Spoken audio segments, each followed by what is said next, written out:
My name is Xing Tian.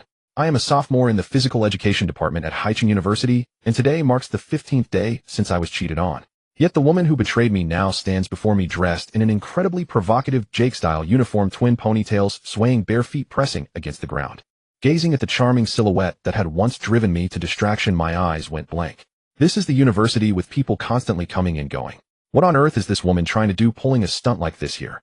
I could not help asking myself, when something has become filthy, can you still consume it? Before I could finish constructing my psychological defenses, this girl rushed toward me with a bizarre posture. Her awkward way of running made me afraid she would topple headfirst to the ground and snap her neck. Lu Jiao, don't do this. I just finished training and my lower back isn't feeling great today, and there are people everywhere. I took 2 token steps backward. She drew closer and closer. 5 meters, 3 meters. And only when she was within 2 meters did I notice in astonishment that her mouth was completely smeared with blood. A costume party. After following that rich second-generation heir around for half a month, has her taste really become this wild, this gangster-like? Lu Jiao gave me no time to think. Before she even reached me, she spread her arms wide. Seeing her lost for 15 days and finally returned, I gently opened my arms as well. Then an unparalleled slap arced through the air and crashed down upon her. Damn it, I have a temper too. What did she think I was? A disposable stand-in, a professional sewer unclogger? Struck by my blow, Lu Jiao spun twice before collapsing to the ground. I was stunned, completely dumbfounded, desperately replaying the angle and force of my strike in my mind. Had I hit her too hard? How did she end up spinning twice? The crucial issue was this: if you were going to spin, shouldn't your whole body follow? Was it not a bit excessive that only her head turned twice? In that instant I knew I was finished. I had killed someone. My future was gone, my life ruined, that the law would never spare me.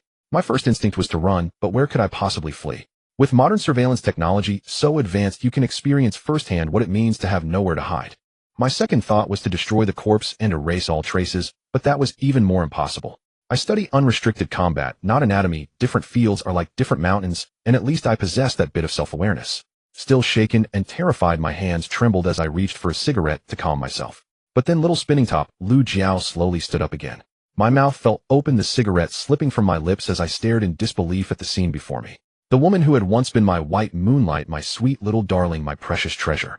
She was now using her back to support her own head, which hung behind her, while a harsh clacking sound came from her mouth as she once again extended her slender jade-like fingers toward me. I had seen this gesture somewhere before. Woodenly, I raised my hand and intertwined my fingers with hers. At that moment, my phone in my pocket began to play a familiar ringtone: wiping the glass, wipe the glass. Before I could take out the phone, Lu Jiao lunged forward, clinging to me with a death grip. Her head drooping against my back swayed left and right as she struggled to lift it, but could not. I was genuinely astonished. She had once said she was like water, and I had indeed experienced that soft, boneless body. But she had never told me that she was practically a textbook case of hypermobility. Resigned, I wrapped my arms around her in return. Fine, then let her hug me. I had turned her into such a mess, though letting her hold me for a while was not the end of the world. I pulled out my phone and answered the call. Before I could speak, our dorm leader's anxious voice burst through. "Third, where are you?" "I'm at the sports arena entrance." "Boss, something's gone wrong over here." "Have Sixth bring you the lubricant," I replied. Our dorm's eldest, Zhang Chong, is a master of haunting melodies on his flute and has extremely peculiar sources of excitement. No one truly knows what goes through his mind at such moments. He can even find himself sprinting to the bathroom for release after watching a video of a man galloping past on a tall. Quit talking nonsense. Do you even realize what time it is? Just now, every platform issued an emergency broadcast. A zombie virus has leaked from a laboratory in the United States, and cases have already been found in our country. Don't come into contact with anyone and get back to the dorm immediately. The dorm leader roared in panic. Zombie virus. I lowered my head to look at my once intimately familiar 2 brothers down below and that blood-filled mouth that could only emit guttural groans. Damn, don't tell me Lu Jiao has turned. No wonder she did not feel ashamed of this outrageous outfit. She must have changed while in the middle of some affair. Now that I understood, I tried to push her away. But at this point she possessed terrifying strength. I pushed several times and still could not pry her loose. Just as I was at a complete loss, a coy, high-pitched voice sounded behind me, making my muscles clench involuntarily. "Third brother, don't be afraid, I'm here." Dorm 6th Wu Gang, 196 in height, skin dark and gleaming, muscles carved and explosive.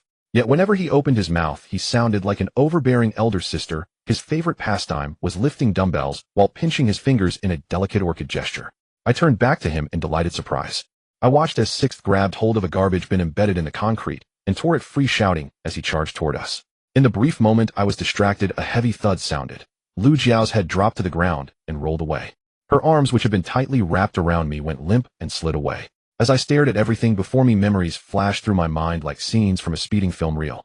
Our first shy hand-holding, the restless excitement of our first kiss, the wild abandon of the first night in a rented room. Grief surged from my heart. I dropped to my knees, drained of strength. Jiao Jiao. Jiao, your damn nonsense. Here, take this. Before I could pour out my love and longing, an unnaturally excited voice cut me off, shoving a javelin into my hands. Dorm 4th Zhang Yunfeng is a complete oddball who dresses like a Taoist priest every day. His waist-length hair is tied into a top knot with a wooden stick thrust through it. When not studying talismans, he is researching how to craft magical implements. Fourth, if you're giving this to me, what are you going to use? I asked warmly, seeing that his own hands were otherwise empty. My Taoist arts are profound. Well, I am not accustomed to mundane weapons wielded by common folk, he replied. With that, Fourth walked back toward the place he had come from. He reached out with one hand into the grass, and from the lawn, he hoisted onto his shoulder a massive Guangong blade over 2 meters long. This is thrilling. You two follow me and watch as I slay demons and exterminate monsters, cutting a swath through all 4 directions. I turned to stone, the warmth that had just arisen in my heart, instantly freezing solid. Where did you get that? I asked, bewildered, staring at the dazzling green dragon crescent blade. My eyes then. Fourth and I were just having dinner. We'd ordered a spicy hot pot. The flavor was decent, though it was a bit light on lotus root. Third, you know how much I adore lotus root. Sixth said. Enough, stop. Don't say another word, you're making my rear itch. I cut him off urgently. We walked forward, following Fourth's lead, while Sixth chattered on incessantly at my side. Third, you have no idea. Clang clang. It was terrifying. Blood sprayed everywhere. Clang clang. Luckily that thing moved slowly, or we wouldn't have escaped. Clang clang. Fourth insisted on taking me to the martial arts club to look for a handy weapon. Clang clang. Can you not throw away that damned garbage bin? Clang clang. Keep that up and you'll clang every zombie around here right onto us, I snapped furiously. Oh, Sixth murmured bashfully, giving it the lightest toss.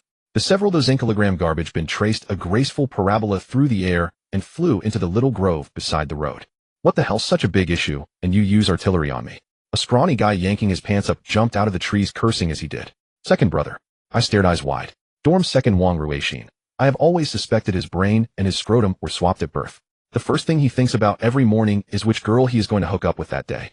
Sure enough, after second jumped out, a fair-skinned pretty girl in a floral dress stepped out of the grove behind him. Her outfit remained perfectly intact, yet the smeared flower-colored lip gloss made it clear that a fierce battle had just taken place. Third. Sixth. What are you two brats doing? Trying to take revenge on society? Why smash a perfectly good garbage bin? Second, it's not. I began. I wanted to explain, but before I could finish my sentence, Fourth dashed past us like a gust of wind, brandishing the green dragon crescent blade. What are you staring at? Don't just watch, run. At first I did not understand, but when I turned to look in the direction Fourth was retreating from, the words "what the hell" burst from my mouth unbidden. In that direction, over 100 zombies were sprinting toward us. 4 men and 1 woman sped along like thunderbolts, the wind howling past us as we ran. Here and there, scattered zombies lunged toward our group. To be fair, Lao Si really did have some skill. The green dragon crescent blade, seemingly heavier than he was, whirled in his hands with fierce roaring momentum. Its killing power was a bit lacking, though. It could not deliver a clean one-strike kill. Monster. Waiaya. Fired up by the fight, Lao Si began to shout at the top of his lungs. But the moment he finished yelling, his arrogance vanished. Gripping the great blade, he spun around and bolted because his howls had drawn all the surrounding zombies toward us. Thanks to this idiot, we were forced to circle the entire campus, once stumbling and dodging, before we finally reached the dormitory building. A university campus a little after 8 in the evening. Usually the hour when hormones and feminine allure surged. At this time, every day the space before the dorm would be packed with boys and girls clinging to each other, flirting shamelessly. Today should have been no exception. Yet tonight, beneath the building, the air carried none of its usual sweetness. Instead, it was saturated with the nauseating stench of blood. The chaos before us could only be described as corpses strewn everywhere, a tragedy too ghastly to behold. Groups of 3 or 5 zombies were hunched over, gnawing greedily at different victims. More than 100 zombies milled sluggishly before the entrance to the dormitory, drifting back and forth. With every shriek that echoed from inside the building, they edged a little closer to the doors. What do we do? The main door to the dorm looks like it's locked. Lao Lu, tall and broad-shouldered, used his height to peer ahead, then began to stomp anxiously in place. Even if we forced our way in now, it wouldn't solve anything. Who knows how many zombies are lurking in the corridors? I analyzed quietly. How about we run toward the edge of campus? Lao Air offered the suggestion. Look at the state of a campus with just a few thousand people. Out there it must be even more chaotic. Lao Si muttered softly from his place against the wall. This time he had finally gone quiet and stopped his shrieking. We go around. Lauda is in our dorm room, and our room is on the 2nd floor. We'll have him open the window, then climb in. My proposal received unanimous agreement. By sheer good fortune, we managed to circle safely to the back of the building. Unfortunately, there were plenty of zombies behind the dorm as well, at least several dozen. From a good distance away, I took out my phone and dialed Lauda. All of us fixed our gaze on the window of our dorm room, praying that Lauda wasn't swaggering around somewhere outside. Hello came a soft greeting, and our hearts finally loosened.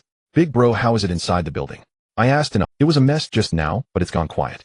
I'm guessing everyone's dead, he replied. We're at the back of the building. Think of a way to lure the zombies downstairs away from here. Alright, I'll jump down right now and offer myself as a sacrifice for you guys, Lauda said with deadpan seriousness. Cut it out, this is not the time for jokes, I muttered, cursing under my breath. Weren't you the one who started joking with me first? Think of a way. Where am I supposed to pull away from? Lauda clearly wanted to shout back, but he didn't dare raise his voice. Holding the phone, I suddenly found myself out of ideas, scratching my head in agitation. Beside me, Lauda snatched the phone from my hand. Big bro, under my bed. Those treasured empty liquor bottles. Throw them as far away as you can, he said. At his words, my eyes lit up. Maybe my second brother had finally grown a brain. Even over the phone, Lauda sounded genuinely impressed. Damn, Lauda, your balls have finally descended back into place, he exclaimed. Hurry up, make it quick. I'm holding in a massive dump, he added. All of us upon hearing that turned to Lauda with a look of reluctant admiration. I could not help but feel genuine awe. Our invincible second brother truly inspired respect. At such a nerve-wracking moment, he could still produce something as trivial as excrement. What a broad mindset. What a formidable heart he must have. We crouched beside an old red brick utility building near the front of the dorm, roughly 30 to 50 meters from our window. Everyone was ready, merely waiting for Lauda to cast his spell. Before long, the dorm room window creaked open from within. We watched as Lauda cautiously poked his head out and glanced downward, shivering at the sight before reaching for a liquor. Wait, Lou suddenly called out just as Lauda was about to toss it. Caught off guard, Lauda lost control of his grip. The bottle slipped from his hand and plummeted straight down. Damn it, Lou, are you trying to get us killed? Lauda's furious voice crackled through the phone. Cold sweat broke out over all of us. We whipped our heads toward the dorm. The zombie horde that had just been scattered was now gathering beneath our window, drawn by the sound of shattering glass, staring up in dazed confusion. You idiot, what kind of fit are you throwing? I cursed. Third brother, look at the girls' dorm. Someone on the second floor is waving at us, Lou said, pointing. You still have the mood to worry about others. At least she's inside. We're the ones stuck out here. You walking disaster, Lao C growled, keeping his voice low. I followed the direction of Lau's finger. Though the sky was dark, I could still barely make out the figure at the window. Mu Qingxue, the campus beauty. Once Mu Qingxue realized we had seen her, she began waving faster and faster, as if terrified we might not truly be paying attention to her. To be honest, I'm not the kind of person overflowing with saintly compassion. In a situation like this, when we can barely protect ourselves, who would spare a thought for some campus beauty? But Mu Qingxue was someone I truly knew. She was the manager of our school team. During one game, my old injury flared up. My right shoulder dislocated as it often did, though I could reset it myself. After the match in the locker room, Mu Qingxue still massaged my shoulder for a full half-hour without stopping. She only left when Lu Jiao arrived. For that heartfelt kindness alone, I could not simply stand by and watch her die. Lausen, don't let your conscience go soft. Where she's standing should be the washroom. There's water there, she won't die right away. Once we're safe, we'll think of a way to save her, Lauer said, giving me a firm smack on the head that snapped me back to reality. We all drew our gazes back and focused on the window of our own dorm room. Mu Qingxue, however, seemed to think we had abandoned her. Her hand, which had been waving at lightning speed, gradually came to a stop. I tried not to look her way, but I couldn't control my eyes. When I stole another glance at Mu Qingxue leaning against the window, her head was bowed, and she was already sobbing until she was a figure made entirely of tears. That expression of utter despair stirred something in me. Moments later, Lauda once again cautiously poked his head out of our window. Seeing that the zombies below were no longer staring upward, he grabbed another liquor bottle and hurled it with all his strength toward the distance. It flew so far I could hardly believe it. Yet when the bottle shattered right in front of us, glass spraying at our feet, we all stared wide-eyed. Big bro, what the hell, why are you throwing them in our direction? I yelled. As the zombies homed in on the noise and charged toward us, the distance shrinking step by step, we gripped our weapons tighter, ready to stake our lives on the fight. At last the damned Lauda grew a bit of sense. He switched to another direction and flung a bottle away. With a sharp crash, it shattered far off, and the nearby zombie horde wheeled around, abruptly sprinting toward the new source of sound. Watching the zombies move farther and farther away, we darted out from behind the wall and sprinted straight toward the dorm. The 30 to 50 meters between us and the building felt endless. We ran on tiptoe, hearts pounding, terrified of making even the slightest noise. Halfway there, however, I suddenly veered off, changing direction and charging straight toward the girls' dorm. At this moment, the sudden divergence left everyone present in shock. Third brother, are you looking to get yourself killed? Fourth brother shouted. I heard fourth brother shout, but I disregarded it, rushing toward Mu Qingshue's window at my fastest speed, gesturing to her to open the window. Without hesitation, Mu Qingxue opened the window, but when faced with the height of 2 floors, she hesitated a bit. Jump, hurry, he'll catch you, I whispered urgently. However, this silly girl stood at the window, looking somewhat at a loss. I was anxious. If it were someone else, I would undoubtedly curse them and just walk away. But when it came to Mu Qingxue, I couldn't bring myself to say anything, only staring at her and softly saying, "Silly girl, hurry up and jump, stop dawdling." Mu Qingxue was stunned by my words, as she probably never expected that I would actually curse at her. But before she could react, a voice suddenly came from beside me, pinching its throat. "Come on, sister, jump into my arms. I'll be fine. They'll catch you." Looking at sixth brother standing beside me, I suddenly felt this was true love. Although my flower was in pain, I glanced gratefully at sixth brother. At this point, Mu Qingxue likely realized that if she didn't leave with me now, there would be little hope left. Seeing the determination growing in Mu Qingshue's eyes, I turned to check the situation below my dormitory window. Thankfully, the horde of zombies showed no signs of counterattacking, and even the elder brother on the second floor began to show off. One bottle after another, the zombies zigzagged left and right. As I saw the girl brought back by second brother enter the dormitory, I turned back to Mu Qingxue again. "Stop dawdling, hurry up. Do you want to live or die?" I pointed at sixth brother's embrace as a reminder. I intended for her to jump into sixth brother's arms. With his strength, he would surely catch her. But to my utter surprise, this school beauty actually aimed for me and jumped down. As I watched her delicate figure leap down, I finally understood what she was hesitating about. This girl wasn't wearing any pants. I was a bit dazed, a bit disoriented, as those two snow-white long legs split apart, coming straight at my face. At that moment, I saw everything. I saw the pink lace-trimmed panties, the clean, tidy underpants, and my holy shit. With an astonished exclamation, I fell to the ground, my head hitting hard, causing an intense pain that made my vision black out. I couldn't help but curse inwardly. Did this silly girl not understand human language? Was my gesture pointing to sixth brother not obvious enough?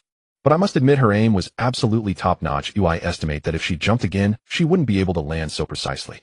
Because at that moment, this girl was perfectly seated on my face, making me feel an unusual sensation. I felt a jolt of energy, my mind clearing significantly, and I shouted, "Run." Thankfully, sixth brother and I worked well together. Without needing my words, he had already scooped up the blushing Mu Qingxue and ran out. I patted my still dazed head and glanced at sixth brother, who was fleeing, and the second brother who had stepped onto the windowsill. I felt a bit relieved, but before I could be happy for a second, a horde of zombies surged in from the front. It was likely because of my earlier emotional outburst of "holy shit" that they came. Not daring to linger, I scrambled to my feet and ran, waving at fourth brother and sixth brother below. What I really wanted to say was for the two of them to hurry and leave me behind, but these two idiots stood downstairs and actually made a heart gesture at me. Looking at the two fools in the distance, I turned to glance at the zombies rushing in from the front, feeling anxious. "Idiot, hurry up and get inside, the zombies are coming." I had no choice but to shout loudly to remind them.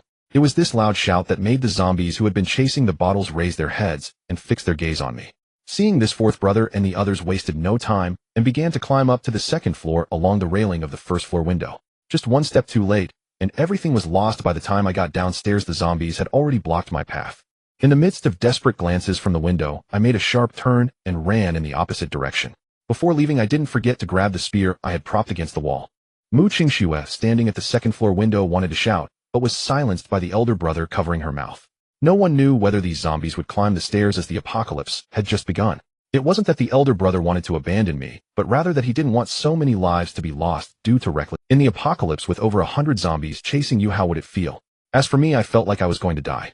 Fortunately, the zombies' running speed still needed improvement, and the number of zombies across the campus hadn't reached a level that left me surrounded. Otherwise, I think I would have given up long ago. With more and more zombies gathering behind me, I mindlessly ran to the school gate. Seeing the wide-open iron gate, I took a few seconds to close it. I also locked the gate with a hefty lock. Watching the zombies pursue me once again, I seized the opportunity to sprint ahead, this time aiming for the sports field, where it was vast and sparsely populated. The key point was that the sports field had a small iron door that could only be passed by one person. I planned to lure the horde of zombies into the sports field, and then exit through that small door, allowing me to completely shake off the numerous zombies. Running without reservation, I was utterly exhausted, and my steps grew smaller and smaller, yet the zombies behind me did not slow down. As the zombies drew closer, I felt like giving up. But just as I passed by the first cafeteria, a person suddenly ran. It was the chef, Old Lou, who was making meals in the cafeteria. His short and stout figure burst out with incredible speed, leaving me in the dust. Seeing this, I got angry. After all, I was one of the best in the sports department. How could I not outrun you? If this got out, wouldn't my lifetime reputation be ruined? I gritted my teeth, quickened my pace, and managed to widen the distance from the zombies, while also catching up to Old Lou. Old Lou glanced back at me with a look of appreciation. "Xing Tian, get the hell away from me, keep your distance." He didn't have this attitude when he used to bum cigarettes off me. But when I turned to look at the horde of zombies behind us, I understood this disdain was not directed at me, but rather at the group behind. "Uncle Lou, let's split up. You go left, I go right," I hurriedly shouted. Go to hell, the left is a dead end, old Lou. You know it's a dead end if I don't run this way. Where do you want me to go? Uncle Lou had indeed grown old, or perhaps he had his strengths and explosive power, but when it came to endurance, he truly needed to step aside. Before long, Uncle Liu's steps became unsteady, and his body began to sway. I had just thought of mocking him for being useless when I suddenly noticed something was off with his gaze. I hurried a couple of steps to Uncle Liu's side and glanced at him only to discover that his left shoulder was already a blood. Damn it, why didn't you say you were bitten? I shouted in frustration, then increased my speed once more, trying to distance myself from Uncle Lou.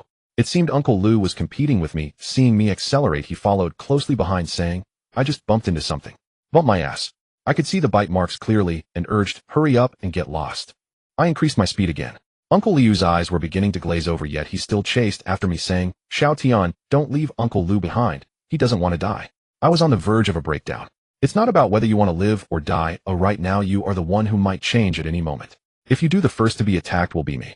Just as I was in a desperate situation, unable to shake off Uncle Lou, my brain, which I seldom used, began to work. "Uncle Lou, give me the kitchen knife.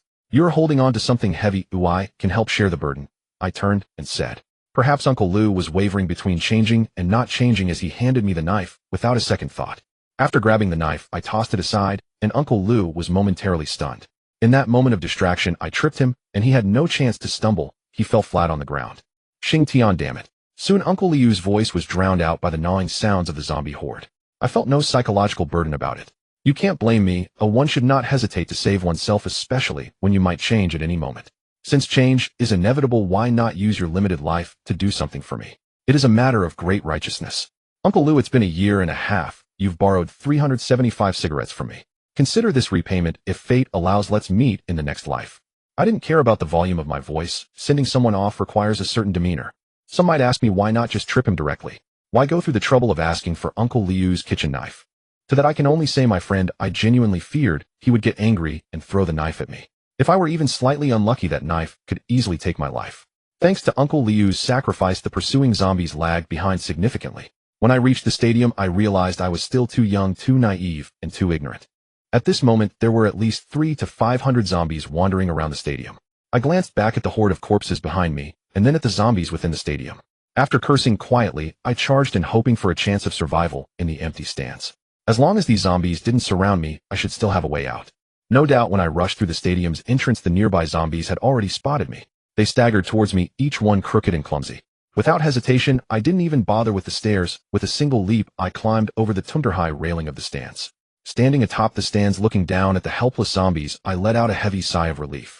However, seeing the helpless zombies begin to mindlessly ascend the stairs, I cursed under my breath and took off running. This was serious. I had truly gotten myself into a mess. Although not many zombies managed to climb up, there were still plenty down below. Especially the small door I intended to escape through was right down below. In this life and death situation, I couldn't afford a moment of hesitation, I pushed myself to my limits, trying to distance myself from the zombies. The zombies on the stands followed closely, while those below kept pace along the edge of the track, shadowing my. The only consolation was that these zombies were only mindlessly charging forward, their eyes fixed solely on me, completely oblivious to their own feet. Some crashed directly into the walls, others had their limbs broken by the railings, and some even fell off the stands, causing the horde to tumble over one another. Running around the stands, I was about to reach the gap at the small door. I glanced back. Thankfully, at this distance, as long as nothing unexpected happened, my chance of escape seemed secure. But an accident ultimately occurred. When I climbed down from the stands and rushed to the small door, I found that the door, which hadn't been closed in 100 years, was now barred from the outside. With no time to think, I desperately reached out along the railing of the small door, trying to remove the bar, but no matter how I stretched, I was just a fraction short of reaching it. In just a few seconds, the cruel screams of my fellow disciples echoed from outside the door. I knew I was finished. Running out now would only result in crashing head-on with the incoming zombies. I gave up. I didn't want to be bitten, not only because it would be painful, but because it made me feel incredibly nauseated. Desperate, I pressed the spear in my hand against my throat, thinking that if I were to die, I absolutely couldn't die from being bitten alive. As the roars of the zombie horde drew closer, my life was nearing its end. In those final seconds, I thought of many things. I remembered my grandmother who raised me, and thought of my parents who had stopped caring for me after their divorce. I hated them, and even in that final moment I fantasized that if I became a zombie, I would definitely go after them, biting them and eating their children, who would start a family. In despair, I tightened my grip on the spear once more. Goodbye to this damned world, grandmother, I'm coming to find you. Damn it, third brother. In that instant when the zombies charged into the doorway, just as I was about to pierce my throat, the iron gate behind me creaked. Movies always dramatize the last moment of survival, filled with emotion. But let me tell you, in that moment you really can't muster any emotions. You will just rush out as fast as I did, lock the door behind you, and then sit down heavily gasping for breath. Are you alright, third brother? The voice rang out again. I looked up and saw old Fifth. What are you doing here? Looking around, I spotted two corpses with smashed heads by a nearby tree, and I instantly understood who had barred the small door. It was because old Fifth, that little rascal, was busy having a tryst with a girl and had barred it to avoid interruptions. What the hell, you almost got me killed. In a moment of peril, gazing at the zombies frantically clawing and growling at the small iron gate, I lay on the ground, trying to calm my nearly overworked heart. After a moment of respite, I quickly stood up and said, my brother said when I called you, you didn't answer. I was busy, it's normal not to answer the phone, Lao Wu shrugged. Pointing at the half-naked female corpse and a male corpse on the ground, I asked, what's the situation with these two? Don't mention it, I almost got scared stiff. I was just researching my topic when her boyfriend suddenly burst in. Before I could explain, he transformed, bit her first, and then wanted to bite me. So I handled both of them, Lao Wu said, pointing at the blood on his hands and pants with a face full of disgust. I nodded, saying, let's go. It's not safe to linger here. I've led most of the zombies to the sports field. We'll take the back route. If we're careful, we should be fine getting back to the dormitory. Awesome. Third brother, was that video shared in the group about you? What video? I asked, puzzled. Lao Wu took out his phone and opened a video for me to see.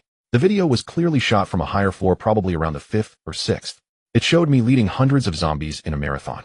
The video was short because I quickly passed by, and the person filming mostly captured the dark mass of zombies behind. While recording, the person couldn't help but exclaim, this is so freaking amazing.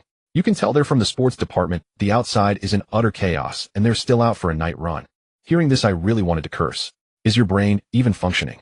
How could I possibly go for a night run at a time, and you can't even tell the difference between escaping and night running? Can you tell me how you got into university? I said as I continued to walk low-key with Lao Wu. As we walked, I couldn't help but admire myself.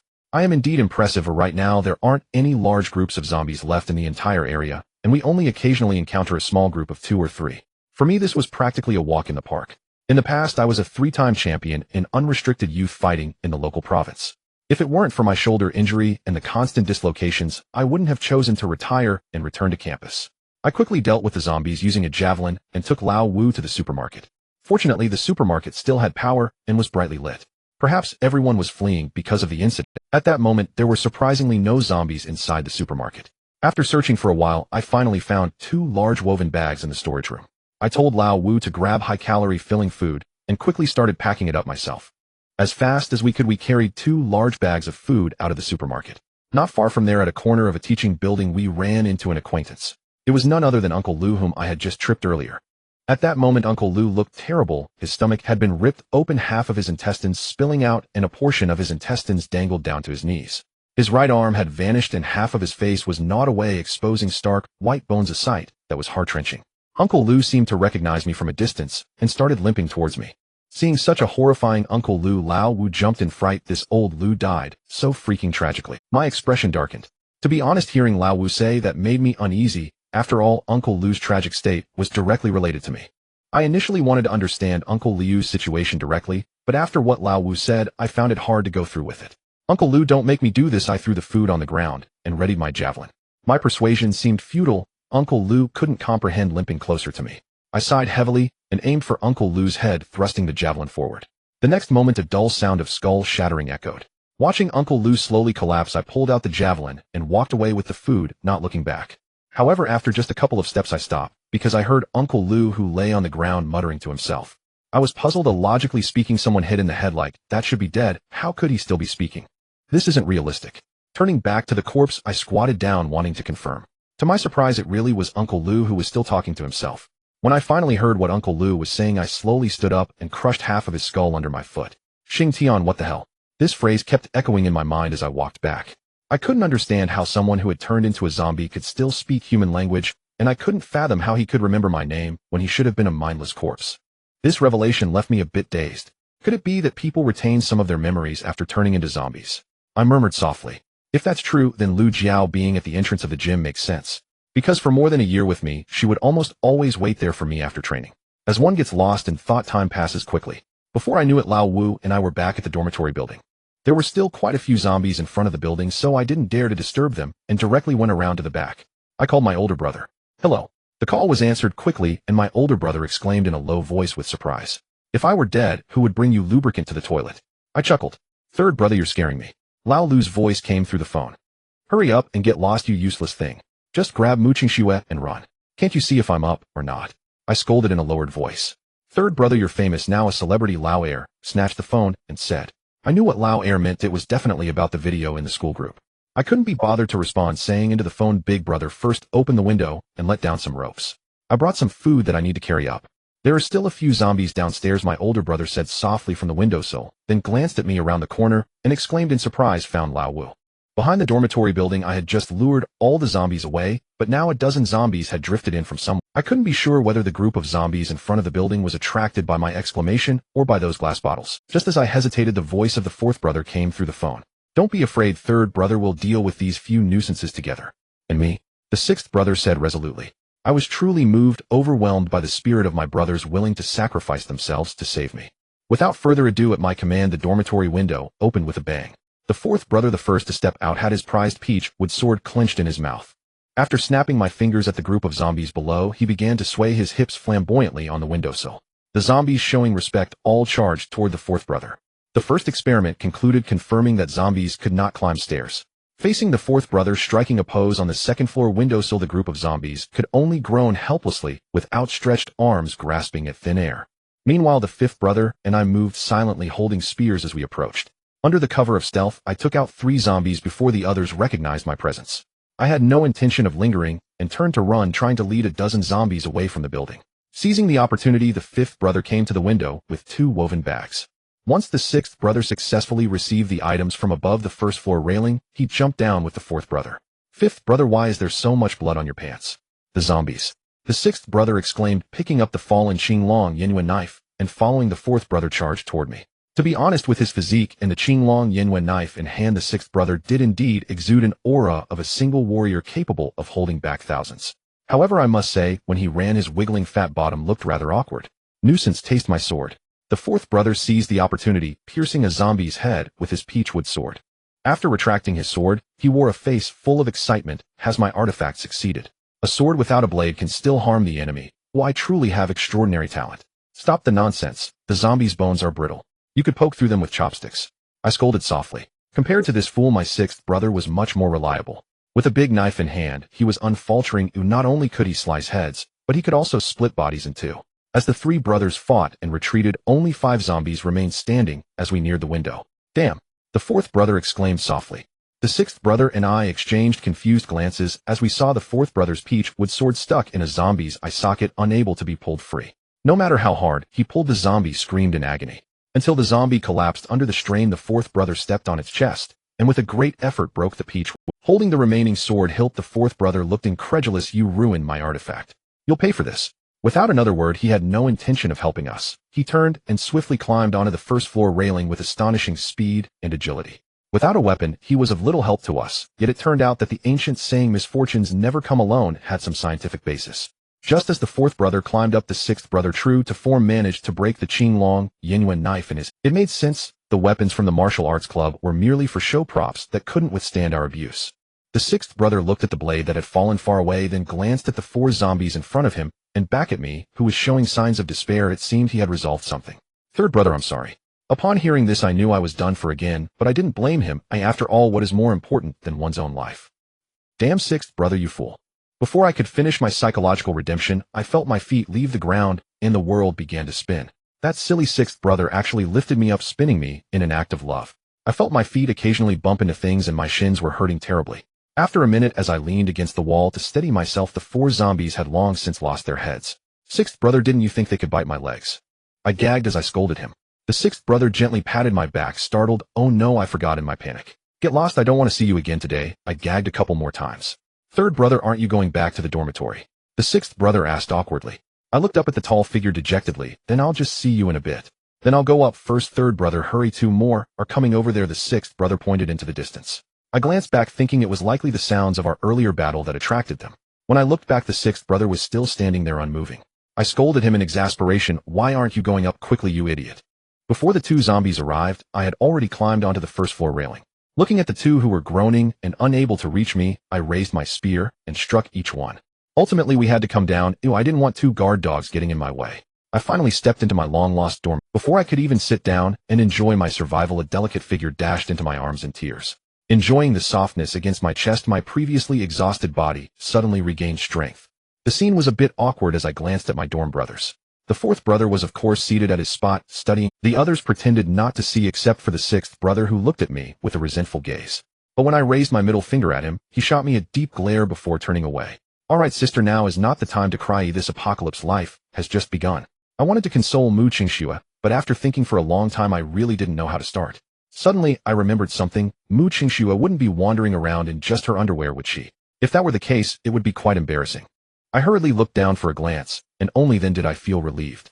Fortunately, the little girl had chosen well. She was wearing my fighting shorts, her two beautiful legs fair, smooth, and shiny, making me swallow hard. After watching for a while, I realized that there was indeed a significant difference in the body contours between boys and girls. Mu Qingxue was at least 1.7 meters tall, and honestly her height wasn't much different from my 1.82 meters. However, my shorts looked more like a skirt on her. "Alright, third brother and fifth brother, you two go clean the blood off yourselves. And fifth brother, are you sure you're not hurt? Why does it seem like the blood on your pants is fresh?" The eldest brother spoke up.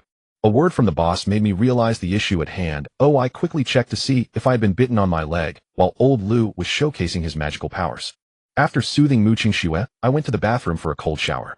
Though it was called a bathroom, there was no hot water unless the students installed a water heater themselves. Fortunately, after cleaning off the blood from my body, I found no injuries on myself.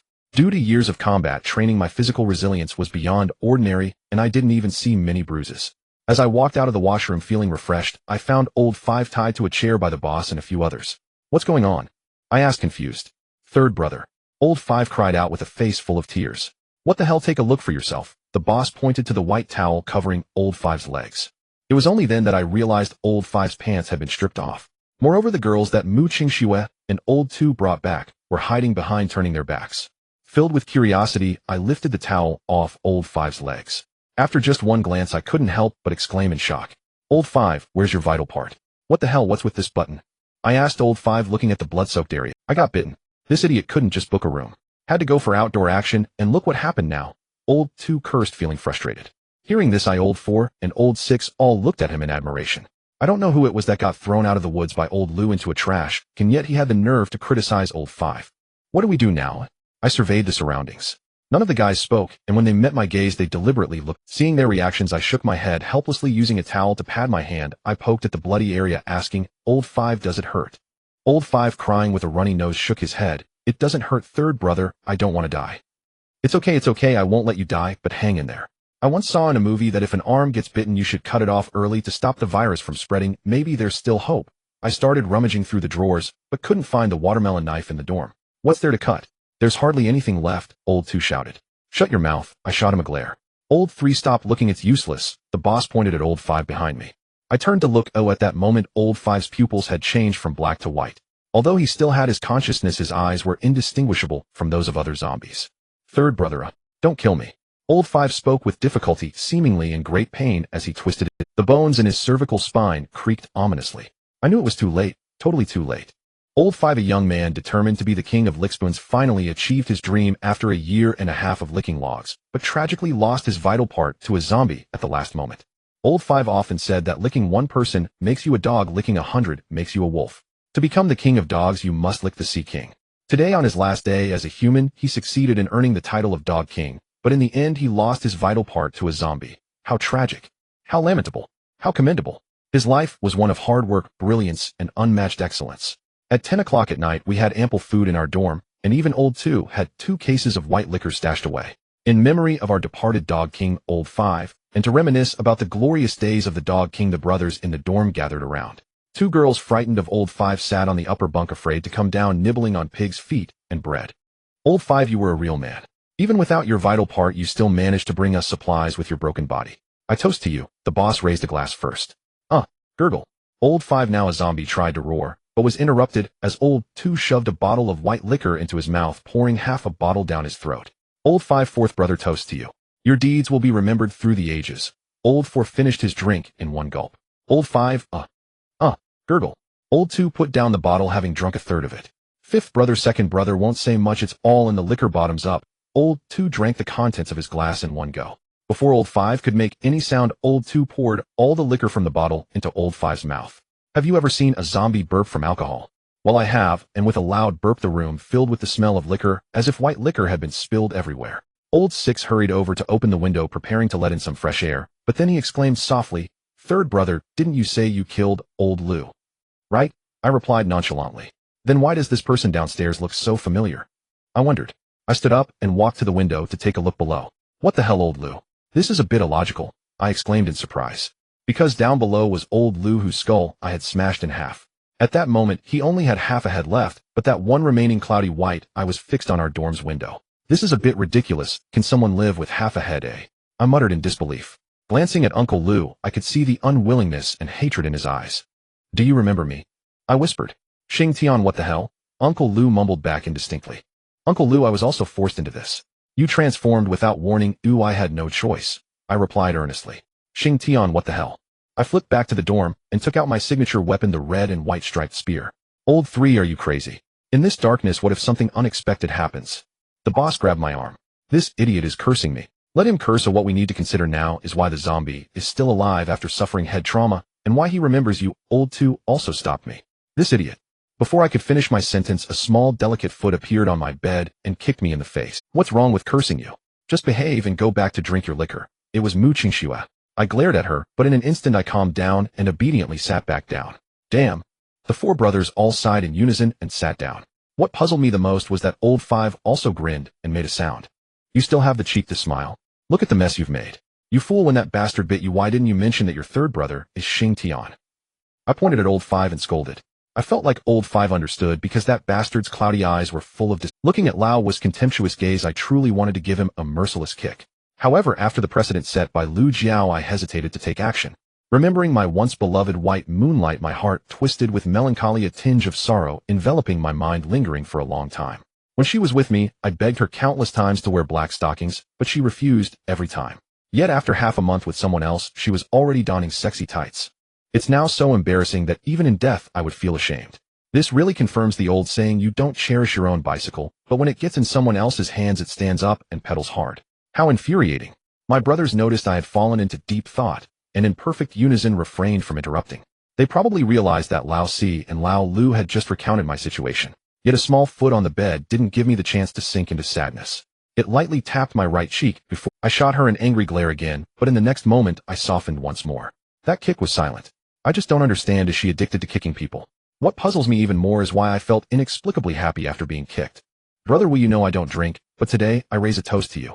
Without you, my third brother wouldn't be able to return to us. Your sacrifice will be rewarded. Thank you. Lao Lu, who never drinks, climbed onto his own bed after downing a glass. He probably knew that if he got drunk down here, none of us could carry him. Only I remained. I looked deeply at Lao Wu, raising my glass. Lao Wu, great kindness needs no thanks. My third brother may not save you, but I assure you I won't kill you. In this life, having you as my fifth brother, I have no regrets. After speaking, I tilted my head and drank the wine in my cup. Lao Air opened a new bottle and was about to pour it into Lao Wu's mouth. However, Lao Wu shook his head, which surprised everyone present. Does this guy have awareness? Knowing he can't drink anymore. Lao Si stood up in astonishment. I shrugged. There's still someone downstairs cursing at me. What's so surprising about this? This isn't quite like what they portray in TV dramas, is it? Lao Air said, looking at Lao Wu with pleading eyes. Lao Wu, do you still recognize your brothers? If you do, just nod your head. Lao Da asked calmly. Upon hearing this, everyone turned their gaze to Lao Wu, genuinely hoping he would nod, but it proved to be impossible. Lao Wu continued to stretch his neck and open his mouth towards Lao Da, biting at the air. Damn, I thought you had reverted to a primitive state. Lao Air exclaimed, shoving the bottle into Lao Wu's mouth and forcing down half a bottle of wine. This time Lao Wu finally calmed down, lowering his head with dazed eyes, appearing half asleep. Quick, throw this guy in the toilet. We don't want him to vomit on the floor later, Lao Da hurriedly said. After tossing Lao Wu into the toilet, the five brothers sat together again, discussing what to do next. Lao Da said the military had set up a temporary shelter by the seaside, and we could relocate there. Lao Air said the risks were too great. The school was already a semi-closed space, and it was still in chaos. Entering the city would undoubtedly be even more challenging. Lao Si said he planned to experiment with Lao Wu on his talismans and magical tools. If successful, he could travel freely anywhere. I said get lost. If it weren't for Lao Liu's quick thinking, I'd be dead by now. Before Lao Si could retort, a fragrant little foot kicked my face again. No foul language. I turned around and glared, looking at Mu Qingshu's exquisite and perfect cheek, as well as her expressive and sparkling eyes. I was kicked again without a word. Lao Sin, do you have any suggestions? Lao Da asked. I replied, While escaping earlier, I closed the large iron gate of the school that has been in use for years. This at least ensures that the zombies outside can't enter the school for a while. We can use the school as our base first, trying to survive, then think about how to seek help. As for finding a shelter, I said nothing as I felt that was unrealistic. If the military could control the outbreak, they would eventually find us. If they couldn't, we would have to rely on ourselves to survive. My suggestion received the approval of most, especially from Mu Qingxue lying in my blanket. With the general direction confirmed, we began to devise a survival plan. This time, none of the four brothers spoke, all turning to look at me. Their actions left me a bit flattered. I am self-aware. Throughout my life, you can make me move my body however you want, but don't make me think. Once I start thinking, I get sleepy. This university I got in because of my country's special recruitment of athletes, so you can imagine how lacking my knowledge is. Don't look at me, I said helplessly. As my words fell, the four of them turned their gaze back to Lao Da's face. What's the point of looking at me? Am I better than him? Lao Da pointed at me. Honestly, comparing me at such a time was a bit displeasing, but what could I do? With so few people around, if we had to pick the tallest among the short ones, I'd be okay. As soon as Lao Da finished speaking, the four of them turned their gaze to Lao Air. Lao Air more bluntly pointed at his own groin, and then at his head. Don't look at me, and backward. Have you forgotten? The three of them nodded in agreement, and finally, it was Lao Si's turn. Seeing us look over, Lao Si opened his mouth to speak, but the three of us raised our glasses in unison, skipping him. It's not that we don't respect human rights, but that the idiot, apart from slaying demons and monsters, wakes up at midnight to absorb the essence of the sun and moon. He really can't do anything. I really don't want to compare with him, but compared to me, he truly can't do anything. It's not that he lacks intelligence, it's that he has serious mental issues. Can I speak? Just as we downed a cup of bitter wine, lamenting the horrors of lacking education, a gentle and delicate voice floated down from above. We four looked up and couldn't help but exclaim in surprise. How could we forget Mu Qingxue? She was the embodiment of beauty and intelligence in the finance field. Seeing our expectant gazes, Mu Qingxue sat up. What we should think about now is how to solve the food supply issue. I just checked, and if we ration it, it can last us a month safely. But what about after that? Lao San said there are plenty in the supermarket, Lao Da replied. Mu Qingxue shook her head. There must be more than just us surviving in the school. If there are hundreds, or even thousands of people eating, how long will it last? Upon hearing this, we, the brainless group, were stumped. This was a big issue. If not resolved, the school wouldn't be a base, but a dead end. With time, cannibalism could even occur. In front of Mu Qingxue, the four of us had to admit that we were just as foolish as the identity we held. Even I, the so-called brain of our dormitory, felt utterly outclassed. The eldest brother perked up, saying, "Third sister-in-law, do tell." Just that one phrase left me speechless and made Mu Qingxue's little face turn red. I wanted to explain for Mu Qingxue, but seeing her not rebutting and only blushing made me suddenly feel a sense of spring warmth amidst the impending apocalypse. The school is too vast for us to control right now. I suggest we start with the building as a base. We need to clear the entire dormitory building and gather all the surviving classmates to have a chance at survival. Hearing this, the five of us lowered our heads in contemplation. Mu Qingxue's suggestion was undoubtedly good, but clearing the entire dormitory building seemed a bit far-fetched. None of us knew how many zombies were in our dormitory building right now. Just the five of us. Clearing them out in such a narrow dormitory hallway. That would be a death sentence. I know what you're thinking. The internet hasn't completely lost its function yet. I just posted a statistics thread on the school forum, and in that short time we've basically confirmed that there are 56 survivors in room 3. Mu Qingxue handed me her phone. On the phone, there was a table listing the names and dormitory numbers of the living in room 3. After a glance, I gave Mu Qingxue a thumbs up. I really wanted to compliment her brilliance, but considering that praise might not sound elegant when directed at a girl, I held it. The eldest brother took the phone, thought for a moment, and suddenly said, "Wait, 7 days." Upon hearing this, we all looked at him in surprise. 7 days? What does that even mean? Many people will starve or die of thirst by then. Old third, it's survival of the fittest. What time is it now? Don't you think? The capable will survive while the incapable will be eliminated. That's a natural law. We don't need to risk our lives for these outsiders. The eldest brother's words silenced my urge to argue. Even Mu Qingxue only opened her mouth slightly before remaining quiet. The eldest brother was right. Clearing the dormitory was imperative. However, sacrificing our lives to save others, especially when those others would share our resources, seemed a poor trade-off. The eldest brother is right. One never knows the heart of another. If we save them, they could very well turn against us once they're full, the second brother chimed in. As cultivators, we should. What should we do? Just now, when the peachwood sword broke downstairs, what did you useless? Before the fourth brother could finish, he was cut off by the eldest brother. The fourth brother wanted to retort, but he had at least gone down. You hadn't dared. But thinking about the eldest brother's body, which had been emptied by himself, I let it go and didn't retort. I also felt that if the eldest brother had gone down, he wouldn't have been much help and might have ended up as a casualty. One more thing, in 3 days, because of hunger, the school's supermarket will definitely have visitors. They don't understand zombies like Xingtian does, and if the supermarket gets raided it could attract a large number of zombies, making it difficult for us to obtain food later, the little girl said, throwing out another bombshell after thinking for a moment. They'll go again tomorrow, and they'll bring back as much as I can. I just pray that the zombies in the stadium don't start wandering around, I said after some thought. We should all go tomorrow. At least we need to gather enough supplies for a few months. We have to outlast them, the elder. Today's drinking session was the heaviest and most unpleasant I've had since entering school, as every topic revolved around how to scheme against the living and eliminate the dead. It wasn't until past 1 in the early morning that everyone returned to their beds. I could only crawl onto the bed of the fifth brother's bed was next to mine. Usually for convenience and chatting at night, we would sleep head to head. Today was no exception, but unfortunately the figure above me was no longer the fifth brother. On the bright side, the scent above me was delightful. Are you asleep? After the snores filled the dormitory, a faint voice from Mu Qingxue came from above. Not yet, I replied, vaguely feeling heavy from the exhaustion of the day. I'm scared, Mu Qingxue murmured softly. Scared of what? That the fifth brother won't come out. Still scared. I impatiently rolled over and said, then count sheep or come hide under my covers. I was truly fed up. Let someone run from hundreds of zombies across the school and see if they understand what it means to be mentally and physically exhausted. Even in the middle of the night, she was being melodramatic without considering the timing. To be honest, I really didn't mean anything by it. I was just so tired that it annoyed me when someone didn't let me sleep, so I blurted out some words. But I never expected that the girl would actually crawl over, sliding right into my covers. Feeling a small head in the crook of my arm, I widened my eyes in shock, staring at the delicate face so close to mine. Now you're not scared? If the fifth brother comes out first, he'll bite you. The dormitory was too dark, and I couldn't see Mu Qingshu's expression when she said this. But from her tone and the little hand trembling at my waist, it seemed that wasn't her real intention.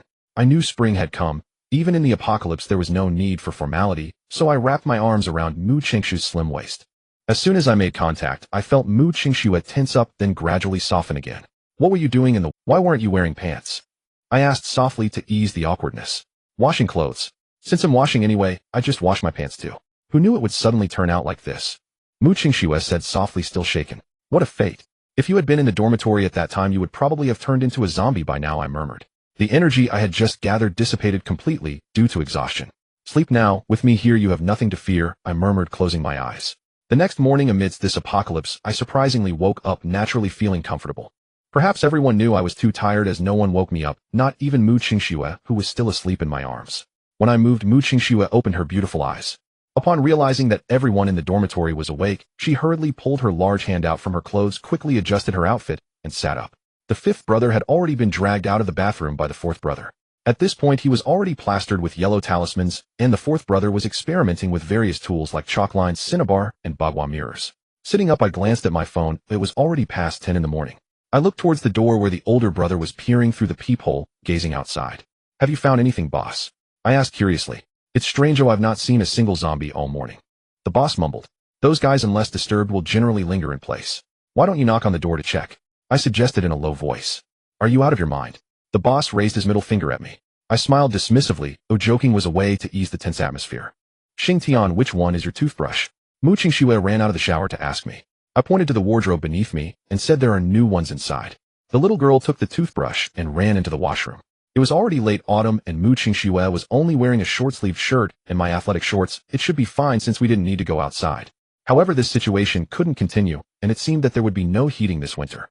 If the pandemic wasn't controlled, well, the power system could also say goodbye at any moment. In the Northeast, without heating equipment, winter could truly be deadly. I really needed to think of a way to get some clothes for Mu. If possible, it would be best to gather more blankets and medicine, as there were so many people in the dormitory, just in case. Lost in thought, I glanced down at the fifth one. Old 4, you need to get it together. I feel like old 5 is already done with it. To my surprise, old 5 actually turned to look at me. I wasn't sure if I was overthinking it. I felt like old 5's gaze seemed to say, third brother, please just give me a knife. This guy is so annoying. I jumped off the bed, went to the bathroom, washed my face, brushed my teeth, and had breakfast without missing a single item. The plan set last night was to first go to the gym to get weapons, and then rob a supermarket. I jumped off the bed, went to the bathroom, washed my face, brushed my teeth, and had breakfast without missing a single item. The plan set last night was to first go. The reasoning was that we needed to ensure our survival before thinking about improving our lives. Without much thought, everyone agreed with her proposal. It was as if there was some kind of spell. It felt like whatever she said was right, because she was a good student. We got ready, found our thickest books, and taped them to our forearms and calves. They might save our lives in a critical moment. With the precedent set by old 5, old 2 took away the protective cup I used during competitions, and the other 2 followed suit, stealing my spare one. I told them that wearing that would hinder my running, but these three idiots refused to listen, and I was left with no other option. Seeing that I had no protective cup, Mu Qingxue panicked and insisted that I wear several pairs of pants before going out. I was very angry with this demand. I leaned close to Mu Qingshue's ear and whispered, "I promise I will be back in." The little girl, too shy to push further, clung to me tightly and said she would wait for my return, which was why she didn't. In the end, the boss was left in the dormitory. The crucial reason was that he was too weak. In case of any emergency, I was worried he might die on the way even while running. Moreover, Old 5 was also in the dormitory, and Mu Qingxue and the girl named Feifei were a bit scared. Thus it was better to leave the boss behind as a burden rather than take him along. He could guard the dormitory, making the best use of resources. Before we left, the boss poured 4 cups of liquor and solemnly raised one towards us, saying, "This is for the journey." "Screw you," I cursed before gently opening the window. Old 2 walked over and downed a cup, saying, "That's called a send-off. It's also called a departing drink." Old 4 drank a cup as well, looking at the boss as if he were a fool. The last one to reach the window, Old 6, used his large eyes to give the boss a hard pinch. Though he didn't say a word, the silence spoke louder than words. Mu Qingxue nervously watched the 4 of us jump down and then looked at me as I mercilessly kicked Lu Shu's corpse. Only then did she turn to the boss, lightly huffing before walking away. The boss, who had been standing there stupidly, still held his wine glass at shoulder height, saying, "Hey, third brother's wife, how can you curse?" the boss asked. Old boss Mu Shui just huffed. Feifei, sitting on Old 2's bed, poked her head out from behind the curtain. No, that sound was even worse than what those idiots said. The 4 brothers, not daring to take a new path, cautiously followed the route I took back yesterday. It seemed to match my expectations. We didn't encounter any large groups of zombies along the way, and there were still quite a few zombies I had taken down on my way back yesterday. Moreover, during this journey, we were surprised to find that during the day, although these zombies were not afraid of sunlight, they were significantly slower. How to describe it? It was as if they were sleeping. As long as you didn't make any loud noises to wake them, even if you passed right by them, they wouldn't notice. This discovery gave us great confidence that the military could control the spread of the pandemic. Old 3, were you really the last one to leave the gym yesterday? Old 4 asked. Absolutely. When I left, all the lights were off. There should be no one left, I answered. I can't agree with that, Old 2 interjected. What makes you say that? I looked at Old 2 in confusion. Yesterday, I intended to take Feifei to the gym to discuss poetry and literature, but someone got there first. Old 2 looked at us seriously. That's disgusting. Old 6 rolled his eyes and pouted. While we were talking, the 4 of us squatted around the corner of the gym. I peered out towards the main entrance. Aside from the flies covering the corpse of Jiao Jiao, I didn't see any other zombies nearby. How many people did you see? I turned back to ask Old 2. 1 man and 6 women, Old 2 said decisively, without hesitation. You remember quite well, I muttered. Damn, 1 dragon and 6 phoenixes, that's the peak of life. How can I not remember? Old 2 widened his eyes, looking enviously. They might just be training. Old 6 rolled his eyes, pinching his second brother. Training what? Push-ups, sit-ups, splits, back bends, squats. Stop. I know you have many moves. Don't show off. I waved my hand impatiently. So what should we do? Go in or not? If we go in, should we turn on the lights? What if there are too many zombies and we can't run? Give me some advice. I turned to the 3 fools. I suggest. Old 4 spoke first. What? I want to set up a formation and ask Master Zhang for protection. Damn it, that's worse than yelling that I'm an idiot. Our school's gymnasium is actually not very large, consisting of just 3 basketball courts, 3 volleyball courts, and 2 badminton courts. These are places that become immediately clear upon entry. Although there are currently no lights on during the day, the dimness here does not hinder visibility. The most unpredictable aspect is the dozen small rooms on the left side of the 2nd floor, where wrestling, archery, taekwondo, martial arts, and our free combat rooms are located. Each room is not very large, probably more than 200 square meters. 4 of us quietly entered the gymnasium. I carefully observed the entire 1st floor court, finding it empty, which was quite satisfactory to me. I turned back to tell Lao Lu to lock the door in case any zombies outside wandered in unnoticed, leading to a surprise attack when we returned. Lao Lu nodded and complied, but the next moment a loud crack made my heart skip a beat. You didn't break the lock again? I turned to look at Lao Lu. I saw him shyly holding up a small broken piece of the lock's pull ring, shaking it at me. I've really had it with you. How many times have I told you? Be gentle, be gentle. How many locks have we replaced in our dormitory in the past year and a half? Lao Si ran over to check the door lock. I wanted to die. Oh really, just let me die. I'm exhausted, truly exhausted. My body is tired, and so is my heart. Life has lost its appeal. Lao Sin, you too. Next time, can't you let Air Gu handle such a delicate task? Lao Air patted my shoulder to comfort me. Just listen to this. Locking a door is considered a delicate task. I've really lived a great life, yet felt so constrained. If I had known that the dormitory assignment was based on intelligence, I would have sold everything to get a room with normal people. Can't open it. Once we grab our weapons, can't we just smash the glass door to get out? Lao Air said. Upon hearing this, Lao Si and Lao Liu's eyes lit up as if to say, wow, what a great idea. How did we not think? Did you 3 seriously not consider that smashing the glass would attract a horde of zombies? I shouted. I've made up my mind I'm going to go back and have a child with Mu Qingxue. I need to improve the genes of our family. If in the future I have a child comparable to these three fools, I will definitely strangle him and start over with a new one. Oh, it has to be my third brother who thought this through. Lao Lu praised me awakening from his daze. Stop chattering, let's go find weapons. There's a low window at the far end of the first floor, we can jump out from there. I said, suppressing my burning anger, then cautiously moved upstairs with a spear in hand. Upon reaching the second floor, the long corridor was devoid of any shadows. I let out a sigh of relief. Just as I was about to tell the three behind me that it was fine, there were no zombies, I suddenly heard a sound of something dropping at the end of the corridor. My heart, which had just relaxed, instantly leaped into my throat. I peeked again into the corridor, and it remained unchanged. What project is in the classroom at the far end? Wrestling, ethnic, dance, archery. The three of them answered me simultaneously with three different responses. I felt a wave of dizziness and tried to calm my agitated emotions, desperately searching my memories for past scenes. Unfortunately, that dog brain of mine wasn't functioning at all. Oh, I couldn't recall a single thing. Forget it, I won't think about it. Anyway, the martial arts team's classroom is in the middle. Once we grab what we need, we'll leave. Let them do whatever they want inside. I muttered softly, then walked up the second floor corridor with a hunch. As I passed the first few training rooms, I cautiously peeked inside, but each time I did so, the anxiety was met with nothing but dullness. Thus, for the following training rooms, I couldn't be bothered to be cautious anymore. I stood straight and simply walked by taking a quick look. The three fools behind me, seeing my composure, became even more reckless. Aside from not yelling loudly, they were just as usual. Air guess intel is way off. Oh, it's one guy and 6 girls. I told you if it were true, he'd be pissing blood. Lao Lu muttered disdainfully. Nonsense. I might not remember others, but how could I forget women? There's the archery goddess Jiang Yi inside. Lao Air retorted. Give me a break. They said Jiang Yi is a lesbian. Oh, can she really sneak into the gym at night for a hookup? And with 1 dragon and 6 phoenixes. Lao Si chimed in, then turned with me to enter the martial arts team's training room. I ignored the conversation of those three fools. Whether Jiang Yi was or wasn't had nothing to do with us. Survival was the most important. Once I entered the martial arts training room, I tossed aside my signature weapon, the spear, and started searching for a weapon that suited me better. After searching high and low, I truly couldn't find anything I liked. Swords, spears, halberds, axes. None of these felt as comfortable to me as my spear. The more I searched, the more bored I became, and in the end, I picked up my spear again, watching the three rummage through the boxes. I glared angrily at Lao Si. Put down the Guangong's sword. Ergo, you old bastard, those 2 axes are bigger than you. What do you plan to do with them? Under my barrage of complaints, in the end, Lao Lu picked up those 2 axes. Lao Air took a steel knife, and Lao Si chose a long sword. Looking at the suddenly impressive 3 before me, I inexplicably felt more at ease. It truly is said that people rely on their attire just like horses depend on their saddles. Third brother, why aren't you taking a weapon? Lao Lu asked me. I'm used to this one. Oh, I can't get used to others, I replied, then turned and headed out. Just as I stepped out of the training room, I caught a glimpse of a dark figure swiftly approaching. Driven by years of combat training, I instinctively jerked my head. With a loud bang, an arrow still trembling was embedded in the open door. Everything happened too quickly. There was no time to think. I turned back and pushed the 3 brothers I was about to exit with back inside, while I stood close to the doorframe, afraid to show myself. Are you human or zombies? Came a voice that was both angry and somewhat fearful. You bastard, can zombies dodge arrows? I shouted from behind the door. Are you Xing Tian? The girl asked, her voice filled with surprise. Who are you? How do you know me? I asked in confusion, still not daring to show my face. I'm Jiangyi. We sat together on the bus to the university sports meet. Jiangyi. That name sounds so familiar.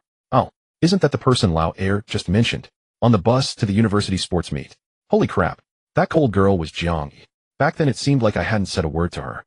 Upon hearing the other party claim to be Jiang Yi, the second brother proudly turned to look at the 6th brother, as if to say, see, your second brother's eyes are like a ruler. I can spot a beauty at a glance. The 6th brother dismissed the second brother's boast with a roll of his eyes and ignored him. What are you doing here? And how many of you are there? I certainly don't have the naive mindset like those 2. Clearly the other side has long-range weapons. If they trick us outside and unleash a barrage of arrows, wouldn't we be done for?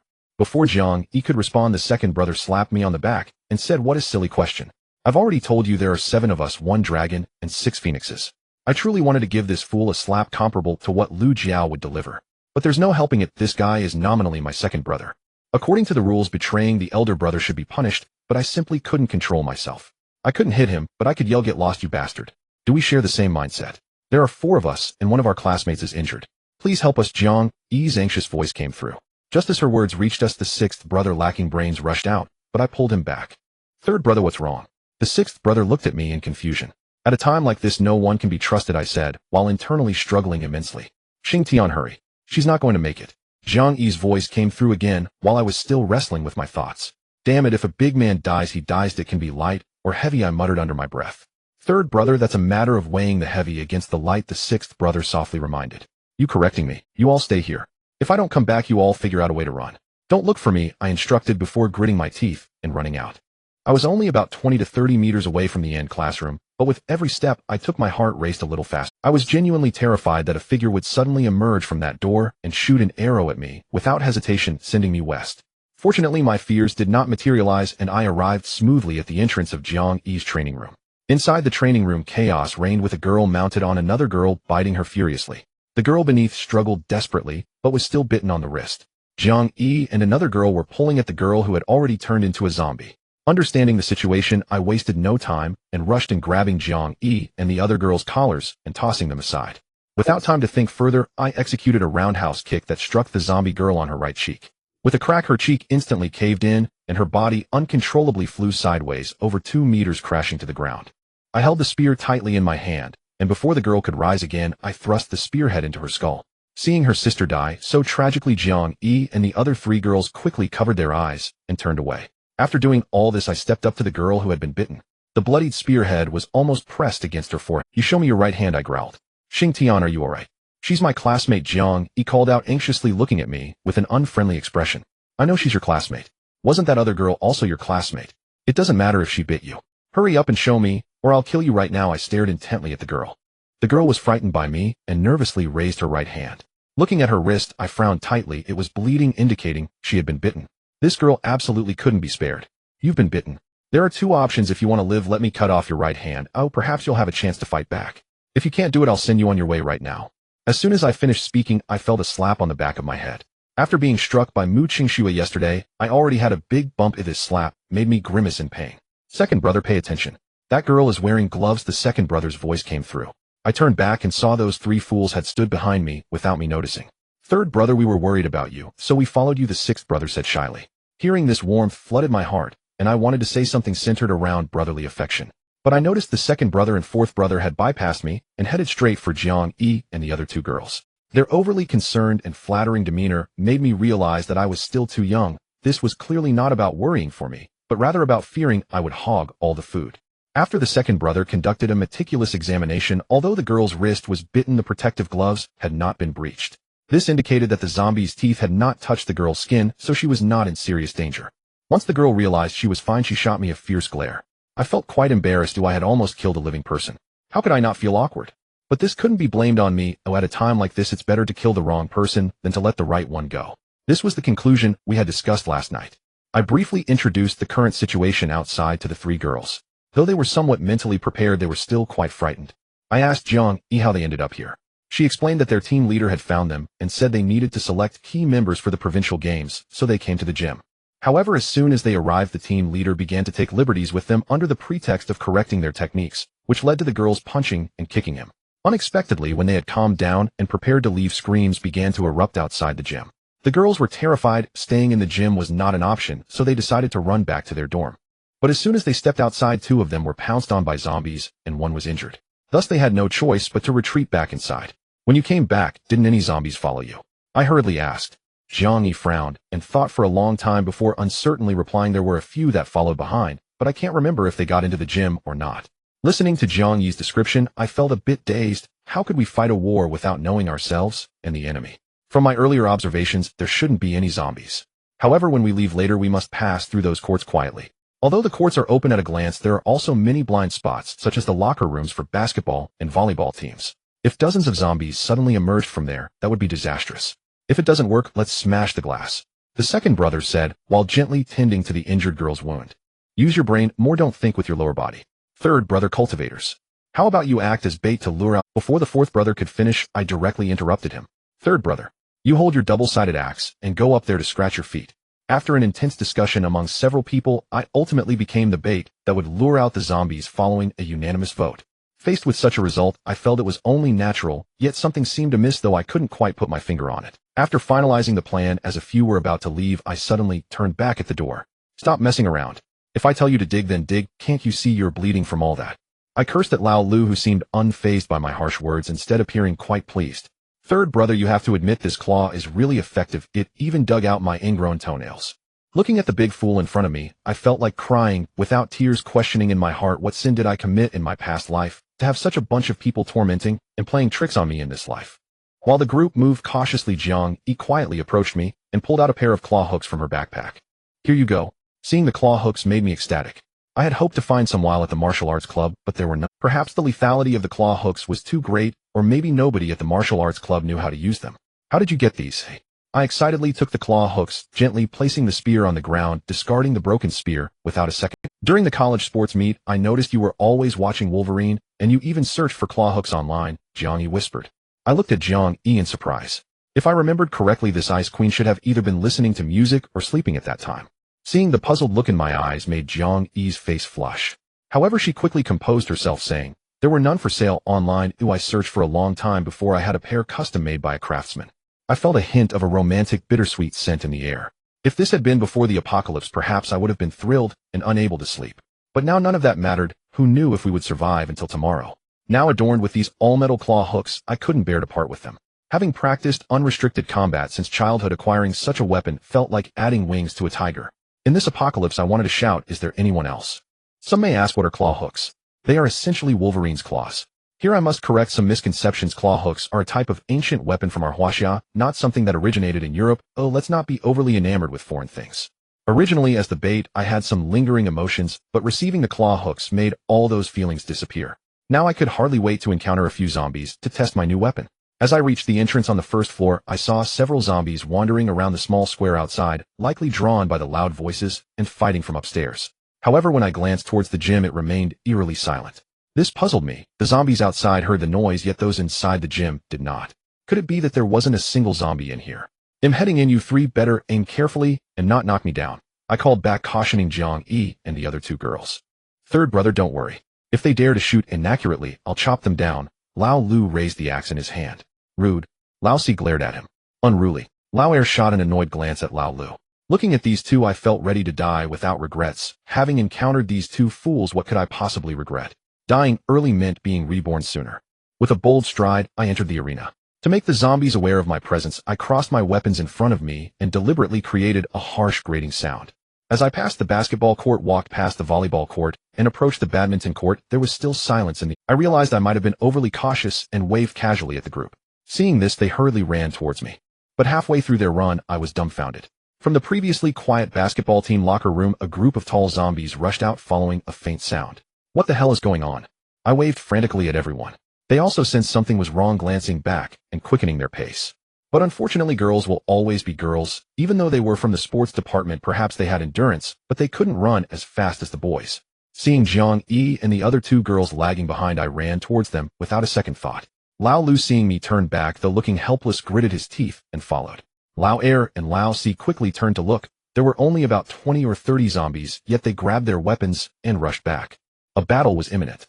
Just as the last girl was about to be tackled by a zombie, I lunged forward first. With a merciless punch, the sharp claw sunk deep into the zombie's skull. Without a moment to think, I pulled back my hand, then delivered a left slash, severing a zombie's arm.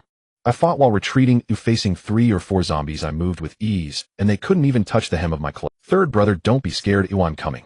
A shadow zipped past me with 2 heavy axes in Lao Liu's hands, feeling as light as toys.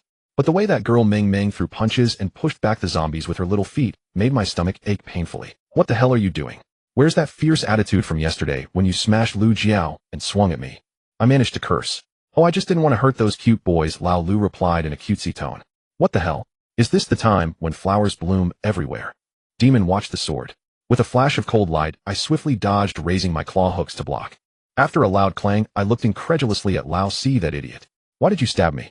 Sorry, I forgot to wear my contact lenses when I came out, Lao Si said as he ran away. Damn it. I mumbled in disbelief. Just as I was distracted, I felt a shadow behind me and instinctively rolled forward. In the next moment, a head rolled onto the ground. Looking at Lao Air with the steel knife, I felt a lot more reassured. At critical moments, my second brother could still be counted on. The sounds of fighting in the gym attracted the attention of the zombies at the door as they pressed against the glass door, constantly banging. Quick battle, decisive action. We can't drag this out any longer, I shouted. Just as my voice fell, there was a dull thud. One of the zombies next to me fell to the ground, having been shot through the temple by an arrow. Good shooting. I couldn't help but praise, but in the next moment I heard Jiang Yi mumble. I was clearly aiming. Hey lady, show some mercy, the four brothers yelled in unison. With my claw hooks I felt as if I were blessed by the gods. Every punch and wave of my hand sent the zombies before me flying or tearing them apart. The only discomfort I felt was the corpses of the zombies I fought up close splattering me with either rotten flesh or congealed blood. After successfully escaping through the small window, I crouched by the wall retching. Third brother, you aren't pregnant, are you? Old Six asked, patting my back with concern. Pregnant? How could I have that function? Ugh. I cursed angrily. I told you I just slept with Mu Qingxue last night. It's too soon for a reaction, Old Six murmured. Mu Qingxue? Jiang Yi frowned, looking at me. Seeing her gaze, I couldn't be bothered to explain. Oh, what time is it for you to care about me, Ugh? Third brother, bear with it. Once we finish raiding the supermarket we can go back and shower, Old Two said calmly, but as he approached me he too retched. Crossing through the small path in the woods, aside from dealing with a few pairs of zombies who were bare-bottomed, the journey was relatively calm. When we arrived at the supermarket, I immediately sensed something was off. There shouldn't have been any zombies here yesterday. Why were there scattered about a dozen or so wandering? It seems someone has been here, I whispered while crouched in the bushes. Is there anyone more reckless than you? Old, how do you talk like that? I glared. Old Two's doubts are not without reason, Old Four chimed in. Are you cursing? I was quite displeased. Third brother, what second brother and fourth brother mean is? Stop. No need for your explanation. Your explanation is worse than cursing, I interrupted Old Six. A dozen or so at an estimated 20 meters. Can you three handle it? I looked at Jiang Yi. She glanced up and nodded. Should be about right. Without further ado, although I couldn't say each shot hit the mark, we managed to take down over 10 zombies from a distance. I instructed Jiang Yi and the other two girls to retrieve their arrows, and with Old Six we charged into the supermarket. Just as I thought people had indeed been here. The feeling of hunger always makes one forget how terrifying the end of. Inside the supermarket, chaos reigned, with many food items barely touched before being carelessly discarded on the floor. Who is this? Such waste, Old Six muttered. It's immoral, you can take it, but you can't waste it. Old Two spat. Inhumane, this crime deserves punishment, Old Four added. Enough of the lamenting, hurry up and pack things then we leave, I said as I walked towards the warehouse that had the woven bags yesterday. However, after taking 2 steps I stopped and Old Six asked me what was wrong. I looked curiously at the tightly closed warehouse door and thought, I remember I didn't close the door yesterday. Is there someone inside? Old Two approached with a steel knife. At the same time the 3 girls who had collected their bows returned. Originally united in a common cause, Old Two and Old Four immediately greeted them with smiles, hurriedly handing over food from the shelves. Looking at Old Six, who was the only one standing beside me with her red lips pouted, I felt nauseous. I made a shushing gesture to the group and tiptoed to the warehouse door, listening intently. The door was merely a thin iron sheet. If there were any sounds inside, I would definitely hear them. At that moment it was eerily silent, and after a few minutes I faintly heard voices whispering inside. Hey, you inside, come out. Who's in charge? I stood up and called out. The people inside, realizing they had been discovered, replied irritably. Go to hell, get lost, the supermarket belongs to us now. Go to hell. Old Two got angry and rushed up to kick the door. Old Six grabbed him. Second brother, let third brother handle it. They are alive, not zombies. Oh, let's talk it out. Talk it out. In this apocalypse, cutting off my food supply is like wanting to kill me. You think I'd talk it out with you? What a joke. After cursing I was about to pull the door, but before I could reach, the door surprisingly opened. Who dares to insult me? Don't you know who I am? Duan, who is senior from the physical education department. A burly man stepped out from the warehouse. Duan, who the school bully from Haicheng University, rumored to have ties to the underworld. Countless students have been bullied by him, yet I had never seen him, only heard of his infamous reputation. Duan, who you think you can threaten me? Just try it. Old Two, like a thin monkey, struggled in Old Six. Oh, so there are no laws left. Come on, let me see you try to take a swing at me. Duan, who taunted, extending his neck in a provocative manner. I stood to the side, remaining silent. Over Duan Hu's shoulder I saw 7 or 8 people, including 2 girls already barely clothed, curled up in a corner. It was obvious what had happened. After being wealth desires awakened, what else could it be? They probably thought sticking with a man would offer some security, only to find themselves in a deeper abyss. After Duan Hu and Old Two had a lengthy standoff, seeing that Old Two only shouted and didn't charge, he grew more confident, and with confidence his attitude began to turn arrogant. Especially as he noticed Jiang Yi standing beside him. Duan Hu's spirit lifted, his eyes nearly popping out of their. Isn't this Yi? What's wrong? Hungry? No worries, come with your senior, I've got plenty of food. Duan Hu said, walking towards Jiang Yi, taking 2 steps. Jiang Yi had already raised her bow, fully drawn, aiming it at him. Take another step and I swear I'll let go of the This was the first time Jiang Yi had shown an expression other than that of an icy beauty today. Duan Hu halted, his expression slightly awkward. He was genuinely afraid, as arrows do not discern. Those who study martial arts know that the psychological impact of long-range lethal attacks is fundamentally incomparable to close combat. Although Jiang Yi was aiming at Duan, who her expressive big eyes were constantly fixed on me. She gave me the feeling that as long as I nodded, she would undoubtedly release the bowstring without hesitation. Seeing this, I wryly smiled and shook my head. Duan, who right? We're from the same school. There's no need to be so ruthless, is there? Duan, who turned back to look at me. I don't recognize you. What's your name? Oh, Xingtian, right? The one whose girlfriend was taken by my dorm's old two, the one who made her roll her eyes. After Duan, who finished speaking, I felt no emotional fluctuation, but old 4 was the first to get angry. If old 6 hadn't been holding them both, they might have really charged at Duan, who. Hey, Xingtian, right? For the sake of your girlfriend, leave those 3 girls behind today, and I can let you take a few items here. Watching Duan, who swaying before me shaking his head, I felt genuinely annoyed. Before he could finish his sentence, my claw had already plunged into his neck, beeping incessantly. Do you know how annoying that really is? Huh? Do you know? Are you speaking or not? With each word I shouted, I struck Duan Hu's head fiercely. It wasn't until his head was a bloody mess that I finally stood up, panting heavily. You two, the girls, come out. I yelled at the few people in the storeroom who were looking at me as if they had seen a ghost. They huddled in a corner, their eyes filled with terror. Seeing the 2 girls pale with fear and unresponsive, a surge of irritation welled up inside me again. I strode into the storeroom, and before long I had thrown the 2 almost naked girls out.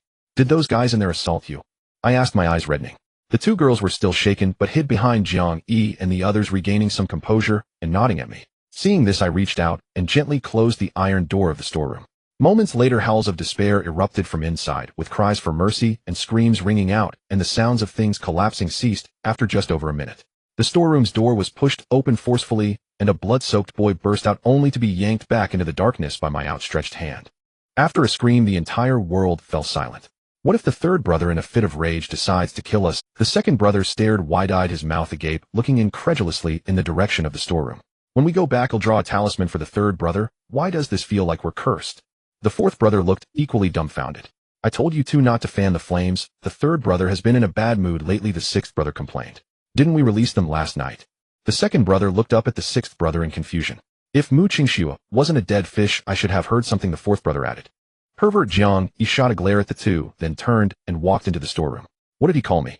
The 2nd brother pointed at Jiang Yi, looking at the 6th brother. He called you a pervert. No, I heard her cursing me as an old hag. Same here, her insults were even harsher. I can't repeat them, the 4th brother chimed in. Jiang Yi entered the storeroom, looking at me, smoking, while sitting atop a corpse, unsure of how to start a conversation. To say I felt no emotional turbulence after my first kill would be a bit pretentious, but it was just a tiny bit. To borrow the words of the boss, in a world where the weak are preyed upon by the strong, when the law is lost, one can only act like a beast, determining strength by who is mightier, whose fists are larger. Are you okay? Jiang Yi squatted beside me, looking at me with concern. I tossed away the cigarette butt and stood up, saying, I'm fine. Let's hurry back before dark. The storeroom was filled with boxes being scattered, packed into bags. After we left the supermarket, I called out to the 6th brother and tossed my bag of food to him. 3rd brother, where are you going? Asked the 6th brother. I'm going to close the stadium's gate, I replied. Though I said that only I knew what I truly intended to do. Through the events of today, I suddenly realized that human nature can be released or even twisted when the apocalypse arrives. Since everyone is only looking out for themselves, why should I bother being a good person? I indeed decided to close the stadium's gate to prevent some wicked individuals from using the horde of corpses for their own evil deeds. But there was something else I hadn't mentioned. I planned to lead a large group of zombies to help guard the supermarket. What did the Northeast King Zhangzhuilin say? It's all mine. Whoever dares to rob me, I will fight them to the horde of hundreds of corpses in the stadium continued to roam deep within. When I closed the gate, it made a grinding sound against the sliding track. But when some of the corpses came in response, the gate was already shut. Watching those gray faces squeeze through the iron bars along with the arms reaching out towards me, I took a few steps back, but didn't leave immediately. Instead, I waited for the zombies surrounding the stadium, drawn by the sound of the gate closing, to gradually gather. Glancing at the dozens of zombies struggling to run towards me, I smiled and said, brothers, thanks for accompanying me in yesterday's run. Once I get the chance, I will make sure you turn to dust. After saying that, I turned and ran, leading the dozens of zombies back to the supermarket, diving into the storeroom and locking the door behind me. This was truly not a suicidal act, as I had just bumped into a shelf during the fight in the storeroom, and behind that shelf was a small window that could definitely fit a person out. When I finally managed to jump out of the window with great effort, I headed straight in one direction. There were 1 or 2 clothing stores, one selling underwear and bedding, and the other selling fashion. Although the clothing stores on campus might not do great business, they weren't too bad. I just didn't know if there were people in the store at the time of the incident. After 2 days of battling zombies, I realized that in open spaces the threat from zombies isn't that great. What's truly frightening is in cramped spaces. No matter how skilled you are, you can't dodge the powerful claws of those corpses. After wandering around, I finally arrived here. Both stores had the same owner. The shopkeeper was plump, dressed in a flamboyant manner every day, and always rode a pink electric scooter. I glanced at the front of the clothing store where the electric scooter was parked by the big tree at the entrance. This indicated that the shopkeeper had not yet finished work. She should still be inside. However, looking through the glass door into the store, it seemed empty. Just as I was debating whether to go in, I heard the sound of footsteps crunching on dry leaves behind me. There was no time to turn around. I leaped sideways into a roll, and a fat zombie lunged at me, but missed. The shopkeeper. Has she turned into a zombie while still tending the store? The shopkeeper lunged at me again, but this time I showed no mercy. With a swift sweep of my claw, I severed half her head. The few zombies that came following the sound were just 4 or 5. Using my combat skills, I maneuvered between the trees. Minutes later, the battle was over. The gruesome sight of the few zombies left me unable to look directly at them. Feeling my way across the stones, I carefully crossed the small road and took a glance at the electric scooter. The key was surprisingly still in the ignition, which delighted me. Turning the key, I saw there was still plenty of battery left. Great, this will save me some trouble later. I made some noise deliberately upon entering the store, but there was no response. Regardless of style, pattern, or size, I grabbed 2 large bed sheets and stuffed them into 2 big bags. As I was about to leave, I noticed a pair of high-top leather boots on the wall similar to Jiang Yi's style and casually stuffed them into my bag. Hanging the 2 large bags on the back seat of the electric scooter, I sped off, leaving the surrounding zombies far behind. However, when I returned to the dormitory building, I found my dormitory brothers still hiding near the red house, not having gone out. Riding my pink electric scooter, I approached the group ahead. Upon seeing me return, everyone's faces lit up with joy. Lao Lu was the first to rush over, saying, "Third brother, there are so many zombies downstairs, we can't get up with so many of us." Hearing this, I peeked out and thought, how could there be so many zombies suddenly? There weren't any when I left just now. Did you bring them over?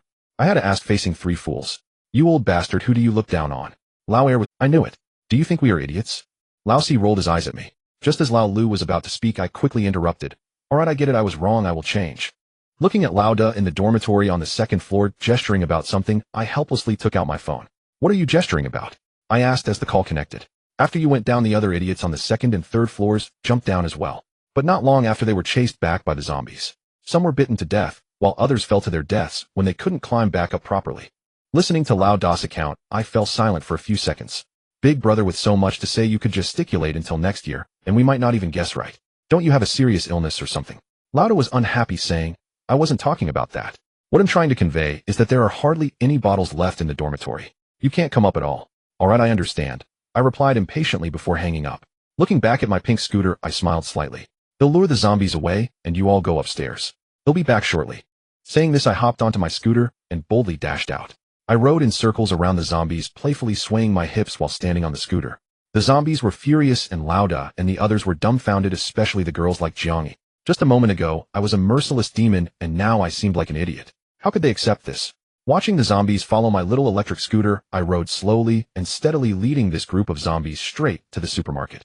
But what I didn't expect was that someone in the school group sent a video titled, "The delivery guy is really dedicated, risking his life for money, bold and shameless."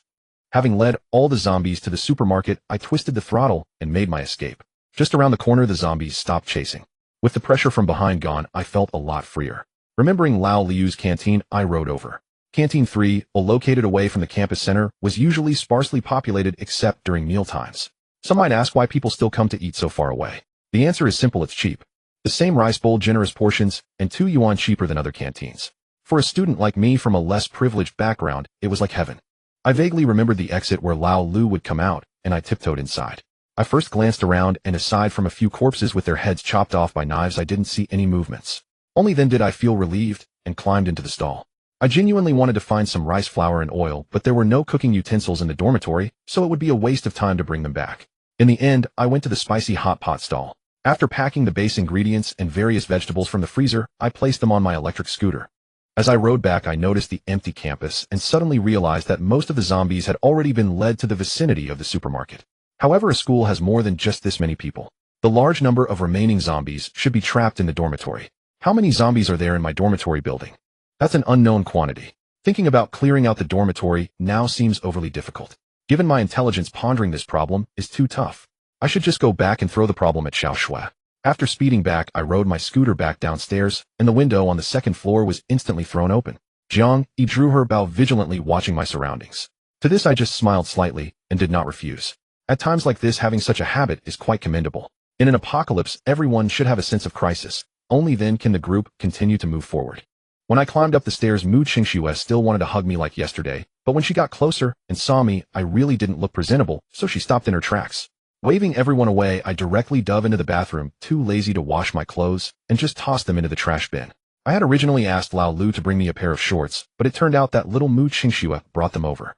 The moment the door opened, although the little girl acted very naturally, I could still see the shyness she could hardly suppress in her eyes. I really didn't understand why Lao Lu couldn't deliver them too.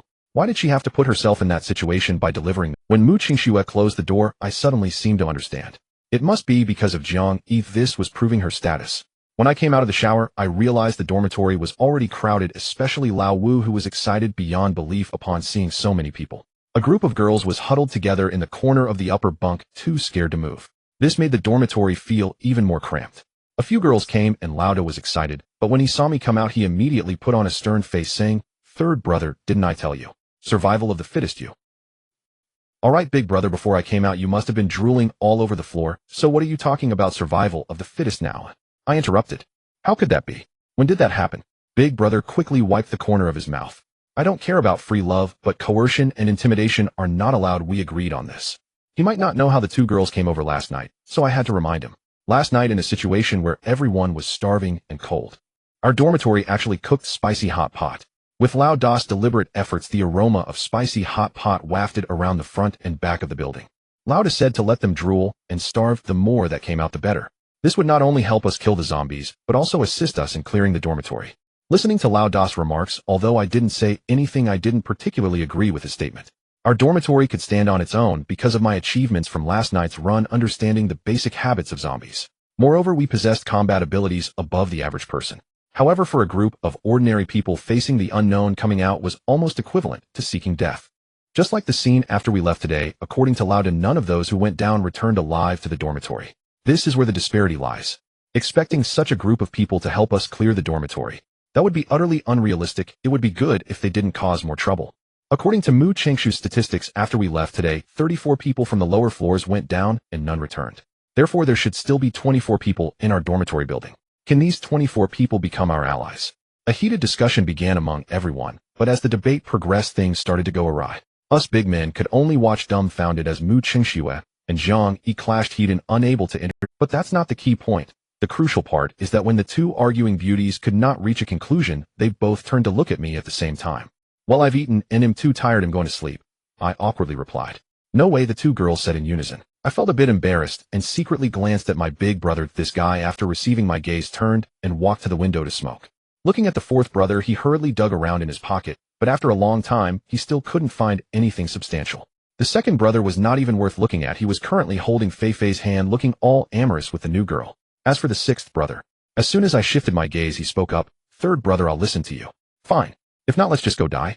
"So tired, can't this kind of problem wait a few more days? Right now we have no worries about food and drink, and if we ration carefully, we could at least survive for 2 more months. But 2 months, that's a long time. Anyone who would starve in such a long period has already starved to death, and those who couldn't bear it have long been bitten to death after leaving the dorm. Once everything settles down, we can make a decision. Oh, why does it have to be now? Can't we wait a few days to discuss this issue?" I truly had no way out, softly negotiating. "All right." The two girls saying "all right" left me speechless. Oh, what did that mean? Actually, didn't the common folks already have an answer in their hearts? But you actually chose to play me. That night, I did not manage to find a bed. With 5 more people in the dorm, it was already good enough to sleep on the floor. Fortunately, there were enough blankets in the dorm. Making a makeshift bed was nothing. The carefree brothers still slept on their own beds, while the sixth brother and I slept on the floor. With 6 girls squeezing together, 2 of them could fit on one bed. The key point was that the two arguing beauties, Mu Qingxue and Jiang Yi, surprisingly ended up sleeping together, which puzzled me greatly. It wasn't until the sixth brother sent me a WeChat message that I understood. It turned out the two girls were glaring at each other. It seemed to mean if I can't sleep, you can't either. I really didn't understand. Where were they all this time? When I was with Lu Jiao, they weren't around, which could be forgiven. It's been half a month since I broke up with Lu Jiao. Where have you all been? Now that the world is ending, you all suddenly popped up. What are you trying to stir up? Are you still dissatisfied with how chaotic things are? Filled with frustration, I couldn't sleep. Taking advantage of the fact that the power and internet were still on, I opened the second brother's computer and logged into the school forum. The video of the night run had already been pushed down, replaced by the delivery guy video, which also fell flat. This was puzzling. I clicked on the most popular post by default. After just a few glances, my eyes widened in shock. What the hell? What's wrong? Everyone in the dorm suddenly— damn it, am I now a villain? I muttered quietly. A group of people scrambled out of bed looking at the video on the computer, all speechless.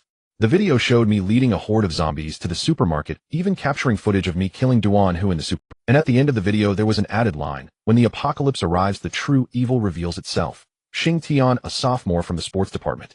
This guy is definitely a computer major and a skilled one at that. He was able to hack into the supermarket's computer, the big brother analyzed, stroking his chin. He also knows the third brother, the fourth brother chimed in. The angle of the video should be from the 7th dormitory building, the second brother said. Listening to my brother's speculations, I turned back in shock to look at the three well-known fools. What is this? Great wisdom disguised as foolishness. Playing crazy and acting foolish. Where did their usual foolishness go? How did three detectives suddenly emerge? The most critical thing now is that this post is very popular. I'm afraid that the surviving classmates will unite against us, which would put us in a passive position, Mu Qingxue said, frowning. How about we explain what Duan Hu did to us? The two rescued girls hurriedly suggested. It's useless, whatever you say now won't change anything, Jiang Yi sighed. Then what do we do? I turned to look at the two beauties. Most of the zombies in the campus have been led away by you. The people on the second floor can come down at any time. If they really come here to cause trouble or vandalize, it would be really difficult to handle, Mu Qingxue said, looking troubled. They probably wouldn't dare. They've been hungry for 3 days, and after coming out their first thought should be food, Jiang Yi added. Expanding territory is urgent, Mu Qingxue analyzed. Hearing this, I lowered my head in frustration, or just when I had decided to take a few days to slow down, all of that went up in smoke in a matter of moments. Fine, let's get it done tomorrow, I said weakly. It was too late. I was too lazy to keep an eye on the updates on the computer. Without waiting for everyone to return to bed, I turned off the computer and crawled into the blanket beneath my feet. But just as I closed my eyes, I felt the blanket beside me empty, and then a soft body snuggled into my arms. Without needing to open my eyes, just by the scent I knew it was Mu Qingxue. It's cold on the floor, why not sleep in a bed? I mumbled. Sleeping with my boyfriend doesn't feel cold. Before I could retort, a cool voice slowly chimed in, that's true too. Then I felt the blanket beside me empty again, and the next second a chilly body slipped into my other arm. I opened my eyes in surprise to see Jiang Yi in my embrace. Seeing the other party with closed eyes looking like she was about to fall asleep, I incredulously turned my head to glance at Mu Qingxue, only to find that not only was she not angry, but she also quietly closed her eyes. Third brother, I want in too. I heard the sixth brother's voice from above. Get on your own bed, I scolded. I only heard the sixth brother grunt heavily, and then climb onto the fifth brother's bed. Hugging two beautiful girls, I felt a bit flustered, but it was just a bit of fluster. In today's life, one could say we have today, but no tomorrow. What's wrong with being a little carefree? Perhaps these two girls were thinking the same way. The next morning, I was awakened by a full bladder. 2 small feet lay on my calves, one on the left and one on the right. At that moment, I suddenly realized that there was indeed some truth to Jiang Yi being called the Ice Mountain Beauty. But no matter what, she was still a living person. How could her feet be so cold? Looking down at the serene sleeping face, I felt a lot more at ease. Otherwise, I would have thought I was holding a corpse. That was really cold. I glanced back at the window. A dawn had yet to break. Slowly, I pushed aside the 2 long legs resting on me and staggered into the bathroom. Squatting in the bathroom, smoking a cigarette, I looked at the walls around me and lightly tapped them with my hand. The hollow sound that followed sparked a glimmer of inspiration in my mind. This indicated that the walls of the bathroom and shower were not load-bearing. They were made of hollow bricks, thin and flimsy. Truly, the heavens won't let a blind sparrow starve, and even a fool like me has my own methods. Without confronting the zombies in the hallway, I could still expand my movement range. I had considered smashing the dormitory's main door and luring the zombies out with my little motorcycle. However, upon further reflection, it seemed unwise. Without the door, the zombies outside could wander in at will, making it even more dangerous. Having finished my cigarette, I was invigorated by my new discovery, completely unable to sleep. As I stepped out of the bathroom, I saw 2 girls sitting there squinting at me with sleepy eyes. Indeed, I hadn't intended to sleep, but now there was no choice. I hurried into the covers, activating my sleep companion mode. But sleep was out of the question. My mind was racing with thoughts, and I could only keep my eyes closed while planning how to safely and effectively open up all the dorm rooms on the second floor. While thinking, I embraced the delicate figure beside me. Suddenly, I realized that even in the apocalypse there is beauty. Isn't this an unexpected peak in life? I thought I could move anywhere, but I shouldn't overthink things. Just a moment ago, I was pondering solutions, and the next moment I had fallen asleep. When I opened my eyes again, everyone in the dorm had already woken up. Mu Qingxue was lying in the covers staring at her computer. Meanwhile, Jiang Yi was sleeping soundly. It seemed she was exhausted and frightened from the previous day's turmoil. You're awake. Look, that person from yesterday is causing trouble again, Mu Qingxue said, handing me the notebook as soon as I opened my eyes. I took the computer. The first video about the expedition from yesterday had been pushed down. In its place was a post titled, "Help me get out, I guarantee your safety, and that you will have food and drink." Once this post was made, it stirred up quite a commotion, and almost immediately hundreds of people replied to it. I glanced over. Doubts and inquiries made up the majority of responses. Some even suggested that if he could lure the zombies away from the supermarket, they would rescue him.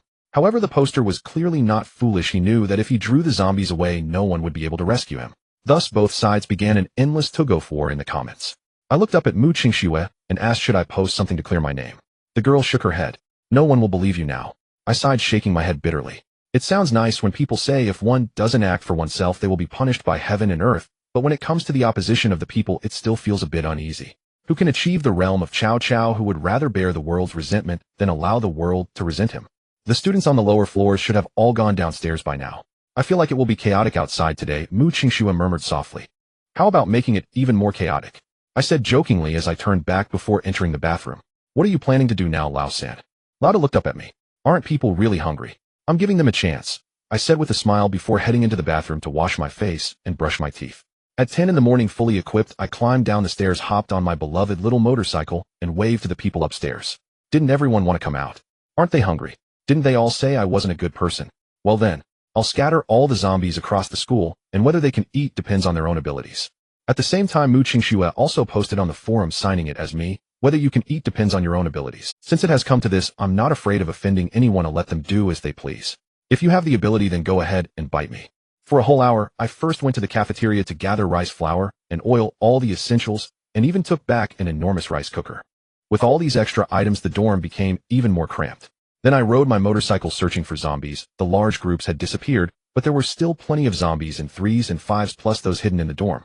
I estimated that the number of people still alive in the entire school definitely did not exceed 500. I scattered these zombies throughout the school and twisted the throttle, speeding away. It's not that I am not human, but rather that you all do not treat me as one. After scolding me, do you still want to enjoy the fruits of others' labor? Not a chance. At noon, I returned to the bottom of the dormitory and did not rush upstairs. Instead, I stood below, gazing at the window of the dorm adjacent to ours. Yesterday, Lauda said that after Xiao Feng from the next dorm saw us go down, he also went down, but he never came back. Whether he comes back or not is none of my concern, but I know that if he was able to live alone in the dorm safely for 2 days, it means his dorm must be secure. Without hesitation, I swiftly climbed onto the guardrail of the first floor. The zombies inside the window noticed me and began banging on the glass. I ignored them and directly climbed to the second floor. Peeking into the dormitory, I saw that indeed no one was there. I jumped in. Setting myself up, I gently opened the doors to the bathroom and shower room, both of which were completely empty. Then I walked to the front door and looked through the peephole. My view was limited and I couldn't see anything. I gently pushed the door. It was locked tightly, which eased my mind considerably. Standing in the dormitory contemplating what to do next, a figure suddenly jumped in through the window. What the hell? I was startled, and just as I was about to react, I realized it was Lao Lu. You bastard, trying to scare me to death, I muttered under my breath. Third brother, should we smash now, or wait? It's really crowded in the dorm. There are too many people, Lao Lu asked. Before leaving, I had shared my plans with everyone, and they were all thrilled. But now we faced a problem. Would the sound of smashing the wall attract the zombies in the hallway to charge at the door? If we managed to break it down in one go, that would be fine, but if it took half a day, without success, wouldn't all the zombies converge at our dorm door? As I sat there struggling internally, a loud crash echoed from the bathroom, followed by the sound of a wall collapsing and bricks falling. Damn it. You idiot, did I tell you to smash it? I hurried to the bathroom door to take a look. What the hell, Lao Wu? Just one glance was enough to leave me stunned. I had underestimated Lao Liu's strength. This fool with both axes in hand had knocked down half the wall in the bathroom in one blow.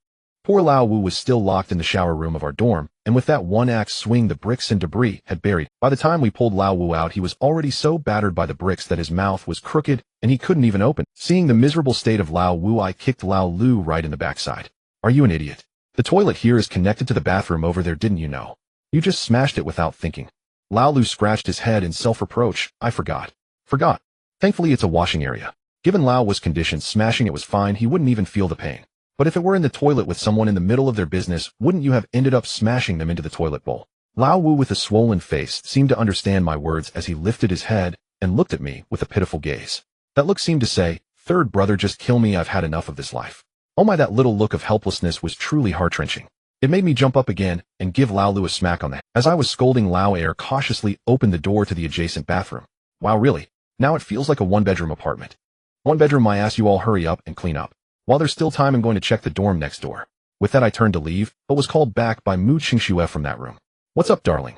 I turned back with a flattering smile. Lao Lu beside me snorted heavily. Just wait until I let you smash something over there. Don't bury me again. Actually, I was overjoyed to learn that Lao Lu could take down a hollow wall in one go, but I couldn't be too nice to him. It was all about balance. Once I showed him a bit of kindness, that little rascal would start thinking about how to take advantage of me. I mean, come on, I have 2 girlfriends right now, and I haven't even gotten to use them yet. How could I let him take the lead? That person is speaking again. Mu Qingxue handed me the computer.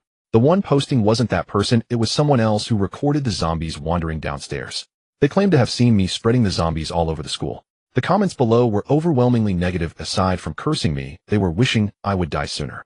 I didn't care about those comments, so what mattered to me was the pinned comment. I have a way to lure all the zombies in the school to the bottom of the Xingtian dormitory. As long as you save me, the zombies from the supermarket will also appear at the bottom of the Xingtian dormitory. After reading the comment, I felt a bit incredulous. Forget about them. Even I wouldn't dare to wander around the school freely. But the next second, I heard a faint sound of a propeller spinning outside the window. In an instant, my scalp tingled as I slapped my thigh and rushed to the window. I can't believe this. Looking at a small drone flying slowly around the corner at 3 to 4 meters high, I couldn't help but curse. Lao Air, also peering out the window, gritted his teeth. This bastard definitely knows Lao, said he even knows where our dormitory is. Zhang Yi, shoot down the drone quickly. I shouted into the room. The next second, Zhang Yi poked her body out with a bow and arrow. I hurriedly pulled my head back, fearing that this girl would accidentally hit me. After 2 full draws, the drone remained unscathed. It was already swaying up and down, making it quite difficult to hit. Lao Lu stood behind me, watching the drone as it passed the corner with a horde of zombies. Useless humph. With that, he turned and went into the bathroom, coming out with half a brick. Third brother, get up. Lao Lu pulled me aside without even looking, raised his hand, and threw the brick. Then, there was nothing more. I only heard something smash on the ground. Watching Lao Lu walk away after clapping his hands, I was stunned and leaned out to look. The drone had already been overwhelmed by a mass of zombies, trampled into pieces. What kind of magic is this? I looked at Lao Lu in disbelief. You forgot I'm a discus champion. Lao Lu shot me a shy glance. Wow, Lao Lu is impressive. Just as I was in awe of Lao Lu wanting to kneel and worship, a cheer suddenly erupted from the adjacent window. My head buzzed. Was this really the time to cheer? I hurriedly looked down. All the zombies that had just been around the corner had rushed down to our floor because of that cheer. Seeing the densely packed crowd of zombies numbering in the hundreds, I plopped down on the stool. My heart churned. A mix of emotions surged within me as I kept questioning myself. What was all this effort for? Was it for these 4 fools? Don't say anything. I could see Lao Lu wanting to comfort me, but in no time, everyone in the dormitory had gathered around me, quietly watching me smoke one cigarette after another. Third brother, life is destined by heaven. Lao Si had just begun to speak when I shot him a glare that made his neck shrink. I got a bit carried away just now, hard to control. Third brother, you see. Looking at the elder brother, I silently put on my claw hook, and he quickly turned back to our own dormitory. Third brother, how about we look for something similar to a drone in this dormitory? Finally, someone said something sensible. Finally, someone was considering their survival. I looked at Lao Air, who was on the verge of tears. Then why don't you go find it? Why are you just standing there? The dormitory was that small, with more than 10 people searching. In the end, we found only one useful item, a climbing rope. I glanced at the time. It was still early, barely before 3 in the afternoon. Without a word, I tied the climbing rope around my waist and handed the rope to Lao Lu. Hold me tight.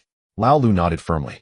As I stepped onto the windowsill, I attracted the attention of all the zombies below, each reaching out their gray hands and crying out. To be honest, from this angle, it was far more shocking than running with them at night. Xingtian, why don't you just not go? Mu Qingxue pulled me back, worried. I smiled in reply. Xingtian, how about we think of another way? Wait until there are fewer zombies before you go. Zhang Yi also grabbed my arm. Don't worry, as long as Lao Lu doesn't mess up, I guarantee I'll come back safely. I patted her delicate little hands. Honestly, there was no need to rush to another dormitory. The key was that I had a pent-up frustration with no outlet. It wasn't even that I was angry at the elder brother, but rather at that person on the forum. After 3 days of risking my life, everything I had fought for was completely destroyed by a single drone. How do you even describe that feeling? To put it bluntly, it felt like being played for a fool. Deep down, I felt a sense of injustice. After narrowly escaping death, they just had to lift a finger, and the contrast was too great for me to accept. Steadily gripping the railing on the first floor, the zombies below stretched desperately for my ankles, yet there remained a distance of 30 to 40 centimeters.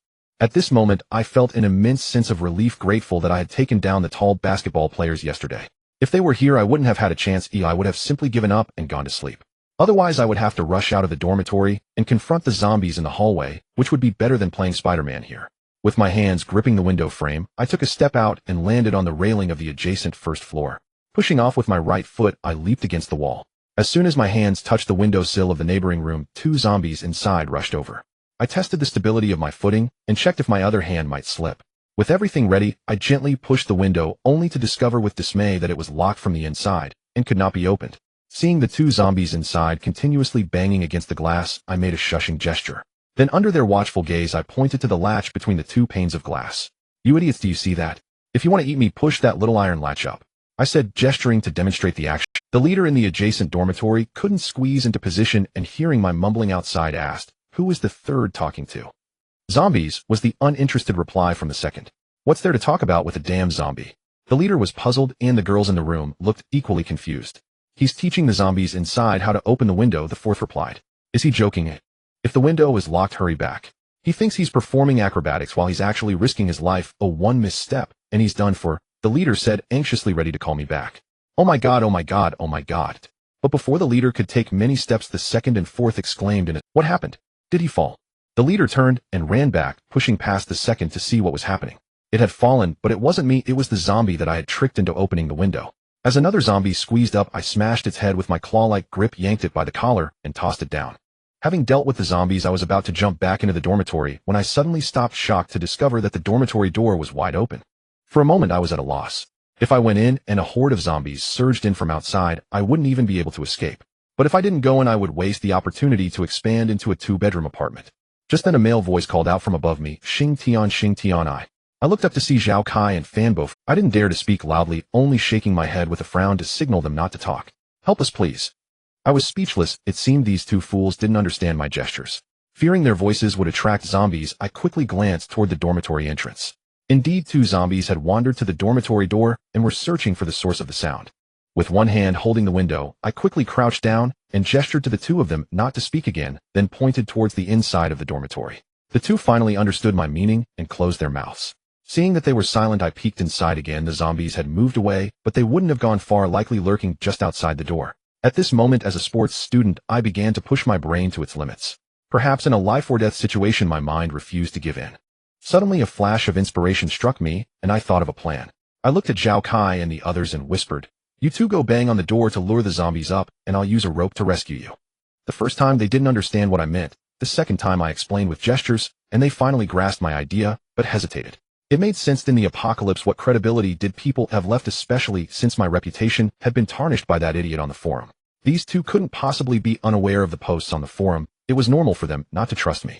However, I was surprised that Fan Bo, usually indecisive, was unusually resolute today, nodding at me before turning back into the room.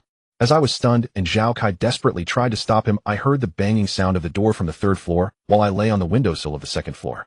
I poked my head out to look towards the dormitory door, and at least 30 zombies were running from the left side towards the stairs. The sight sent a chill down my spine, and I silently thanked my lucky stars that I hadn't acted recklessly. If they truly entered the dormitory, it would be a one-way trip. Feeling that the time was right, I rolled back into the dormitory and walked to the entrance, glancing at the long-lost dormitory hallway before shutting the main door.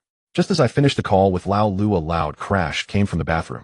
A group of people walked in from the bathroom. I took the rope from Lao Lu and approached the window.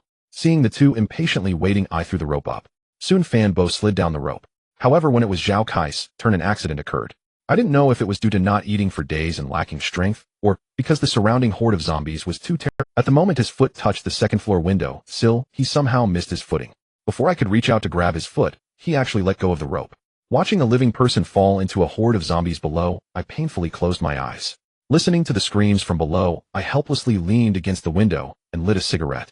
Third, none of us wanted this. He couldn't handle it. He was scared. Don't blame yourself. The leader sat down beside me. I didn't say anything, but I quickly adjusted my emotions and stood up. There are no zombies in the second floor corridor. I will confirm all the dormitories with open doors. This will also facilitate our next move, I said, organizing my emotions. Third, brother, I'll go with you. Lao Lu was the first to step forward. I shook my head. Oh, I didn't say anything, but I firmly told myself that I absolutely could not take these fools with me. I approached Fan Bo, watching him devour his food. Is there anyone on the third floor playing with drones? Fan Bo blankly shook his head. No, what was said on the Xingtian forum isn't true, right? I helplessly shook my head. If it were true, I wouldn't have thrown you the rope just now. After saying that, I gently opened the dormitory door and stepped outside. Stepping out of the dormitory door, I glanced around. The position I was in couldn't be considered the middle, but it was close enough. There were 18 dormitories on a single floor, arranged from west to east, with one row on the south and one on the north, 10 on the south and 8 on the north due to the staircase. My dormitory was on the south side, and as it stood, there were still 7 dormitories on that side that had not been opened. The north side also had dormitories with their doors ajar, but I hadn't looked at them. Why hadn't I prepared earlier? Apologies, my mind isn't sharp and I can't remember so many details. Just glancing at the south side, I saw there were still 2 dormitories with their doors open. Fortunately, one of them was right next to the east side of my dormitory. Unfortunately, there was another dormitory that I could basically disregard because it was on the far east side right next to the wall. That was the location of the dormitory where Mu Qingxue had initially stayed. It spanned the north and south, containing dozens of faucets and ample space. Thus it was the place where we usually washed our sheets and covers.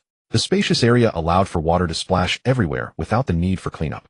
I turned back and shot a glance at Lao Lu. He understood instantly and closed the current dormitory door. I quickly made my way to the adjacent dormitory, checked around, and confirmed there were no zombies. I should have stayed put in my dormitory, but the dormitory on the far east side made me restless. Why? Because controlling that dormitory would allow access to the 4 dormitories on the north side, facilitating movement in both north and south directions. My internal struggle lasted only a moment before I stepped out of the dormitory, deciding to check the far east dormitory. However, to my surprise, before I could take 2 steps, I heard a loud crash from the washroom inside the dormitory. In the next moment, I heard the moans of zombies in the corridor and the sound of chaotic footsteps. Damn it! I cursed inwardly and hurried back to close the main door, leaning against it. Looking at Lao Lu, who walked out of the washroom, I nearly broke down and said, "Didn't I tell you to wait for my signal before smashing the wall?" Lao Lu shook his head. "You never said that." I wanted to continue scolding, but seeing Jiang Yi shaking her head slightly behind Lao Lu, I shut my mouth. With 1,000 flames of anger in my heart, I suppressed them all. What more could I say? I hadn't communicated clearly. What could I expect from 4 fools to understand my intentions? You really were overthinking it. Because of Lao Liu's blunder, today's exploration journey had to come to an end. Glancing at the time, it was already past 5 in the evening, and soon it would be dark. During dinner, everyone began to allocate rooms. Initially, I wanted the girls to stay in a dormitory by themselves, but they were scared and refused to do so. So we had no choice but to separate the boys under the pretense of protecting the girls. However, judging by the expressions of those guys, they certainly didn't look like they were there to protect anyone. They seemed more inclined to cause trouble for the girls. Tonight was indeed remarkable. In an era overrun by zombies, our group managed to have steaming hot rice. Although each person only received a salted duck egg and a sausage, I could see that everyone was quite satisfied. After dinner, we gathered to discuss what to do next. Mu Qingxue, who had been fixated on the internet, said the military had already initiated a rescue operation. Moreover, we were very close to the temporary shelter by the sea, and we should be rescued soon. Hearing such good news, smiles appeared on everyone's faces. However, Jiang Yi struck a blow to everyone, stating, "The success of the rescue operation depends on whether the electricity and internet remain intact. If one day the power and internet go down, it will mean the rescue has completely failed, and we will have to rely on ourselves from then on." Though her words were ill-timed, they were indeed a harsh reality. In an instant, the smiles faded, replaced by worried expressions. Seeing everyone's morale suddenly drop, I quickly spoke to comfort them. "All right, whether or not there's a rescue, we have survived on our own for 3 days. Even without rescue, I believe we can continue to survive." However, after I finished speaking, I wasn't sure if it was my bad luck or Jiang Yi's, but the dormitory lights went out. Everyone hurriedly took out their phones, only to find they had lost signal. Damn it! I cursed loudly. A few girls nearby started to sob softly. I lit a cigarette and took a deep breath. Trust the country, trust the military, we will eventually be rescued. After saying that, I turned and walked towards the dormitory assigned to me. Life without electricity and internet was dull and tedious. After washing up, I crawled into bed early. Although my eyes were closed, the hundreds of zombies downstairs hung over me like a sword, leaving me on edge. Would I just ignore them? That was absolutely not an option. Who knew if these creatures would suddenly evolve one day and learn to climb stairs? What if I was sleeping here and they broke in through the window? Such a thing could never be allowed to happen. However, after searching several dormitories today, I found no remote control devices. I couldn't understand it. Small drones were being used freely elsewhere. After searching several dormitories, I didn't even find a single remote-controlled toy car. I couldn't help but curse inwardly. When the school assigned dorms, were they not only considering intelligence, but also grouping the poor together? As I was inwardly cursing the school, I caught a whiff of a familiar fragrance drifting by. Moments later, I widened my eyes in surprise as I saw 2 stunning beauties climb onto my single bed. The 2 beauties casually sat beside me. Although it was cramped, they chatted while applying lotion on themselves. "Ladies, this is a single bed. There's really no need for 3 of us to share it, is there?" I asked with a pained expression. "Do you want to play favorites?" Mu Qingxue glared at me. "I wouldn't dare." I quickly waved my hands. "Then do you want to seek new romance?" Jiang Yi coldly asked, looking at me. "On my honor, even if I wanted to, there's no one downstairs with those hundreds of zombies," I said with a grimace. "Then why are you still voicing your opinions?" Mu Qingxue crawled into bed. "No opinions," I said, but inwardly I had plenty. I've never been in a situation with 1 dragon and 2 phoenixes. It was a bit awkward, and I felt hesitant to make a move. "Did you 2 plan this? Is it that you absolutely won't sleep alone with me?" What's the difference from having no women at all? Moving a bit. Jiang Yi gently pushed me, then lay down as well. I found myself squeezed in the middle, enjoying the embrace of two beauties, yet it was incredibly uncomfortable, and I even felt a bit short of breath. Just as I was about to helplessly close my eyes and sleep until dawn, a familiar fragrant breeze wafted by my bed, and a voice heavily sighed, "Third brother, aren't you squeezing in?" A familiar scent wafted to my nose, and the more I savored it, the more I felt we had met before. Ignoring Lao Lu, I looked down at the two beauties in my arms. "May I ask where you got your lotion from?" The two girls replied in unison, "Lao Liu's." My vision went dark. It was this scent that made me lose all sensation instantly. In the following days, due to the internet and power outage, we were completely oblivious to everything happening outside, including what transpired on campus. Although we were unaware of the outside world, we continued with our tasks. After 6 days of effort, all the dormitories on the south side of the second floor had been cleared by us. What surprised us the most was that the room at the far east was presumably occupied by a reclusive otaku. The dormitory didn't have much, but we managed to find over 10 to 20 boxes of instant noodles and cola. The stones that fell from the walls were stacked into several makeshift stoves by us. The remaining stones that were of no use were taken by Lao Lu to amuse himself by smashing zombies. One should not underestimate Lao Liu's strength. Over the past few days, he managed to kill no less than 20 zombies with those broken stones. Inspired by Lao Liu's example, Jiang Yi's group of archers came up with a clever method. They decided to tie nylon ropes to their arrows, allowing them to shoot and retrieve them, greatly reducing the consumption of arrows. Though the accuracy might be quite poor, quantity determines quality. Besides eating and sleeping, the girls spent their time practicing archery, hitting 1 out of 10 shots. On a good day, they could kill a dozen zombies. By the 6th day, the number of zombies downstairs had reduced by over 100. During these days, there were always some who rushed out of the dormitories due to hunger, but their cries were quickly drowned out by the sounds of their demise. We could only express our helplessness and let them depart, hoping that in the next life this world would be free from suffering and hunger. Finally, on the 7th day, we arrived at the washroom. After securing the door tightly, I felt confident since the space was large enough, and I wasn't afraid of any zombies lurking in the first dormitory to the north. Once I was prepared for battle, I gestured at the wall, and without a word, Lao Lu swung his axe twice. The hollow brick wall collapsed, and I pushed Lao Lu away, fearing that he might be foolish enough to be overwhelmed by any zombies that might rush out. However, after waiting for a while, I suddenly realized that there was not a sound to be heard. Filled with confusion, just as I was about to cautiously step inside, Lao Lu patted me on the shoulder from behind. "What is it?" I turned around and glared. Lao Lu pointed at my foot just as it was about to touch down, saying, "Third brother, you were right, there's one in the toilet." I looked down in haste, and quickly jumped back, exclaiming, "What the hell?" It was indeed a person crushed by the fallen wall, blood covering their head. They seemed unlikely to survive. Seeing the pants sagging around their ankles, I initially judged that this person had been caught in the act of defecating. Then I realized that if they could still excrete, that implied they had been living quite comfortably. But as soon as I stepped into their dormitory, I immediately understood why. Ugh, this person had eaten. After retching for a long while, I finally managed to suppress my nausea. Looking at the cured meat hanging from the clothes rack, I truly admired this guy. "How did he manage that?" I muttered. "Making cured meat is quite simple. It requires smoking, third brother," Lao Lu explained. I rolled my eyes, saying, "I meant, how did he manage to eat a classmate? No one asked you how to make cured meat." "Third brother, what should we do about that idiot?" Lao Lu pointed towards the restroom.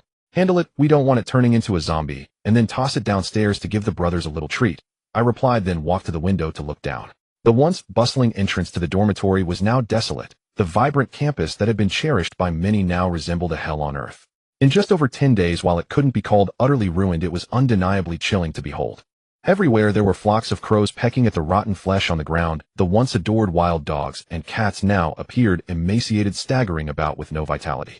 Lighting a cigarette, I stood by the window and looked around, only to find not a single zombie downstairs. I was a bit puzzled. If there were no zombies below, why were people still eating each other? Glancing at the cured meat that Lao Lu had taken from the clothes rack, I couldn't help but wonder, if there are no zombies below, and he still chose to eat his roommate, then what could the reason be? So that idiot from the forum didn't succeed. Is the supermarket still filled with zombies? Or did he succeed, and now various factions have formed, all competing for resources? Thinking about this, I carefully recalled what remained in the supermarket when we left, wondering if it was enough for hundreds to eat, or rather how long it could sustain them. Moments later, I shook my head. For hundreds of people, that amount would only last a few days. With this in mind, I suddenly realized that if my estimates were correct, the school had indeed become a school of cannibals. In this light, the group of zombies downstairs was not just a burden, or rather they had become our bodyguards. If they were around, wouldn't those hungry people have rushed upstairs long ago? Thinking this, I pulled the curtains and turned back. I told Jiang Yi and the other girls to stop shooting, then gathered everyone together to discuss the thoughts I had just had.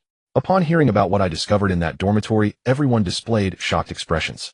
After some deliberation, I decided to go down and take a look. Knowing ourselves and our enemy always made me feel like someone was lurking behind me with a knife. Everyone strongly opposed my decision to go down, but none could stop me. A few of the brothers wanted to accompany me, but I stopped them, reasoning that if a group went down we would be too conspicuous to gather any useful information. In the end, they couldn't dissuade me. I put on a mask, glanced down to confirm there was indeed no one around, and in the worried gazes of everyone I leaped down. This journey required not only avoiding zombies, but also avoiding people. Although I didn't see anyone, I remained calm. In the distance I spotted the only large supermarket on campus. There were no zombies there, but a few students were holding red-to-seld spears. I quietly retreated. Having seen this, I should have a basic understanding of the situation. That idiot from the forum succeeded. He had formed his own organization and successfully occupied the supermarket, preventing other students from obtaining any food. If I wasn't mistaken, aside from the cafeteria, I had emptied. The remaining 5 cafeterias should also be empty. Damn it, this is quite dark, isn't it? I cursed inwardly. At that moment, a few frail students approached, supporting each other as they walked from afar. "Classmate, please let us join. We just want something to eat," a weak boy pleaded. "The president said that weaklings like you are wasting food by living. You should be eliminated. Go on, there's plenty to eat out." In the distance I could see the hatred in the eyes of several boys. However, faced with several towering figures wielding weapons, they ultimately did not dare to storm the supermarket. Seeing this, I couldn't help but curl my lips. It's no wonder you're hungry. At this point, everyone is dead anyway. Why not take a chance? Perhaps there might be a chance for survival. Although I harbor dissatisfaction with that so-called chairman's actions, given the current situation, his choices are not entirely unjustifiable. How should I put this? In today's world, it's akin to returning to the Stone Age. Evaluating a person's excellence is no longer about how many diplomas one holds or how high one's IQ is. Instead, it hinges on one's physical strength and the ability to survive in harsh conditions. To speak bluntly, today's people resemble animals in mate selection, where the criteria lean towards the strength of the male rather than their intelligence. The few weaker ones who were ruthlessly eliminated returned empty-handed, supporting each other as they walked away. I decided to follow them to see, because that gatekeeper had mentioned something about the outside of the school. This implies that the students have already begun to spread outside the school. It's unavoidable. Food does not regenerate, and to avoid hunger one must fight desperately. Following them all the way, I finally arrived at the eastern edge of the campus wall. Outside the wall was an old residential area, the tallest building barely 6 stories high. This was the first time I had seen the scene outside of school since the zombie outbreak. Compared to the horrors within the school, the outside was even harder to bear. Collapsed buildings, wrecked cars, scattered human remains. All of it was prevalent, and I even saw the remains of a child whose face had been gnawed off. "This is so damn tragic," I couldn't help but mutter, watching several frail boys squeeze through a gap in a fence before walking away. I approached as well, but after trying I realized just how weak those kids must be. I couldn't get through at all. The fence was stuck against my chest. With no other choice, I shook my head and opted to jump over the wall. The fence wasn't high, about 2 meters. Finding a foothold, I took a running leap and jumped over. Once outside, I was extra cautious, but seeing the boys in the distance nearing the end of the buildings, I felt a bit more. The fact that those boys dared to walk out so unguarded indicated that this path had been cleared multiple times, which gave them a sense of security. With the pressure off my mind, I began to survey my surroundings. Although they were called residential buildings because they were adjacent to the school, the first-floor units had mostly turned into small shops. There were vendors selling snacks and sundries, but the tightly shut doors left me feeling somewhat perplexed. Logically, if someone had left the school to search for food, this place should have been the first to be discovered. Why then was no one entering the snack shops in search of food? With questions in mind, I arrived in front of a small restaurant selling fried rice and leaned in to listen. There wasn't a sound inside. I gently tapped on the door with my grappling hook, and soon I heard the eerie moans approaching the door. "No wonder, there are zombies inside and no one dares to enter," I muttered as I stepped back 2 paces. Looking up to confirm the shop sign once more, I realized it was indeed selling fried rice, and I started to feel tempted. The fact that they could sell fried rice meant there must be rice inside, which was undoubtedly a high-quality food source, especially since the rice in my dorm was running low. Based on the sounds of zombies inside, I judged there couldn't be more than 3 zombies, which was a trivial matter for me. Some might ask why I was so sure I hadn't misheard, or how I could be certain I was right. To that I can only say, what have I been doing lately? And the group downstairs constantly making noise and groaning without it. If I hadn't developed this level of hearing, then my efforts would have been in vain. Just as I was about to kick open the wooden iron door and deal with those zombies, a distant despairing cry for help suddenly echoed. I quickly hid in the corridor, watching the direction the cry came from, which was indeed where those boys had left. In the distance I spotted 2 zombies chasing after a bespectacled boy.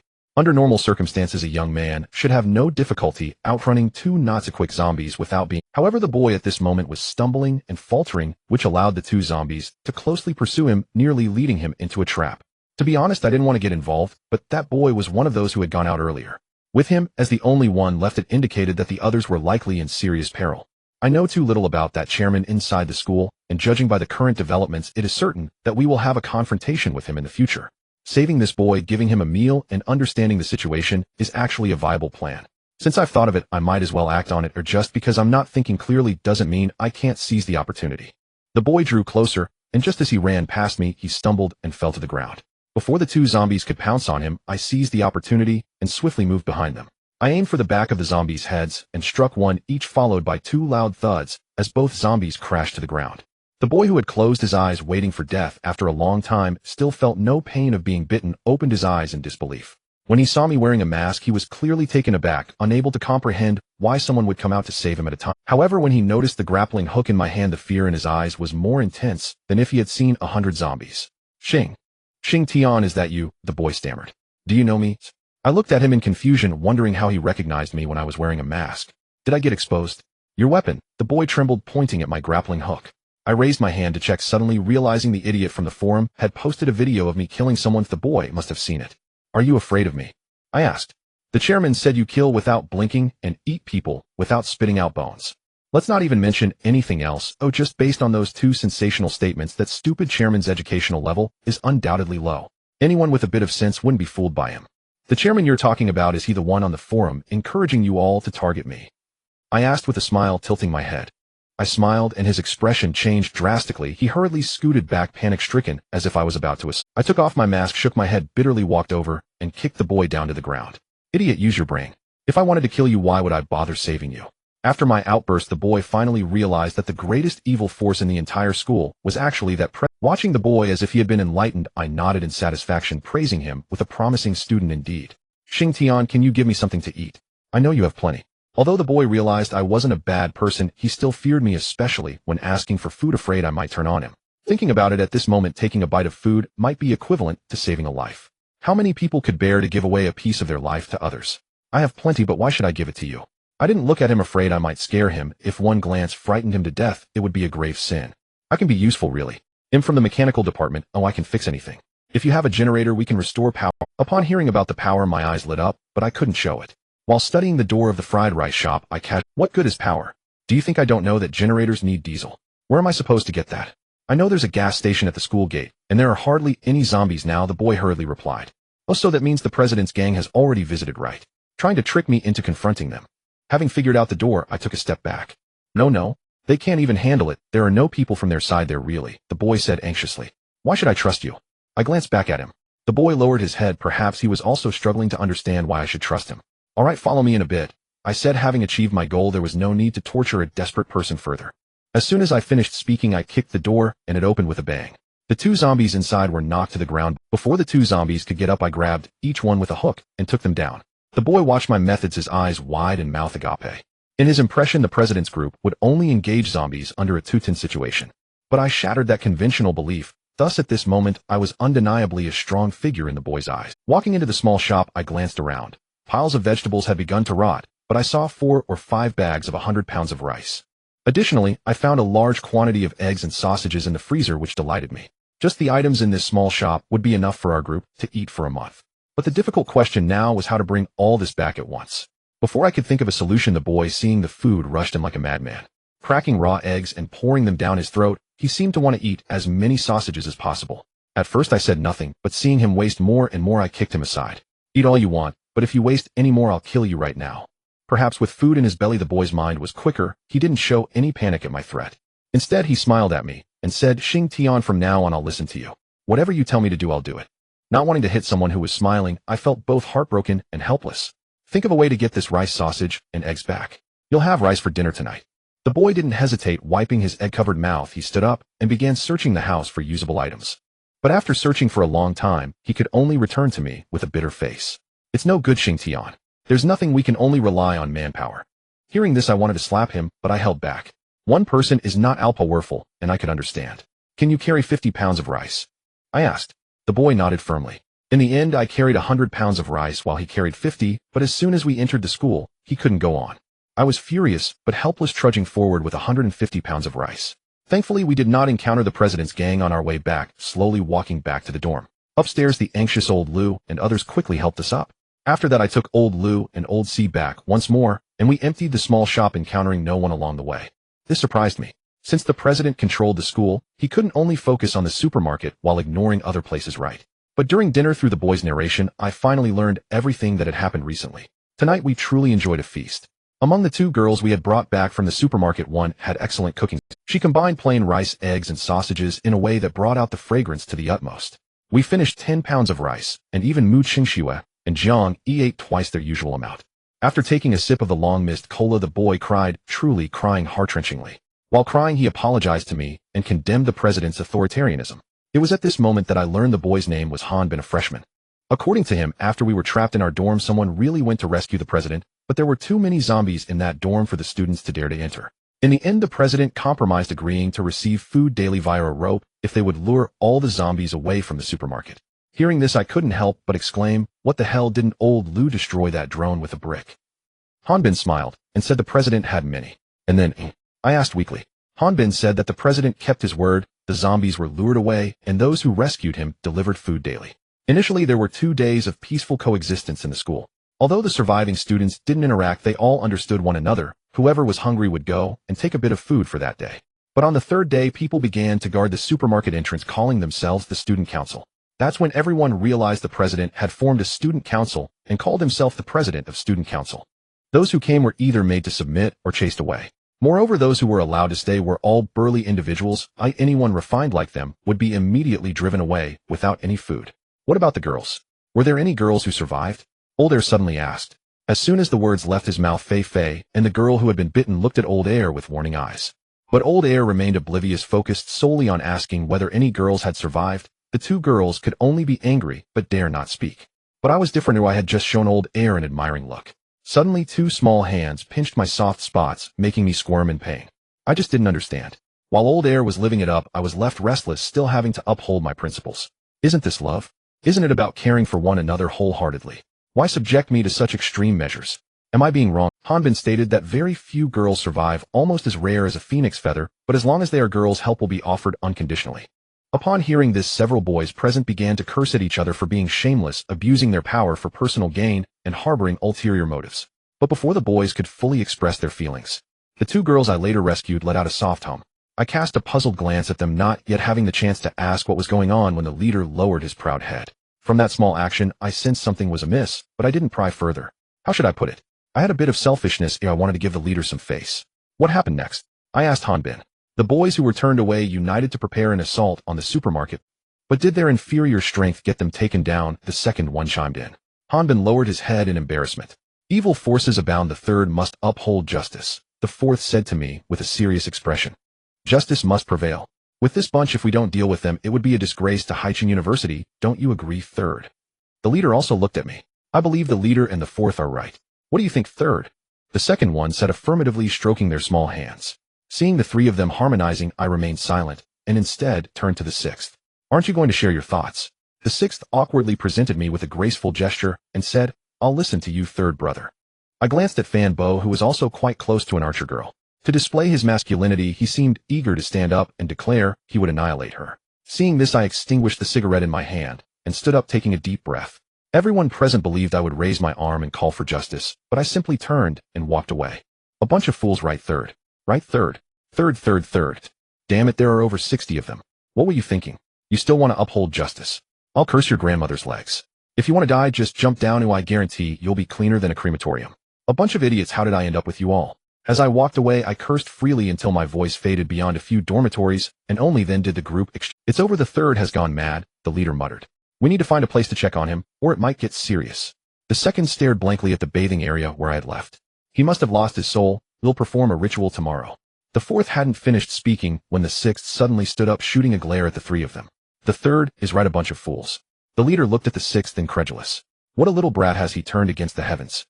Unfilial, the 2nd. Evil forces are rampant, and the 6th has certainly been hit hard, the 4th said earnestly. Afterward, he nudged Fan Bo beside him. Friend, what's your insight? Fan Bo, with his eyes full of the girl beside him and oblivious to the happenings of the guys, casually replied, when the 4th suddenly addressed him, the bed is too narrow, it's a bit difficult to move around.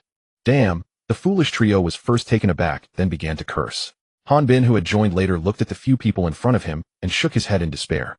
Humph. Mu Qingxue and Jiang Yi could no longer hold back, snorting coldly and leaving.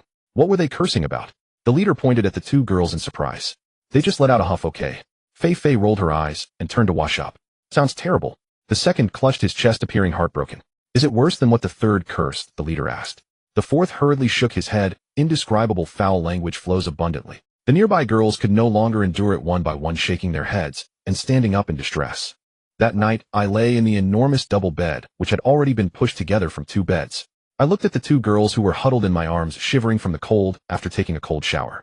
I couldn't help but worry. December was approaching and the northeastern sky was growing colder. If this continued, it wouldn't be a viable solution. Whether or not to take hot showers was secondary. The main issue was that once deep winter set in, a group of people, survival would certainly face problems.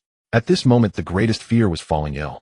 If adequate treatment could not be obtained, even a fever or cold might lead to casualties.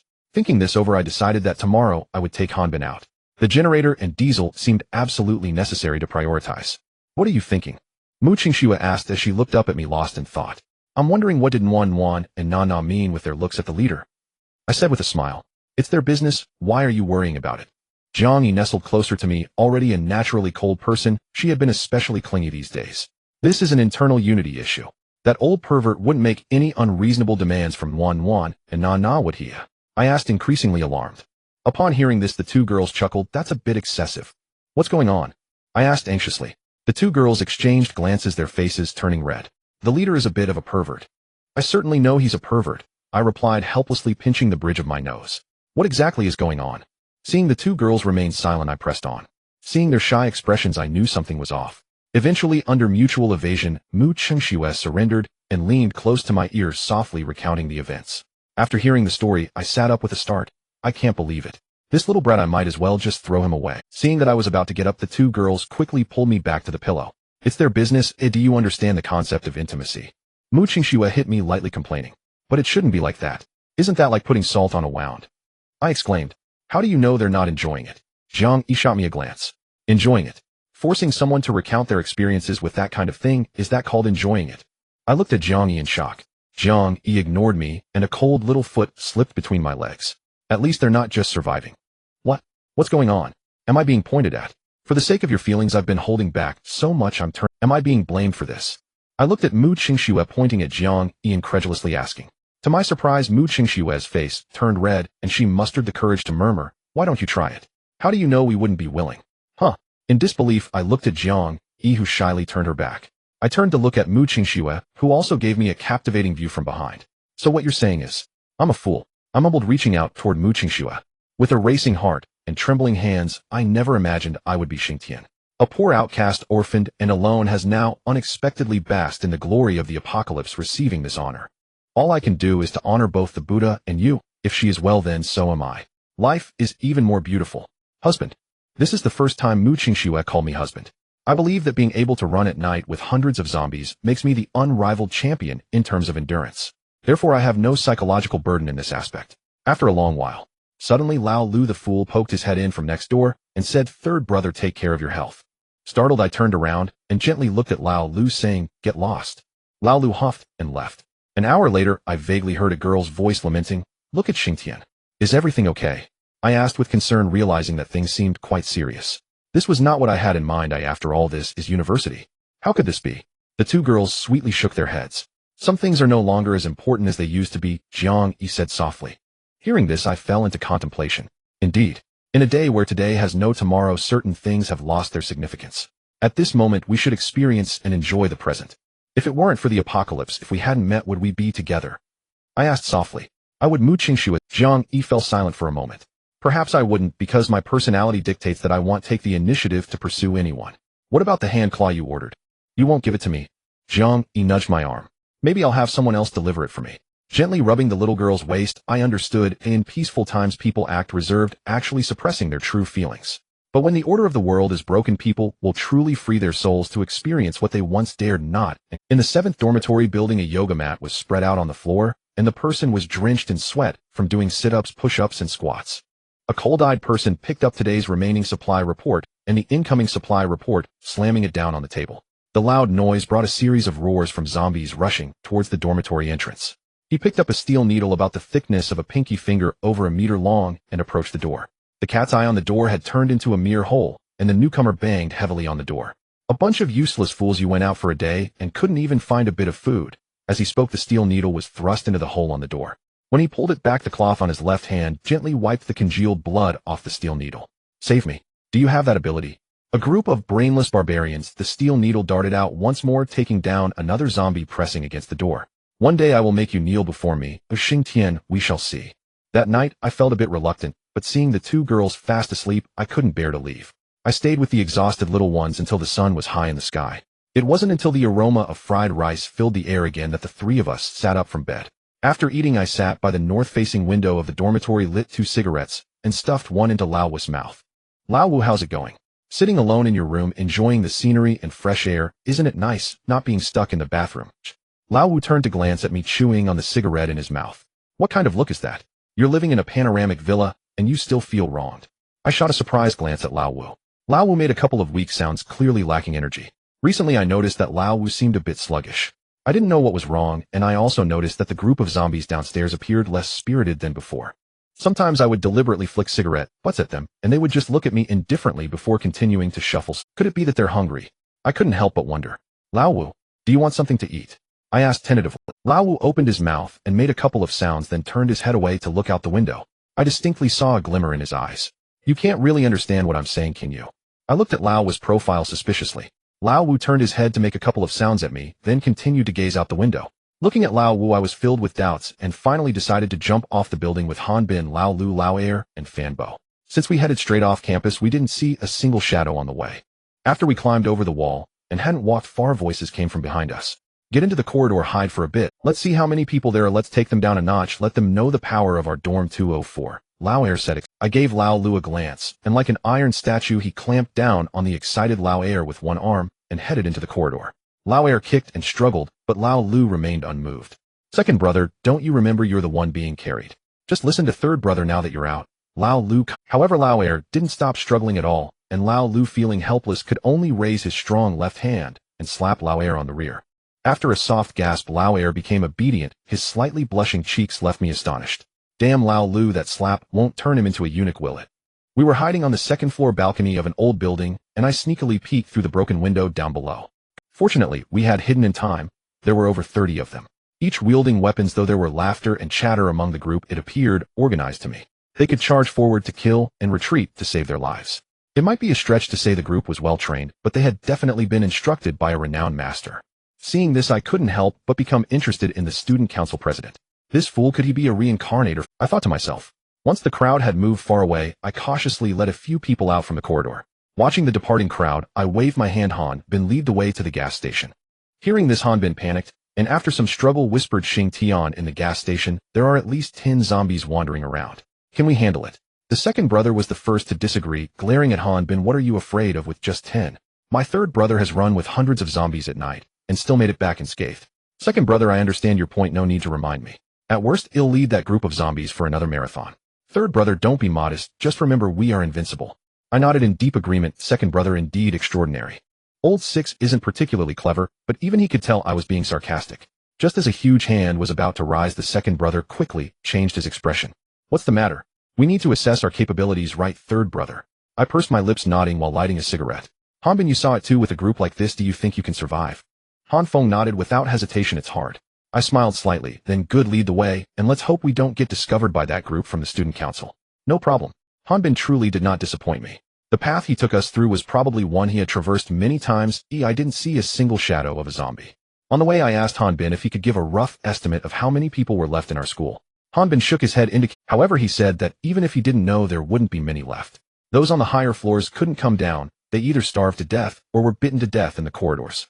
Some even tried to escape using bedsheets or drainage pipes. But according to him, no one succeeded. Either they fell to their deaths or were dragged in by the zombies in the lower dormitories.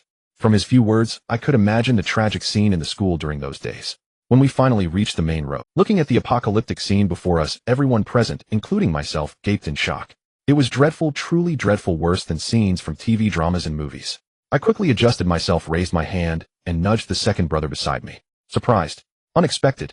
I'm about to lose it, do you believe me? The second brother glanced back at me. This isn't even the worst. The business school next door is worse. During the outbreak, it was the school anniversary. I heard from someone who sneaked in that they're eating each other inside. Hanbin seemed to be frightened either by the description or by being outside. His voice began to tremble. Hearing about people eating each other, I couldn't help but sigh. I really wanted to tell Hanbin that such things also happened in our school, but he just didn't see it. But I was really afraid of scaring this little weakling, so I didn't say anything. Just think, what was that guy's mental state like when he was eating his roommate after being killed by old Six? I can't imagine. The main road was desolate. Cars were crashed haphazardly into each other, and the shops along the side were not spared. They were all affected. There was even a sedan that flew into the second-floor window. I really wanted to ask him how he managed to survive. Amidst the tangled wreckage of cars, several zombies were trapped, repeatedly banging against the nearby vehicles. Seeing this, the second brother wanted to go up and slay the monsters. Don't kill them, leave them be. If you kill them, the fools from the student council will know someone has been here, I reminded. The second brother nodded. That makes sense. We've arrived. Up ahead is the gas station. There are zombies inside KFC, and about a dozen are wandering outside. There weren't this many initially, Hanbin pointed out. Most of those dozen must be students from our school, right? I looked at Hanbin. Hanbin nodded with a grim expression. We were too hungry and thought of rushing into KFC, but didn't expect there would be even more inside than outside. We panicked at that moment. You guys are really doomed. It's no wonder the people from the student council eliminated you, the second brother scoffed. Second brother, can you keep quiet for once? I glared at the second brother. I'm just speaking the truth, weakling. Watch closely and see how your second brother charged through. With that, he picked up his steel knife and dashed around the corner of a wrecked car. But before old Six and I could catch up, that guy came scurrying back. What the hell are you messing with me? Just a dozen. Did your math teacher teach you? The second brother cursed, still shaken. What's wrong? I asked. What do you mean, what's wrong? That gas station is packed. There must be at least 100 zombies having a party inside. The second brother was furious, raising his hand to give Hanbin a slap on the head. Hanbin lowered his head from the slap, but instead of being angry, he looked puzzled. That can't be. We were here yesterday hoping to try our luck. As he spoke, Hanbin crouched down and peeked around the corner. Just one glance scared him enough to quickly retract his head and rush back. It really wasn't like this yesterday, you have to believe me. Hanbin hurriedly explained. I patted Hanbin on the shoulder. I'm not saying I don't believe you. In this chaotic world, it's entirely normal for someone to come along. What do we do now? Fanbo was venturing out of the dormitory for the first time, lacking the courage of Hanbin, and wished he could immediately return to the dorm and not come out again. I thought for a moment, this isn't the school, and the number of zombies is basically fixed, it's just that many. Outside there would inevitably be zombies hiding within. Relying on people to lure them away is out of the question, and it would take just a minute for them to surround you. Just as I decided to give up and return to the school to smash a few small shops for supplies, I heard the buzzing sound of a... Filled with confusion, I crouched down and stepped forward to look outside. It turned out to be that group from the student council. I saw a brawny boy controlling a drone, leading the zombies away little by little. Although there were a few disobedient ones that turned back towards the boy, they were quickly overpowered by the spear attacks from the remaining dozens falling to the ground. Seeing everything unfold, I realized it was over. There would be no more hamburgers, as they belonged to the student council now. All I could do was pray that they wouldn't take the generator. Returning to the group, the second brother asked me what was going on. Forget about the hamburgers, they've changed allegiances, I said helplessly. The student council, eh? The student council, the second brother asked. I nodded. Let's wait a bit. They might leave the generator for us. The others nodded in agreement, and we fell silent. Looking at the drone in the sky, I felt a pang of envy. With that thing, everything would be so much easier and the benefits would be plentiful. This drone was given to them by the student council president. It's the simplest model and can only fly a few dozen meters. If it exceeds that range, it will automatically return, Hanbin quietly said as he came to my side. I suddenly understood and nodded. I wondered why that fat guy was hanging back behind the crowd of corpses following them from a distance. It turned out he was afraid of exceeding the remote control range. Hey, does this drone also need power? Where did they get the electricity? I suddenly thought of this question and turned to ask. That's simple. You can use the batteries from cars or electric vehicles. I exclaimed, realizing how educated they were. If it were me, I would never have thought of that. They've started to act, Hanbin reminded me quietly. I quickly turned back and saw that the more than 30 people had no intention of entering the KFC. Instead, they headed towards the supermarket and the workspace of the gas station employees. It's over, I muttered. What's going on? The second brother leaned in to ask. It seems this group didn't come for food. They seem to have the same target as us. Could it be that coincidental? The second brother peered over my shoulder. After a glance, he suddenly exclaimed, hey. He pointed at a distant cluster of buildings near the gas station and said, third brother, another group is coming. Following the second brother's finger, I looked and indeed saw a group of people approaching us, not many, just about 20. After this group appeared, they did not head towards the gas station, but instead went straight for the fat guy controlling the drone. The people inside the gas station also saw this scene and immediately abandoned the gas station to meet them. The two groups stood facing each other, gesturing animatedly. It seemed their conversation was not very pleasant. If I'm not mistaken, those people should be from the business school, Hanbin whispered. Do they have a grudge against the student council? I asked. Not exactly, although I can't hear what they're saying. I feel they came to rob the drone, Hanbin analyzed. While Hanbin and I were talking, the two distant groups suddenly started fighting. Although both sides were armed, it seemed that no one wanted to seriously harm the living. But I knew that such mutual probing wouldn't last long. Because when ordinary people fight, the most common occurrence is getting carried away by their emotions. The so-called accidental injury is indeed real, as those who are blinded by rage often forget how. Sure enough, after one of the student council boys fell to the ground with a knife, the conflict began to escalate. The two groups stopped testing the waters and started genuinely attacking each other. Although the student council had over 10 more people than the other side, once the fighting truly began, I found that the combat effectiveness of the business school was surprisingly good. Their numerical disadvantage did not put them at a disadvantage. They were even fighting evenly with sounds and colors aplenty. Watching the chaos unfold, I felt that this was an opportunity that must not be missed. Without greeting the few people behind me, I dashed out in one swift motion. Speed is of the essence in war. Chances come only once, and if I don't seize this moment, when will I? Seeing me sprint out, the second brother and the sixth brother quickly followed. However, Fan Bo and Hanbin hesitated for a moment and did not move. I knew I had to find the generator as quickly as possible if there was one here. But Hanbin said that gas stations usually have them, so I believed him. Sixth brother, go grab a gas can for diesel. Second brother, head to the employee area and be careful not to let any hidden zombies pounce on you, I whispered as we approached the gas station. The two nodded and left while I dashed toward a standalone building at the back side of the gas station. That should be where miscellaneous items are usually stored. I felt the probability of finding a generator there was higher. Without hesitation, I yanked open the iron door. Before I could see what was inside, a zombie lunged at me. With years of combat experience, I instinctively dodged this deadly lunge.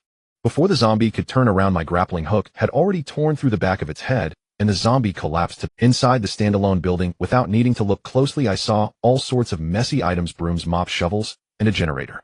At the moment I spotted the generator, I was overjoyed and waved to the already emerging second brother. The second brother was ecstatic upon seeing this. Turning to look at the sixth brother, I found him swinging his hand axe at the diesel pump. Damn it, what are you doing? I shouted. The sixth brother stopped his actions and looked at me with a grievance. Third brother, it won't pump fuel. I ran over and snatched the gas can from his hands, casting a glance at the two groups that were still locked in combat. Go get the generator back. You don't need to stay here, I said as I started to fill up the gas can. The sixth brother acknowledged and ran off carrying the generator back. To be honest, even if the generator were small, it would still weigh over 100 pounds. At this moment it felt as light as foam on the sixth brother. While talking, I had filled a gas can to the brim. Looking at the second brother's thin frame, I turned to see Fan Bo peeking. You idiot, hurry over and take the gas can. I didn't dare to shout, but my lips were clearly conveying the message. Seeing Fan Bo hesitate, I thought it was a joke. After all, I saved him. Even if he was a woman, oh, he should not doubt me. That would be truly inviting disaster. Watching Fan Bo carry the gas can away, I felt a lot more at ease. I wanted to fill another gas can and leave, but inadvertently, I caught a glimpse of the battlefield over there. To my surprise, the 30-plus members of the student council were actually being chased away by the 20 or so people. This scene was truly eye-opening, especially the fat guy controlling the drone. I couldn't tell if he was anxious or scared, but he made an operational error, causing the drone to lose control and start its automatic return. This return was problematic as the zombies also rushed back. Watching the two waves of living people not far from me, the horde of corpses excitedly ran towards them. Third brother, let's go. The second brother shouted at me while carrying the gas can. I hesitated for a moment, but my body didn't move. Third brother, are you making a mistake again?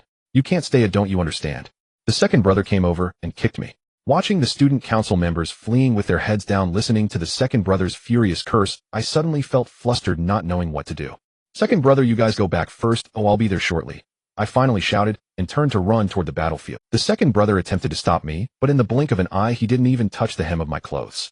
In the end, he could only mutter a curse under his breath before grabbing the oil barrel and running back the way he came. The student council had already been scattered. Some were running, others escaping. Those who remained to fight were not even related to their combat abilities. This was because these few individuals had not even noticed that their comrades had fled and they were surrounded. They held their ground while the enemy's attacks continued unabated. The returning horde of corpses was indifferent to what you were doing. Their eager, ravenous eyes were enough to prove how desperately they craved fresh blood and flesh. Just when the few members of the student council were caught between enemies and struggling to hold on, I charged into the battlefield. It wasn't that I was so powerful I could turn the tide, it was just that the opposing side never expected that someone would dare to come and rescue this group of lambs led to slaughter. Rushing into the crowd, I showed no mercy, my claws slicing through the thighs of the people around me. In just a few seconds, almost all the members of the business school were uncontrollably kneeling on the ground. Why aren't you running? What are you waiting for? I yelled, looking at the increasingly approaching horde. After speaking, I turned and ran. I had done my best, but if they didn't listen, their deaths had nothing to do with me.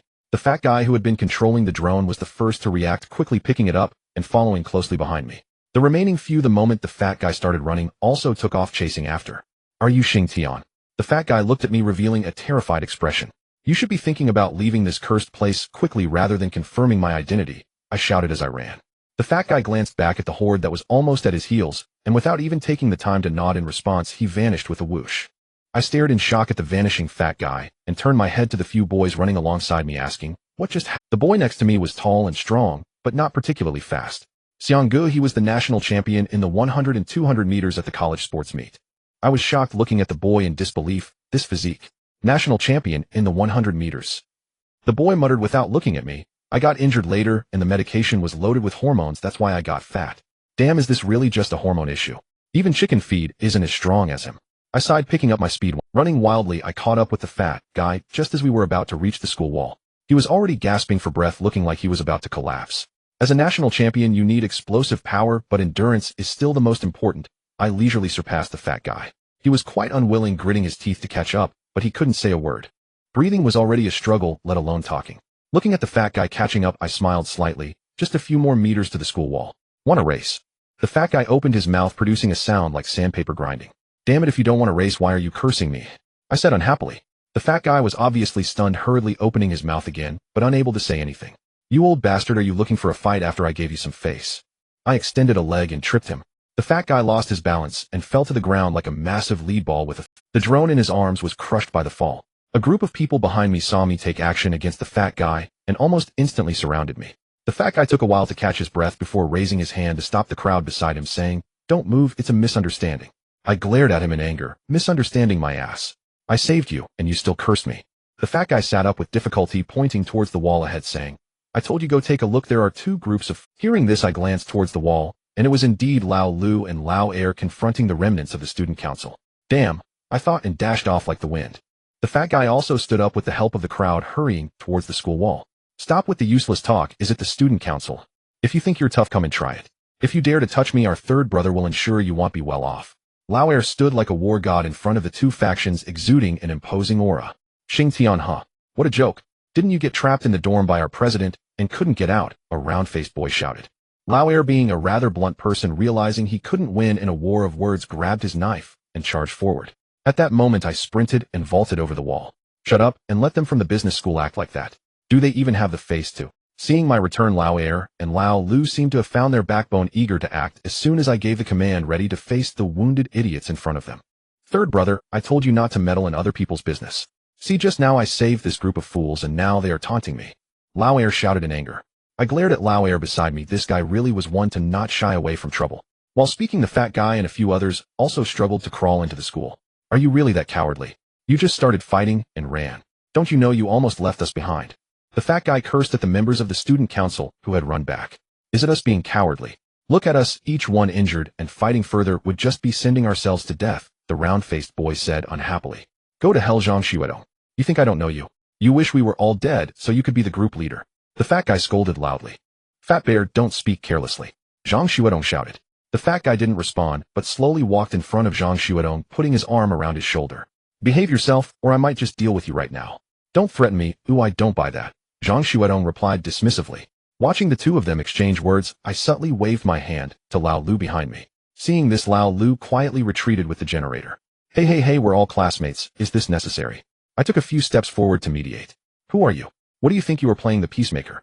Zhang Xuedong glared at me, leaving me speechless. See, you want to rely on them. Your pictures are practically plastered all over the school, and you don't even recognize them. How embarrassing, the fat guy whispered to me. I could only smile. Everyone has their foolish moments. There's no helping it.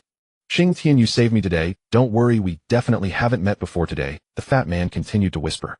Upon hearing this, I was stunned. What a remarkable thought. Looking at his broad and hefty figure, his meticulousness rivaled that of my dear little Before I could feel overwhelmed by emotions, I saw the fat man snatch the makeshift spear from someone nearby and instantly pierce Zhang Xuedong's head. Pulling out the spear, the fat man turned to the remaining defeated soldiers and said, Is there anyone else with doubts? Speak up. I was dumbfounded. This was too decisive. This guy was definitely a ruthless character. Today we searched for the generator, found nothing, encountered people from the business school. Zhang Xuedong was killed and the drone was destroyed. Remember that, said the fat man, hoisting Zhang Xuedong and throwing him over the wall. After doing all this, he turned to me and asked, pretty good, right? I gave him a thumbs up. Awesome. You acted in front of so many people. I want someone report this. The fat man shook his head dismissively. Report? Don't joke around, they are all my people. That Zhang Xuedong was arrogant just because he was close to the chairman. I wanted to get rid of him long ago. I suddenly realized and exclaimed, glancing at the people around the fat man. With such strong soldiers and horses, why not go solo? The fat man didn't hide it and smiled slightly. It's not the right time yet. That fool still has his uses. I shrugged and nodded. True, I can't help but feel envious of the drone. Hearing that, the fat man looked at me meaningfully. You understand? You know what I mean.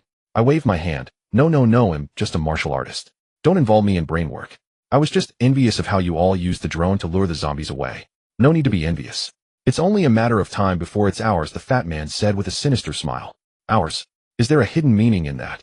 I looked at him with a half smile. The fat man walked up to me and threw an arm around my shoulder. Brother, you saved my life today. Oh, from now on we are pals. Once I unify the school, we will work together. I admire your abilities, and even more so Jiang Yi's. Upon hearing Jiang Yi's name, my eyes narrowed. Oh, you fat bastard, I finally understood. This is clearly a case of ulterior motives. He's thinking about women, and now he's come to me.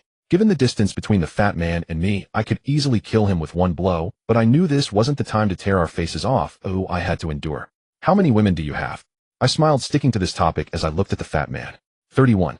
Once I unify the student council, brother, you can choose freely. The fat man laughed while patting my shoulder. You guys aren't raising women like livestock, are you? I asked tentatively. Of course not. We are civilized people. We advocate for free love, the very free kind. Given the state of the world, they also know what to do to survive, don't they? I nodded in agreement. True, then I look forward to your good news. The fat man chuckled. Don't worry, it won't be too long. For Jiang Yi, I will also speed up my pace. I smiled and nodded, but in my heart I was thinking about how to deal with this foolish fat man when the time came. The business school had already become enemies with Haicheng University this time. Instead of thinking about how to fend off external enemies, they were plotting to usurp power. When internal and external troubles arise, let's see how you deal with it. I will just continue being a loose immortal, sitting back and watching the tigers fight. At the critical moment, I will strike from the shadows. Thinking of this, I suddenly slapped my forehead in surprise, exclaiming, wow, this wooden head of mine is actually functioning. Did I just say several idioms? After bidding farewell to the fat man, I pretended to walk back. Once the fat man and the others left, I turned around and jumped out of the school. This time I went not for any other reason, but because I had accidentally seen a zombie dressed as a police officer during the recent zombie counterattack. The most crucial part was that he had a handgun at his waist, which was a deadly weapon for killing and looting you. It had to be acquired. Continuing on my way, I returned to the gas station only to be stunned by the empty sight before me. What the hell? Where are the zombies? Where's my gun? Damn it, are you messing with me? Didn't they just chase us? What's going on? I squatted from a distance, cursing in my heart.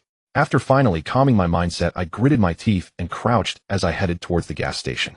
I couldn't come here for nothing. If I couldn't get the handgun, I had to bring back some food.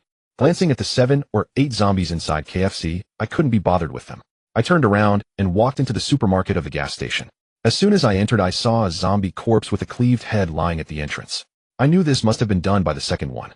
The useless fellow can kill, but not bury. Blocking the entrance made me wonder why it was so difficult to push the door earlier. Cursing under my breath, I walked slowly inside, casually grabbing a bottle of water and throwing it towards the back of the supermarket. Listening carefully, I didn't hear any sounds of zombies moving, which relieved me. Finding a huge cloth bag in the supermarket, I swept the counter clean of cigarettes and various meat foods were also. Socks and underwear couldn't be omitted either. There are girls at home who like cleanliness. Just yesterday I accidentally saw Xiao Shue's underwear washed out, so today I had to arrange for it. The items I packed kept increasing. One bag wasn't enough, so I got another one. By the time I almost emptied the supermarket, there were 4 huge cloth bags placed before me. Looking at the bags, I scratched my head in difficulty. I had gotten a bit carried away thinking of taking them, without considering whether I could even carry them. If only my little motorcycle was here, I muttered dejectedly. Just then a light bulb went off in my head. In the self-built house where I found the generator, I vaguely remembered there was. I hurriedly ran over, opened the door of the self-built house, and was pleasantly surprised. It seemed my brain was still functioning, definitely better than that guy and his 3 companions. After much effort, I managed to get the handcart out, only to find that the tires were completely flat. It was very hard to push, but better than nothing. I loaded the 4 huge cloth bags onto the cart, completely blocking my view of the road ahead, yet I had no intention of giving up any of the bags. The rickety 3-wheeled handcart creaked nonstop. I kept a vigilant eye on my surroundings, fearing that the noise would attract the hidden zombies. Sure enough, not long after, a series of moaning sounds came from behind me. I quickly turned around, and a curse escaped my lips. With my waist and horse in unison, my blood surged. The handcart, which had moved sluggishly just now, suddenly kicked up a cloud of dust. The creaking sounds almost merged into one, now only the squeaking remained. Pushing the handcart frantically in front of me, I was going crazy. Just now when I was looking for you, you weren't around. Now that I don't want to see you, you all show up. Although not as many as before, over 30 big idiots were still enough to tear me apart. Just as the horde of corpses drew closer, I struggled with whether to abandon the supplies. Old 3, if you're looking for supplies, just say so. How can you carry so much by yourself? Old 4 whispered. I had no time to think and shouted towards the bag. Hurry over and grab the bag, there are zombies behind us. As I spoke, Lao Lu and the others had already reached me, possibly blocked by the pile of bags, and not noticing the zombies behind. At this moment, when they turned around and saw dozens of zombies, Lao Si and Lao Air took off running, clearly having no intention of helping me. Damn it, you 2 idiots, come back quickly. There are condoms in the bag that you both have been dreaming about. I shouted. Just as I finished speaking, I felt a gust of wind sweep past me. In the blink of an eye, one bag was missing from the cart, and looking further, those 2 fools were almost disappearing around the corner with a bag. Watching the disappearing backs of the 2 idiots, I couldn't help but lament the coldness of the world. Ungrateful, fickle, heartless, and worse than pigs and dogs. In this critical moment, it was still my 6th brother who hoisted 2 bags onto his shoulders, lightening my burden by more than half. Fan Bo and Han Bin tried to imitate Lao Si and Lao Air to lift the bag, but as soon as they applied force, the skinny Han Bin couldn't lift it, and instead tumbled headfirst into the cart. The tricycle which I had been pushing quickly became unstable, and this fellow fell, and causing it to bounce around for quite a while, without getting back up. Damn it, you weakling. Fan Bo, you 2 push the cart, and retreat first, it'll lure the zombies away. I shouted as I let go of the cart. The handcart, propelled by its last inertia, surged forward. Here, sons, follow Dad, it'll get you some meat. I rubbed the claws on my hands together to make noise, trying to attract the zombies. The zombies graciously turned, making a sharp turn, and not pursuing Fan Bo and the others. Seeing this, I steadied my heart and sprinted in the opposite direction. Back at the gas station, a sudden thought struck me, and I grabbed the fuel nozzle and sprayed it along the zombies' path. I sprayed about 100 yuan worth of fuel, fearing the fire might spread to the gas station. I quickly grabbed a fire extinguisher nearby. As the zombies reached the designated spot, I ignited the gasoline. With a loud boom, the flames spread, and in an instant the fire reached the legs of the zombies. Glancing at the distance between the flames and the gas station, I felt it was safe, and turned to run once more. Unfamiliar with the terrain, I dared not run into the buildings and chose to stick to the main road. The first reason was that the view was clear, making it easy to spot any zombies, and the second was that I had sufficient space to dodge. Running along the main road, I dashed forward slowly, leaving the zombies behind, and some zombies had already collapsed to the ground due to the raging flames. Seeing victory within reach, I couldn't help but feel delighted, thinking to myself that I would outlast them. However, before I could revel in my happiness for even a second, from a distance, a chaotic accident scene emerged with no less than 100 zombies. Upon seeing me, this fresh and delicious prey, the zombies showed no mercy and charged towards me. With enemies in front and pursuers behind, I felt utterly doomed. Just last night, I had enjoyed a night with a dragon and 2 phoenixes, and I didn't know if I could bear fruit. Now I was facing my end. I was unwilling and resentful. I considered running into the buildings on both sides, but quickly abandoned the idea. I was too unfamiliar with the terrain. What if I ran into a dead end? Even if it wasn't a dead end, what if there were more zombies inside? Glancing quickly behind me at the zombies, I noticed they had become scattered due to falling, lagging behind, and burning. In the gaps between the zombies, I spotted the only path to survival, as long as I was fast enough and focused enough. At a critical moment, with no time to think, I patted the book tied to my arm, and said, "Whether I live or die this time, it depends on you. Give me some strength." Having thought this, I pushed off my feet and charged out. The first ones I faced were 2 zombies, 1 male and 1 female. Using the force of our collision, I ruthlessly hooked my claws left and right, splitting their skulls open. The second wave was a small group of 5 or 6 zombies, and without thinking, I charged in. I dodged 2 filthy hands reaching for me, used my forearm to block 1 zombie's bite, and then crashed through the zombie crowd, rolling to the ground. Having narrowly escaped the small group of zombies, I found myself facing a larger group of limping zombies numbering more than 10, and I knew I couldn't just charge through. I had no choice but to use my speed to make a small circle to bypass the zombie crowd. However, going in circles meant slowing down, and the zombies that had been behind me quickly caught up. 1 zombie even grabbed the corner of my clothing, and without hesitation, I executed a spinning kick along with a claw attack, taking down the 2 zombies closest to me. After dodging the ambush from the limping group, I barely managed to escape. Even so, a large chunk of the book on my right forearm had been bitten away. Looking at my arm, I felt an immense sense of relief. If it hadn't been for the book after this hit, I would have struggled no. Having shaken off the zombies clawing at me from behind, I had finally burst out from the most dangerous area. The remaining ones blocking my path were either burnt and unable to move or crawling on their arms. After running a few steps forward, my eyes suddenly lit up as I spotted my gun. The police zombie lying on the ground was now desperately crawling towards me. I turned the gun towards the police zombie and executed a perfect goalkeeper kick, sending its head flying before hastily drawing the handgun from its waist. I didn't even have time to look back because I knew the zombies behind me were almost on top of me. To avoid being knocked down, I quickly rolled forward. As I expected, the moment I rolled out, 7 or 8 zombies crashed down beside the police zombie.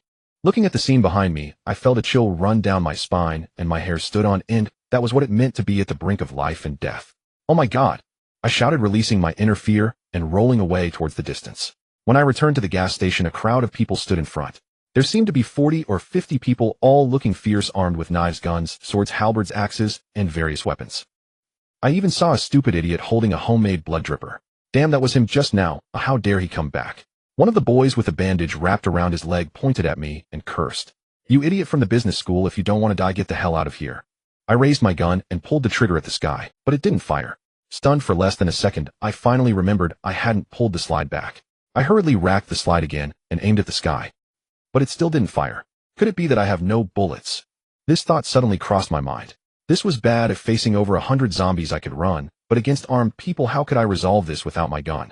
Just as I was lamenting in my heart, the group from the business school cursed, "This idiot," and scattered in all directions. Although my mind was filled with complex thoughts at that moment, I couldn't help but feel a bit puzzled facing the group from the business school who had suddenly departed. However, when I turned back to glance at the horde of corpses, I understood. This scene was merely a moment of being scolded as a fool, and I felt a sense of relief. If it were me and someone approached me with a group of zombies, I would definitely trip them and teach them a lesson on how to behave as a human being. In the next life, I would strive to become an outstanding individual, excelling in morality, intellect, physical ability, aesthetics, and labor. Since there were no obstacles ahead, my pace quickened once more, and the zombie army behind me began to lag behind as they lost their target. By the time I dashed outside the school walls, only a few scattered zombies remained behind. I waved at the waiting Lao Lu and the others by the wall, commanding, "Take him down." After shouting, I plopped down on the ground, panting heavily. Soon the battle ended, and I watched Han Bin, who was elated after taking down a zombie. I truly wanted to send my regards to his ancestors, but unfortunately, I was too exhausted to speak. "Third brother, we all thought you wouldn't come back. You don't need to envy drones anymore. You are much more capable than them," Lao Lu said as he hoisted me up, mumbling, as we headed back to the school. I opened my mouth, but due to my parched throat, no sound came out.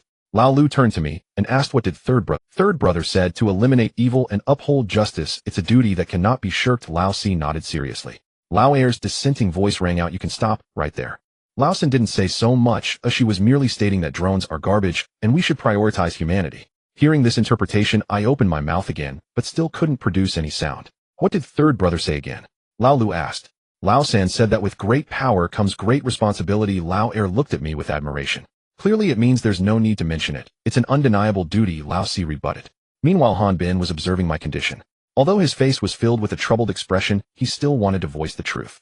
"It seems like Tian Gu didn't say it that way." "Then what did he say?" Lao Air looked displeased at Han Bin. After struggling for a moment, Han Bin glanced at me as if seeking my approval. Seeing my affirmative nod, Han Bin gritted his teeth and translated, "Tian Gu said, 'You two big fools, you've ruined.'" The consequences of Han Bin's words were predictable. Lao Air and Lao Si chased after him all the way up to the dormitory building. When Lao Lu carried me back to the dorm, 2 girls hurried over to check on my condition. When they saw the large chunk of flesh bitten off my arm, they were terrified and broke down in tears. Especially Mu Qingxue, who insisted on pulling down my pants to check if I, like Lao Wu, had lost my vital parts after. Fortunately, I insisted repeatedly, which prevented everyone present from witnessing my embarrassment. That evening, as night fell, the dimly lit campus felt eerily quiet. Under the guidance of 2 beautiful teachers, I successfully completed today's assignments and approached Lao Wu carrying 2 bags of the least fresh lamb slices. "Lao Wu, there are no fresh ones left, but the frozen ones are okay. Oh, just make do with these." I lit a cigarette. As I opened a box and fed Lao Wu slice by slice, I felt a sense of nostalgia. Back when there were no zombies, there was a night when Lao Wu and I sat side by side on the balcony smoking. "Third brother, I really wish I could freeze this moment with the setting sun, watching the myriad of human lives below, taking a puff of tranquilizing smoke. This feeling is truly wonderful." At that time, I couldn't comprehend Lao Wu's state of mind, but now I suddenly realized. The world Lao Wu once fantasized about was so perfect and flawless. Lao Wu, third brother, is tired. Your three brothers equated themselves with fools. If I were gone, you wouldn't even be able to have lamb slices to eat, I mumbled. Lao Wu turned to look at me, seemingly nodding as if encouraging me that perseverance leads to victory. After stuffing the last slice of lamb into Lao Wu's mouth, I felt gratified. Thank goodness you're dead, otherwise you would have been one of those fools right now. Upon hearing this, Lao Wu shot me a disdainful glance, and then ignored me, looking up at the stars scattered across the night. Seeing that Lao Wu didn't want to talk to me, I too grew disinterested in speaking. The two of us, one person and one corpse, sat harmoniously side by side, braving the cold wind, lost in thought, as we gazed at the pitch-black campus. Buzzing. After a weak roar from the engine, several dormitory lights turned on. Startled, I stood up and turned back, passing by several washrooms, before finally returning to the dorm, where it all started. Hubby, it's great that the power is back. Mu Qingxue was the first to rush over and hug me. I smiled and kissed her forehead, then looked at Hanbin. That sound is a bit loud, especially at night. Can't we keep it? In that case, tomorrow we'll throw it into the washroom, and the noise will be reduced, Hanbin said, after a while, holding his chin. I rolled my eyes. Do I need you to tell me that? I went to the balcony and glanced at the excited horde of zombies below, quickly urging everyone to turn off all the lights. With the lights out, the zombie crowd calmed down, and I felt a lot more at ease. Hubby. Jiang Yi, who opened the computer, excitedly called out to me. What's going on? I asked. There's internet now? Jiang Yi exclaimed with delight. This news thrilled me. If there's internet without power, it means that it's not a citywide blackout, but a localized outage. This also proves that the military's rescue efforts are not a failure, and there is still hope for us. Quick check what the internet is saying now, I urged. Everyone gathered in the dormitory. With power restored, the phones charged, and after booting up they began to check the news. It can be confirmed that the zombie virus originated from the United States. This damn country never learns. They keep researching viruses, and now they've turned it into an apocalypse. Lauda growled in frustration. They've always been the only power. We Huaxiao have suddenly risen, and they can't sit still. I can understand that, Fan Bo replied nonchalantly. Understanding my foot. If it weren't for Lao Sin, you'd be a corpse by now. Can you still understand them? Lao Air glared. Apparently our country has developed a vaccine to suppress the virus spread, a girl said. Don't trust it blindly, but also don't dismiss it, Lao Si said calmly, crossing his arms. Regardless of whether it's true or not, given our current supplies, waiting for rescue isn't an issue. I propose we hold our position and await rescue, Hanbin said softly. You have the courage of a needle, Lao Air mocked. I don't know who ran away like a coward when they saw so many zombies today, Han Feng retorted indignantly. The two brothers sang in harmony, which frightened Hanbin so much that he hurriedly hid behind me, looking at the two with fear. I think it's feasible. Just carry a bag, and you can have the bag taken to the car. You are truly remarkable, you little rascal, said Lao Lu, rolling his eyes in disdain. Tian Gu saved me. Hanbin was almost in tears. I waved my hand. All right, why scare him? Without him, where would we get our online information? While we were talking, Jiang Yi placed the computer in the middle of everyone, saying, according to statistics, as of now, only a few smaller counties have managed to control the epidemic relatively well. The temporary shelters by the seaside are still intact. How about we get 2 cars tomorrow and head to the shelter, suggested Lao Air. It's too far, over 40 kilometers. Once something goes wrong, it's all over. Mu Qingxue shook her head. Then how long do we have to wait for them to come and rescue us? Fanbo said. I've already posted a rescue request online. The military will probably see it soon, Mu Qingxue replied. Upon hearing this, I shook my head. They are overwhelmed themselves now, so the hope is slim. Lauda looked at me. Then we just wait.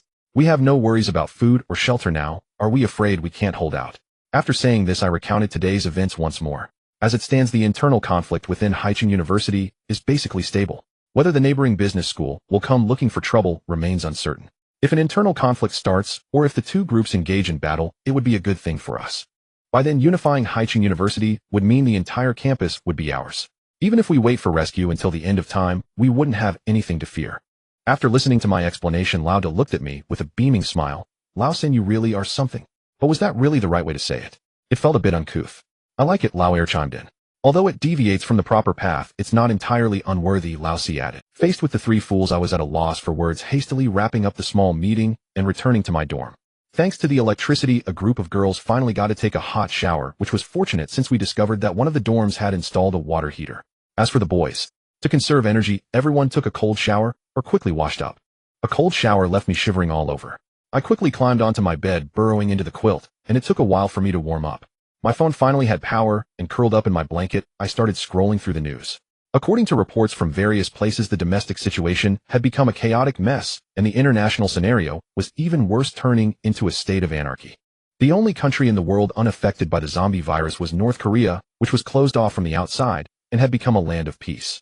I was engrossed in scrolling when 2 girls came back, their hair steaming from drying. I looked up and nodded in satisfaction. Both girls had put on the new pajamas they randomly picked up today. Although the style was a bit shabby, at least they had a change of sleepwear. I felt a sense of relief thinking it was worth almost dying outside. Now it felt particularly rewarding. I couldn't wait for the two girls to use the hairdryer to dry their hair for the first time in a month. The days of being surrounded by two beautiful girls without touching them were over. Before the two could join me, I quickly jumped off the bed, and the two girls asked in confusion what I was up to. I gave a sly smile, those who understood would understand. Yesterday was a night of passion, and I didn't pay attention to it. A one-time thing isn't a big deal. But afterward I began to regret it. In this period, letting a girl who loves you get pregnant is definitely not a wise choice. Given the current medical conditions, there was no possibility of getting pregnant and giving birth. There was even a risk that one of the girls might lose her life due to some emergency. This is also why Lao Da and the others were so eager, or rather extremely anxious, to want those combat supplies for their own protection. I arrived at the dorm next door, which served as our supply storage room. Looking at the room filled with supplies like a supermarket, I felt a bit at a loss. I rummaged around for quite a while, but couldn't find the small raincoat I had fought hard to bring back today. With a puzzled expression, I walked back mumbling, "That's strange. I clearly brought back so much. I can't say for sure, but it should be over 100 boxes, right? How come I can't find a single box?" Hearing my mumbling, Mu Qingxue finally understood what I was doing. After a fit of laughter, Mu Qingxue and Jiang Yi hugged each other, laughing uncontrollably. "What's wrong?" I asked curiously. "You'd be lucky to find it. Before dinner today, they all divided it up cleanly," Mu Qingxue said shyly, biting. "Damn." I cursed loudly and turned to run out. Then, the dormitory was thrown into chaos, and my curses echoed from afar to near, then back again, until those few fools reluctantly handed over a few boxes of the things I wanted. Only then did I choose to cease my tirade, resentfully returning to my dorm. After a night of glory, I took action to teach those fools a lesson. No matter where I am like a general commanding an army, unstoppable in taking down my enemies. Amidst the distant murmurs of reproach from the girls, I fell asleep contentedly. In the following days, I didn't step out of the front door or the back door, not because of laziness, nor because I was trapped in a gentle embrace and couldn't extricate myself, but because I finally began to clean up the hallways. With the mechanical genius Hanbin joining, it was a blast. Although he was a bit weak, this weakling used the door panels and drawer handles from the dormitory to create a movable wooden wall over a person's height based on the width of the corridor. With this, and backed by the washing area, we were able to attack and defend, dominating the hallways. In just 2 days, all the zombies in the corridor were thrown into the southern corpse pile of the dorm. With the zombies in the corridor no longer a constraint, we began to clear the zombies from each dormitory using wooden walls. Facing groups of 3 to 5, or as few as 1 or 2 zombies, it felt as easy as taking a stroll. During this time, I discovered a great utility in Hanbin. He was truly a master at prying doors and picking locks. With 2 screwdrivers in hand, there was no door he couldn't open. On the afternoon of the 6th day, the sun's fading rays illuminated the dormitory at the far west end of the 5th. I stood by the window, lighting a cigarette, truly wanting to throw my head back and howl at the sky. This feeling of being able to stroll freely in the corridor was long overdue. Excitedly, Mu Qingxue ran up from behind and hugged my waist. "Honey, what are you doing?" Feeling overwhelmed, "I'm just putting on a show," I said with a smile. "The boss and the others have sealed the dormitory building's main door," Mu Qingxue whispered. Hearing this, I turned back in surprise and asked, "Have those fools finally come to their senses? Whose brilliant idea was this with such strategic significance?" The little girl chuckled. "It was proposed by Yi. If it weren't for Hanbin stopping him, the 4th brother would have wanted to open the door wide to welcome the new world." "This big fool, am really at a loss for words," I cursed. "Now that we have plenty of wood to use, I think we shouldn't just seal the main door, but also the windows on the 2nd floor, Mu Qingxue suggested after a moment of thought. "That's my darling, preparing for the future. If we have a baby, they'll definitely be clever as ice and snow," I flattered. I don't know which fool poisoned the minds of the 2 girls, insisting they must have a son or daughter before they are satisfied. I had to persuade the 2 girls to abandon this wicked thought. "Isn't this a joke? Having a child at this time? Wouldn't that just be asking for trouble?" As we spoke, Mu Qingxue pulled me downstairs until we reached the 1st floor. By now, the main door of the dormitory had been practically sealed shut by the boss and the others. "Third brother, how's the boss' handiwork?" The boss proudly pointed at the door. I was just about to nod and praise him when a different voice came through. "Your handiwork is worthless. You've been standing there running your mouth without lifting a finger," the 2nd brother retorted angrily. "Come on, without my command, would you have been able to do anything?" The boss shouted unhappily.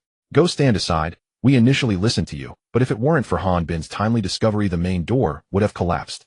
Fanbo looked at the boss with disdain. "What nonsense. Alarmist." The boss' eyes widened in disbelief. "Big brother, it's better if you don't speak. The eyes of the masses are sharp." The 6th brother replied helplessly. "You little brat, how dare you defy me?" The boss pointed at the 6th brother. "With this time, you might as well go cook some food for everyone." The 4th brother patted the boss on the shoulder. The boss looked at everyone in disbelief. "Third brother, let me die. Oh, in the eyes of the masses, I'm so unworthy. How can I face anyone?" I silently turned around and walked away without saying a word. The boss pointed at me feeling dizzy. The night was deep, and we had all been exhausted over the past few days deciding to take a day off tomorrow and seal the second floor windows the day after. However, early the next morning a person appeared under the northern window. It was the fat bear. His size made climbing to the second floor quite challenging, and since he didn't know the specific situation inside the building, he didn't dare to come up. When I pulled back the curtain, the fat bear's eyes immediately fell on the fifth brother by the window, startling him. He couldn't help but think, thank goodness he didn't come directly up, or if he had, he would have had a leg bitten as soon as he stepped in. With a flip, I jumped down and approached the fat bear, saying, "You wouldn't come up without reason, would you?" The fat bear propped his feet up and glanced at the dormitory on the second floor. I knew what he was looking for. He wanted to see Jiang-yi, but unfortunately that little girl was currently exhausted and fat. These past few days in preparing to take action, currently we have over 80 people in our student council, not counting the girls. I have 36 trustworthy subordinates and 28 to be persuaded. I need your help to seize the chairmanship in one fell swoop, the fat bear said. The strength disparity, do you really need me for that? I asked in confusion. Just in case, it's best to be fully prepared. Has the business school not caused any trouble recently? I asked. They came a few times, but they didn't dare to come in for fear of being ambushed by us. I nodded, not knowing the terrain. If it were me, I wouldn't dare to recklessly enter someone else's school. All right, then whenever you plan to act, come find me in advance. I said this, but what I was really thinking about was under what circumstances or what opportunity one could directly take down the fat bear. Damn it, how dare he have thoughts about my darling. If I don't kill you, how can I bring peace to the world? The situation had changed. It seemed I couldn't take a break today. I climbed up to the second floor and patted the fifth brother on the head. What's wrong? You're young, but have no energy at all. Perk up, fifth brother. The fifth brother slowly raised his head and weakly clicked his tongue at me. I tilted my head in confusion, wondering what was wrong. Didn't I feed him some expired lamb slices yesterday? Why does he look like he's on the brink of death? With a head full of questions, I returned to the dormitory on the second floor. I thought those fools would still be sleeping, but when I opened the door, I found everyone in each dormitory peering curiously out the window. Before I could say anything, the sixth brother shouted along with me. Third brother, look at those zombies. Are they starving mad, even tearing into their own kind? Moi. With a head full of questions, I approached the sixth brother and leaned over to look down. What the hell? The sixth brother wasn't lying. The zombies below were indeed fighting amongst themselves. Those with intact limbs began to attack the disabled ones, while the stronger ones pounced on the weaker ones. In an instant, the entire ground floor turned into a slaughterhouse. The strangest thing was that those who were instantly torn apart and devoured showed no intention of resisting, calmly allowing the stronger zombies to feast on their bodies. Honey, I sense something is off. Jiang-yi ran in wearing pajamas and barefoot, looking quite anxious. Why aren't you wearing shoes? What month is it now? What will you do if you get frostbite? I quickly picked up the little girl and held her. Surprisingly, the little girl didn't feel shy about my tenderness, but looked at me seriously, saying, "Honey, they're choosing survival of the fittest. If I'm not mistaken, they're preparing for evolution." Upon hearing the word evolution, I felt a jolt of alarm. Are you sure? I looked at Jiang-yi in my arms. She shook her head, indicating uncertainty, but added, something unusual must be amiss. I truly did not want to think negatively, but I couldn't help feeling that my wife's words made sense. What should I do? In an instant, I made my decision. Darling, take your sisters and keep shooting shoot as many as you can. Having said that, I embraced Jiang-yi and dashed toward my dormitory, shouting, "Guys, quickly seal the windows. Damn it, something's not right." No time for laziness. This was not the moment to dawdle. If what my darling said turned out to be true, this bunch of losers, not to mention if they could climb stairs now, wouldn't all my efforts over the past month be in vain? For an entire day, everyone in the dorm was mobilized, searching the whole building, until we found 2 power drills, both smoking from overuse. By 10 o'clock at night, we had finally sealed all the windows on the second floor tightly. The group then hurriedly began transferring supplies to the third floor, and the staircase to the second floor was also barricaded securely with bed frames. At midnight, I stood at the door of my dorm on the third floor, smoking a cigarette and looking down. Below, that group of fools had devoured half of their own kind throughout the day. Before sunset, I even saw a guy with a hole in his stomach grotesquely squeezing out putrid flesh from the puncture due to overeating. It seems like nothing has changed, I muttered. Honey, the entire internet is talking about this. An expert in evolution posted that this is a sign of evolution. He was right, Mu Qingxue whispered from her bed. Is there any news from the military? I asked, turning around. The troops are still organizing rescue efforts, and they have started using drones in large numbers to attract the zombies and then conduct pinpoint explosions. It's definitely a good idea, but it's only about clearing the zombies off the streets. Once they get into buildings, many will still perish, I sighed. The officials are urging us to eliminate the zombies around us within our capabilities, as we are uncertain of the zombies' abilities after evolution.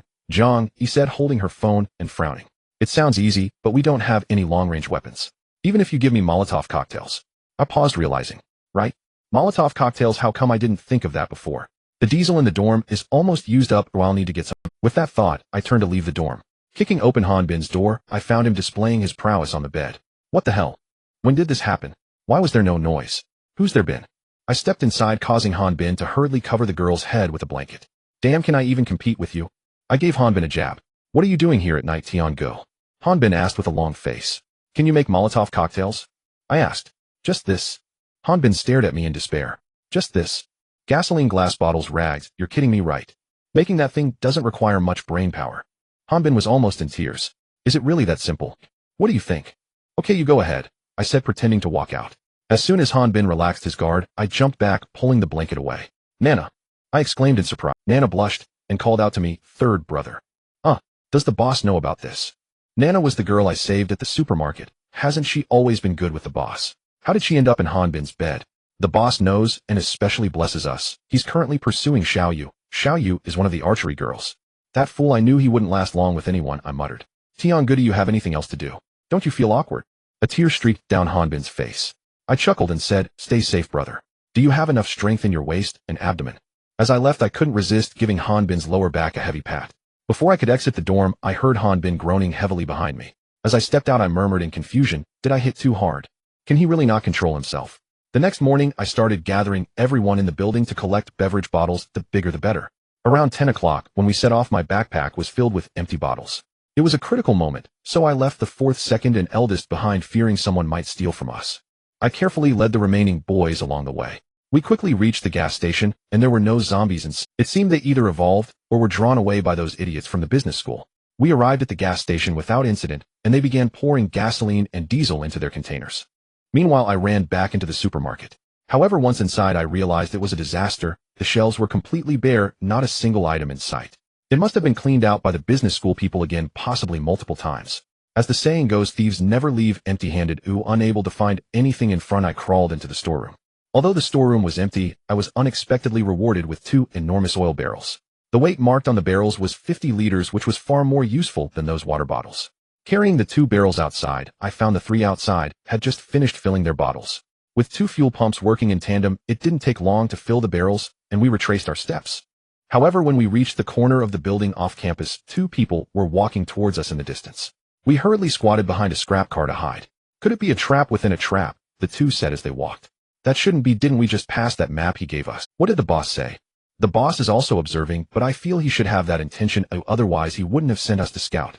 Right now the main concern is resources. Let them cause a stir at Haicheng University. What does it have to do with us? Isn't that a narrow perspective? These 3 universities nearby, the medical school, stands on equal footing with us. As long as we subdue Haicheng, the medical school will have to bow down. At that point, being the only dominant force, will the resources be ours? Damn. It feels like the 3 Kingdoms era. What if the medical school tries to meddle? They won't be able to interfere. They still have no power or internet, making them effectively blind. I frowned watching the 2 boys walk away. Has there been a traitor at Haicheng University?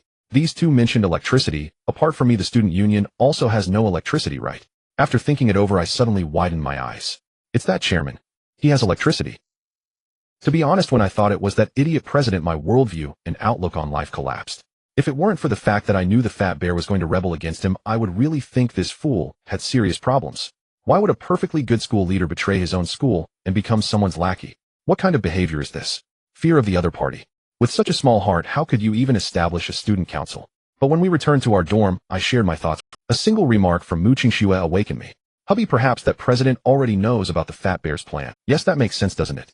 If that student council president knows about the fat bear's plan, then everything falls into. You hold a strong army wanting to rebel against me while I am weak and seeking survival. So what should I do?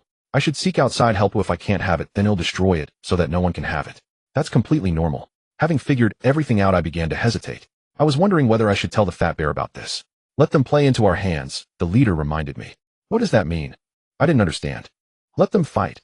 Even if Haicheng wins, it will inevitably be a Pyrrhic victory, exhausting business personnel to the maximum, and then we take the opportunity to seize control of the school, the second brother said, smoking with an inscrutable expression. What the hell? I looked at these 2 idiots in astonishment. Like a mantis stalking a cicada, unaware of the aureole behind. Now it depends on whether we can control the whole situation and make them both suffer losses, the 4th brother concluded. What the hell? I was utterly shocked as I looked at the 3 guys in front of me. I couldn't help but reach out to touch their foreheads. They weren't even burning up. What are you doing? The leader swatted my hand away. Outrageous, the second brother glared at me. Don't touch my head, you'll drain my luck. The fourth brother was quite resistant. With a face full of shock, I turned to Jiang-yi and asked, Baby, did you see anything online that said previously foolish people can suddenly evolve? Jiang-yi looked at me, then at the three guys, and suddenly burst into a light laugh covering her mouth. Is this a personal attack? You're provoking trouble, aren't you? The leader glared at me. You're causing a scene, aren't you? The second brother's face also showed displeasure. You brat, this is definitely not the third brother. Hold him down, and he'll draw a talisman for him to drink. When the fourth brother spoke, I nodded in relief. That's right, it's still those three idiots. That afternoon, we used glass bottles collected from the whole dormitory to make dozens of Molotov cocktails. When the first Molotov cocktail exploded among the corpses downstairs, I was astonished to find that these zombies were indeed different from before. They seemed to have developed pain sensation. After being burned, they suddenly let out heart-wrenching screams. While they didn't extinguish the fire, they ran around in chaos. Moreover, the zombies that weren't burned even seemed to intentionally avoid the burning zombies.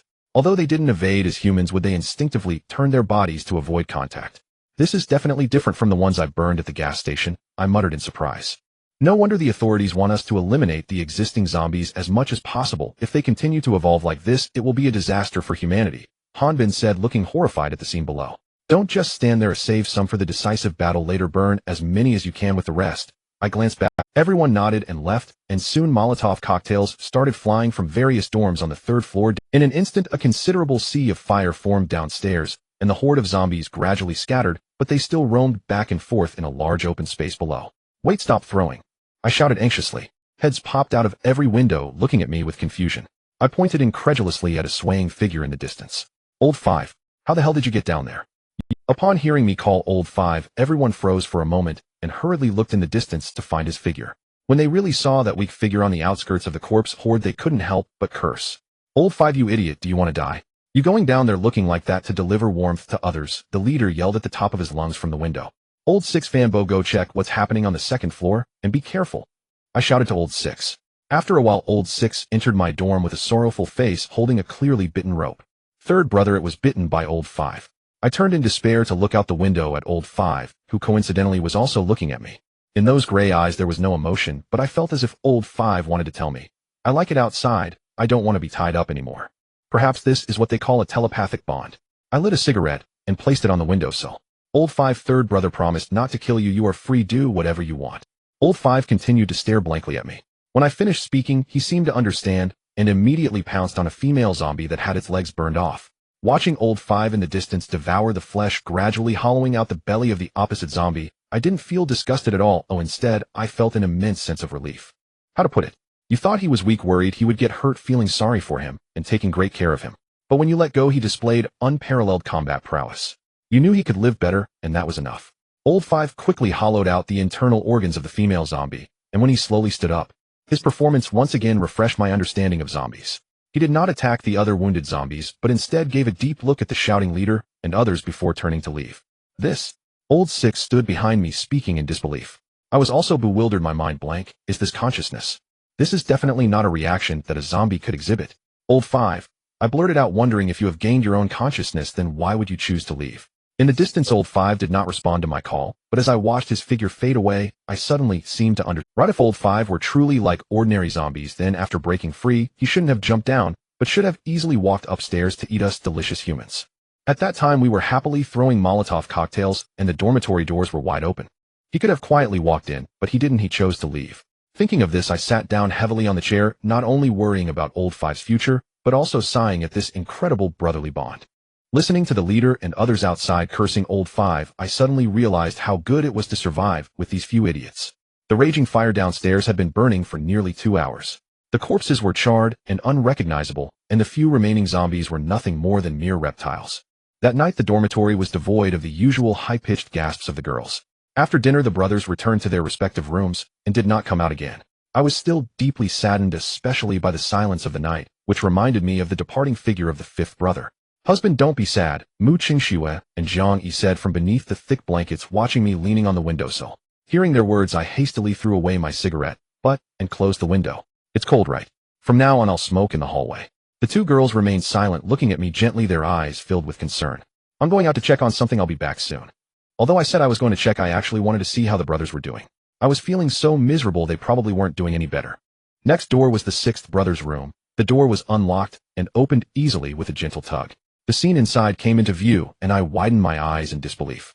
There stood the sixth brother all by himself, painting his eyebrows, and wearing a leopard print pajama set, posing in front of the mirror. Upon seeing me open the door, the sixth brother shyly smiled. "Third brother, you finally remember me." With a bang, I slammed the door shut. It wasn't that I hadn't seen his ridiculous side, but I was angry because this guy seemed to have no heart. Your fifth brother is out there all alone, and you still have the mood to be so vain. Suddenly I paused. Could it be that I was the only one feeling sad? To confirm that my thought was wrong, I walked over and opened the eldest brother's door. What the hell? At that moment, the eldest brother was wearing headphones, intently focused on the computer screen, while a beautiful girl on the bed looked at him with longing. Even when I slammed the door shut, that idiot didn't notice at all. I quickly walked to the second brother's door. The lights inside were flickering. I was puzzled. If the lights were broken, why didn't they think to replace them? As I borrowed the flickering light to see inside, I realized how worthless my feelings were. This idiot was only wearing a pair of shorts in the freezing weather, smoking a cigarette while dancing enthusiastically. The flickering lights were due to a girl at the door repeatedly turning the power on and off. I knew the second brother was drunk. There had been a few occasions like this before. Third brother. The girl at the door, seeing my unfriendly expression, hesitantly called out.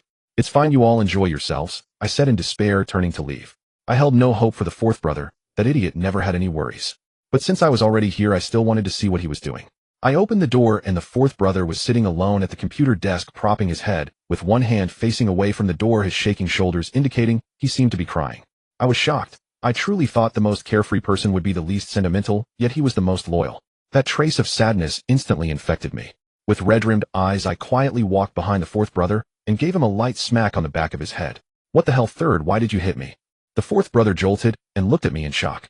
I said nothing, but internally, I cursed. What the hell was I hitting you for? I want to kill you. You can't even compare to those three. At least I wasn't deceived. You deceived my feelings and my tears. Keep going, you bastard. I cursed and turned to leave. Behind me, I heard the fourth brother's voice. "This bastard occupying the body of the third. I need to think of a way." I went alone to the north side where the fifth brother stayed, which was also the only dormitory on the second floor without sealed windows. I lit a cigarette, looking at the lifeless campus outside.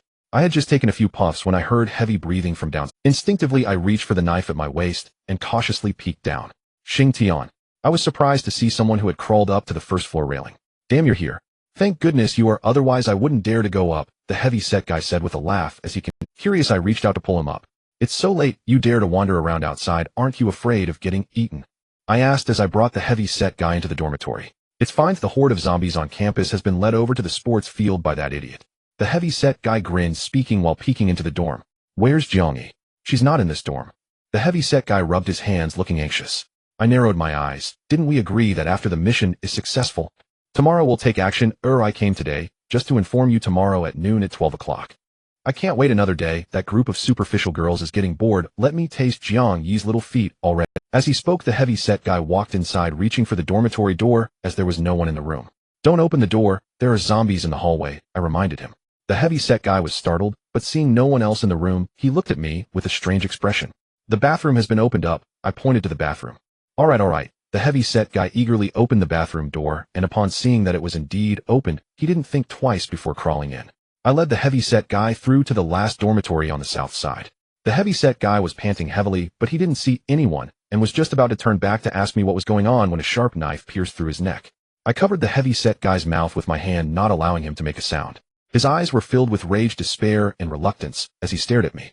Don't shout, Jiang Yi is asleep. Don't wake her up. Relax, it will be over soon. The more you struggle, the more it hurts, really," I whispered in the heavy-set guy's ear. "You fat bastard, you shouldn't have thought about Jiang Yi. Who do you think you are to touch my woman? I've wanted to kill you for a long time, but I never had the chance. Now that you've come to me, it's time to take it," I said as I twisted the knife, and the heavy-set guy's eyes rolled back, finally going still. The heavy-set guy slumped down, perfectly resting on my leg, and I finally understood what it meant to feel extremely heavy. I pushed him a few times, but couldn't budge him, or in the end I had to use both hands and feet to kick him aside. Looking at the 200-plus pound dead weight, I initially thought to give him another blow to the head to prevent him from turning, but then I reconsidered and did not do so. I dragged the dead weight back to the dormitory. He entered, tied a rope under his armpits, and hung him on the windowsill. After doing all this, the heavy-set guy was just about to turn into a corpse, groaning and shaking his body. "You come find me. Your people will definitely know. Hanging you here is to tell them not to disturb me tonight." I patted the heavy-set guy's head and then closed the window. That night, I didn't return to my dormitory. The two girls, seeing that I hadn't come back for a long time, grew anxious and called Old Six to come look for me. Upon entering, they found me lying on the bed on the second floor covered in blood. Third brother. It was that scoundrel who really laid it on thick. Old Sixth pushed past the two girls and slid to his knees in front of the bed. "Stop crying, you idiot," I cursed as I opened my eyes. Old Sixth's sudden shout startled him into sitting down on the floor, unable to recover for a while. "Darling, what happened? Why are you covered in blood?" "The hallway too," Mu Qingxue asked anxiously. "The fat bear, are you hurt, dear?" Jiang Yi asked hurriedly. "I'm fine. That idiot made me do it. I was afraid they would come back to retaliate, so I didn't go back to the room." "Why didn't you call, eh?" Mu Qingxue complained, still shaken. "I didn't bring my phone." "All right, you two go to sleep. They'll keep watch here tonight. Old Sixth come over to replace me in the morning." After waving everyone away, I lay on the bed and thought a lot. With the death of the fat bear tomorrow, his group would be leaderless, and that plan would likely fall through. However, upon further reflection, I realized something was off. The fat bear was dead and his subordinates knew it, but that stupid student council president probably didn't. I estimated that by now he had probably already contacted the business school's people.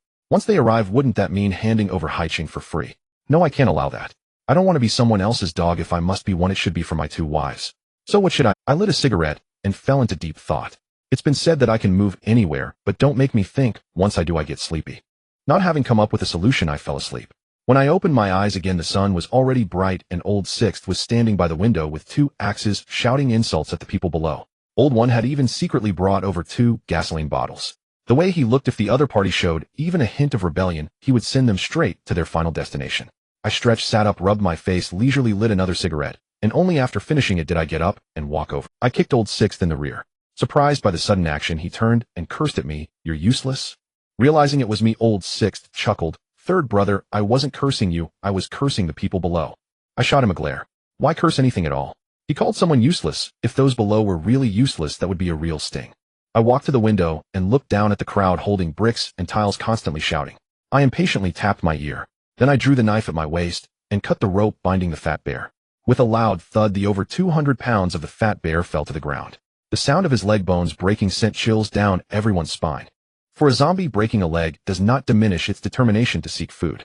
It crawled slowly, still making its way towards the crowd before it. It's not that I looked down on the group of students downstairs, but how many could truly face a zombie? The spear in their hands was just a toy to scare other students. If it weren't for that student council president, would they have long since been a feast for the zombie? Looking at the retreating students, I sneered and jumped down. As I approached the fat bear, I delivered a powerful kick that crushed his head. The splattering flesh and brain matter left several people on the left side covered in gore, and when they reacted, they all crouched down, retching violently. I watched everything with a smile, crouching on the ground and stepping on the fat bear's corpse, saying, "Is this all you've got? You're already throwing up. And you dare whine to me daily? Do you even have that kind of strength?" A group of over 30 people were frightened by my actions, looking at me in terror.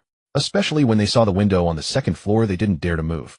At that moment, Jiang Yi had already drawn her bow, ready to shoot anyone who dared to move. Seeing the expressions on everyone's faces, I smiled contemptuously, knowing my goal had been achieved. I wanted to shake the mountain and scare the tiger to let you all know that in my eyes your student council is nothing but a mere joke. Sitting on the fat bear's rear, I looked around. "So you want to clash with the student council at noon today?" The expressions of the surrounding boys visibly stiffened. "Do you really think you can take down the student council in one? Do you really believe you can reach the peak of your lives from now on?" I smiled as I looked at everyone. Confusion was written all over the faces of everyone present. Seeing this, I chuckled sympathetically. "You fools, your plan has long been leaked. The one who leaked it is none other than—" "Impossible," shouted a boy who looked like he was not much thinner than Old Sixth. "You don't believe me?" I asked. The boy looked at me firmly. "Not only do I not believe it, but none of us believe it." Those words seemed to give the group a breath of fresh air, and their previously scattered gazes became resolute. I observed everything quietly, without panicking, calmly looking at everyone. The fat bear said he had turned over more than 20 people. "Where are they? Doesn't it seem like you don't have enough people?" The boy shouted anxiously. "That's our trump card. Oh, we won't use them until the last moment." "All right, that's your trump card. I won't ask, but do you know that your leader has close ties with the student council president?" "You're talking nonsense," the boy shouted angrily. I glanced at the boy dismissively and said, "You might not believe it, but Haiqing University's supplies are already insufficient for your group to squander, so your leader and the student council president came up with a plan to reduce the population. The goal is to let you die in battle while the hatred will fall on the business school, thus achieving a firmer control." "Brothers, don't believe him. He's definitely trying to deceive us," the boy shouted. Yet everyone around began to show doubtful expressions. "The recent food shortage is an undeniable fact, and the rations allocated to each person are extremely scarce, especially the women at home who are always hungry and struggling to survive, even when they play they look like dead fish. All of this expressed through the mouth of an outsider like me inevitably led this group to begin harboring doubts. Honestly, I was also guessing. I had no idea what they had left, but often at times like this if you gamble right the effect is even more pronounced. I observed everyone's reactions, and the corners of my mouth slowly curled into a subtle arc. You don't have to believe me. How about we make a bet? At 12 o'clock the people from the business school will appear at your gathering point on time. If they don't come you can deal with me as you wish. What do you say? I added fuel to the fire. Upon hearing these words, everyone present was taken aback. Perhaps in their hearts they thought I was merely speaking nonsense. However, my sudden determination left this group of inexperienced students bewildered. Judging by your reactions, it seems you agree to this wager, I said with a smile. Silence enveloped the room, a deathly silence aside from me, even those upstairs had fallen quiet. After waiting for a while without receiving a reply, I chuckled. A bunch of you together with not a shred of temper or courage, no wonder you've been eliminated by others. Having said that, I turned to climb over the window railing of the first floor. Wait a moment. I turned back puzzled and saw it was the same boy. If what you say is true, we are facing a deadlock. Even if the boss dies, we will perish as well. I could not deny it. I smirked and nodded. You're right, that's exactly the case. Then what do you suggest we do? The boy asked with an unfriendly tone. Is that how you humbly seek advice? Do you believe I could burn you to death with a Molotov cocktail? Before I could respond, the boss voice came through. In the past, at such a critical moment, I would have been furious if this fool had exposed the existence of the Molotov cocktail. But today the boss arrived just in time, not only revealing our trump card, but also providing the other party with some. I happily pointed upstairs. Did you hear? I have something that can definitely keep you alive, but the condition is that you all must listen to me from now on. The group of men upon hearing this had mixed expressions. They were happy that they wouldn't have to die, but worried about whether following me would lead to worse outcomes. Now that I had the support of two brilliant advisors, I was no longer the fool I once was. I could still predict some of the other party's thoughts. With the supplies I have stockpiled, we can feast lavishly for at least a month with just us here, I said confidently. I could ignore you all and stay inside for half a year, but I don't want that. I don't want Haiching University to become someone else's lapdog feasting while you all merely sip the broth. How can I trust you? The boy looked at me with suspicion. I couldn't be bothered to engage with him. Believe it or not, it's up. As soon as I finished speaking, the group upstairs surprisingly picked up their bowls and began eating fragrant fried rice. Even the second-in-command raised a bottle of Ergwo and gestured to the crowd below before taking a big gulp. This was exactly what I wanted, but I still wanted to tell those upstairs that their acting was a bit too exaggerated. What I didn't expect was that the group downstairs was swallowing their saliva. You guys can actually eat fried rice. I turned back amused. Is that really so surprising, my friends? Are you really living that well? The boy who had been talking looked at me with a questioning gaze. This time there was no trace of doubt in his eyes. I knew in my heart that this matter was basically settled. I couldn't be bothered with the boy anymore and leisurely climbed upstairs. Just as I steadied myself on the second floor, Jiang, he handed me a bowl. I shoveled a bite of rice into my mouth and pointed down at the people. Brothers, 5 minutes. If you don't submit and still stand below, I'll throw a Molotov cocktail. If you're not friends, then you're enemies. No mercy will be shown. How thrilling. This is my first time burning a live person. You better not agree. The boss waved his hands at the crowd below. I couldn't be bothered to look downstairs anymore, preparing to turn and leave, but the boy downstairs grew anxious. Tiangu, we will listen to you. After taking a couple of steps, I smiled slightly and turned back to look down. Nana, go fry another pot. Let everyone eat their fill. Perhaps for the girl, as long as there was no fighting, that would be the best outcome. Upon hearing my words, Nana dashed away and disappeared. After about 10 minutes, she returned carrying a bait. Third brother, how do we get this rice down? I finished the last grain of rice in my bowl, then once again leaned out the window, bringing the rice down. Watching the crowd scramble for fried rice like dogs made me quite uncomfortable. You all eat, but I still have something to say. I strolled around with my hands behind my back. Tiangu, what should we do today? The boy who had been speaking seemed to be choking from eating too fast. Seeing this, I called out, Mu Qingxue, darling, bring a bottle of 1-liter cola. See if this kid is choking. After everyone had a sip of cola, I noticed their gazes towards me were changing more and more. Admiration, longing, expectation, gratitude. It was incredibly complex. At noon, well, turn the tables. I want to see what tricks that self-proclaimed chairman can come up with. All right, we will follow your lead, the boy said seriously as he looked at me. By the way, where are you all staying? Where should I find you? In the gym. Those who escaped from the dormitory are all staying in the gym. Hearing this, I couldn't help but sigh. Indeed, one generation plants trees, another enjoys the shade. The gym. That was the place where a few of us had risked everything to clear out, and in the end it was taken as a stronghold. Is your chairman there too? I asked after some thought. The boy shook his head. No, the chairman has never left the dormitory building. He can't come out. The third floor is too high. It used to be Zhang Xuedong who brought him food. I was puzzled. He still hasn't come out. How can that bear-like guy be so confident in eliminating him? The boy answered without hesitation, "We have already figured out the dormitory situation, building 7, room 037. The boss means to eliminate the people around him first, without anyone to deliver messages, while secretly take him out." Upon hearing this plan, I was speechless and didn't even want to think about how you would sneak in and take care of the other party. If they discover something is wrong being at a height, they could easily use anything like a bench or a plank to block your climb. If you still try to take them out, wouldn't that be courting death? Alright, I understand.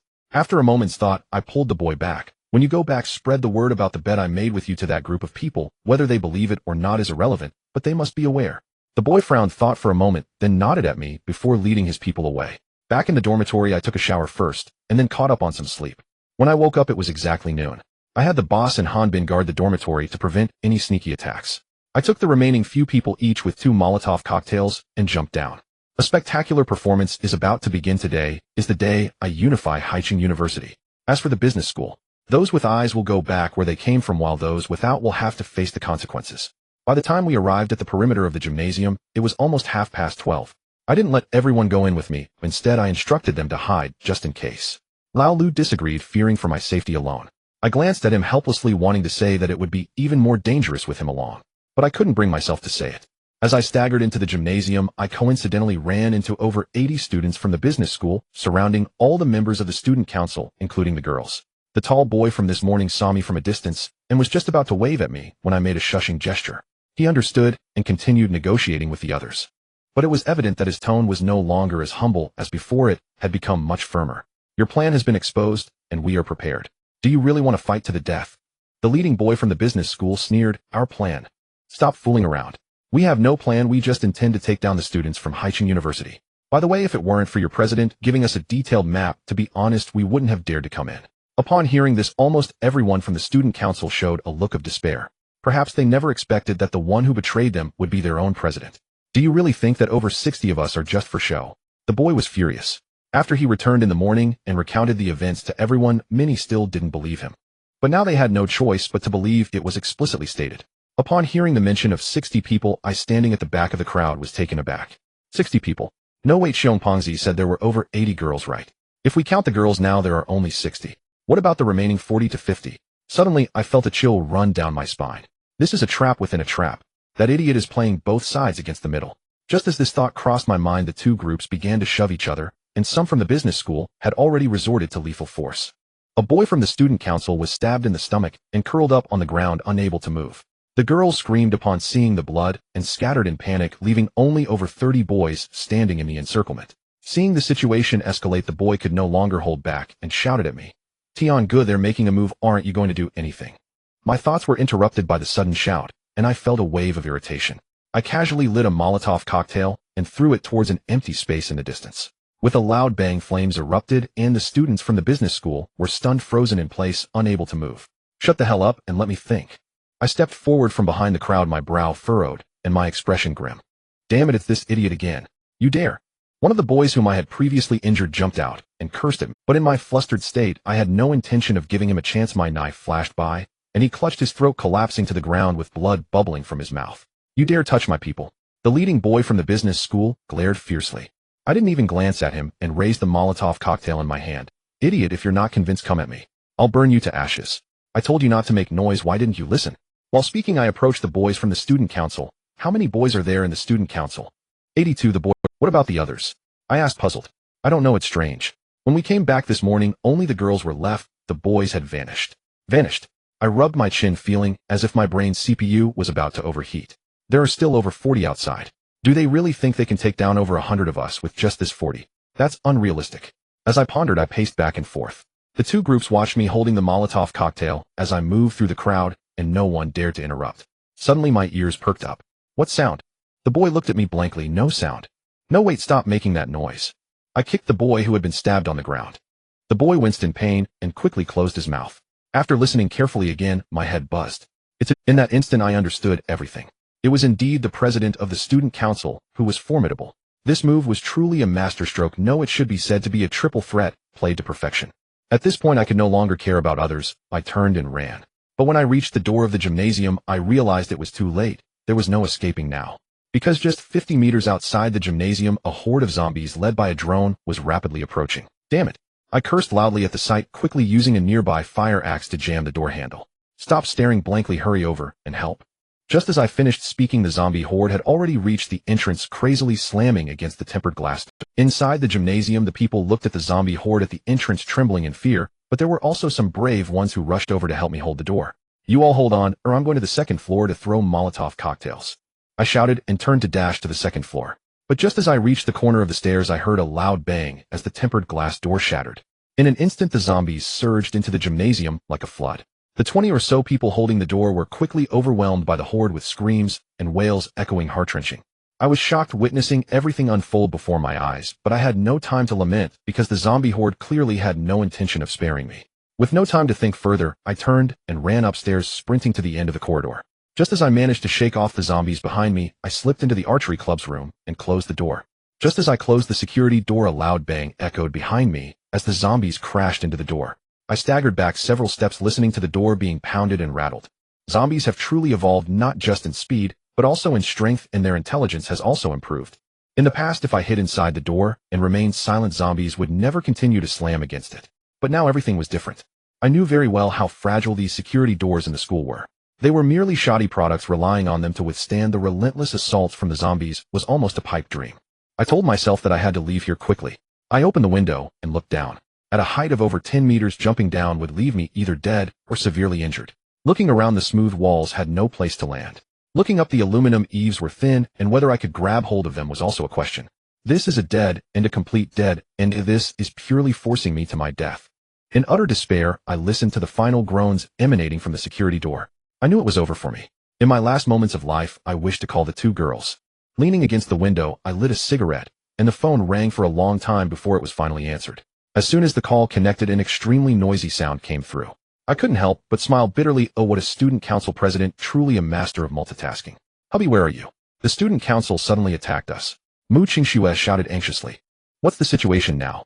I asked calmly, because I knew that the Molotov cocktails at home were sufficient, and the only exit was that second floor door. As long as the boss and that fool Han Bin don't mess around, how could they possibly breach my dorm? It's simply a fool's dream. Lao Lu and the others have returned to rescue us, but what?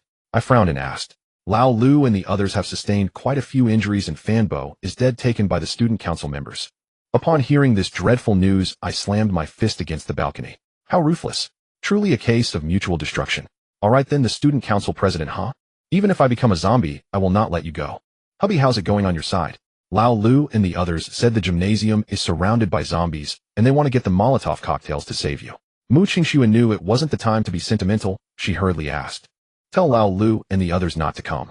Saying this, I turned to glance at the large door behind me. At this moment, one corner of the door had already come loose from the frame, and a zombie's hand was desperately reaching inside. What do you mean, don't come? What's going on? Where are you? Since you can make a call, you must be safe. Hurry and tell me. Mu Qingxue cried, her voice tinged with desperation. There's no time, sweetheart, listen to me. No, there's still time. Where are you? I'm telling you, there's really no time. I won't listen. Mu Qingxue wept loudly. Xiaoxue. Calm down, listen to me. If I don't say this, it will really be too late. For the first time, I spoke to Mu Qingxue in such a stern tone, it felt like I was scolding her, yet it pained my heart. On the other end of the line, Mu Qingxue could hardly control her emotions. Soon the phone seemed to be snatched away, and Jiang Yi's trembling voice came through. Hubby. I gently responded, sweetheart, I know you have always been calmer than Xiaoxue. Listen to me, what I have to say is very important. I'm listening. Jiang Yi tried her best to control her emotions. Zombies have truly evolved, their speed and strength have significantly increased, and their intelligence has improved as well. Now they know you are in the room, and they will incessantly bang on the door. It's not like before where you could hide as long as you stayed quiet. Do you understand? I understand, Jiang Yi choked up, unable to say more as she could already hear the zombies' howls and the sounds of banging on the door from her side.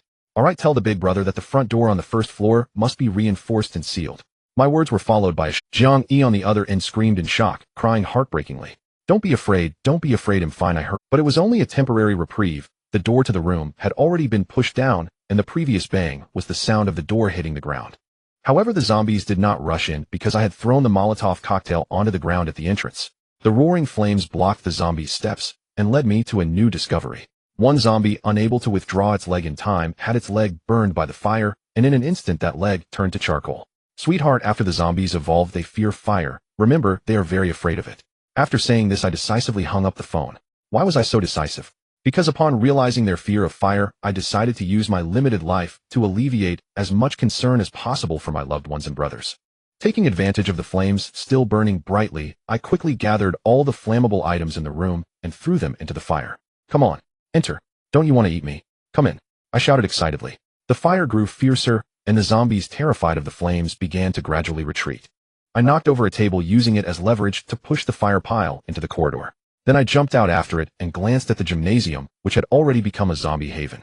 Those who had just been alive were now all mangled and unrecognizable. I even saw half a girl's torso lying in a corner unattended. Seeing this scene, the hatred in my heart soared. To be honest, I have never considered zombies to be detestable. It's just that different species have different habits to survive, which is understandable. But today, having decided to die, I hated them to the core. Perhaps the root of this hatred came from the student council. Yet in my final moments, I could neither see nor touch that fool, and ultimately, I could only direct that hatred towards the zombies. The phone in my pocket kept ringing, but I had no time to answer. I was nearly driven to madness. So you evolved, huh? Impressive, huh? Let me show you this. I smashed a nearby glass with my elbow, grabbed a burning piece of gear, and hurled it toward the enormous curtain below. This thing is made of pure rubber. Once it catches fire, it becomes sticky and refuses to go out. In no time, the 10-meter-high curtain ignited into towering flames, causing the zombies below to scatter in panic. Now that you know fear, that's good. Today I'm taking you bastards up with me. Saying this, I began to push the fire pile against the table, leaving burning flames in my wake. Especially when passing by our combat training room and wrestling training room, I ignited various protective gear, ruthlessly tossing them down. The fire below grew increasingly fierce, and the floor and linoleum began to catch fire.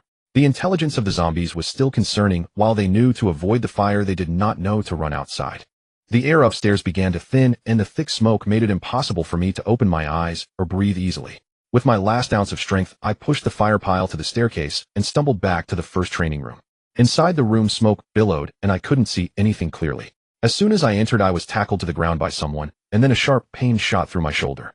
Instinctively, I drove my claw into the other person's head, and then I passed out. In the second before I fainted, I smiled faintly as the smiling faces of Mu Chengxue and Jiang, along with memories of my brothers, appeared in my mind. Goodbye, my family. This is all I can do. The raging fire in the gym continued to burn, with thick smoke visible for miles around. In the dormitory, a group of people leaned against the window, tears streaming down their faces as they gazed in the direction of the gym. Old 3, you're something else, the leader choked out. Third brother, what are we going to do without you? Old 6 cried out towards the window. Mu Qingxue had long since fainted from crying, and Jiang, he was in no better state, sitting on the ground in a daze, hugging her knees, neither crying nor making a fuss. Damn it, I'm going to kill that idiot. Old 2 shouted as he brandished a knife, ready to jump down, but was held back by Old. No one knows the situation outside right now. If you go, not only will you not be able to kill that stupid president, but you might not come back either, and Old 3 will have died for nothing. Old 2 realized Old 4 was right, helplessly sliding down to the ground, holding his head and crying. Time passed, and the fire on the first floor of the gym raged on. In a daze, I caught the scent of burning flesh entering my nostrils. A sudden burning sensation shot through my shoulder, and in the pain, I opened my eyes. Thick smoke billowed above me, but the ground was much clearer. Thankfully, the window in this room was open, otherwise I might have suffocated. I glanced at my shoulder where the burning sensation was strongest. It was the spot that had just been bitten, and a piece of burning wood had fallen from who knows where, smoldering against my wound. I swatted away the burning wood and tried to crawl up, but I had no strength left. My head felt dizzy. I thought about giving up, but the hatred in my heart wouldn't let me. I had been bitten and would soon turn into a zombie. I decided that before my transformation, I would kill that damned. I struggled to roll over and crawl toward the window, as I clearly remembered that this classroom belonged to the 2go4 team, so there must be ropes or something. I took a glance at the zombie that had bitten me. It was frightening. I couldn't help but curse inwardly. What the hell is that? Unlike ordinary zombies, this one was greenish-blue, hairless, with sharp teeth and no eyes. Looking further, it had 4 skinny arms and no genitals. I was shocked, but only lost my focus for a moment. The loud crash from outside, caused by the ceiling collapsing, reminded me that I had to leave quickly. Otherwise, this place would become a coffin prepared for me. Using all the strength I had left, I crawled to the window, and to my surprise, a rope was tied to the window frame. I couldn't think too much about it. I gripped the rope with all my might and managed to roll out of the window. However, as I slid down to the second-floor window, my weak hands gave way, and I fell.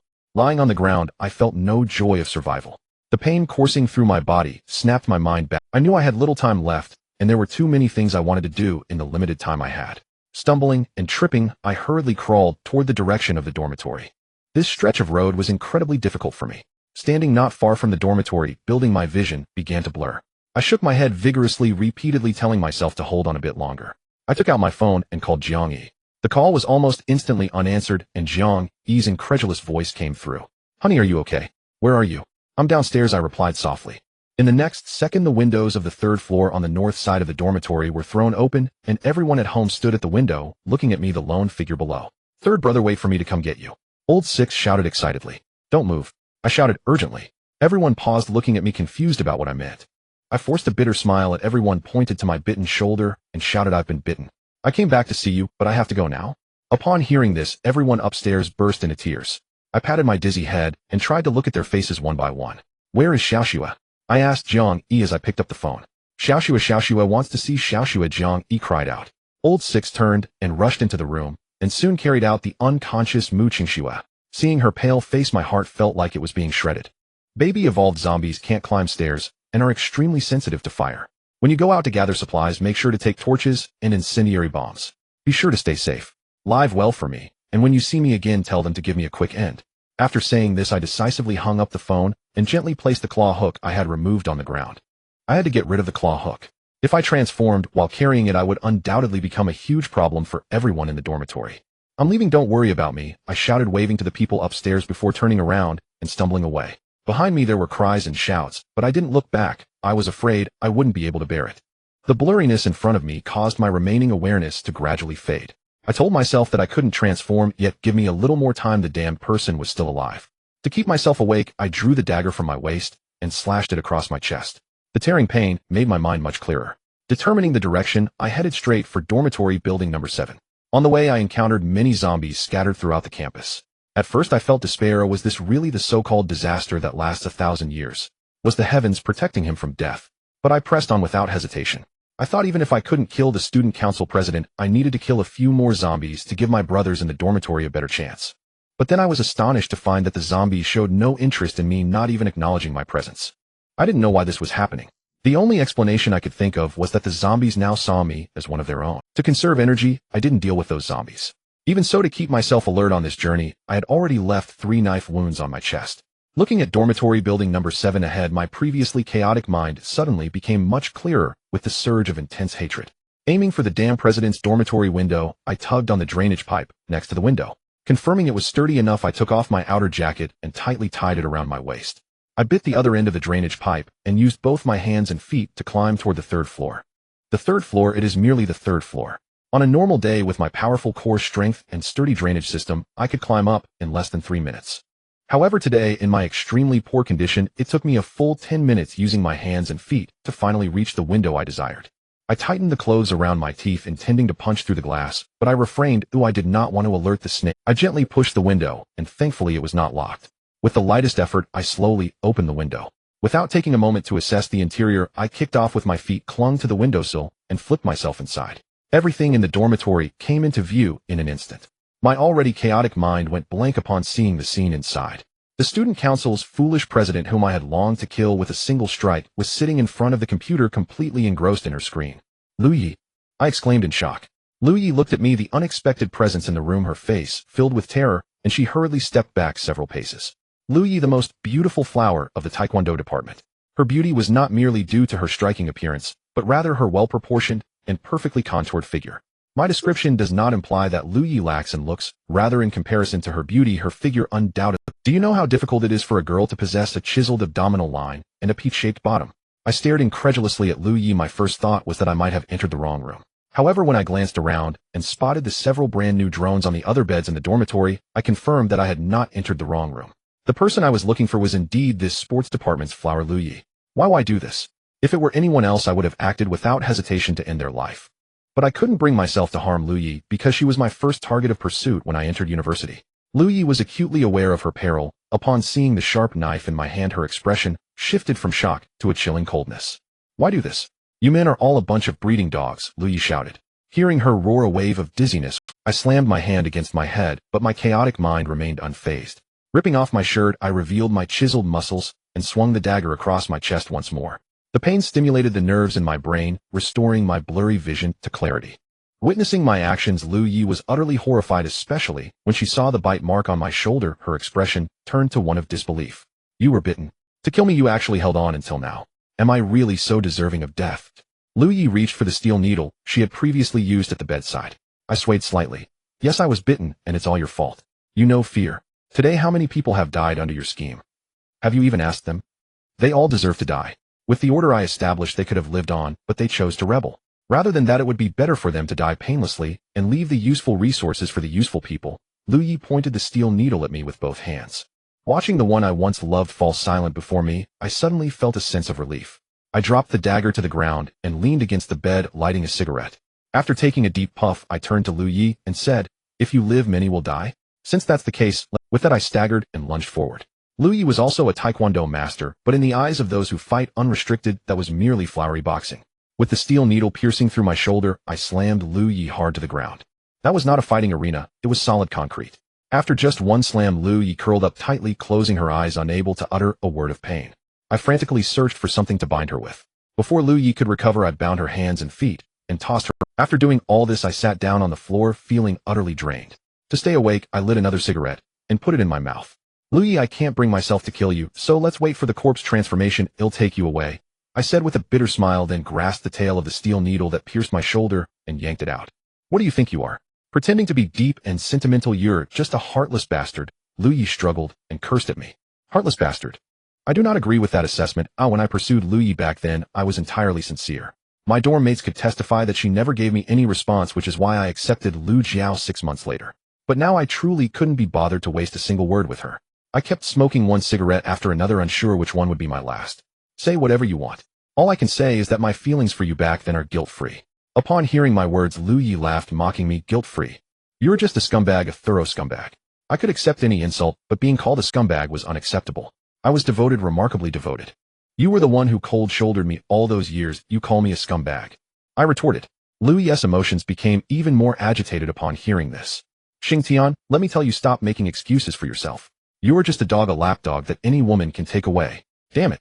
I couldn't take it anymore, and I stood up, violently glaring at Lu Yi. "You have the face to scold me. In the apocalypse, you're trapped in a male dormitory. What do you think you are? You are just a worthless whore that anyone can bully." As soon as my words fell, despair enveloped Lu Yi's expression. The look in her eyes was filled with an intense hatred. "In my eyes now, you're not even worth being a breeding dog. You're just a pile of feces." Seeing the look in Lu Yi's eyes made my heart twist painfully. But the dignity of being a man told me that if I softened now, I would lose. Alright, I'm feces, huh? Then I'm feces, and soon to transform into a zombie. With that, I didn't even know where I found the strength. I walked over, grabbed Lu Yi, and dragged her struggling form to the window. I forcefully pulled open the window, throwing Lu Yi's upper body onto the windowsill. "What do you want?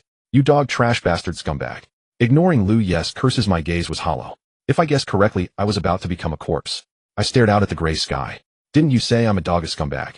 Today I'll fulfill your wish and let you see what a scumbag really is, you wretch." My vision became increasingly blurry, and even my speech started to slur. But I now knew that I wanted to overthrow the heavens before me, to overthrow this school, to overthrow all the dissatisfaction in my heart, and most importantly, to overthrow this world. Lu Yi's screams echoed throughout the campus, and countless zombies gathered below, reaching out their withered hands towards Lu Yi on the windowsill. A volcano will eventually erupt, it's just a matter of time. When I lost all consciousness, I cast aside that last shred of obsession. I suddenly stepped back 2 paces and fell to the ground. All I knew was that at that final moment, I roared in my heart, "To hell with this world, to hell with survival, to hell with zombies, to hell with everything." High City University, once the most beautiful university in Lon City. It is located in a picturesque coastal city with lush trees and fragrant flowers resembling a paradise. But after today's battle, it could not be said to be merely ruined, but rather riddled with scars. The fire in the gymnasium was still burning fiercely, showing no signs of abating. Flames licked the air, waves of heat roared like a fierce beast, devouring everything in its path. Its fury could no longer be contained, spreading outward and engulfing the surrounding grove in smoke. Until deep into the night in December's winter, heavy snow began to fall. Only then did the raging fire slowly start to recede. It is said that in this world, where there are joys for some, there are sorrows for others. In the clash between the business school and High City University, the true beneficiary turned out to be the medical school. In the gymnasium of the medical school, people were laughing and celebrating the departure of High City University and the business school from the historical stage. "Yuan Ji, have the rescue calls gone through?" "Not getting through, it's been busy all the time.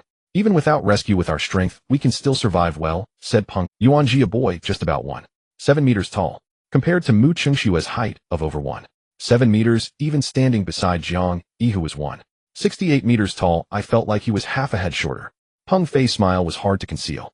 "They're just 2 idiots. We don't even need to lift a finger to deal with them." Tomorrow let's have the classmates go out and gather supplies extensively. Understood. It's still you, Peng Fei. That bear-like fat guy is just a minor character, yet you managed to use him to the fullest, Yuan Ji flattered Peng Fei. Every character has its use in this world, no matter how small, Peng Fei said, proudly gazing up at the star. Yuan Ji nodded eagerly. There must still be some fish that escaped the net from the business school and High City University. What do we do if we encounter them while searching for supplies tomorrow? Upon hearing this, the usually gentle Peng Fei suddenly showed a hint of ruthlessness. Kill. Tell the classmates that the southern district of Lan City is now the territory of our medical school. If we see any living person, kill them. Only by doing this can we ensure that our group of over 500 survives until the military rescue arrives. Seeing Peng Fei's expression, Yuan Ji felt a wave of fear. He never expected that a usually cultured academic would turn into a cold-blooded demon at the onset of apocalypse. The next day, the rising sun shone like a brilliant gem, radiating dazzling light. Its brilliance pierced through the dark veil of night, illuminating the land covered in silver. Two charming girls walked on the snowy ground wearing nearly identical tall boots, crunching in the snow. Their delicate hands, unafraid of the bone-chilling snow, gently brushed the ground. In no time, they embraced a pair of claw-like hands. At that moment, the two girls wept, bitterly collapsing. If Lao San were still here, he absolutely couldn't bear to see you like this, came a heavy voice from behind Mu Qingxue and Jiang Yi. How do we want to find him? Mu Qingxue said softly, tears streaming down her face. Lao San once said, live for him. Have you forgotten? Lao Er also approached. Lao Lu, who had been wiping away tears nearby, walked over and gently hugged the— Don't worry, I will protect you well for San Go, he said, leading the two girls as the group cautiously made their way back to the dormitory window. Candles, incense, talismans, everything was ready as Lao Si muttered incantations. The peachwood sword in his hand occasionally stabbed and slashed burning talismans one after another and scattering them into the sky. Fool, don't be so conspicuous. If Lao Sin could come back, because of your mumbling you'd be my elder brother from now on, Lao De scolded as he glanced at Lao Si. You don't understand anything. I'm summoning souls. Although Lao San is gone, his spirit is still with us. Lao Si glared at Lao De. You stay here with your spirit, we're going up. Don't cry later, Lao Er said, not wanting to waste words with Lao Si. Seeing the two girls had already climbed up, he followed them. A bunch of ordinary folks. After this ritual, Lao San will achieve immortality, Lao Si murmured to himself, ignoring Lao Er. Lao Lu was the last to climb onto the balcony. Upon hearing Lao Si's words, he paused on the railing. Fourth brother, immortality is not a term from Taoism, it's from Christianity. Stunned into silence by Lao Liu's words, Lao Si quickly came up with a reply. I misspoke. That's called— In room 7 of the dormitory, nothing had changed overnight. I still lay in the middle of the dormitory while Lu Yi curled up beside the windowsill shivering.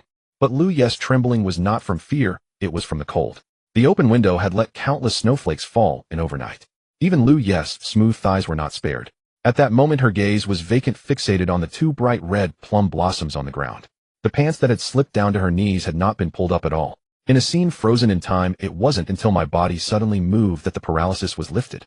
I slowly opened my eyes. Though my head throbbed painfully, I could clearly see everything in front of me. In disbelief, I slowly raised my hands to look at them. They had not turned into a dull gray. Though pale, they still had the hue that belonged to humanity. I tried to move my body. Every part of me ached terribly, especially in my chest and shoulder area, which was particularly severe. Right, I was bitten yesterday. To stay awake, I cut myself several times. I didn't die, and I didn't turn into a zombie. How is this possible? With a face full of confusion, I struggled to sit up. When I saw Lu Yi by the windowsill in the distance, I suddenly recalled what I had done yesterday, before losing consciousness. Holding my chest, I took hesitant steps toward Lu Yi. As soon as I reached out my hand, Lu Yi shrank back to the corner like a frightened rabbit. In response, I could only shake my head weakly. Perhaps Lu Yi thought I had already turned into a corpse. Looking outside, the ground was covered in white snow, and even under the open window, Lu Yi's beautiful legs had started to turn a shade of purple from the cold. I hurriedly reached out to embrace her, but Lu Yi once again resisted, pulling herself back into the corner with great force. In her movement, I caught sight of two small red plum blossoms on the ground. I was shocked, my eyes wide open, unable to believe what was in front of me. To verify that my suspicions were wrong, I crouched down to take a closer look. This was her first time. Then how could she be in the boys' dormitory? In an instant, my mind felt as if it were tangled in 1,000 strands, impossible to cut or sort out. Lu Yi, you. I hesitated. The terrified Lu Yi, upon hearing my voice, suddenly looked up at me in her expression seemed to say, aren't you supposed to have been bitten? Why haven't you changed? I couldn't care less about that now. Enduring the sharp pain in my shoulder and chest, I lifted Lu Yi, who was nearly frozen, and placed her on the bed. Turning back to the windowsill, I grabbed a handful of snow before closing the window. I came back, and ignoring Lu Yi's struggles, began rubbing the snow on her thighs. I repeated the process again and again until her thighs began to regain a healthy redness. Only then did I gather all the blankets in the dormitory and cover Lu Yi with them. As I untied the bindings on Lu Yi, I spoke with immense guilt. It's too late to say anything now. Oh, what's done is done. If you're feeling upset, just kill me now. Oh, I won't resist at all. Saying this, I picked up a dagger from the floor and placed it next to Lu Yi's pillow, presenting my neck to her. Lu Yi, showing only her face, looked at me with a complex expression, yet she did not reach for the knife. Seeing that Lu Yi had no intention of taking action, I jumped off the bed. I won't leave. I'll stay right here. Whenever you come to your senses, you can kill me. I arranged the stools in the room into a long line and lay down on them with difficulty. After all the turmoil, my already weak body began to feel dizzy again. Glancing at the clothes and belts I had used to bind Lu Yi yesterday, I climbed back up once more. While tying up my own hands and feet, I spoke, without looking up. Lu Yi, I don't know when it'll change. Right now I'm binding my own limbs, so if you notice something off, don't hesitate. After finishing, I thought for a moment, and added, evolved zombies disintegrate in fire. The drainage ditch in front of your window is very sturdy, so with your physical fitness, you should be able to climb down without any issue. Lu Yi said nothing and made no move. Seeing that she had no response, I reminded her once more, after I die, go to my dormitory building. You know where it is to tell them I sent you, but be sure not to mention that you are the student council president. Just live well. With that, I lay back on the stool, resigning myself to fate. My words left the entire dormitory in a state of eerie silence. In a daze, I drifted off to sleep, or perhaps I just felt as if I had. My thoughts were a chaotic mess. At that moment, I saw many things: a laboratory I had never been to before, and many people in white coats walking back and forth in front of me. Then the scene shifted, and I found myself fleeing to the wild, entering a farm where I devoured all the cattle and horses, and then the farm owner. Then I was in the cargo hold of a plane where there were many small animals, which were precisely what kept me from starving. You don't want me to die? After a long silence, Lu Yi's voice interrupted my semi-conscious state. I opened my eyes groggily. The student council president died yesterday. Now there are only Lu Yi and Xing Tian here. No, it should be a half-corpse, half-human. After I spoke, the room fell into another abyss of silence. Why didn't you save me? Lu Yi suddenly asked. I looked at her in confusion. What do you mean, why didn't I save you? I posted so many rescue requests on the campus website. Why didn't you save me? Lu Yi asked, a bit agitated. I didn't see them, I replied, baffled. Then why did you take the risk to save Jiangyi? Lu Yi pressed. That was just a coincidence. At the time we needed weapons and supplies, so I went to the gym and just happened to run into Jiangyi, I explained. Once I finished speaking, the dormitory fell into an endless silence once more. I didn't know what to say and could only remain silent. If you had seen my rescue post, would you have come to save me? After an indeterminate amount of time, Lu Yi suddenly asked again. Of course I would have. At least I used to love you, I answered without hesitation. Upon hearing this, Lu Yi scoffed. Loved? Does loving someone mean being with Lu Jiao? Lu Yi's words left me speechless. Haven't I written you countless love letters that you didn't even notice? You never acknowledged me at all, and now you say these things as if you have suffered some great injustice. Sister, I wrote you so many love letters back then, and you never replied to a single one. Later when you saw me, you treated me like an enemy, completely ignoring me. Am I really that cheap, thinking I can hang myself on the same tree? There weren't that many. I only received one letter, and I replied to you. I had Lu Jiao help me deliver it to you, but you made that reply disappear without a trace. As Lu Yi spoke, she suddenly sat up. I, lying on the stool, seemed to have thought of something as well, and sat up abruptly. Damn Lu Jiao, I muttered through clenched teeth. Compared to my agitation, Lu Yi on the bed appeared much calmer. Having figured everything out, she slowly lay back down on the bed again, and said, I'm hungry. I responded with an "oh," quickly using my teeth to loosen the clothes on my hands. Wait for me, I'll go get you something to eat right now. No need, there are instant noodles in the bedside cabinet next to you. I said "oh" again, stood up to fetch them, and was shocked when I opened the cabinet. There were at least hundreds of packets of instant noodles of various flavors lined up inside. I was a bit confused at how did Lu Yi manage to get so many instant noodles without ever leaving the building. On the day the virus began, I came to this dormitory to get someone to sign my scholarship application, but that person wasn't there. I waited for a while, and after you scolded me so much yesterday, I was very angry. I took out a packet of instant noodles and handed it to her. I'm sorry, Lu Yi, you know my condition was not good yesterday. I did. Looking at the instant noodles I handed over, Lu Yi raised her eyes at me. Can't you cook noodles? I was taken aback. I can, but there's no electricity. There's electricity in this room. Upon hearing this, I suddenly remembered that Han Bin mentioned the chairperson could charge drones. While rummaging through the pot for cooking noodles, I asked, how do you from the sports department know about such high-tech things? Everyone else is out of power, yet you have electricity. It's not me who I don't know. There's always been electricity here. Lu Yi looked at me. I was speechless and couldn't help but marvel at Lu Yi's fortunate circumstances. I want to eat 3 bags, Lu Yi reminded me as he saw that I had only put down 1 bag. While I was surprised by Lu Yi's appetite, I didn't ask further and added 2 more bags. Once the noodles were cooked, I handed them to Lu Yi while tying up my own hands and feet with some materials. As the aroma of instant noodles filled the room, my stomach began to grumble uncontrollably. This left me puzzled. How could anyone still be interested in instant noodles when they were about to turn into zombies? Watching Lu Yi devour the noodles, I couldn't help but swallow hard. Just as I was about to take off, Lu Yi, sitting on the bed, suddenly pushed the small pot forward, saying, "I can't eat anymore, here, take it." At that moment, I finally understood that Lu Yi wasn't eating a lot, he had cooked more noodles because of me. I hurriedly untied the clothes binding me with my mouth to grab the noodles. "Don't tie it anymore, it's better to change sooner than later. Besides, even if I become one, I wouldn't want to lift a finger," Lu Yi said, curling up in the blanket, trembling. Upon hearing this, my heart stirred, a wave of tenderness sweeping through me. That one phrase, "I wouldn't want to," made me realize that the love from the past had not been in vain, but had merely gone astray. "Are you running a fever? Why are you shaking so badly?" I asked softly. "It's nothing, a nap will fix it." I quickly stood up and touched Lu Ye's forehead, which was indeed alarmingly hot. With no mood left to eat noodles, I hurriedly began rummaging through drawers for medicine. "Stop searching, there's nothing here. I've been in this dorm for a month, what's in here that I wouldn't know?" Lu Ye's light voice came through. "Wait for me, I'll go find it in another dorm," I said, grabbing a dagger and preparing to head out. "Are you trying to get yourself killed?" Lu Yi shouted anxiously. "When I came yesterday, the zombies treated me like one of their own and no one bit me. Since we're all dead anyway, I might as well take the risk to at least cure your illness." Without waiting for Lu Yi to respond, I opened the door and stepped out. Upon stepping out, I was stunned to see a mountain of zombie bodies piled up at the dorm entrance. If the door hadn't opened inward, I probably wouldn't have been able to push it open. There were at least dozens of zombie bodies resembling a hill, each with a penetrated forehead without exception. "Xing Tian, come back," Lu Yi called out urgently in a low voice. I turned back to give Lu Yi a reassuring smile and closed the door. There wasn't a single zombie in the corridor on the third floor, so I cautiously stepped forward, afraid of making even the slightest noise. Just because the zombies ignored me yesterday didn't mean they would today, or I still had some sense left. I didn't rush to open the doors to other dorms, but stealthily approached the few open-door dorms in the distance. In the first dorm, I searched all around and found nothing. I became a bit irritable in the second dorm, making more noise than I intended. I anxiously looked outside as I heard footsteps. Sure enough, the next moment, a zombie appeared at the dorm entrance. Its dull gray eyes were scanning the surroundings for something. I held my breath, readying myself for a fight. However, it seemed the creature hadn't noticed me. After a brief look around, it resumed its wandering state.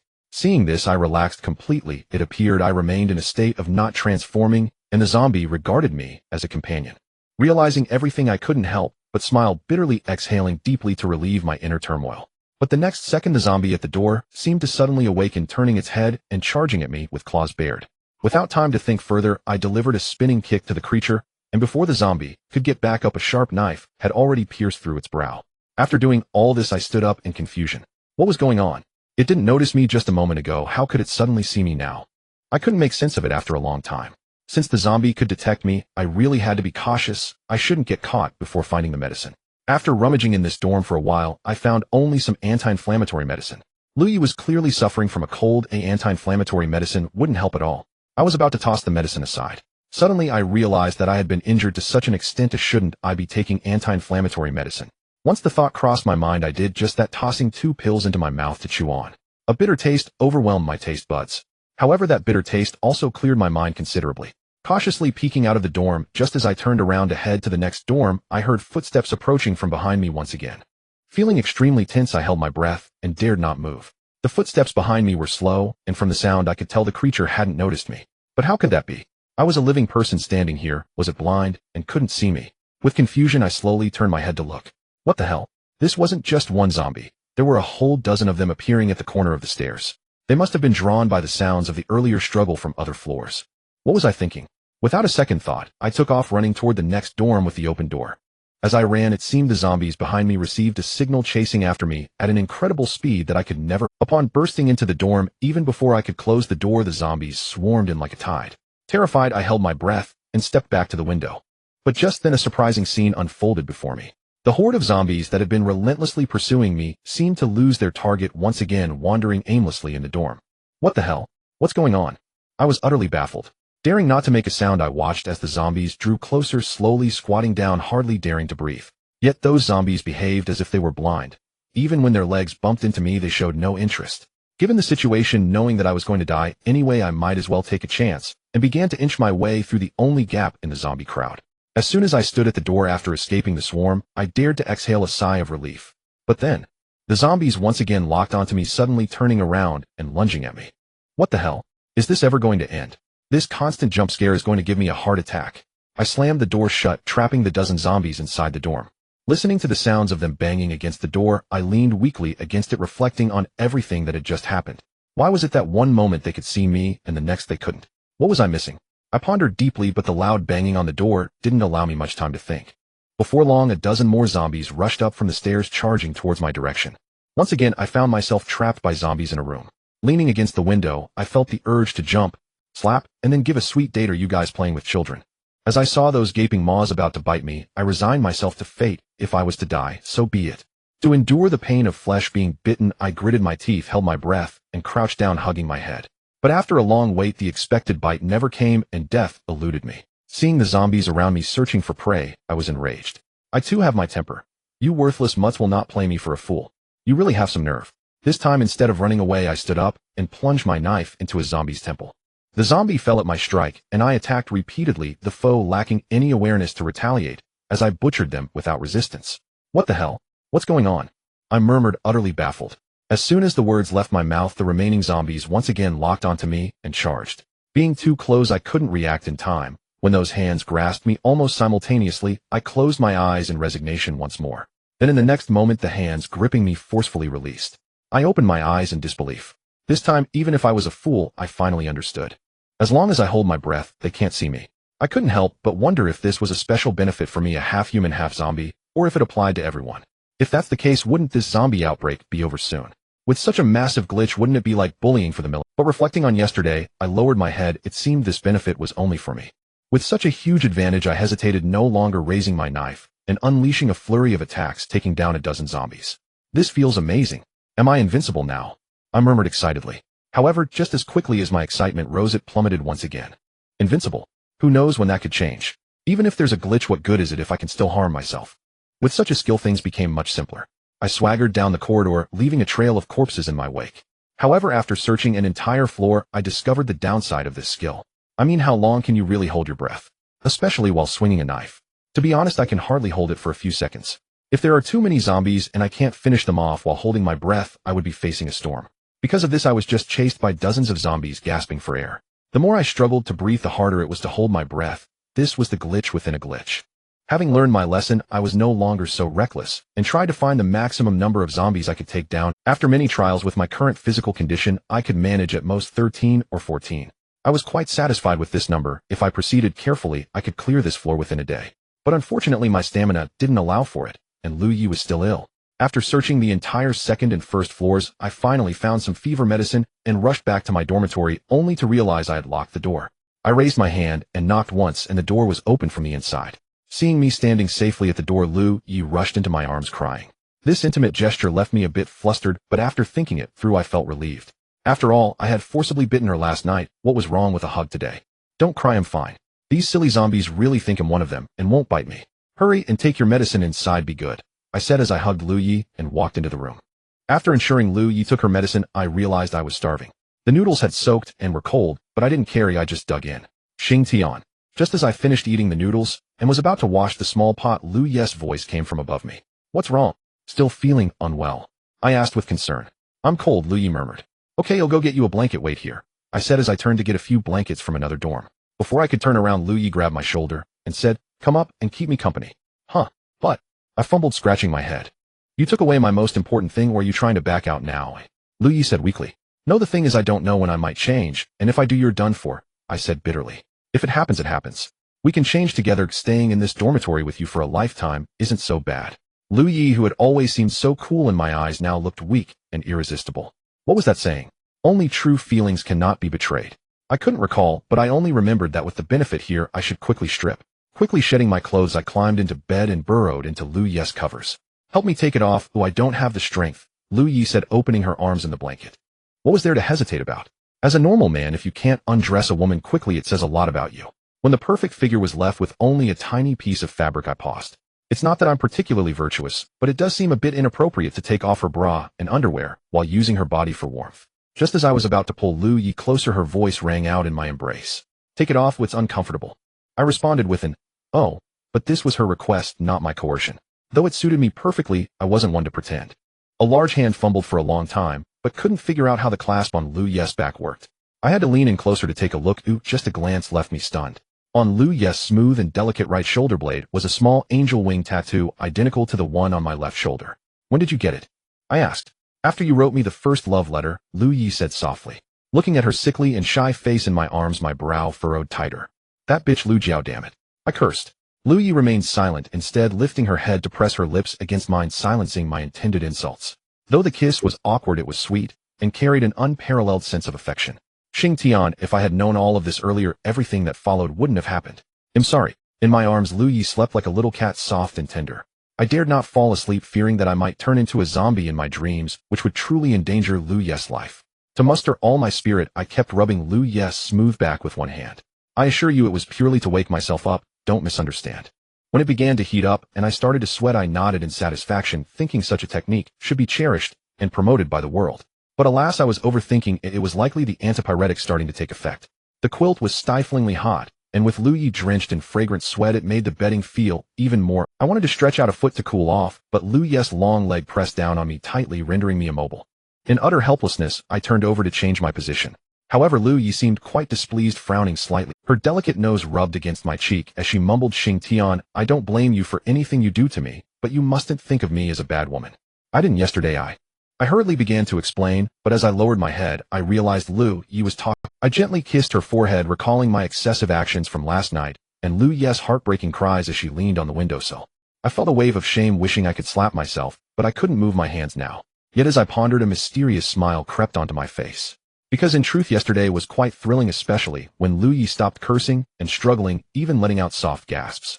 That sensation of looking up at the sky as if challenging the heavens captivated me. A man, even a half-zombie, is still a man. At this moment, I found myself feeling somewhat stirred. Lu Yi, dissatisfied, casually pushed aside what was beneath her leg.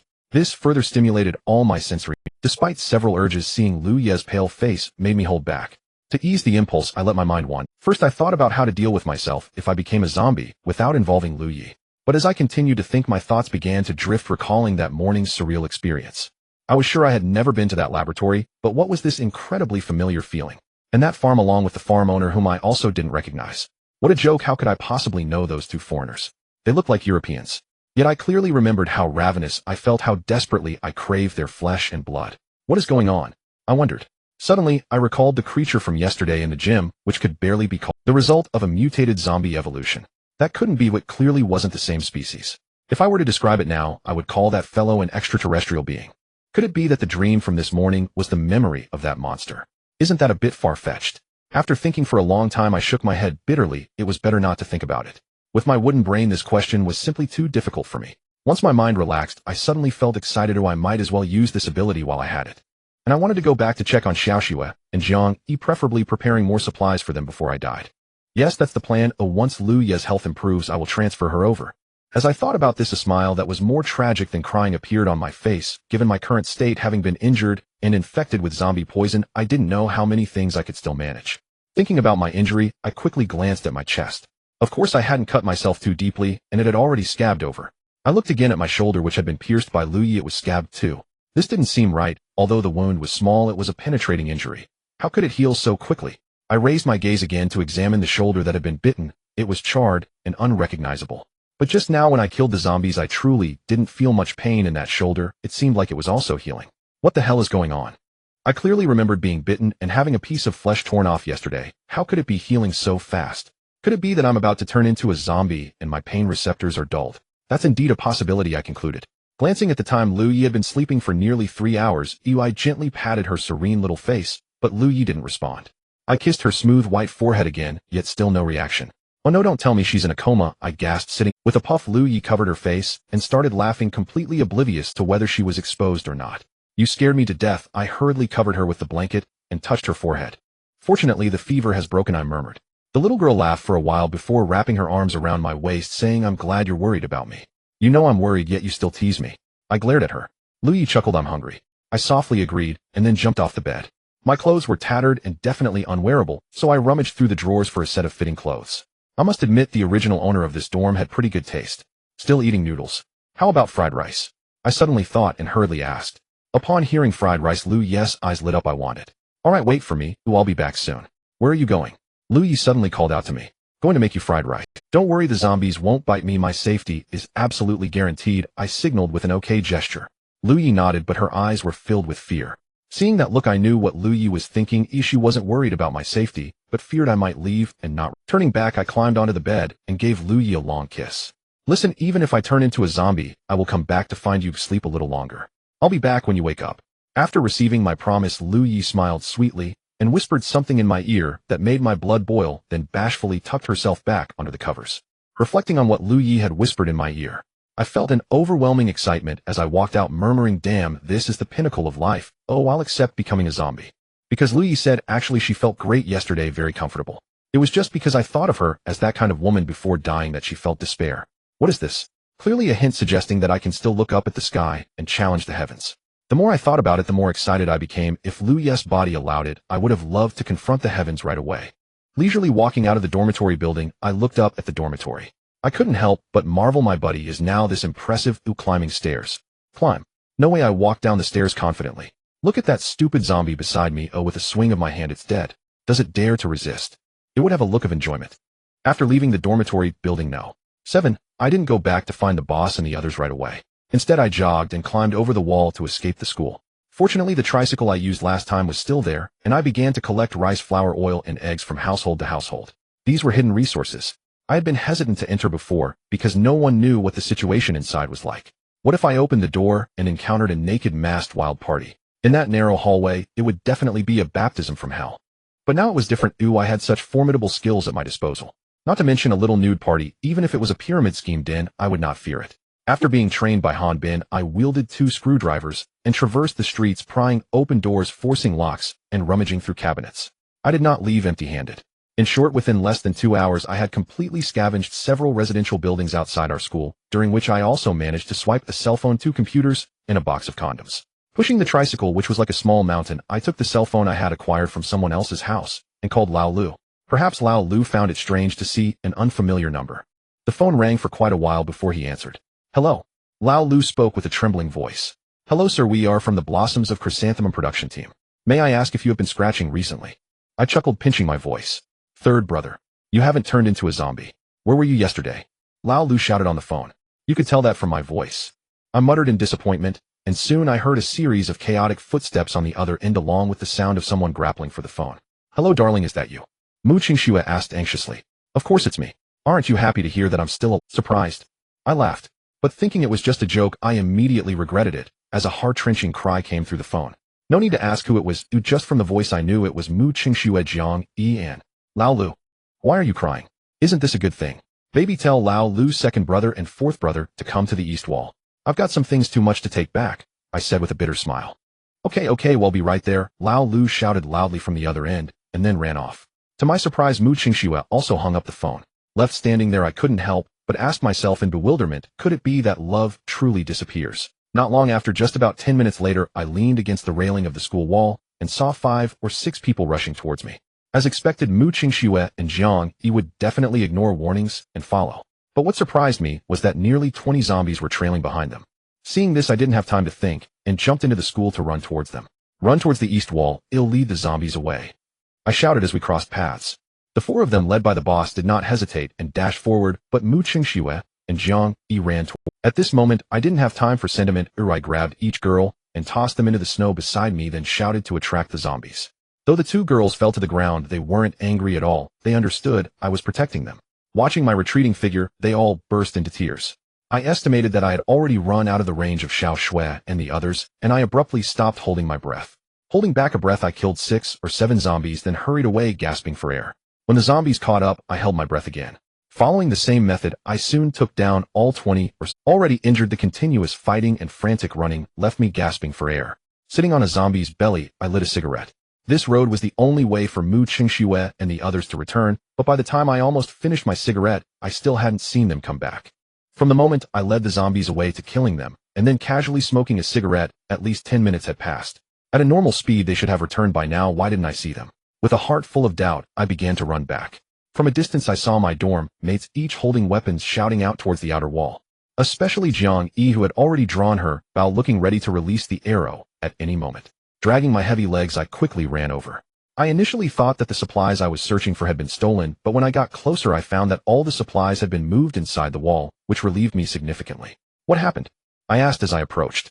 Darling, this group of people wants to steal our supplies. Mu Qingxue, who had never seen such a scene, rushed over when she saw me back, hugging my arm. I was confused. Haven't they all been moved in? The boss said he was afraid they would climb over the wall, and chase us. Zhang Yi looked at me with gentle eyes. Nodding in response, I realized that was indeed the case. You can't run fast while carrying supplies, and if they climbed over the wall to chase it would be even harder to deal with. I walked over to the boss, took the Molotov cocktail from his hand, and without saying a word lit one and threw it out. The Molotov cocktail traced a beautiful arc, landing among the group of over 10 people across. With a loud bang, flames erupted, and 2 unfortunate fools across were directly engulfed in the fire. In an instant, cries of agony filled the air as the 2 burning individuals reached out for help towards those around them. But those classmates who once shared deep bonds now avoided them in fear, retreating back. Only when the 2 could no longer endure the searing pain did they collapse to the ground. Only then did the others look at me with shocked, terrified eyes. Lao Lu, take the supplies and your sisters and retreat first. Today I want to see who dares to enter our Haicheng University. I growled at the crowd. At this critical moment, Lao Lu understood the situation best. Without a second thought, he pushed the tricycle and started to head back without hesitation. The 2 girls, however, were different, looking back at me every 3 steps. Seeing that Lao Lu and the others had gone far, I spoke again. Big brother, second brother, fourth brother, you should go too. Third brother, no way, the boss tried to persuade. I knew the boss wanted to say how could you withstand an attack from so many people alone, but he didn't voice it. In response, I pulled up my shirt, revealing the bite mark on my shoulder. I got bitten, and who knows when it'll turn. I don't care if I die, but you have to live. The boss wanted to say something, but he was stopped by the second brother. The second brother whispered a few words in the boss' ear, and only then did the 3 of them reluctantly turn and leave. Watching the 3 leave, I couldn't help but cheer inwardly. Second brother, you finally came to your senses and were able to understand my meaning. In fact, when I pulled up my shirt and revealed everything about being bitten, it was all for them to see. I wanted them to know that I was unafraid of death now, and if they wanted to die, they could come in. I had a firm grasp on their mentality. I wagered that they wouldn't dare to risk it against someone who was about to die. Actually, there was no need to wager. Which sane person would go against someone on the verge of death? Unless this person had a screw loose in their head. Holding a Molotov cocktail, I gave them a contemptuous glare, daring them to climb the wall. He'll burn you to death. Fine, you're a man for protecting those around you, even when facing death. Today our medical school will admit defeat, but let me tell you, I remember you, Haicheng. Don't you dare leave the school. If you do, we'll kill you. A guy shouted at me fiercely from the wall. To such a braggart, I usually just smiled faintly and ignored him, but today I lit the Molotov cocktail in my hand and threw it over. Why are you so full of hot air? If you have the guts, come in. The Molotov cocktail crashed against the railing, exploding into a burst of flames. Startled, the boy across the way hugged his head and took several steps back before finally steadying himself. Look at you acting all tough. Do you think I won't bring a horde of zombies to your medical school later? Believe me or not, I can attract 1,000 or 800 zombies just for a visit. I grinned, but anyone could see that my smile was laced with endless cruelty. Alright, you think you're really something. The boy was supported by others shouting at me. You still dare to challenge me? Why don't you believe it? If you don't believe me, give it a try. After you leave, let's see if I dare to attract zombies to your school. I stepped forward, pointing at him. My aura had never been defeated in this aspect. Fine, I admit defeat. I can't waste my breath on a dying person like you. We're leaving, one of them said, turning away. I couldn't help but taunt, just hurry up and leave, no need for more chatter. When I returned to the dorm, I found a crowd waiting downstairs, all looking expectantly in my direction. As soon as they saw me turning the corner, they all moved in unison and rushed towards me. But I raised my hand to stop them. Don't come any closer. At any moment I could change. Right now even zombies won't bite me. It's dangerous. Hearing this, the crowd halted, but Mu Qingxue and Zhang Yi ignored my warning and continued to run forward. Lao Lu, I shouted. Lao Lu understood and quickly caught up, holding onto both of them under his arms. Be good, go upstairs and let me see you up close, I said softly. After much persuasion, the 2 girls reluctantly ascended to the 2nd floor. I stood downstairs, gazing up with a tender expression. Behave, don't cry. I don't know why I didn't change yesterday, but I'm not sure when it will happen. If I don't change in a few days, I'll come back. Maybe it will be fine. Honey, it snowed so heavily yesterday. Where did you spend the night? Mu Qingxue asked, tearfully, full of concern. My heart sank with embarrassment, but I knew I couldn't tell the truth. The student council president let me kill him. I spent the night in his dorm. Who is it? Do you know him? Zhang Yi asked, choking back tears. I don't know. Who knows that department? I've never seen him before. I fabricated an excuse. Laosan, are you hungry? Lao Da's voice came from the 3rd floor. Lao Da's call reminded me of my task, and I nodded quickly. Yes, I want to eat Nana's fried rice. Third brother, wait for me. He'll fry it for you right now. Nana called out, then retreated, leaving only Han Bin behind. Honey, did you see wrong? If you really got bitten, how come you're still fine after a night? I definitely got bitten, but after I fainted yesterday, a burning stick fell right on my bite, and I suspect it might have had a disinfecting effect. I wondered aloud. Lao-san, that's possible. You said that evolved zombies are afraid of fire, so it might really be related, Lao Air shouted from the 3rd floor. I pondered this explanation, or it actually made sense. It could very well be as Lao Air said, perhaps even more than that. Who knows? But I found that zombies don't bite me anymore. I suspect him in a state of not knowing if I'm going to change or not. As soon as I said this, I regretted it, because the two girls started crying even harder. If it weren't for Lao Lu holding them back, they would have jumped down already. Third brother, the fried rice is ready. I brought you a lot. If you're hungry, come back, and I'll make it for you right away. Nana on the third floor used a thermal container to lower it down with a fuzzy rope. I took the fried rice, opened it, and saw that it was indeed a lot overflowing. Lao Sin, catch the cigarettes. Lao Si threw down a whole pack of my usual cigarettes. Picking up the cigarettes from the ground, warmth filled my heart. It's family that knows how to be considerate. But before I could feel moved, Lao Si reminded me again, if you can smoke, smoke a few more. You never know when you'll be unable. After Lao Si finished, without needing me to speak, Lao Da's voice rang out in the dorm. You really can't expect anything good from a dog. I should have tied you to the window as a sacrifice. Outsider sacrifices also need to be virgins, Lao Si replied over his shoulder. Lao Air, this guy is unbearable. Come help me toss him out. Listening to the commotion upstairs, I smiled faintly. Baby, don't be afraid. I'm leaving now. If there's no news in a few days, I'll come back. Mu Qingxue and Jiang Yi continued to cry. I knew I had to go. If I didn't leave, I wouldn't be able to bear it myself. Without hesitation, I turned and walked away, suddenly feeling much lighter at the thought of my little Lu Yi. Did you see that? That's the sign of transformation. Lao San is literally bouncing away. Lao Si shouted, pointing at my retreating figure. Shut up. That's a zombie. Have you ever seen a zombie bouncing out? Lao Air cursed back. In theory, these two species are quite similar. Maybe they've evolved again. Lao Si muttered. Lada, can you make him shut up? Mu Qingxue called up to the third floor. By the time I returned to dormitory 7, it was nearly 2 o'clock. Just as I knocked on the door, it swung open. Wrapped in a quilt, Lu Yi lunged at me. I quickly embraced her, shutting the door in one fluid motion. Wow, is that really egg fried rice? Where did you get it? Lu Yi asked excitedly. Back in the dorm, I asked them to fry it for me, I said with a smile. Using a spoon, I took a bite of the fried rice, but Lu Yi didn't eat for herself. She held it up to my mouth instead. I smiled and took a bite. You eat it while it's hot. Just then my phone in my pocket rang. Honey, have you arrived at the dorm? On the other end, Mu Qingxue and Jiang Yi asked simultaneously. I've arrived, just got in. Don't worry, I replied softly. Good, rest well. Make sure to call us morning, noon, oi, and night, so we know you're fine, Jiang Yi reminded over the phone. After hanging up on the two girls, I smiled and put my phone away, only then realizing Lu Yi was beside me. I glanced at her sheepishly, but she seemed completely unconcerned, happily devouring her food. I wanted to explain, but didn't know how. No need to explain. I'm fine. The world has changed like this, there's no need to talk about being devoted, Lu Yi said, squinting her eyes with a smile. Seeing her state, I let out a sigh of relief, genuinely afraid she might throw a tantrum at me. The key was that she had just called me a scumbag yesterday. That, Lu Yi, am really not a scumbag. I still wanted to explain. How should I put it? When you face a past love that you couldn't have, you always want to present yourself as someone who is a bit pure and untainted. Although this move might be a bit unnecessary, I stubbornly believed it was useful, but it was simply self-deception. I hadn't finished what I wanted to say when a spoonful of fried rice was shoved into my mouth. I know it's okay, I don't mind. Living so suppressed now is just redundant. Lu Yi smiled, her jade-like arm extending gracefully like a smooth lotus root. Did she not notice? Is there truly a vacuum inside her quilt? Who can endure that? Upon realizing my gaze was off, Lu Yi curiously looked down, her small face suddenly flushed. Whose is bigger, Jiang Yi's or mine? Huh, I was a bit confused. What do you think? Lu Yi shot me a glance. I coughed twice. You're similar to Xiao Shui, but rounder than her, and you're an athlete, quite toned. Xiao Yi is just a bit smaller, probably, because she practices archery all day, which might have something to do with it, but her elasticity is quite good. How can I describe it? As I delved deeper into my analysis, I was quite pleased with myself. I had no idea that Lu Yi's small face was gradually turning darker. By the time I realized something was off with Lu Yi, it was already too late. Still claiming you're not a scumbag. Who is that Xiao Shui? You won't be like those guys in the student council treating women as mere tools for release, right? Lu Yi frowned and pouted at me. I admitted I had acted foolishly. Zhang Wuji's mother had told him before, never trust a woman's words, especially those of beautiful women.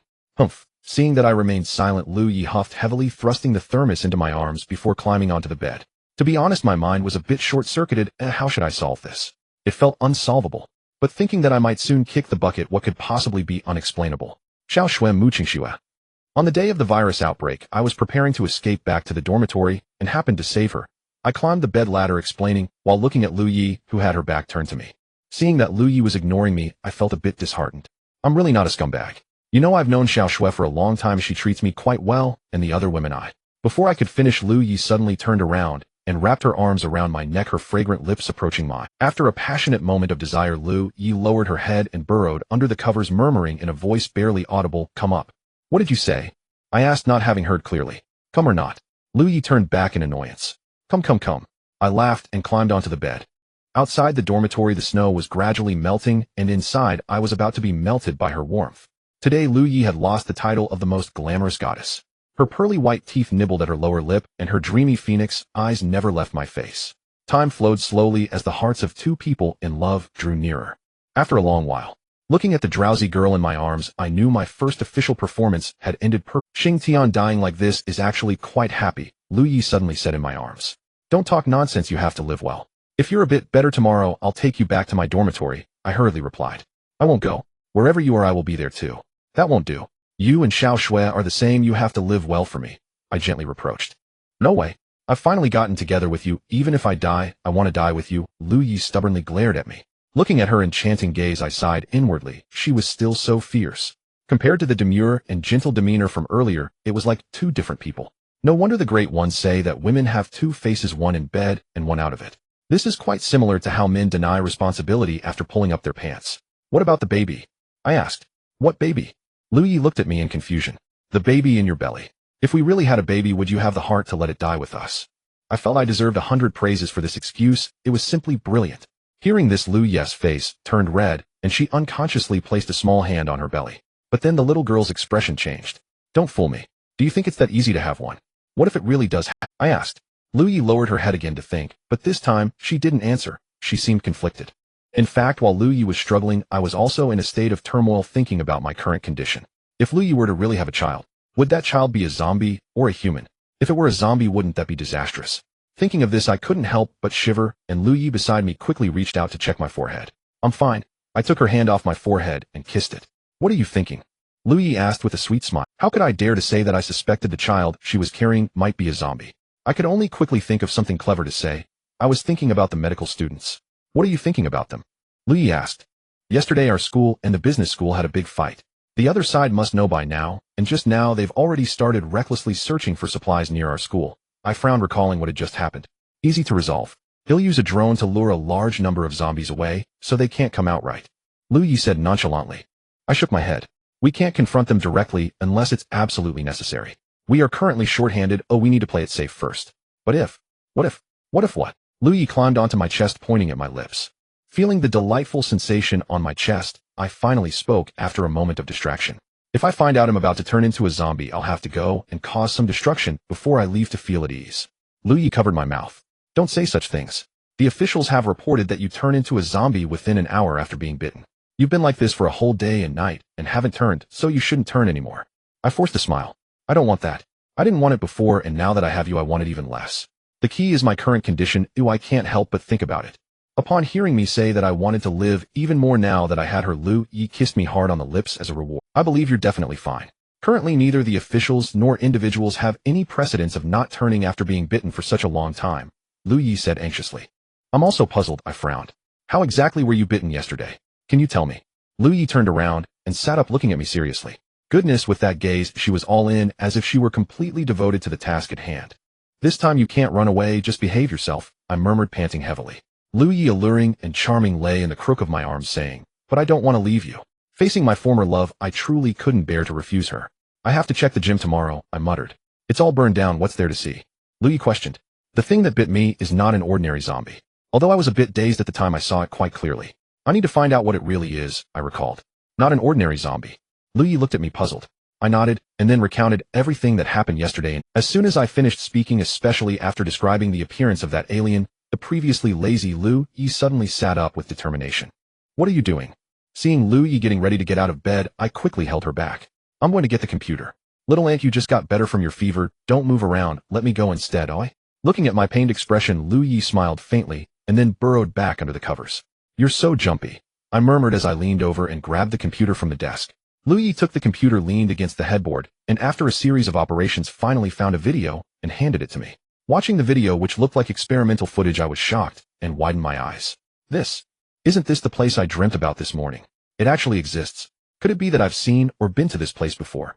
After some thought, I was certain that I had never seen this video. The drug experiments have concluded. Subjects 1 to 7 show no abnormalities at this time. It stated on the first day of the experiment. On the 7th day of the experiment, subjects 1 to 6 exhibited symptoms of irritability, violence, bloodlust, etc. On the 14th day, the subjects began to languish without food and water. On the 30th day of the experiment, No, no, no, they are evolving rapidly. We have no choice but to take extermination measures. On the 31st day, the scene was no longer staged with lab coats. The laboratory was in ruins. The footage remained static, and I didn't know how much time had passed when a bluish-green shadow flashed by. Lu Yi quickly rewound the video a bit and pointed at the screen asking, "Is this what you killed?" I was so shocked that I could hardly respond, but I nodded dumbly. I had to be astonished because the thing in the video was exactly the thing that bit me. The key is if the video is to be believed, this laboratory is definitely in some European country. But why would this thing appear in Lawn City? And it even attacked me out of the blue. Did it come from thousands of miles away to get me? Was it for money, for hatred? Was it the distortion of human nature or the decline of morality? Thinking of this, I suddenly recalled that dreamlike experience from the morning. The cargo hold of the plane. No way, right? I shouted in my heart. This video was leaked by a hacker claiming it's from an American laboratory, but the U.S. quickly came forward to refute it and condemned us for fabricating stories. Lu Yi said, pointing at the computer. "This is real, I can't be mistaken. The thing that bit me is that thing," I asserted. Lawn City is an international metropolis with countless international flights every day. I didn't expect this experimental subject to actually run to China, Lu Yi murmured in surprise. "Damn, does that mean I've been bitten by the mother strain of the virus? Is there still a chance of survival?" I looked at Lu Yi with a mournful face. Lu Yi held my face and fed me some milk, calming my emotions. "Xing Tian, you must remember this. This matter must not be disclosed, absolutely not. If anyone finds out, researchers from all over the world will rush to study you, even dissect you. Do you understand?" Lu Yi looked seriously into my eyes. I nodded stupidly. I really didn't grasp the severity of what Lu Yi was saying, but I believed what my woman said. It couldn't be wrong. Seeing my silly expression, Lu Yi understood that I definitely did not realize the seriousness of the situation. According to the video, there are 7 experimental subjects in total, and nobody knows how many of them have escaped. So as long as you are careful, no one will suspect anything, Lu Yi continued. I numbly responded with an, "Oh, don't take this lightly. Tomorrow I'll accompany you to the gym. It seems we need to destroy the evidence first. We absolutely cannot let the corpse be discovered." To be honest, I had no feelings about Lu Yi's concerns. All I cared about was that just moments ago, while gasping sweetly, she called me hubby, and now she's calling me Xing Tian. I turned over and hugged the little girl, saying, "Call me hubby. Pervert, can you focus on the main point of our conversation?" I nodded in agreement. "The main point of my conversation is to call you hubby." Hubby. The next morning, Lu Yi couldn't accompany me to the gym. Why? Because I had poor sleep, but my body was quite energetic. Feeling refreshed, I whistled and strolled outside. Looking at the blue sky and snowy ground, I stretched widely, saying, "I've made it through another day, and I'm still alive." Now I truly had my hands in my pockets and didn't know what arrival was. Along the way, I casually dealt with dozens, but when I arrived at the gym, I felt that Lu Yi, my precious darling, might have been overly worried. There was no sign of the mother strain, and even the gym was gone. Do you know what it means to be flattened to the ground? Now it is. The entire gym, except for a few twisted steel structures, had turned to ash. Ooh, what's left to see? I smiled bitterly, shaking my head. What a waste of Lu Yi's night-long efforts to explain why I couldn't go out and say I was bitten. Actually, I had understood it long ago. It's just that my heart wasn't in it. Since I had lived another day, I figured I should gather more supplies for the people at home.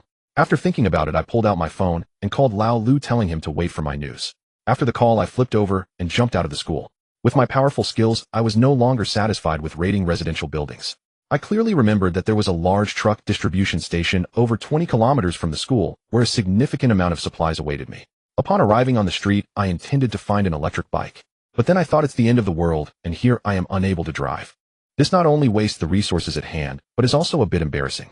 Just look at this smooth, wide road filled with cars. Crashing into them doesn't hurt, and hitting a zombie doesn't cost a penny. If I don't practice now, when will I? To be honest, I've never been interested in cars because I knew I might not be able to afford one in my lifetime. So I couldn't distinguish between a luxury car and a junker. With a deep breath, I quickly opened a car door and slashed at the zombie in the driver's seat, pulling it out in one fluid motion. I confidently sat inside what was now my car. Glancing at the unfamiliar steering wheel and dashboard, I realized I didn't even know how to start the engine. I pulled out my phone, watched tutorial videos online, and got the car moving. I cheered excitedly, but my first attempt ended in disaster as I crashed it immediately. The tremendous crash attracted nearby zombies. I held my breath and ran far away before finally stopping. Not willing to give up, I found another car and tinkered with it for a while, breaking the gear lever before discovering it was an automatic. Feeling incredibly embarrassed, but not discouraged after wrecking 3 or 4 cars, I finally managed to drive a little electric vehicle straight ahead. Who else? Who else? I shouted excitedly while banging on the steering wheel. The sound of the moving car attracted many zombies from both sides of the road. I pressed the gas pedal to the floor, and the horde of zombies began to fall behind. Overjoyed, I turned on the radio to listen to some upbeat music to boost my confidence. 1 touch. 2 touches. A full version of an inappropriate song suddenly quieted my excited mind. Upon hearing the eighth touch, I angrily drove into a restaurant. What kind of taste is this? Did the old folks turn bad, or did the bad guys just grow old? I stepped outside, took a deep breath, and cursed. Looking to the side of the road, I saw a pickup truck and grinned as, using my memory, I drove at 30 miles per hour and swiftly arrived at the delivery station. Without hesitation, I crashed through the closed iron gate and drove inside. However, before I could stop the car, over 30 people armed with various weapons surrounded me, banging on my vehicle. In this apocalyptic world, I knew that the living could be far more terrifying than the zombies. I dared not stop making circles in the vast yard. I tried to find an opportunity to drive out, but unfortunately my terrible driving skills rendered me helpless. It was then that I realized I didn't even know how to reverse. Seeing the group of people armed with knives and sticks charging at me, I pointed behind them, shouting, "Back there, back there." Watching the horde of zombies pouring into the yard, I finally realized just how slowly I was driving, allowing. The people at the delivery station initially didn't react, but by the time they heard the screams behind them, it was too late. Perhaps they would never understand why they who bore no grudges against me met such a calamity and were inexplicably wiped. Facing the surging horde of zombies, I was at my wit's end. Using my skills and the sacrificed personnel from the delivery station, I hurriedly looked around for an escape. It wasn't that I didn't want to run, but with this scale of chaos, I couldn't even catch my breath to break free from the encirclement. That stubborn brain of mine suddenly had a flash of inspiration as I spotted a massive truck in the distance loaded to the brim with bananas.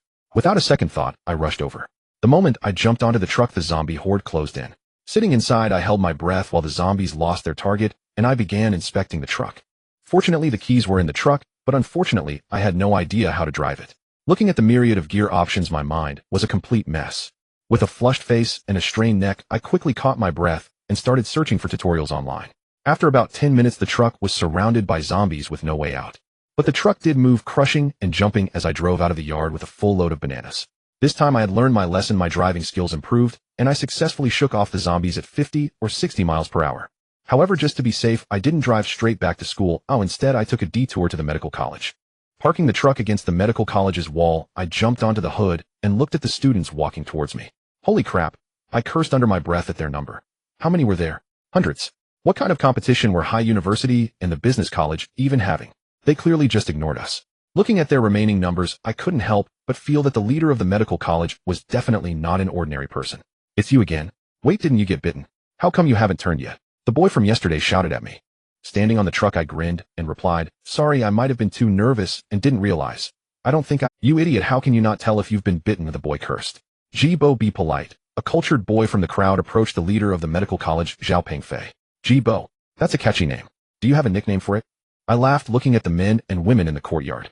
The guy named Jibo wanted to curse at me again, but was stopped by Zhao Pengfei. He looked at me coldly and asked, "What do you mean by coming here today?" I sat in the truck, ignoring the 50 or 60 zombies clawing at the bottom, and lit a cigarette. Nothing much. First, to recognize the place, and second, I wanted to let everyone know that High City University is still holding its ground, so don't get too carried away, right, Jibo? "You're asking for it." Jibo cursed and tried to charge at me, but was held back by Yuan Jilia beside him. I glanced at him and ignored him, saying, "Remember this next time, while it's fine to rob supplies outside, don't do it in the courtyard of High City University. That would just show your ineptitude."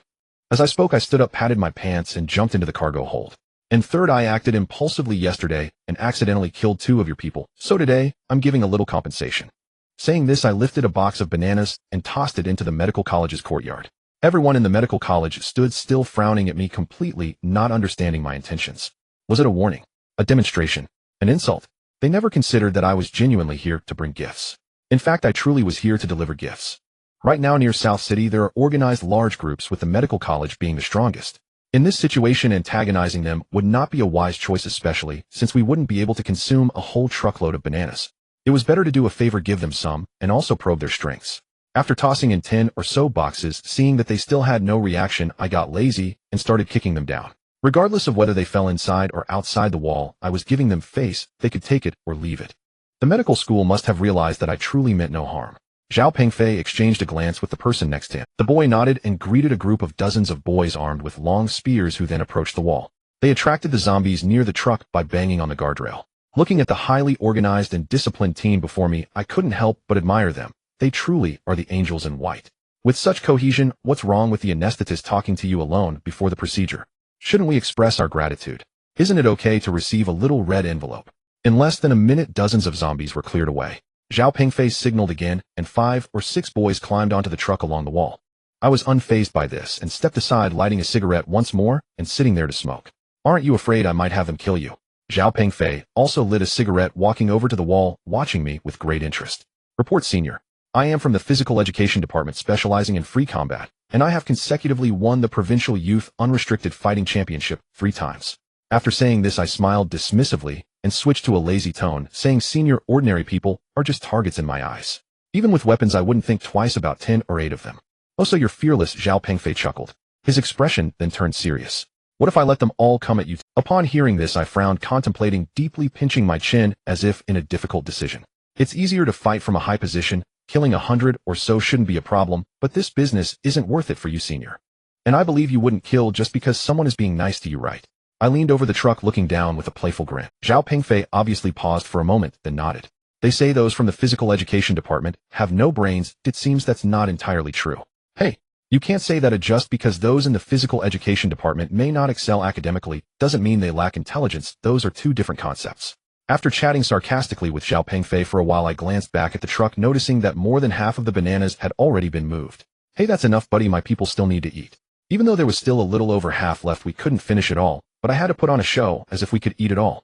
I need to let your medical school know how many people I have left at Haicheng University. Can you finish it all?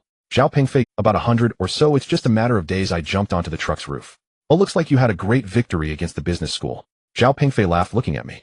He had long since sent someone to scout Haicheng, where zombies were everywhere, and people were hardly visible. It's chaotic outside. Oh, everyone is hiding in the dorms.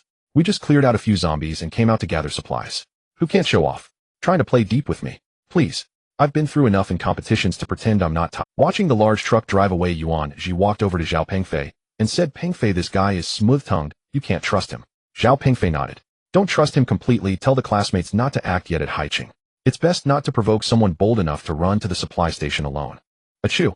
I sneezed loudly. Damn, who cursed me? It must be that Zhao Pengfei. While complaining, I called. When the call connected, before I could say anything, Lao Lu shouted loudly. Third brother, didn't you take down the student union president? This drone has been flying all over the school for an hour. Hearing this, I nodded. Oh, Lao Lu was right. I did take down the student union president, but that was a different matter, not to be confused with the same day. What's there to panic about? The president is dead. Can I shoot down the drone? It's Lu Yi using the drone. Who? Lu Yi. Third brother, is that the one you love, but can't have? Lao Lu shouted with a high-pitched voice. Without looking, I could imagine him making a pretentious gesture. His shout indeed triggered a chain reaction among those nearby. The phone crackled, and then the voice of Xiao Shui came through. Who is Lu Yi? What love that can't be had? I felt a headache coming on, but I had to meet her, so I fabricated a little story about saving Lu Yi. The phone crackled again, and Jiang Yi's voice came through.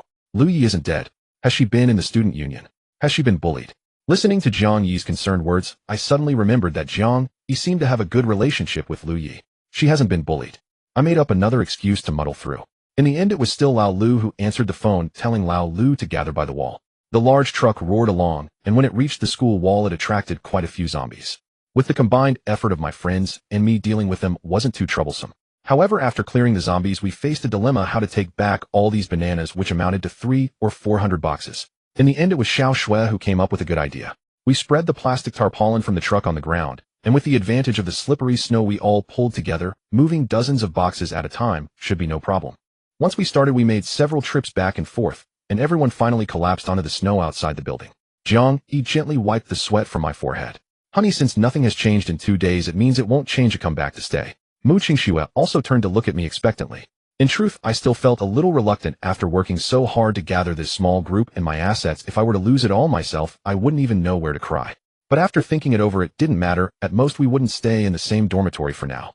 I nodded. Today I'll go back to tidy up, and I'll return tomorrow. Everyone was thrilled to hear I was coming back, but Lao Si voiced a different opinion. Just saying, why were you bouncing around yesterday? Turns out Lu Yi was waiting for you. Upon hearing this, my face darkened. Damn it, what are you trying to explain? What are you trying to educate me on? Knowing that your mouth is no ivory, could you not keep it shut? Seeing the murderous look in my eyes, Lao Si handed me a banana with a flattering smile. Third brother, open your mouth. Fourth brother is going to give you a deep throat. Damn you. With a swift motion, I stood up. Lao Si ran, and I chased him, ultimately ending the battle with Lao Si's pants filled with snow. I left amidst the resentful eyes of Mu Qingxue and Jiang Yi. However, I hadn't walked far when I heard the 2 girls shouting behind me, no bouncing. With a thud, I fell headfirst into the snow. Was I that obvious? No. I'm sure I didn't bounce. After finally getting up, I saw the 2 girls standing at the second-floor window, covering their mouths and giggling. I knew I had been tricked.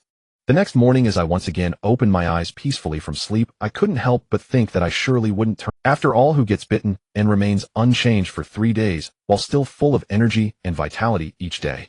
Especially in certain aspects, I felt completely tireless, but this also made it difficult for Xiao Lui, who had been struggling to stay with me until the end. First, I moved the instant noodles and drones back to the dormitory in several trips. Then I held Lui and checked our statements. Now those at home truly despised the student council president. If the little girl accidentally lets something slip after returning, that would be disastrous. We can't afford any major issues, but it would definitely affect internal unity. Before taking the little girl away, I decided to tidy up the current dormitory building. I understood the principle of a clever rabbit having 3 burrows. I had to leave myself a second or even a third fallback. I spent an hour cleaning all the locked dorm rooms. I held Luya's little hand and walked out of the dormitory. Since the pandemic began, this was Luya's first time going downstairs, and she couldn't help but feel a bit excited, even shedding a few tears. After holding her petite frame, which was about my height, and soothing her for a while, I finally made Lui smile again. The zombies on campus were once again lured away by Lui to the sports field. At that moment, the two of us walked through the silent snow-covered campus, and I must say the atmosphere was quite pleasant. With such a good atmosphere, we naturally didn't rush back to the dormitory. We strolled around the campus, enjoying the rare tranquility. As we passed by, I made sure to lock the sports field gate again. These zombies must be dealt with first, I murmured. Why? In this situation, keeping some zombies around could be considered an aid. Lui looked at me in confusion. I frowned at the zombies running towards me. This time their evolution has enhanced their speed, strength, and even intelligence. I can only wonder what they will become next. If they learn to climb stairs, we are doomed. Lui thought for a moment and nodded in agreement. Then let's have everyone handle it tomorrow. Not so fast. These can still be controlled by drones and are useful. Let's go back this afternoon and planning to drive to the shelter set up by the military in launcher. With a swift motion, I cleared the few zombies blocking the door and turned to pull Lui back. Upon returning to the dormitory, I introduced Lui to everyone. To my surprise, Mu Qingxue showed no unusual reaction and quickly became familiar with Lui. The 3 girls seemed to have a lot to say and soon returned to their room to chat about their private matters. I shared my thoughts with the leader and the others, only to be met with firm opposition. However, I was resolute. I had to go. This made everyone else grit their teeth in frustration, wishing they could tie me up. I don't know how long my current abilities can last. I must do something while I can, I pleaded earnestly. What if my abilities suddenly disappear in the midst of a horde of zombies? The 4th spoke up angrily. The leader, who had just taken a sip of tea, ended up spraying it all over the 6th's face. Hey, my foundation. The 6th complained unhappily at the 4th. How is that my fault? The leader sprayed it. The 4th replied, feeling wronged. If you weren't spewing nonsense, would the boss have sprayed you? The 6th retorted confidently. Damn it, I give up. You guys are amazing. The 4th turned away and lit a cigarette, expressing his dejection. Old 3rd second brother is going with you. The 2nd, who had been silent for a long time, suddenly tossed away his cigarette, but looking as if he were prepared to face death. Okay, I responded. The 2nd was stunned, unable to say anything for a long time, and when he saw that no one was coming out to stop him, he panicked. Damn it, is there no one to pull me back? I held back my laughter. Second brother, you are so noble. The 2nd trembled. I'm not noble. I was just careless. Seeing the 2nd looking despondent, everyone stopped teasing him, especially me. I laughed so hard that I fell off my chair. At noon, I was forcibly armed to the teeth by the 3 girls. The protective gear that hadn't been worn for a long time was also forcibly put on me by the 3 girls. Is this necessary? I asked with a mournful expression.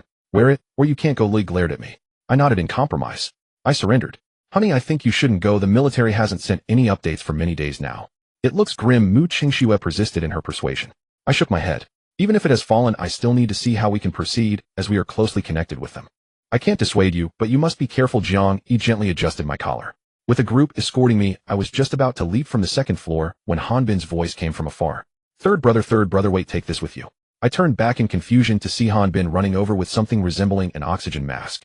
What the hell are you looking for trouble? I'm not dead, yet why are you giving me this? I scolded. Hanbin wasn't offended. He simply slung a shoulder bag over my neck. Third brother, considering your current abilities, I thought of this. The oxygen mask is connected to a 20-meter tube. At a critical moment, you can throw out the tube and at least get a few breaths. I opened the backpack at my waist and took a look inside. Sure enough, there were neatly coiled, transparent rubber tubes. I glanced at Hanbin in surprise. You're the best. Your brain really works well. I can only do this much, third brother, but I don't know if it will work. It's best to test it on a zombie first when you go out. Hanbin scratched his head, feeling bashful. I gave him a thumbs up, then looked at everyone. All right, let's go. It's dozens of kilometers away. If all goes well, the 2 boys will be back soon. After saying that, I jumped down and disappeared around the corner of our building. Launcher has a huge logistics port by the coast where countless civilians and soldiers were running back and forth. Their faces were marked by panic and despair, and their eyes revealed a desire for life and a fear of death. But on the front line of the battle, there was a group of people fiercely guarding the land behind them. Sir, the evolved zombies are indeed, as the netizen said, very afraid of fire, the soldier reported. The military commander frowned tightly. How many incendiary bombs and flamethrowers do we have left on the second line of defense? Not many. What do you mean not many? How can my soldiers not even know how much ammunition they have left? The officer shouted angrily. Commander, those things aren't like bullets that are always available. Each unit has a quota, the soldier replied with a bitter face. Deploy a strike team to find the nearest gas station. Tell them to spare no effort. We need gasoline gas. The rescue station in Lawn City was besieged by zombies, causing significant headaches for the military. As part of the armed forces, their original intention in establishing the shelter was to rescue and accommodate the civilians. However, what the military did not anticipate was that as more and more civilians arrived, the number of zombies also increased. This was quite normal. Zombies follow the crowd, and the civilians were too busy fleeing for their lives to pay attention to whether zombies were trailing behind. Moreover, some civilians who had been bitten concealed the truth to survive. This led to the chaotic and dilapidated scene of the shelter today. The only thing that brought the military officer some comfort was that the two teams responsible for restoring power and communication had completed their tasks flawlessly. Otherwise, they would truly be in the dark, relying solely on luck. Along the way, I had crashed 3 vehicles, which helped me regain a bit of the feeling from yesterday.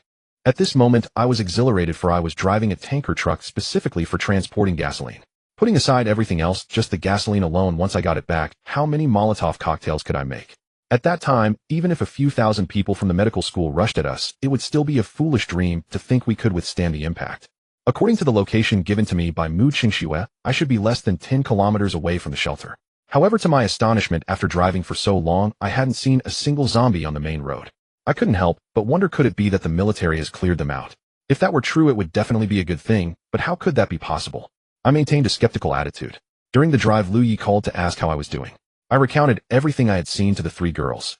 After a long silence, the 3 strategists at home concluded that the shelter must have fallen. I simply couldn't comprehend how those 3 girls came to that analysis. However, Lu Yi reminded me that if I found the outskirts of the shelter surrounded by zombies, there would be no need to drive further. Just as I was trying to understand what Lu Yi meant, I slammed on the brakes of the tanker. Holy shit. I widened my eyes, staring in disbelief at the ocean of zombies in the distance. Damn it, I should have listened to my wife. The consequences are right before my eyes. Let's go goodbye to you all. As I turned the vehicle around and prepared to flee, I suddenly heard the sound of rapid gunfire in the distance. Are there still living people? I couldn't help but turn my head back. Watching the flames rising from the explosions in the distance, my heart began to struggle. Should I help or not? This dilemma constantly shifted in my mind. But after struggling for a while, I realized I might be overthinking it. I wasn't Superman, nor was I the protagonist with a system from a novel. They had guns and cannons, and if they couldn't handle it, what could I do? Thinking this, I forced a bitter smile, crushing 2 oblivious zombies beneath my wheels as I floored the gas pedal and sped away. However, after driving just a few meters, I slammed on the brakes again. I could harden my heart and choose not to rescue ordinary people, because saving them meant feeding them and possibly being betrayed. But when it came to the soldiers fighting for their country and people, I couldn't bring myself to do it. I glanced at the steering wheel in my hands, and my hesitation gradually turned into determination. Damn it, I'm just a sucker for charity. I cursed, turning the vehicle around once again, heading straight for the ocean of zombies. The second line of defense at the rescue station. The makeshift barricade had already been torn open by the zombies. Although most of the incoming zombies were dealt with immediately, a few still lunged at the soldiers in the trenches. Chinese soldiers would rather fight to the death than take a step back. Some even continued to fire fiercely at the zombie horde despite having their arms bitten. After eliminating the remaining zombies, he smiled faintly and pulled out his pistol to end his own young life. Some soldiers, upon realizing they had been bitten, discarded their rifles, grabbed grenades, pulled the pins, and charged into the zombie horde. The soldiers still fighting in the trenches watched as their comrades perished one after another, their eyes filled with... But unfortunately, the number of zombies was simply too great. The gap that had just been blocked was once again breached by the onslaught of zombies. Xiao Wang, give me the C4, the sergeant shouted with red eyes. Squad leader, let us try again. Xiao Wang cried out. Try what? If we try again, all my men will be lost. The sergeant yelled, a tear streaming down his face. Xiao Wang looked at his squad leader, his expression gradually calming. He saluted his squad leader seriously, then turned and ran towards the ammunition box. You brat, come back. You're not the hero here, you haven't even had a girlfriend. At least I have a family. The sergeant wanted to stop him, but there were too many zombies in front, and he couldn't leave his position. Loaded with explosives, Xiao Wang stood atop the trench. Cover me, send me as far as you can, brothers. In the next life, let's still be comrades. After saying this, Xiao Wang jumped down into the trench, preparing to charge into the zombie horde. Wait, Xiao Wang has reinforcements. A comrade nearby grabbed Xiao Wang's tactical vest. Originally small in stature, this sudden pull caused Xiao Wang to fall flat on his back. What's going on? Noticing that the zombies' assault was clearly weakening, the sergeant asked in confusion. The machine gunner up high hurriedly shouted, "Squad leader, there's a fuel truck charging through the zombies." Upon hearing this, the sergeant was astonished. In his mind, only someone extraordinary could have that kind of courage. Could it be a military reinforcement? However, the sergeant quickly dismissed that thought. All the troops were currently engaged in battle outside.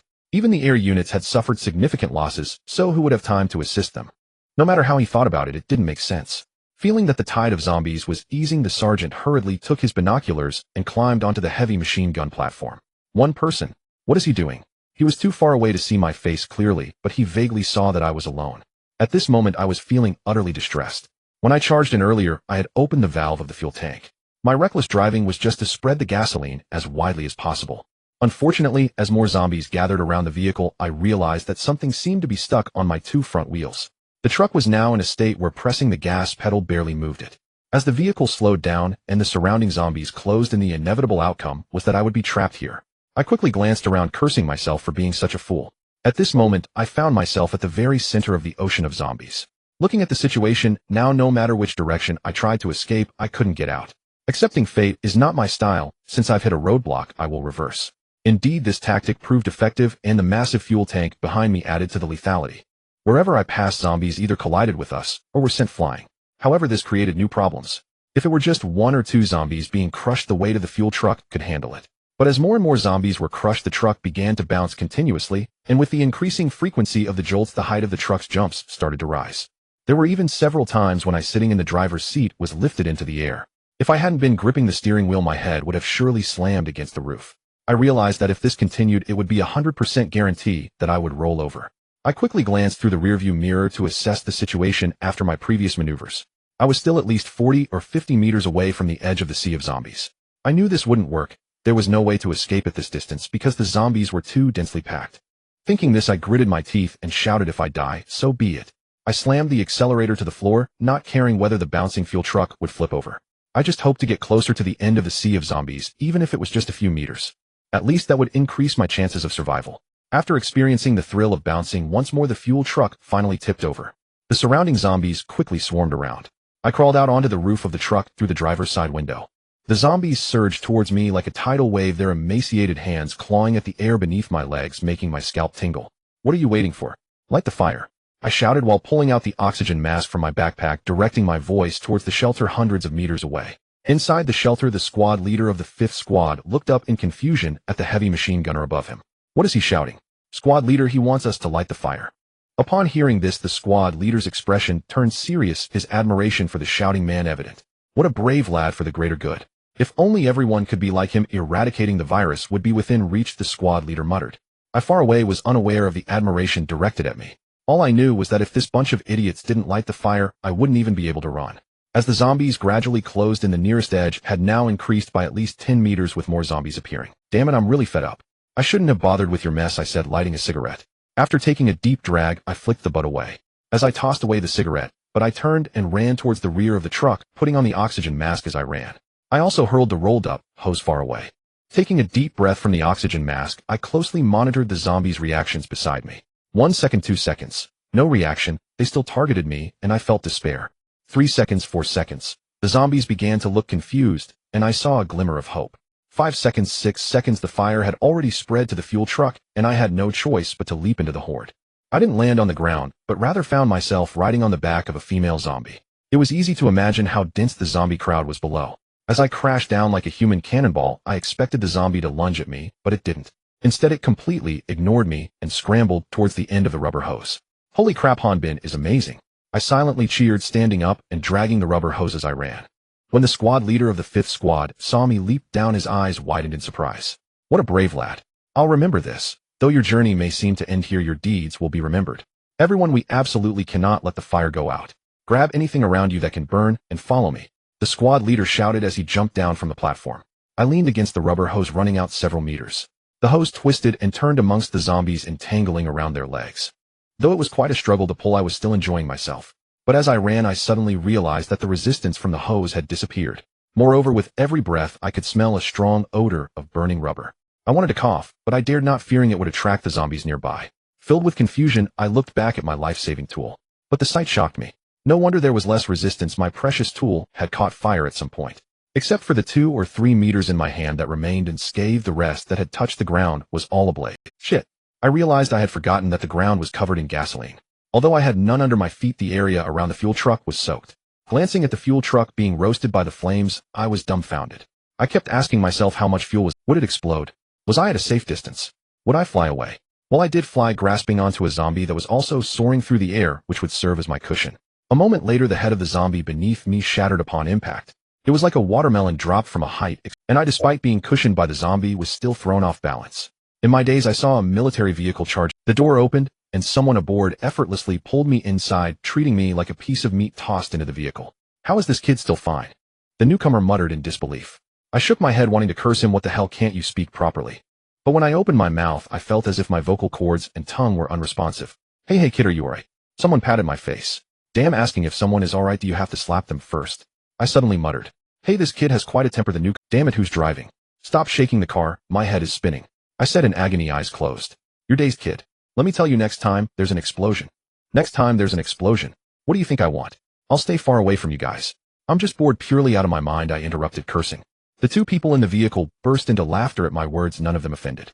I don't know how long it passed, but I finally regained my senses and slowly opened my eyes to glance outside. What the hell is going on?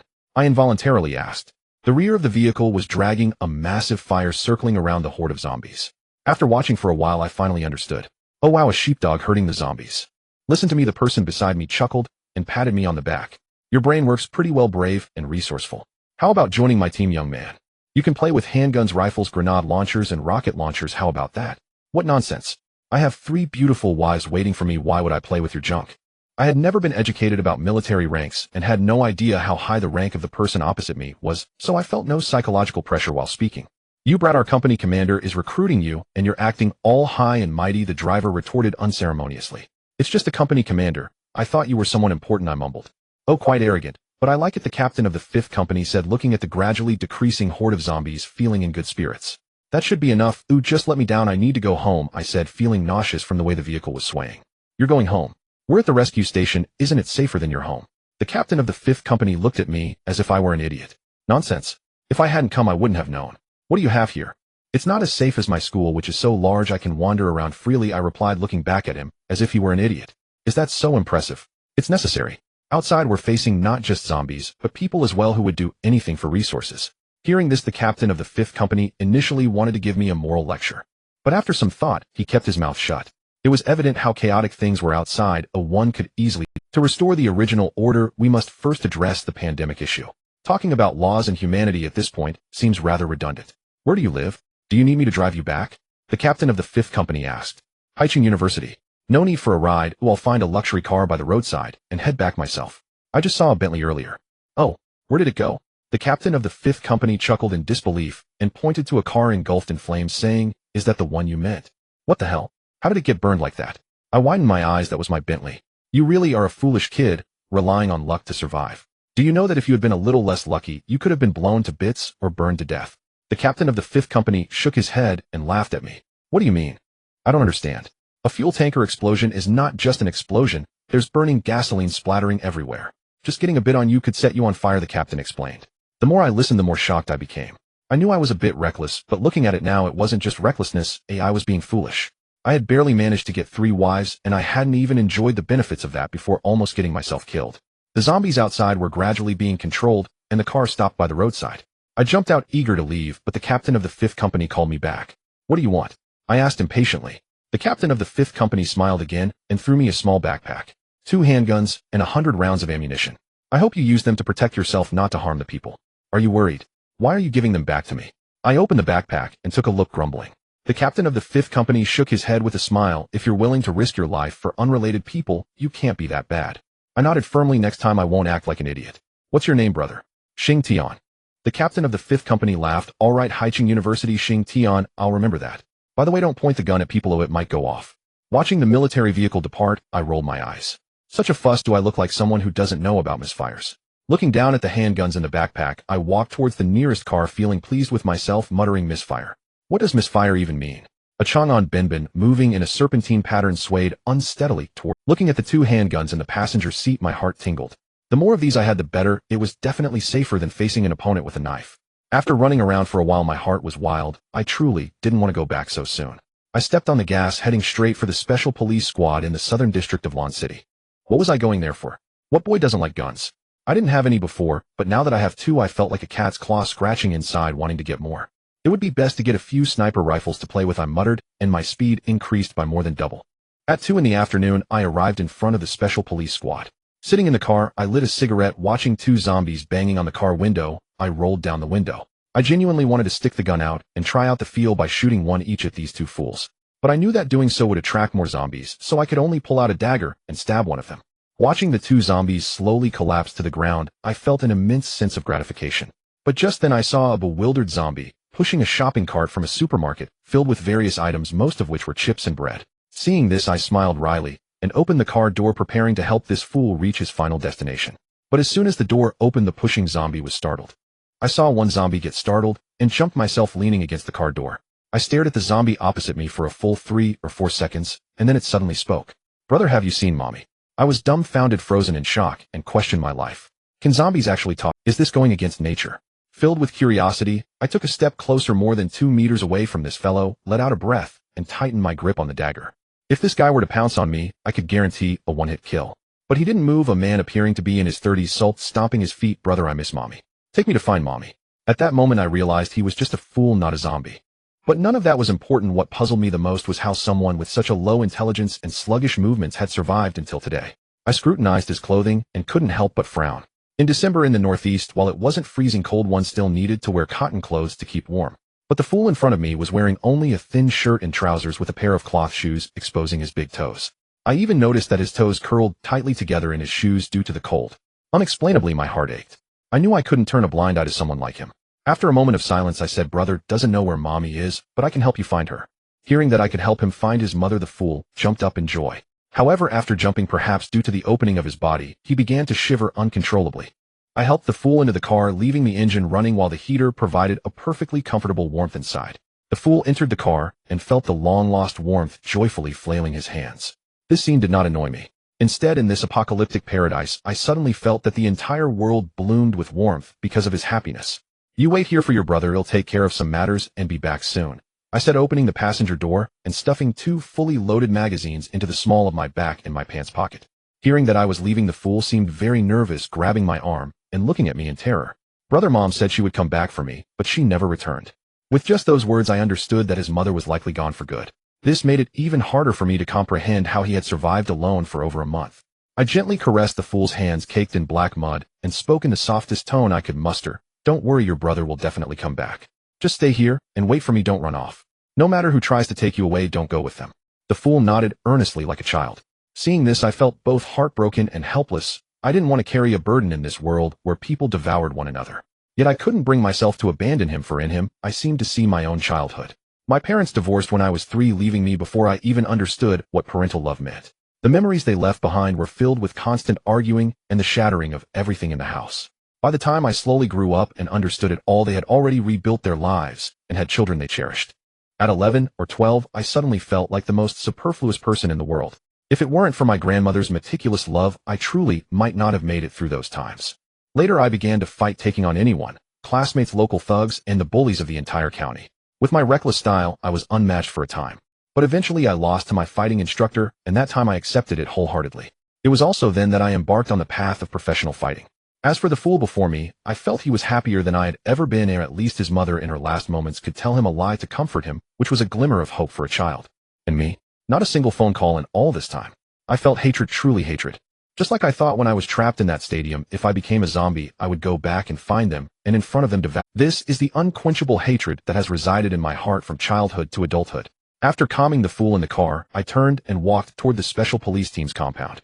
The electric gate of the compound was tightly closed, but for me all it took was a running start. I hooked my foot onto the door frame and executed an unparalleled spinning maneuver. The fool in the car was clapping and cheering. I couldn't hear clearly, but I vaguely caught him shouting, "Brother is amazing." If it were the guys from my dorm, I would have glared at them, but I truly feared scaring the fool. I glanced back with a smile that was more pitiful than crying. The fool, seeing this, became even more delighted, jumping up and down. Holding my creaking old waist, I cautiously stepped into the building before me.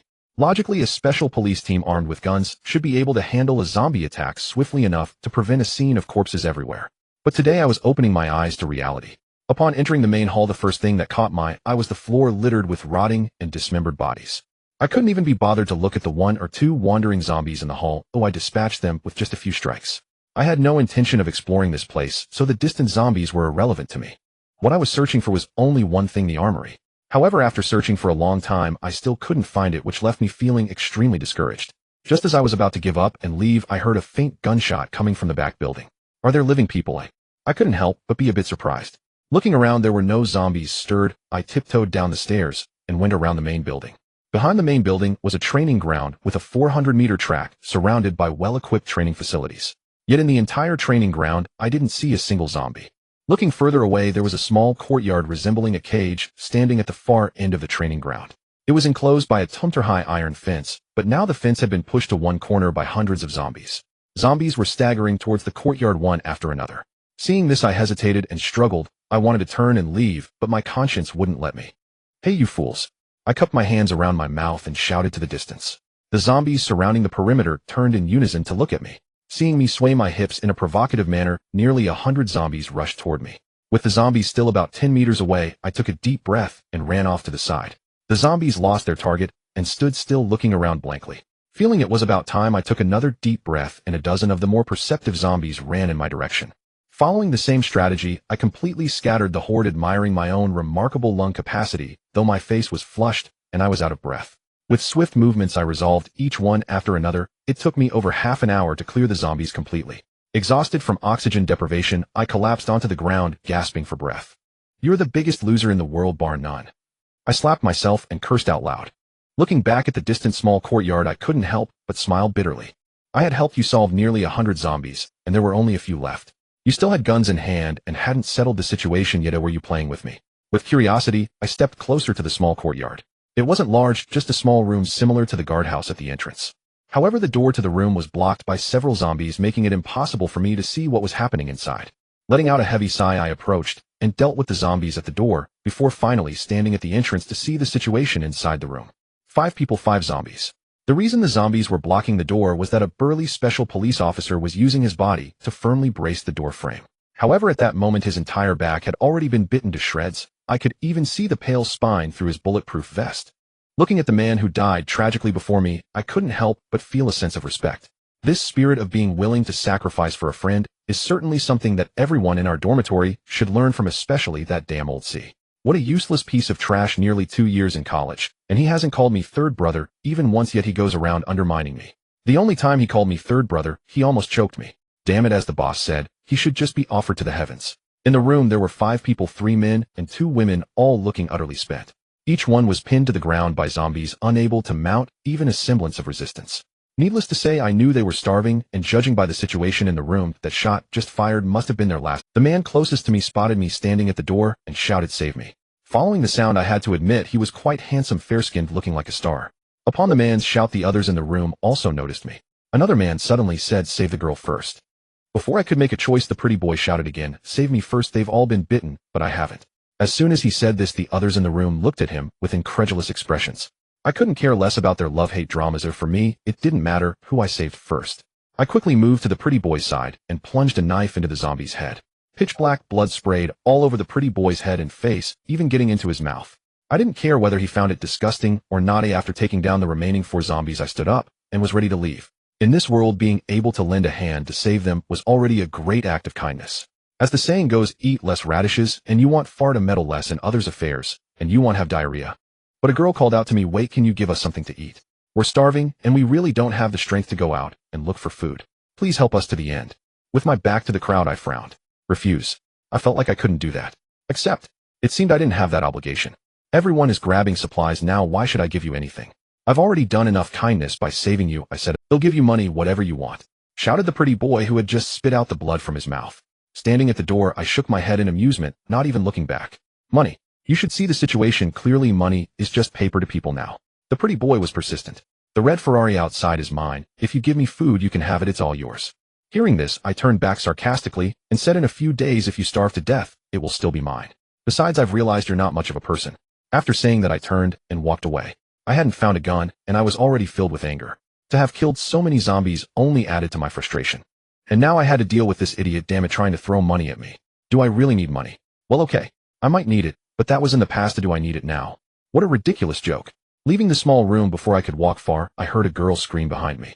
I uncontrollably turned my head, and I couldn't help but curse under my breath. The big black guy at the door was gone, and how could I forget this? That guy had been bitten, and he was surely going to turn. I hurriedly ran back, and as I returned I saw the pretty boy abandoning his teammates and running outside. The two remaining men were desperately blocking the two girls fighting to kick away the big black guy. Coincidentally, the retreating big black guy lunged onto the fleeing pretty boy. A deafening scream erupted as the big black guy bit down on a flap of skin on the pretty boy's neck. Blood sprayed like a water gun, hitting the ceiling in an instant. Howard! One of the girls screamed in terror. Howard! With that name it costs $200 at a naming store, and he's given it to 800 people. Oh, does he really think he's a rich second generation? Looking at the scene before me, I felt no emotional fluctuation. He wasn't my friend, so if he died, so be it. I walked over and dealt with the big black guy with a single stroke. Even the rolling Howard who was clutching his neck was not spared. Ooh, I struck down to relieve him of all his pain. Are you crazy? Why did you kill him? The girl who had screamed earlier questioned me. I glanced at her. She wasn't exactly pretty, but she was acceptable. If I didn't kill him, he would be the first to bite you when he stands up, you foolish girl. I looked at the two male SWAT officers who were defending the women. One of them had already been bitten on his forearm. At that moment, he was tightly tying his elbow with a belt. Does Zaiwu really have to do this? The other male officer asked in pain. The man named Zaiwu nodded. Cut it off. If you don't, you won't survive, but if you do, there might be a chance. Watching everything unfold, I silently cheered in my heart. What a man, aha. What the hell? What does aha even mean? Why am I singing now? I cursed under my breath. Maybe not. Oh, just. Upon hearing my words, the four of them looked at me in astonishment. I didn't want to explain to them. I tore off a few strips from the pretty boy's clothes, lit them with a lighter, and then used my dagger to point at it. I was bitten before, and by some twist of fate, I was burned by fire. I didn't turn. I'm not sure if it will definitely work, but it's certainly better than cutting off your arm. Zaiwu looked at me as I walked back and nodded affirmatively. After all, at this moment, if he didn't trust me, who could? Without saying another word, I placed the burning cloth directly onto Zaiwu's wound. Zaiwu grit his teeth and didn't move an inch, enduring the burning sensation. Looking at the wound sizzling and emitting white smoke, I suddenly recalled the day I discovered that wounds could be burned, and compared to now, it was strikingly similar. In fact, I did this to conduct an experiment to see if there was really a connection with being burned by fire. When the entire room filled with the smell of roasted meat, I gently removed the burning cloth. Before you turn, you will feel dizziness and your speech will be slurred. At that moment, whatever you do, do not sleep. It's best to silently chant the incantation I instructed. What incantation? The girl who had been silent suddenly asked. Damn it, I replied very seriously. Hearing my incantation, the four people in the room looked at me simultaneously. How do I describe their gazes? It was as if they were looking at a fool. What's with those looks? I silently chanted like this back. Then, this is a cautionary tale. What? Don't believe it. I asked innocently. The other three didn't speak, but Zaiwu smiled at me. The incantation isn't important. What you're describing is likely a form of belief. I understand. Upon hearing this, I didn't bother to persuade any further. What the hell is belief? I haven't even told you the most important step yet. That is to have a certain girl involved. This kind of confidential matter cannot be leaked. Anyway, I've said what I should, and I can't tell you what I shouldn't. Whether you live or die depends on your own fate. You three better tie him up first, I said as I turned to leave. Little brother, Zaiwu weakly called out from behind. I looked back in confusion. Little brother, I beg you help me take my three teammates away. Zaiwu looked at me with pleading eyes. Not related by blood, just a bunch of burdens. Can you think of a reason that would make it hard for me to refuse? I said coldly. Hearing this, Zaiwu fell silent, lowering his head, without saying a word. Captain, stop begging him. I've had enough of this kind of life. We might as well go out and fight. Maybe there's a chance to survive, shouted another team member. Sun Jung, in times like this, we must not give up. You are a special police officer. You must remember your mission. Zaiwu glared at Sun Jung. Captain, there isn't even a police station now. What mission are we still concerned about? Complained the girl who had a crush on the rich second generation. Seeing the few people in front of me, I suddenly became interested, lit a cigarette, and squatted aside to watch the show. Want a smoke? I asked, holding up the cigarette box. I saw the struggle in Zaiwu's eyes and tossed the cigarette box over without further ado. Catching the box, Zaiwu forced a bitter smile. It's been 10 years since I quit smoking, but I still can't escape it. From that sentence, I sensed many layers of meaning, but helplessness was still the most dominant one. Zaiwu lit a cigarette, took a deep breath, and for the first time leaned back against the bed, completely relaxed. Watching the other person's reaction, I glanced at the cigarette in my hand and couldn't help but wonder if there was marijuana in it. Was it that strong? While I was puzzled, the usually quiet female officer picked up the cigarette box and gently lit one. But I could tell at a glance that it was definitely her first time smoking, as she started to cough violently after only a few puffs. We have guns, bullets, and equipment. As long as you can save us, I can take you to get them. The female officer suddenly spoke after a fit of coughing. Imayu. Ziwu suddenly opened his eyes wide, looking at Lu Imei in disbelief. Captain, the world now is like this cigarette. You know it's bad, but you have to accept it, because maybe in the next second it will become a regret. Lu Imei looked seriously at Ziwu. Finding something after a long search without effort, isn't this great? My heart soared with joy, but I pretended to be indifferent. Guns. I have one too, I said, pulling out my handgun from my lower back and raising it. You may not understand, but in this situation guns are useless. Shooting will only attract more zombies. And what about humans? What if you encounter vicious people? What if your supplies are stolen? Lu Imei looked at me and asked calmly. I couldn't deny that I frowned a little. That's the only point that makes me slightly interested. Our captain is a top shooter in the province every year, and the rest of us are not bad either. You really won't be at a disadvantage. Lu Imei stared at me. I pretended to struggle, walking back and forth a few times. How do I know that once you get the gun, or when we reach our safe house, you won't just kill me? First, you saved us. Secondly, we are police officers, Lu Imei said with sincerity in her eyes. All right, you take me to find the guns first. I looked at Lu Imei. I can't move. Lu Imei lowered her head. What a hassle, I muttered, turning to leave the small room. After a few steps, my pace lightened, and I skipped out of the squadron courtyard. The fool in the car saw me return and was overjoyed, clapping his hands vigorously. I smiled at him, then rummaged through the shopping cart that the fool had pushed earlier. A bottle of liquor, 5 bags of bread, and the rest were a pile of useless items and snacks. Holding the 5 loaves of bread and that bottle of liquor, I approached the car window, saying, "Wait here, brother, I'll be back soon." The fool nodded eagerly, and I smiled wryly, shaking my head before turning to enter the squadron courtyard again. This is all I could find for now. Make do with it, and have a few sips of liquor. This way you'll have a bit more energy, at least enough to last until we get back to the safe house. Watching them gulp down the food without caring about their image, it was quite a pitiful sight. From now on we'll be comrades. Aren't you going to introduce yourselves? As they were eating, I asked. Through the introductions I learned that the captain's name was Shunzi Wu Sunzhong, was the sniper, and the girl who chattered was called Liao Ting. As for Lu Imei, my understanding of her was still quite superficial, because the tactical vest beneath her clothing was something I had never seen before. I didn't know if it was genuine or counterfeit. After the 4 of them had eaten a bit and drunk some liquor, they finally gained some strength and didn't need to accompany me alone anymore. To save time, I thought it would be best if all 4 of them went together, so I wouldn't have to come back to pick them up later. Lu Imei clearly looked like someone who had never drunk before. After one sip of liquor, her little face turned red. With beautiful eyes, her drunken gaze became enchanting, not inferior to Lu Ye's height of over 1.7 meters and devilishly curvy figure. I suddenly shivered, reminding myself not to look any longer.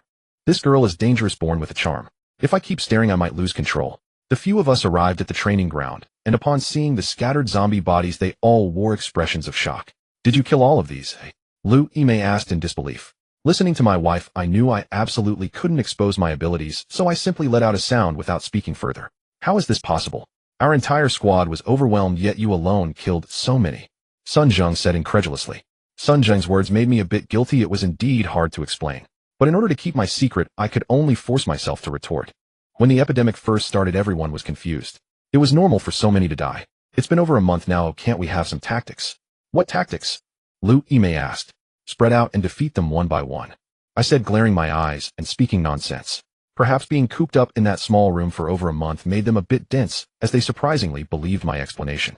I was happy about that. I didn't want to say much anyway. Following the 4 of them, we arrived at the main hall of the building. They were no longer surprised by the zombie bodies in the hall. I genuinely wanted to say that I had searched here before. However, the direction Lu Imei was taking me was indeed somewhere I hadn't been.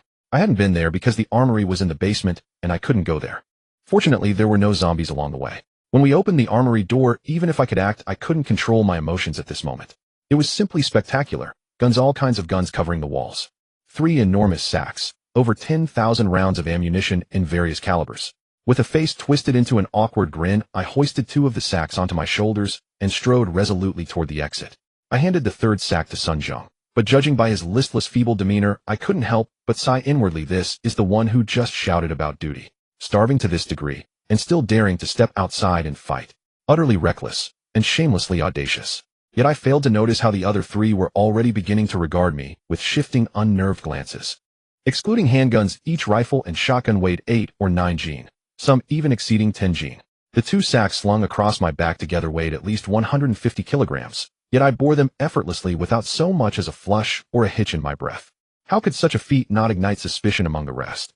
Was I even human anymore? Truth be told, I myself remained unaware of the transformation within my body. To me, those sacks simply felt neither light nor heavy, merely manageable. Leading 3 deeply bewildered companions, we exited the building. Just as we reached the courtyard gate, I spotted 5 or 6 figures outside, forcibly dragging a dazed man from inside a vehicle. What the hell? Bears in human form. You dare lay hands on my people. I broke into a sprint. What's going on here? What do you want? Business, or none at all? If it's nothing, get lost. I dropped the gun sacks onto the ground and leapt through the gate shouting. Who the hell are you? That fool belongs to us. A man turned sharply, glaring at me with undisguised hostility. I scoffed, dismissively drew my sidearm in one fluid motion and leveled it at him. Will you leave, or not? He sneered. Think that rusty piece of junk scares anyone? Dare you pull the trigger? Don't you fear drawing hordes of zombies? He jeered, eyes locked on mine. Stunned, I'd never encountered someone who mocked me while staring down the barrel of a gun. This world had truly descended into madness, where even mice dared serve as bridesmaids to cats. A sharp report cracked the air, and he collapsed rigidly to the ground. The remaining men whirled around, gaping at me as if I were a specter risen from the grave. Staring. Keep staring, and I'll eat you, I said cheerfully, then fired several more rounds near their feet for emphasis. Watching them flee in blind panic, I trudged back for my gun sacks, muttering under my breath, what kind of contestant is this? Pure delusion. You didn't have to kill him, Louis May murmured softly behind me, her voice laced with quiet reproach. I offered no direct reply, but striding ahead, I spread my arms wide. Welcome to a world where men devour men. At those words, Louis May and the others fell silent, especially Ziwu, whose condition visibly deteriorated. His gaze grew distant, unfocused. As we approached the Chang'an Bend, a sudden headache struck me. How could we possibly fit this many people, and all those weapons, inside? Sun Zheng glanced at my modest vehicle side wryly, then dashed back into the courtyard. Moments later, a specialized SWAT armored vehicle crashed through the electric gate and roared forth. A grin broke across my face. Outside Apocalypse, ordinary folk would never lay hands on such a machine in their entire lives. Exhilarating. I ushered the group aboard, and we swayed our way back toward campus. You're a student, eh? Louis May asked, astonished, gazing up at the gates of Haicheng University. Well, do you take me for a criminal? I snapped back, impatient. I knew precisely what they were thinking, a ruthless killer, cold, decisive, unflinching, yet a university student. Such dissonance was jarring, yes, but timing mattered. That phrase, welcome to a world where men devour men. Did they truly believe I uttered it idly to frighten them? As the others vaulted over the campus wall, I took Ziwu from Liao Ting's arms. Hey. I slapped his cheek sharply. Don't hit him. Liao Ting cried from inside the courtyard wall. Ignoring her, I stared into Ziwu's face and delivered another few sharp slaps. Do you want to live, or die? Fall asleep now, and when you wake, you'll be a zombie. Ziwu parted his lips, mumbling something incoherent. I couldn't make it out. What did you say? I leaned in, ear extended. After hearing his words, I broke into a broad grin. What did the team leader say? Louis May pressed, anxiously gripping the railing. I shook my head, smiling faintly. Nothing, just reciting a mantra. What mantra? They blinked, momentarily baffled, until Louis May shot me a sharp, knowing glance and turned away to help Sun Zheng lift the weapon sacks. What mantra? That mantra, damn it all. Hey, where's the fool? I spun around, searching frantically, only to find him missing. Setting Ziwu gently against the wall, I called out loudly for the fool, utterly unconcerned about attracting zombies. After all, I'd already cleared nearly every undead creature in the vicinity. Summoning one now would be harder than finding a needle in a haystack. I'm here. His head popped out from a third-floor window. Come down, this is home. What are you doing holed up in the building? Do you want to die? My voice held no warmth. He let out a soft, oh, and withdrew, then reappeared moments later from the stairwell, cradling a bundle in his arms. What is that thing you've brought? I stepped forward, exasperated. Little brother, he replied, grinning guilelessly. Utterly bewildered, I approached, only to grasp the bundle and instantly comprehend his meaning. Holy hell! I recoiled violently, flinging my arms wide. It was indeed a little brother, but this infant now gaped at me with a blood-stained maw, eyes blazing with feral fury. A zombified infant. I'd never seen one before. Yet its existence stirred no wonder in me, only cold appraisal. What did intrigue me was why it hadn't bitten the fool, and why as he carried it down the creature had remained docile, almost. Hold him, I urged, wide-eyed, thrusting the infant back into the fool's arms. With tender reverence he cradled the child close, pressing its tiny head against his chest and rubbing gently. Before me unfolded a scene of staggering disbelief. Was this not in essence another experiment, one misstep away from costing the fool his life? I bore no malice, but neither did I possess alternatives. I'd long questioned how a simpleton had survived this long, yet reality had just delivered its lesson. That ravenous, undead infant once nestled against the fool's chest fell utterly still. No cries, no struggle, no bite. Aside from its ashen, bluish-black complexion, jarringly unnatural, the infant lay serene, disarmingly gentle, its innocence melting the heart. Why? Why did the zombified infant refuse to bite the fool? Return it. Its mother may come back seeking it. I said, stunned, my thoughts scattering like shattered glass.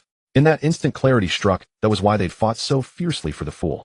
He was an anomaly, an immune vector. In this broken world, he could walk freely into any zone and retrieve whatever they needed. Place it back exactly where you found it. Listen to your big brother, I repeated firmly. At first confusion clouded his expression, but soon understanding dawned. Watching him reluctantly retrace his steps, a hollow ache settled in my chest. The child bore no guilt, yet this Arab read guilt in everything. Powerlessness was ubiquitous, fate inescapable.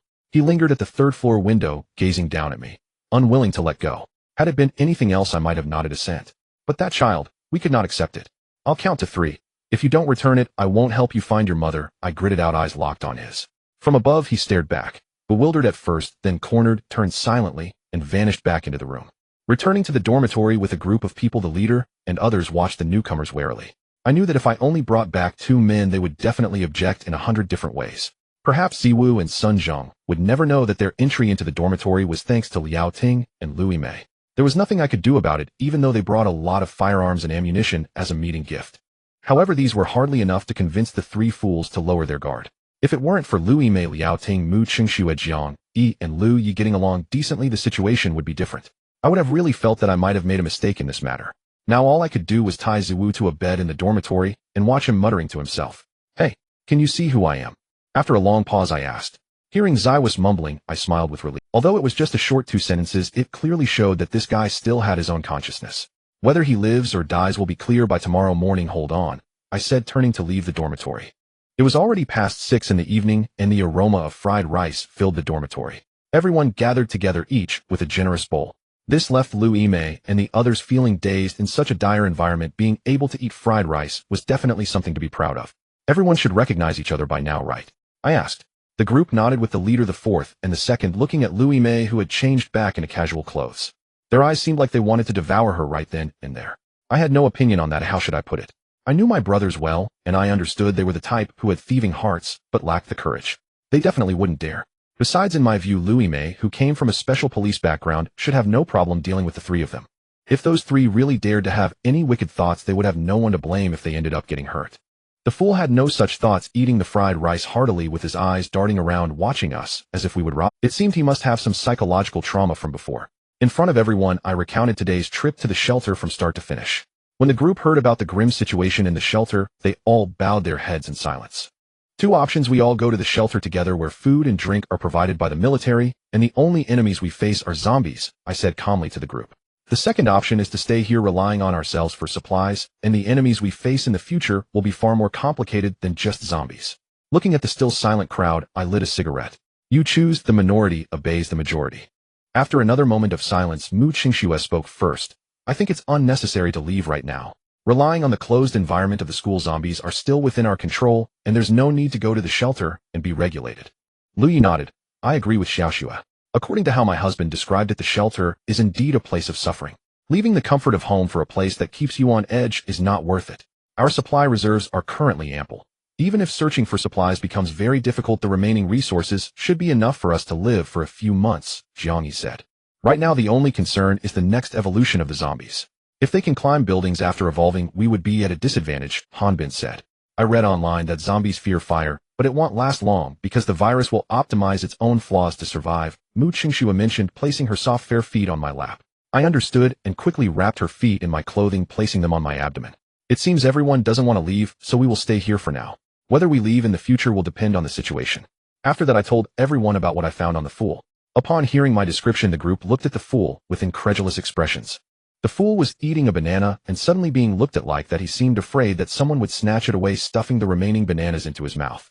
I'll check online to see if similar cases have occurred, Jiang Yi said, running out of the dormitory. Looking at the fool's pitiful appearance, it was clear he had been bullied by that group.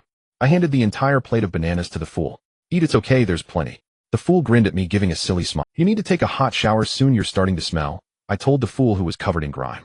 I used to have my mom wash me, he mumbled, feeling wronged. Old Six was about to say he would help, but before he could finish, I interrupted him. From now on, you need to learn to bathe yourself. No one can help you. The fool looked at my serious expression and timidly lowered his head. Buddy, what's your name? Old Four asked, patting the fool's shoulder. My name is Xing Sun, and my mom calls me Xiaosun, the fool laughed. While third brother, we share the same surname. Oh, what a fate. Old Two said in astonishment. It's true. You do resemble third brother a bit. the leader said as he scrutinized the fool. Get lost quickly, oh, just because you share a surname doesn't mean you look alike. I retorted angrily.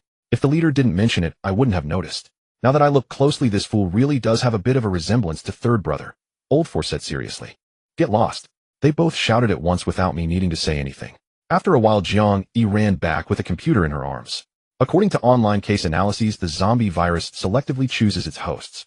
Simply put, the virus considers you unqualified and is too lazy to develop you into its subordinate, as it would lower their superior genes. Is it because the fool is foolish? I exclaimed in disbelief. That seems to be the meaning. We don't understand the virus, but what's implied online is that the virus fears inferior genes causing lower mutations. Jiang Yi nodded. Upon hearing this, I incredulously pointed at the four people opposite. That's not scientific. Why do they bite them? Damn. The leader swatted my finger away. These bastards are getting more and more audacious. Old Two lamented, lighting a cigarette, his trembling hands unable to ignite the lighter due to the tension in the atmosphere. Old Four helped Old Two light his cigarette. Last night I received enlightenment from the ancestor. If we want the epidemic to pass quickly, we must sacrifice a tiger. I think this fool is a good candidate. After the meeting, I took the fool to the only dormitory with a water heater. Standing at the door, I stared at the fool, instructing him to undress and bathe himself. Old Six came in holding the clothes and shoes he had found. Third brother, he's just a child. Forcing him like this isn't a solution, he said, feeling a bit soft-hearted as he watched the fool cry. How much time does this world leave you? How much time does it leave him? Do you think the world revolves around him? If he can't even do these things, what will he do in the future without us? I crossed my arms, glaring at Old Six. Old Six was left speechless by my retort. He turned to leave, muttering as he went, bringing someone back out of compassion, now you're as hard as a rock. It's not the world revolving around him. I see you as a mountain of paternal love. Listening to Old Six's distant murmuring, I frowned. I knew that in today's world, kindness was the least valuable commodity. But looking at the fool's impoverished state, I truly couldn't bear it. That group also relied on the fool to help find supplies. Why couldn't they ensure he was well fed and warm? How did people's hearts change so suddenly? I taught him bit by bit, but I never really got Hansen. The fool knew I wouldn't help, so he could only learn gradually. When the fool had shaved his beard and came out, I was taken aback. To be honest, he looked quite handsome after being cleaned up, though his messy hair detracted a bit from that. I borrowed a trimmer from Old Six and gave the fool a buzz cut, making him look significantly taller and more refined. Wow, who is this handsome young man? When the clean fool returned, everyone burst into laughter. The fool looked a bit scared, shrinking behind me.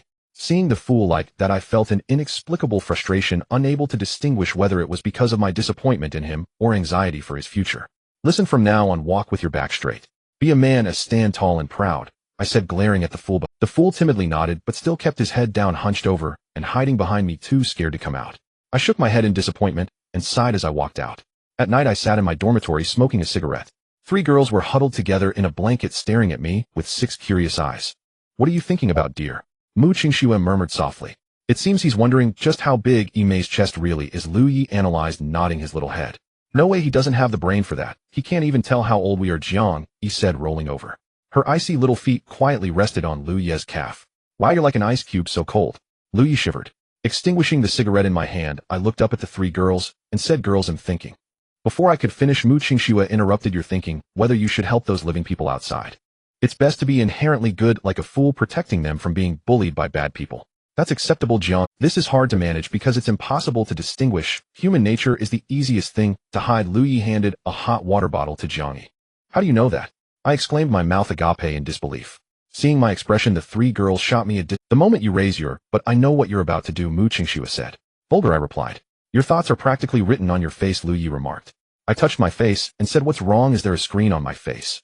There's one more thing you might not have thought of, dear. So far, most of our supplies have come from you alone. But with more people, can you manage by yourself?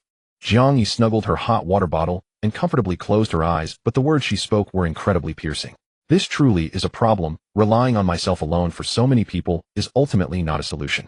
While you're pitying others, you might as well spare some pity for your own baby whose feet are like ice cubes, Lu Yi. That won't do, I'll take care of it right now, I said, jolting and crawling onto the bed. But the dream of sharing a big blanket did not come true. Instead, I became a human foot warmer. The 3 girls slept upright, leaving me lying horizontally at the bottom. Just as the blanket warmed up, 6 little feet burrowed and stepping all over me. The next morning, I pushed the 6 warm little feet back into their blankets.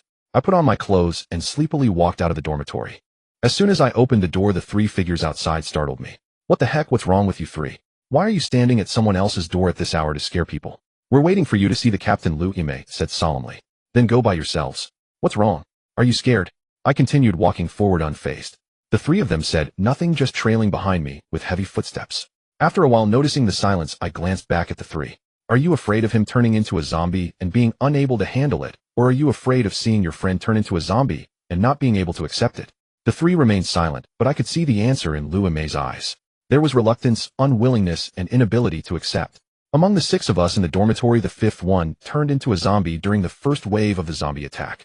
We kept him in the dormitory, and after the zombies mutated, do you know what happened to the fifth one? The three shook their heads no. The fifth one had a chance to bite us, but as a zombie he left the dormitory. It was from that day I realized that zombies are not scary, but what's truly terrifying is the human heart.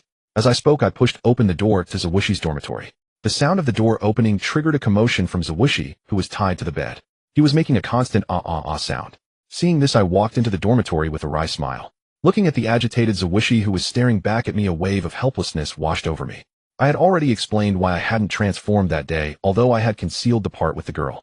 But I felt that my reason for not transforming had little to do with what happened with Lu Yi that day. Still couldn't hold on. I've done all I could. Dressed in my clothes, I lit a cigarette and carefully placed it in Zawushi's. Unlike the previous fifth one, Zawushi did not eat the cigarette. Instead, he took a deep puff and looked utterly content. Perhaps it was his last lingering desire in life, to have a smoke. Smoke up, and when you're done you can go, I said, plopping down on a chair, calmly waiting for Zawushi to finish his last cigarette. The time for one cigarette was just over a minute. I tightened my coat and stood up, asking, do you want to handle it, or should I? The three looked at me, none of them speaking. I sighed. It's always like this, I'm the one who has to do the dirty work. Saying this, I drew a dagger from my waist, preparing to step forward to deal with Zawushi. Xingtian. Lu Yimei called out to stop me. I turned back in surprise. I truly did not expect Lu Yimei to be the one. I handed the dagger over, saying, go ahead, aim for the head, steady and precise. He won't feel a thing. Looking at the dagger I held out, Lu Yimei panicked and waved her hands. No, no, no. I didn't mean I would do it. I just meant to say let him smoke a few more. Hearing this, I was stunned, staring blankly at Lu Yimei, unable to say a word for a long time. My shock wasn't due to her request, but rather how their behavior was closely related to what I had been thinking before bed. In these current worlds, saving people is important. However, when those you save can only become a burden to you, then saving them loses its meaning. Thus, I believe that saving someone is not just about keeping them alive, but also ensuring they have the courage to confront them. If this cannot be achieved, then it's only a matter of time before they are eliminated by this world. With this in mind, I couldn't be bothered with these three special police officers. I placed the dagger and cigarette on the chair and turned to leave. Handle it yourselves. You all will eventually have to face this day. If you can't even get through this, it's better to die early, lest your mercy harms your own people's lives later. Although I said this, I didn't actually leave. Instead, I stood at the door of the next dormitory and lit a cigarette. Over at Zawushi's side, a few people were talking, but I couldn't hear clearly. I didn't know how long it had been when a scream came from next door. I quickly yanked off my coat and rushed in. Inside the room, Zawushi was on the ground, pressing down on Liao Ting. If it weren't for Lu Yimei and Sun Jing desperately pulling at him, Zawushi would have bitten Liao Ting by now. I really can't believe it. Don't you three have any brains? I walked over, but didn't lend a hand. Xingtian, help. Lu Yimei gritted her teeth, struggling with the now zombie Zawushi. I shook my head in disbelief, stepping in to take Lu Yimei's and Sun Jing's place. I pinned Zawushi's arms behind his. Liao Ting, who was beneath Zawushi, was pale as a sheet from the shock. You too. If you don't act now, he'll break his arms, and Liao Ting will be gone. I had the ability to kill with one hit, but I didn't. Instead, I used this method to show the three of them how different this world is from the past. Sun Jing struggled while Lu Yimei, still in shock, picked up the dagger. Watching everything unfold, I nodded in satisfaction. I'll count to 3. If you don't act, I'll let go. 1. Under my relentless pressure, Lu Yimei's face turned extremely pale. Her lips trembled slightly, as if she wanted to say something, but found herself unable to speak. I was losing my patience, just about to scold this foolish girl awake when she made her move, clean, swift, and precisely aimed at the head without any hesitation. However, as she retracted the dagger, she collapsed directly onto the ground, staring blankly at her trembling hands, as if they were the heinous culprits. Seeing this, I emotionlessly tossed Zaiwa's corpse out of the window like garbage.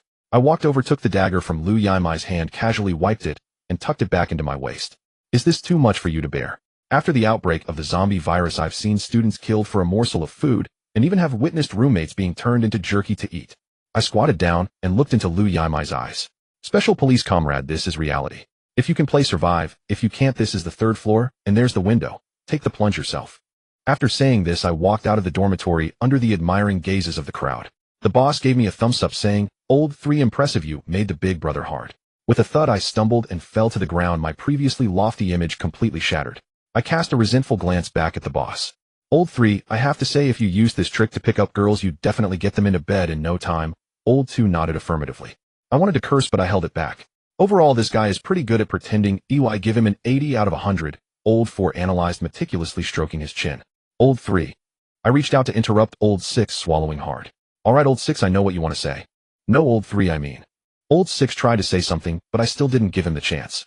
I understand Old 3 gets it all. Oh, Old 3, I didn't mean that. I wanted to say that just now dozens of people drove into our school, Old 6 said, anxiously stamping his foot. What? Why didn't you say that earlier? I stood up and ran toward the second floor. Looking at my retreating figure, Old 6 frustratedly glanced around at everyone, saying, "Is it my fault for not saying it? Clearly it's Old 3 who didn't listen to me." As I reached the second floor dormitory, I found Han Bin and Lu Yi peeking out of the window. "Who are they?" I walked in and asked. "I don't know. They definitely aren't from the medical school, given their age," Han Bin replied. "Did they come to our place?" I asked. I inquired. Lu Yi shook his head. "They drove by flaunting themselves and brought in quite a few zombies." "Did you see what kind of weapons they had?" Lu Yi shook his head again. "Those in the pickup are holding machetes, but I didn't see those in the car." "What are they here for?" I muttered in confusion. "It's either supplies or women," came the boss voice from behind. "Look at how they're acting. They're clearly here for the female students." Old 2 casually handed me a gun. "What for?" I received the shotgun, looking puzzled. "To deal with them, what else?" Old 2 shot me a glare. I rolled my eyes at Old 2 helplessly. "What a waste of time. If I can't find them, they'll just leave. Is it fun to bring trouble upon yourself?" "That makes sense," Old 4 nodded. "What about those 3? They're still being foolish."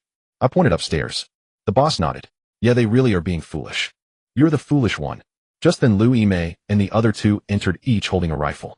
I feigned surprise and exclaimed, "Your capacity to accept is impressive." Lu Yimei's complexion still wasn't great. Upon seeing me tease her, she wasn't angry and didn't respond, but instead walked to the window and opened the curtain slightly to take a look. "Sun Jingyu and Tingting, go to the top floor. If a fight breaks out later, take out the leader with a sniper," Lu Yimei said as she turned back. "See, Old 3, this is called professionalism." The boss and Old 2 chimed in unison, flattering her. Unfortunately, neither of them received a good response from me. While everyone was talking, a sudden series of gunshots rang out in the silent campus. "From the sound of the gunfire, it should be mostly handguns. It seems like a police station was robbed," Lu Yimei whispered. I widened my eyes in disbelief, looking at Lu Yimei, thinking, she really is quite professional. "They're here." Upon hearing this, everyone heightened their vigilance, and Lu Yimei instinctively leaned closer to me against the wall. But I couldn't blame her. She wasn't a professional, and it was perfectly normal to seek cover upon seeing an enemy. However, she may have forgotten that I was still standing there. The already cramped wall was now squeezed, with 2 people forcing us to stick tightly together. Lu Yimei's height was comparable to that of Mu Qingxue and Lu Yi. Standing before my height of 1.82 meters, she truly blocked my line of sight. I tiptoed to see what was happening downstairs. "Don't move," Lu Yimei said, blushing as she turned back to glare at me. Oh, that cowardly demeanor from earlier was gone, and she could actually glare at someone now. I couldn't help but ask myself if I had given her a good expression. Has this girl gotten a bit carried away? "Boss, this building has all the doors and windows sealed. There's definitely someone living inside." Just as I was feeling extremely dissatisfied with Lu Yimei's attitude, a sharp voice came from downstairs. "Go take a look," said a hoarse voice.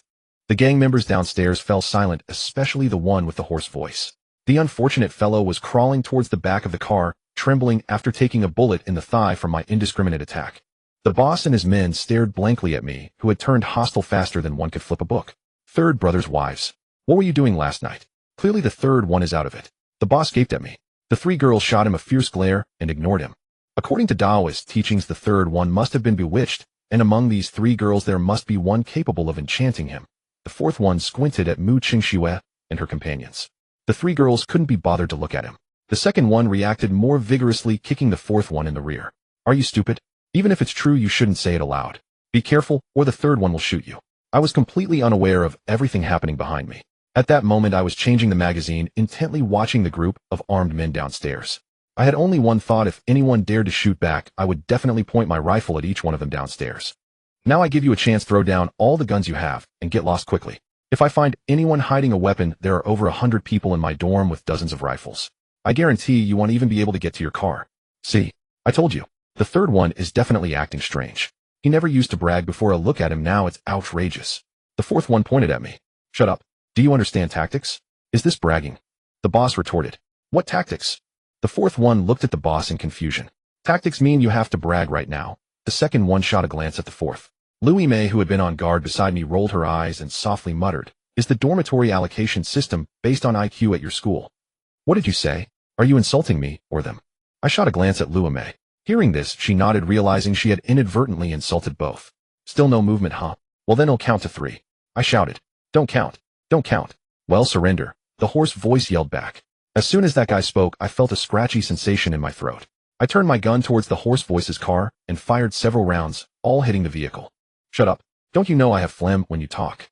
After saying that, I fired a few more shots hitting the ground beside it. Alright, I won't say anything, I won't say anything. The hoarse voice, frightened, stretched out an arm from behind the car. Still talking, huh? Hurry up and throw out all the guns. Quick, I've had enough. It's one thing to be a thug in a legal society, but during the apocalypse you still want to act tough. Is there an addiction to being a thug? Do you think you can stand up? Who would indulge you bunch of fools? With my roar, multiple handguns were thrown out from behind. I glanced over and saw about a dozen guns. I didn't pay much attention to them, and quietly asked Louis, "Sweetheart, what's the maximum range of the drone?" Without needing to say much, Louis immediately understood my intention and replied, "They'll prepare it right away. Alright, today, they'll let you off easy. Well, I haven't changed my mind, hurry up and leave." I shouted. The hoarse voice didn't dare to stand up, but urged those around him to raise their hands first. Once I noticed that a little brother had gotten into the car without me firing a shot, only then did the hoarse voice get helped in quickly by two others into the vehicle. The convoy quickly left Haicheng University. Not long after their departure, a drone shot up from Haicheng University, heading straight for the convoy. A group of people surrounded Liu Yi, watching the mobile phone on the remote control.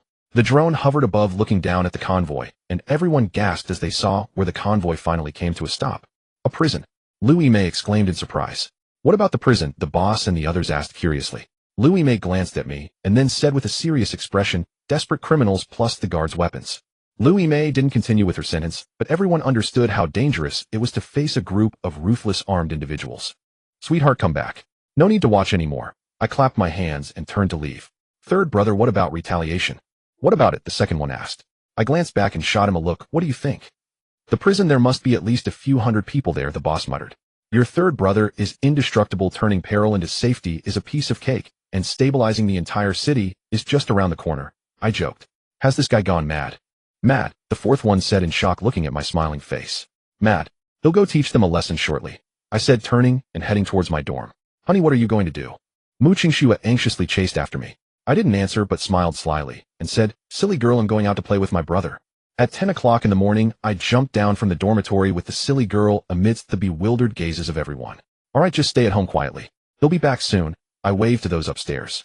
Just as I turned to leave, I heard the sound of someone landing behind me. I looked back in confusion and found Louis following me, carrying the only sniper rifle. "What are you doing?" I asked. "Going with you," Louis said, walking past me. "I'm not going to fight. You following me is useless. A combat team must have full coverage at all times just in case," Louis said. Hearing this, I opened my mouth to argue, but after thinking about it, I realized she had a point, so I didn't say more. At noon, I parked the SWAT armored vehicle at a large factory yard far from the prison. After coaxing the silly girl to open all the factory doors, I drove away. After running through 7 or 8 factories and doing the same, Louis looked at me in confusion. "What exactly are you trying to do?" 8,000 troops, all responding to my call, I smiled. "What kind of nonsense is this?" Louis frowned. "SWAT comrades, we have few people, and we definitely can't fight directly, but we have this silly girl. This is equivalent to having 1,000 troops. Are you trying to use a zombie siege to attack the prison? That's impossible. The zombies can't get in." I nodded. I didn't plan to let them in, I just want to trap them. Louis frowned, thought for a moment, and looked at me. "Trap them. Occupy their nest." Louis' words made me view this large-chested woman in a different light. Who says that a big chest means no brains? This is just an exception. A bunch of thugs can recklessly charge into the school is definitely not a good place to stay. Only a high-walled courtyard is the best choice. You're not defending against zombies at all. Yes, that's right. I'm defending against humans. The zombies from the 7 factories could hardly satisfy me, so we ended up raiding several primary and secondary schools. Using the same method, we sent a fool in to open the door, then waited for the fool to get in the car before frantically honking the horn. Now who would dare to say that I picked up a fool who just eats for free? This is a treasure, a supreme artifact that can both attack and defend. With my flashy maneuvers accompanied by several school and factory zombies, it took me over 3 hours to pile the front gate of the prison high with zombies amidst the gunfire. Gunfire. I was driving a SWAT armored vehicle with bulletproof glass. Oh, what could you do to me? This was due to circumstances not permitting. If only their shooting skills were a bit worse, I really wanted to jump on the roof of the car and mock those fools in the 2 watchtowers. Can't hit me, right? Sigh. Can't hit me, la la la. Driving away in the armored vehicle, I felt great, swaying my head along to the explosive music in the car with the fool. A lucky charm.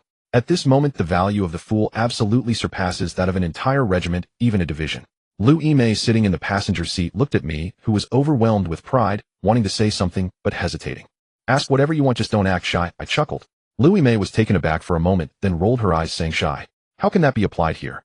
Then how should it be described? Wanting to refuse, yet welcoming. I asked. If your language skills are lacking, just try to speak plainly, Louis May said, rubbing her temples in distress. I laughed heartily. Are you trying to say that they have guns and the walls are so high that surrounding them with all these zombies is completely useless? Louis May nodded. That's pretty much the idea. I grinned. I'm not foolish. With so many people and guns, a heating confrontation isn't possible. My goal is to deplete their resources. Even wasting their ammunition is a good thing. And then, I hadn't thought that far, I mumbled, pouting. I can't believe. Louis May turned her head in frustration, probably thinking about how she ended up on a boat with a bunch of fools. It's no wonder she thought that I had toiled for several hours just to create a bit of trouble for them. This whole affair felt like a joke, like a farce. I parked the car in front of a famous large supermarket and launched her, preparing to take the fool inside. I'm going to. Louis May shouted. What are you going to do? Bring the zombies some delicious afternoon tea. I glanced at Liu Yimai's ample bosom and shut the car door. Not bringing her along wasn't due to underestimating her abilities, but rather I didn't want outsiders to know what I was capable of, at least not these SWAT officers. Even in my conversation with Louis May, just now, I was merely playing dumb. Did she really think I was clueless and had no plan? Spending several hours just to exhaust the enemy. Am I crazy? If they retaliate, it would be a sure thing. A group of ruthless individuals couldn't possibly tolerate this humiliation. But a direct confrontation would definitely be a no-go. Amidst the gunfire, casualties are inevitable. That was the last thing I wanted to see. I needed to buy myself time to devise my plans. Moreover, I needed to find near the first prison in launcher. Due to these outlaws, I was certain that no one dared to scavenge for supplies in this area. Furthermore, I sensed that those criminals were also hesitant to enter buildings since they didn't have the capability to do so. The military used drones to eliminate most of the zombies in the urban area, but those inside the buildings remained. In a confined space without abilities like mine, and the fools entering with a rocket launcher would be tantamount. With this thought, I suddenly realized that I still had to visit the temporary shelter. I need to inform them not to foolishly draw the zombies away whenever they see them on the street, otherwise all my efforts over the past few hours would be in vain. After all, this was also about protecting the people. I truly regretted not having kept that squad leader's phone number. Now I had to make the trip myself. Bringing the fool into the supermarket, it was pitch dark inside. Occasionally, I could hear the low groans of zombies. Holding my breath, I took the fool up the elevator to the second floor. As soon as I arrived, I was hit with a headache. It was too dark, and I couldn't see anything deep inside the supermarket. There were simply too many zombies within my line of sight. There were no less than 20 zombies wandering aimlessly. I quickly turned around and took the fool back downstairs to the first floor sales area. Fool, go up and bring down 2 zombies at a time. Do you understand? I said. The fool grinned foolishly and nodded at me. Coordinating with the fool going up and down, it took just over half an hour to clear all the zombies on the second floor. After using another 2 hours, we began loading supplies onto the vehicle. Eventually, I felt the efficiency was just too slow. I drove the armored vehicle right into the mall, parking it at the elevator entrance. Fortunately, the armored vehicle was large enough to accommodate bags of rice flour and oil. Not a single piece of vacuum-packed food was left behind. If it weren't for the prolonged power outage causing the meat and fish to spoil, I felt we could have made several more trips. Exiting the supermarket, I sang all the way, and during the trip I refueled the vehicle, glancing at the space left in the car, which was still ample. I also picked up 2 large barrels of gasoline. After dropping Louis May and the fool back at the school and reminding them to unload the supplies, I searched for another vehicle at the roadside. Just as I started the car, the passenger door swung open, startling me. Looking at Louis May sitting inside, I was completely helpless. Why are you everywhere? I asked. Since I've joined the team, I have to do something. I can't just eat and drink, Louis May said, not giving me a pleasant expression. I didn't say much in response to Liu Yimai's statement. If everyone who joined in the future had this kind of awareness, that would indeed be a good thing. After another hour of frantic driving, when I reached the outskirts of the shelter, I was utterly stunned. Looking at the ocean of zombies surging in the distance, I lit a cigarette and took a deep drag. No gunfire means there's no resistance. It seems they must have fallen, Louis May said sadly. I was still planning to inform them not to worry about the zombies over by the prison. Now it's good, there's no need to say anything. We truly have to rely on ourselves for survival, I said, tossing away the cigarette butt and turning the car around. The vehicle slowly pulled away, I didn't look back at the scene behind, but Louis May kept glancing back. Xing Tian, hurry up, hurry up. Louis May suddenly shouted. Who are you calling to hurry? I replied, irritable. Hurry up, hurry up. Louis May anxiously grabbed my shoulder and shook me. Looking at my torn shirt, I stared blankly at Louis May. Are SWAT officers really this eager? Is it that urgent that it must be resolved immediately? At least give me some foreplay. Let me adjust to it. Hurry, hurry, hurry. Can you do it? If not, I will. Seeing the car slowing down, Louis May practically wanted to pull me onto her lap. Love me or not, with my volatile temper, can I do it? That one sentence definitely stung me. I need to make you realize with just your own words, you're definitely not capable. You can question my character and I wouldn't be angry, but you absolutely can't doubt my abilities in that regard. Before I had the chance to showcase my prowess, Lu Yimei directly climbed over from the passenger seat, stomping her foot hard onto the one that was pressing the gas. The small car surged forward with an impressive push. I was a bit dazed at what was with this sudden urgency. I don't mind being used as a cushion, but you don't have to be so intense. Boom. Boom boom. Just when I was about to lose control and execute Lu Yimei on the spot, a series of deafening explosions erupted from the rear of the car. I could only feel a buzzing in my ears, and the anger I had just felt suddenly dissipated. I struggled to poke my head out and look back where the distant horizon had already turned into a sea of flames. Even the sky was illuminated in orange hue. What the heck? I couldn't help but widen my eyes in astonishment. You almost got us killed. I told you to speed up, but you wouldn't listen. Lu Yimei scolded angrily. How was I supposed to know you meant to drive faster?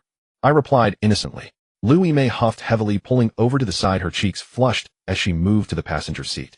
I saw missiles rising from the sea, so I told you to hurry up, but you just wouldn't listen, Lu Yimei said, turning her head away, her ears red, mumbling as she gazed out the window.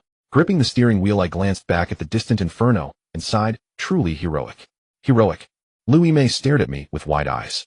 Of course it's heroic, sacrificing oneself for the greater good. Thousands of zombies turned to nothingness. Lu Yimei shot me a glance. If I'm not mistaken, the people in the shelter must have retreated to a warship before launching the missiles. Where's the sacrifice for the greater good in that? Huh, is that true? I turned back to look. The vast sea in the distance had no sign of ships. Lu Yimei rolled her eyes. If we could see the ships, we wouldn't have been able to escape by then. I let out an oh in realization. It's still the special police comrades who understand everything. For some reason, when I mentioned that Lu Yimei knew everything, I distinctly noticed her cheeks turn red. What was going on? Was there something unspeakable? But then I thought it really had nothing to do with me. Why should I care about her secrets? If my thoughts were known to Lu Yimei at that moment, she would definitely lash out. Doesn't concern you. What did you just do? Don't you have any self-awareness? The crucial point is Lu Yimei had to admit it was quite exhilarating. How to describe that feeling? Though it was embarrassing, there was a thread of anticipation, especially while still hanging by a thread. Driving in silence when we returned to school, the supplies in the car were still not unloaded, so one could imagine how much I had brought back from that trip. At the second-floor window, Lu Yi saw me return and poked her head out, calling, "Honey, come look at this." If my wife had something to discuss, I had to rush up without delay. "What's wrong, sweetheart?" I asked with feigned charm. "Just look for yourself," Lu Yi replied with a dark expression. I took the phone, confused by her gloomy face. If I didn't have a clear conscience, I would have thought my wife caught me cheating. I looked at the phone in my hand, filled with questions. On the screen was footage from a drone's perspective, and as I watched the video, my expression gradually turned grim. "When was this filmed?" I asked. "Half an hour ago.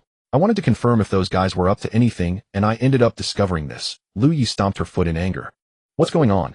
The last piece of material was lifted to the floor, and Lu Yimei jumped in through the window. I handed the phone to Lu Yimei. "These people are utterly heartless, forcing the living to run outside to distract the zombies at the prison gate."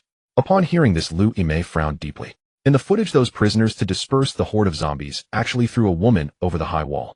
Watching the woman with a broken leg being torn apart and devoured by the zombies, Lu Yimei couldn't bear it any longer. "No way, we can't let them treat lives so recklessly. We should prioritize our own safety. I feel they will come soon," Lu Yi murmured. I nodded in agreement with Lu Yi's words, deciding to act swiftly. Time was of the essence. Who knows when those bastards would come back for revenge. With a roll, I jumped out of the window without using any external force, landing directly on the ground from the second floor. After landing, I was quite surprised myself. When did I become this capable? But to appear more imposing, I pretended to casually dust off my pants. The others looked at me as if they had seen. "What's with the stare?" I glared at them and then pulled the idiot towards the opposite dormitory building. "Something seems off here," the leader murmured. "This isn't just a little off, but it's definitely wrong. You tried jumping from the second-floor windowsill and landing lightly like that," the second guy exclaimed with his mouth agape. "What the hell did he have his ancestors possessing him? Why can he do it, and I can't?" the fourth guy said with a face full of jealousy. "Who are his ancestors?"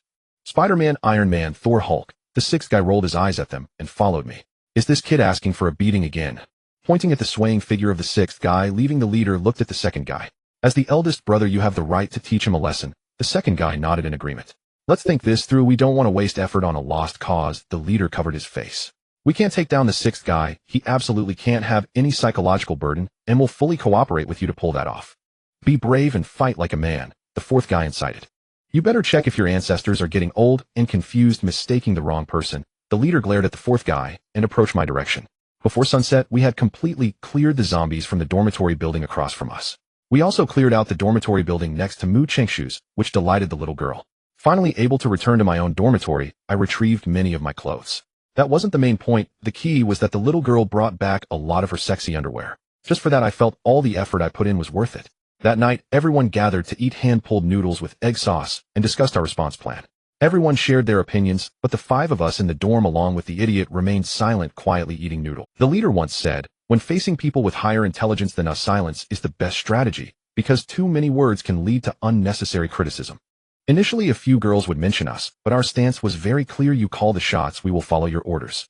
As time went on, the girls understood it was pointless to ask us. They directly ignored us, which made us guys feel much more. 3 days later, according to the girls' plan, everything was ready, just waiting for the other side to walk into the trap. They've moved out with a dozen cars, and at least 100 people. Lu Yi rushed into the dorm shouting. The drone from Lu Yi did not return directly, but followed the convoy all the way forward. Jiang Yi had previously questioned this blatant investigation and tracking, believing that the other party would surely notice. However, after a discussion among several people, they ultimately heeded my advice. What I wanted was for them to know, to understand that every move they made was under my watchful eye, testing their courage to come forth, and whether they had the audacity to face the consequences. The convoy sped straight towards our school. While everyone else wore serious expressions, I smiled and instructed the others to take their positions and prepare for the guests.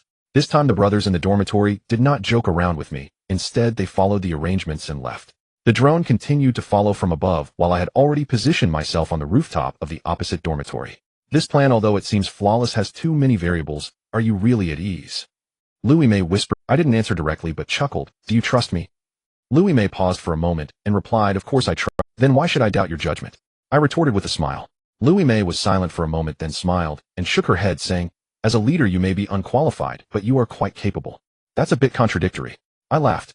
Louis May nodded. A leader needs charisma, which you lack, but when it comes to mutual trust you have achieved it. Regarding Lu Yimai's evaluation, I had no comments, accepting it wholeheartedly. Felt somewhat forced, yet I couldn't find any flaws in her words. If it were you, what would you do? I asked in return. Louis May fell silent again. Perhaps I would do the same as you. Hearing this, I nodded in satisfaction. Then there's no need to say more. I look forward to their arrival. The drone from Lu Yi continued to follow, but as we approached the intersection of our school, the convoy surprisingly drove past, without slowing down. Honey, their target doesn't seem to be us. Lu Yi shouted from the opposite building. I was slightly taken aback and asked, where are they going? It seems to be the medical school, Lu Yi replied. Upon hearing the medical school, I couldn't help but frown. There were hundreds of students there with nearly 200 girls. How could a group of students relying solely on cold weapons be a match for armed assailants? Remembering the woman who died tragically in the video, I clenched my fists. What should we do now? Louis May inquired. I thought for a moment, then inserted several magazines into my tactical vest and turned to walk towards the dormitory door. Are you crazy? The first floor of the dormitory is filled with zombies. Can you even get out? Louis May, you all stay put to prevent them from luring me away. Oh, I'll go check on the medical school, I said as I turned and opened. When Lu Yi and the others saw me jump down from the second floor, they hurriedly asked what to do. When they heard I was going to check the medical school, they all looked unwilling. But seeing my receding figure, they knew they couldn't persuade me otherwise. As I jumped over the wall and was about to quicken my pace, footsteps sounded behind me. Filled with confusion, I turned to look back. There were the 2nd, 4th, and 6th brothers, fully armed, following me. What are you doing? I asked. To share fortune and misfortune together, the 6th brother replied firmly. Want to be a hero? What about me, eh? How can I miss such a great opportunity to show off? The 2nd brother laughed. Eliminating demons and upholding the Tao, saving the world, is what cultivators do. All right, we 3 interrupted the 4th brother together. Looking at my usually unimpressive 3 brothers, I felt a surge of pride. What does it mean to be brothers? This is what it means, knowing there are tigers in the mountains, yet still standing up to accompany you into the tiger's den. Such friendship is priceless. Let's go, I shouted proudly. The 3 smiled in silence, their steps resolute. What the heck, little punk, what did big-breasted sister teach you? Don't point the gun at me, the 2nd brother growled after just a few steps. Oh, got it, the 6th brother shifted the gun to the other side. Don't point it at him, and don't point it at me either, you idiot, the 4th brother yelled. Following behind the 3, a wave of helplessness washed over me, and I began to regret my earlier bravado. On the main road, a few scattered zombies didn't need the 3 to take action. I dealt with them all as we passed by. Just as we were about to reach the outer wall of the medical school, a series of gunshots suddenly erupted from within the courtyard. The 4 of us exchanged glances and hurried our pace. This was my first time entering the medical school, and I truly had no idea what it was like inside. The only things that helped me discern direction were the continuous gunfire and cries of anguish. We hadn't walked far when I realized that the medical school was actually quite small. Compared to our school, it could only be at the level of a high school. In less than 10 minutes, the 4 of us had already arrived at the scene. It seemed to be a gymnasium with a large open area in front, complete with flower beds and trees, and at the end of the open space by the roadside were several relatively large stone sculptures. And at that moment, we were peeking from behind the sculptures. At this distance it's hard to aim, the second brother mumbled. What nonsense, we haven't even figured out the situation, the fourth brother shot back. Old Six, you're tall, I'll take a look, I said. Old Six nodded, then stood up and jumped onto the base of the sculpture. I quickly pulled Old Six down. What the hell did I tell you to jump out and take a look? Are you crazy? I scolded in frustration. You idiot, haven't you ever seen a military movie? Do you know what exposure means? The second brother scolded Old Six, giving him a nudge on the shoulder. Exposure means not wearing clothes, got it, the fourth brother said through gritted teeth, looking at Old Six. I looked at the fourth brother with a desperate gaze. At this moment, I truly had no desire to correct this fool. If I could have any thought right now, it would be that I wanted to commit suicide with my gun. Oh, I was truly fed up with this life. You all wait here, I'll go see what's going on. Impatiently tossing out a sentence, I leaned against the bushes in the flower bed and slowly crawled up. When I was about 20 meters away from the gymnasium, I had reached the end of the flower bed, meaning I couldn't move forward any further. Slowly raising my body, I peeked out to have a look. Goodness, there were at least 100 people gathered at the entrance of the gymnasium, each one looking fierce. It was obvious they were not good people. The only thing that reassured me was that among so many people, most were armed with sticks and metal objects, with only about a dozen holding guns, and the majority were handguns. With these lousy guns, how can they compare to us? Just take them down.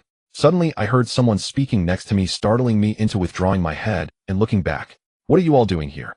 We can't trust you, said the sixth brother in a strained voice. I really wanted to say that I wished I could keep my distance from the three of you. I'm fine on my own, but with you around I will eventually be played to death. Your eyes seem to say that we are being redundant, the second brother glared at me. Yes, that's what he's implying, I can see it, added the fourth brother. Do I need you? I growled at the fourth brother, my anger boiling over. Up. Suddenly the sixth brother let out a quiet exclamation, interrupting our brotherly conflict. Seeing the sixth brother's unbearable expression, I hastily leaned out to look outside. At that moment the battle had escalated into a fierce confrontation. The criminals charged into the gymnasium with knives, guns, and clubs. But soon the crowd inside the gym was. The criminals fought while retreating as if they had a pre-planned strategy, suddenly scattering in all directions. When the group of criminals completely dispersed, the relentless students faced a hail of gunfire. In this one-sided massacre, I witnessed many boys my age shot and falling to the ground at the entrance. I also saw more boys fall into the blood-soaked ground, trying to rescue their classmates who had been shot. These fools, why charge without firearms? Don't they have any brains? The second brother angrily pounded the grass with his fist. People inside, listen. We only want women. As long as you hand over the girls, we won't hurt the injured out here, a deep voice shouted. Damn it, the third brother will fight back. The second brother looked at me excitedly, his pleading eyes making me feel conflicted. What are you thinking? What time is it now? Seeing me silent for a long time, the second brother growled in frustration. Third brother, evil must be eradicated. The fourth brother looked at me with excitement. Third brother, I will follow your lead. The sixth brother also turned his gaze to me. Looking into the expectant eyes of the three, I silently shook my head. Are you frightened? The second brother was shocked. Perhaps in his eyes his third brother was an invincible warrior, and this sudden display of fear was hard for him to accept. I still kept my head down and remained silent. If you want, go, I will. The second brother seemed disappointed in me, and he started to get up. I grabbed him and firmly held his shoulder. I am afraid. Isn't it normal to be afraid? Who are they? Do we know them? Risking our lives for them. Am I wrong to be afraid that if one more of you leaves me, I will be scared? Upon hearing this, the three fell into silence, then unconsciously lowered their heads. Perhaps now they understood that this was not the time for impulsive decisions. If we were for special forces, if we could ensure that each bullet taken would take down an enemy, I would not hesitate to rush out. But the reality is we are merely force students. To put it bluntly, after firing, we wouldn't even know where the bullets. The number of the enemies and their firearms far exceeded ours. If even one mistake occurs, the consequences would be disastrous. My intense tone led to another moment of silence among my brothers. However, the outside was not as quiet as we were. The sound of gunfire echoed, marking the departure of each vibrant young life from us. I closed my eyes, enduring the torment within. I was waiting for the moment, waiting for the man named Peng Fei from the medical school to give me an opportunity that would force me to go out. Fine, you won't come out. Then don't blame us. Take them all and try not to kill the women. With a command from the man, all criminals with those holding firearms leading the way charged towards the gymnasium entrance. Bang, bang, bang. Just as those vicious individuals were about to rush into the gymnasium, several Molotov cocktails were thrown from the second-floor windows. In an instant, the area in front of the gymnasium became a sea of flames. The first criminals charging in were immediately engulfed by the fire, their wails echoing into the sky. Is having a gun so impressive? Dare to come closer, and he'll burn you alive, a boy inside the gym shouted. Hearing this voice, I felt a little more at ease. This voice was familiar to me. It was that kid Peng Fei. As long as he was still alive, the medical school wouldn't fall easily. In front of the gym, the prisoners watched their comrades burn alive, but were powerless to help. Perhaps they never even thought of saving those people. It seemed to give me the impression that they didn't care. Is this pointless resistance even useful? A leading prisoner shouted, "Aren't you afraid I will attract zombies to surround you?" "You can try," Peng Fei replied. The man laughed, a wild grin on his face. "Do you really think this is a game? Do we have to go through the front door?" Saying this, the man gave a glance to those beside him, and the criminal group quickly scattered. Grouped in 3s and 2s, each group of about 10 had a gunman, and they began attacking all the windows. Although the first floor windows of the gym were sealed, they climbed up using the barriers on the windows. These people started to scale the second floor windows. "Spread out," the fourth brother reminded me from the side. I kept my eyes glued to the battle and nodded. "Wait a bit longer, it's not time yet." "When do you plan to wait until the second brother asked anxiously. I found it hard to answer this question, or in fact I couldn't articulate the reasoning here, but I knew it still didn't feel right. I still wasn't confident about going out now. Soon resistance appeared on the second floor of the gym, with nearly every window guarded by a boy. Without hesitation, they thrust their long guns at the criminals climbing up. The gym now resembled a siege battle, with gunfire echoing throughout. Only when the students shot and the criminals were pierced by spears did this grand battle truly begin. Watching the first batch of people nearly reach the second floor of the gym, the man at the front door waved his hand to his remaining lackeys. Those guys rushed towards the main entrance without a word. As I watched them enter the door, the so-called Molotov cocktails finally arrived.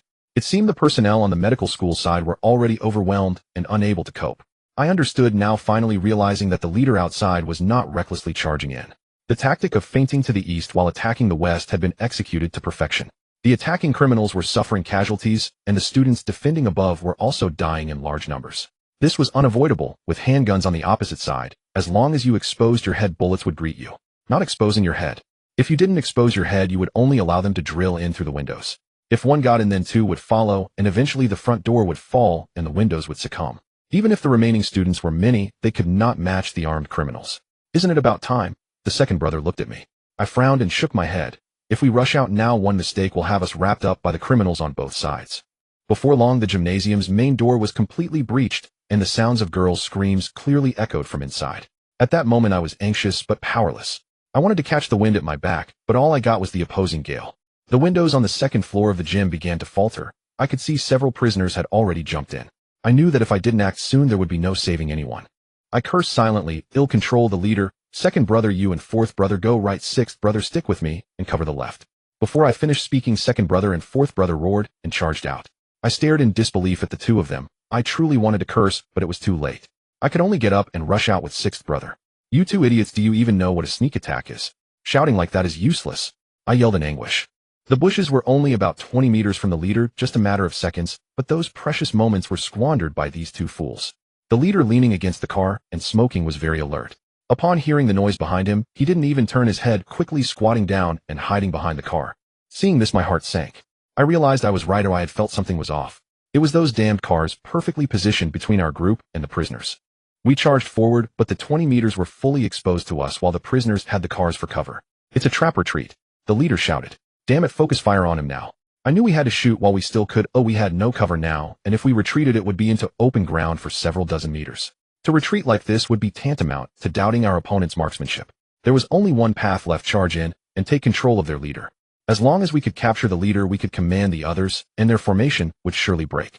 Fortunately, at the critical moment, the understanding among the brothers proved invaluable. Seeing me continuously firing at the car in front of the leader, the other three instantly forgot their earlier plan and began shooting at the leader behind the car, suppressing him, so he didn't dare lift his head. Fortunately, the leader wasn't armed, otherwise one of us would surely have been hit.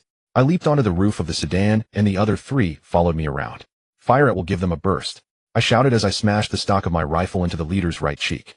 The other three didn't hesitate, unleashing a barrage on the returning reinforcements. To be fair, these three had decent marksmanship. In just a few seconds, they took down a significant number of the returning. "Make them all stand down. Anyone who steps forward, I will kill," I yelled, pressing the rifle against the man's forehead. He shot me a scornful glance. "Kid, have you ever killed anyone? Do you know what it sounds like when a bullet hits bone? Do you dare?" I hated people who acted tough without any sense of Do you think you're the protagonist of some time-traveling novel, leading a group of lackeys, invincible and slapping faces with no one daring to touch you? You really are overestimating yourself. Before I could give him a combination of punches to make him understand why flowers are so red, fourth brother stood up from the side, aiming his rifle at the man's legs, and unloaded. "Who dares to come up? One more step, and I'll finish him," fourth brother shouted confidently. I was shocked, staring at the man on the ground with his legs blown apart. "You bastard, you shot him to this state. How could he still be alive?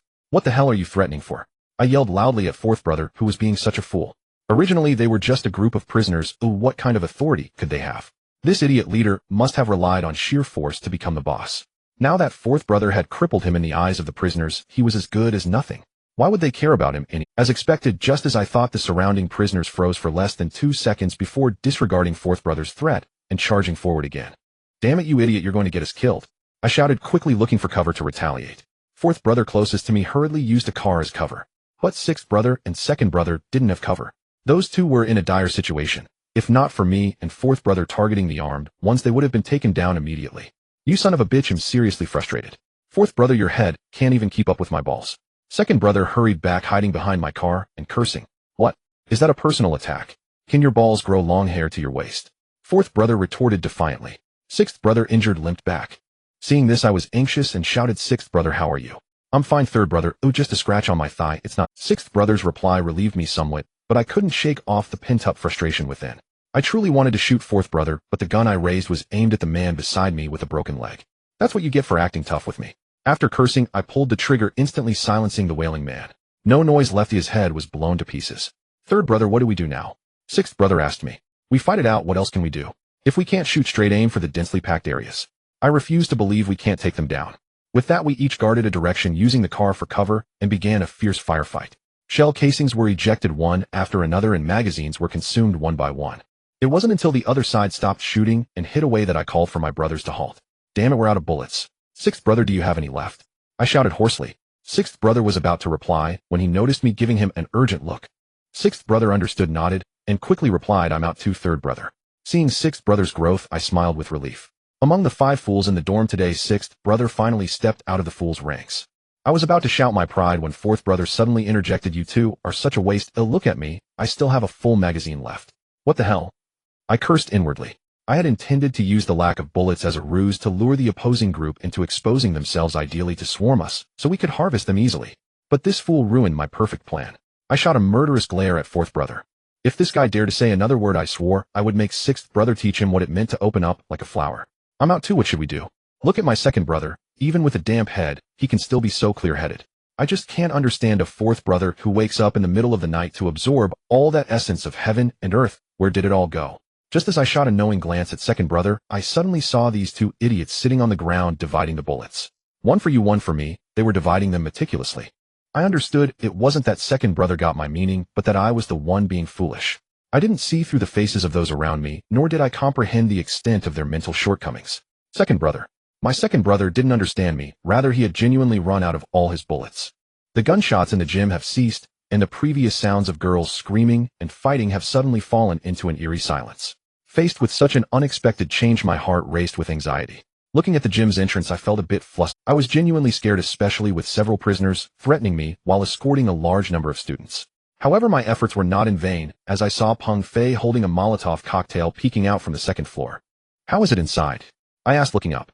When he saw me, Peng Fei was visibly taken aback, but quickly returned to normal. It's under control, thanks buddy, Peng Fei replied.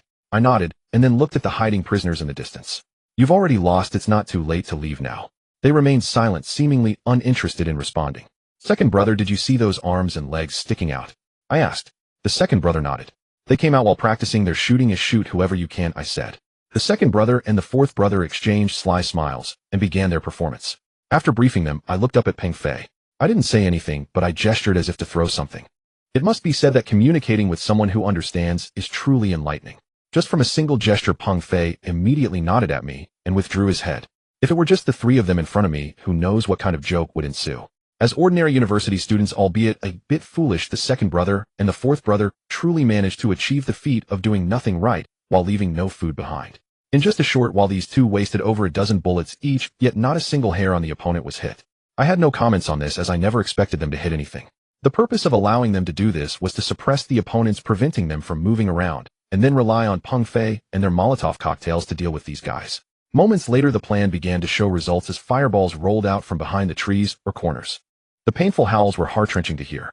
Damn, that's brutal, the second brother muttered as he peered out.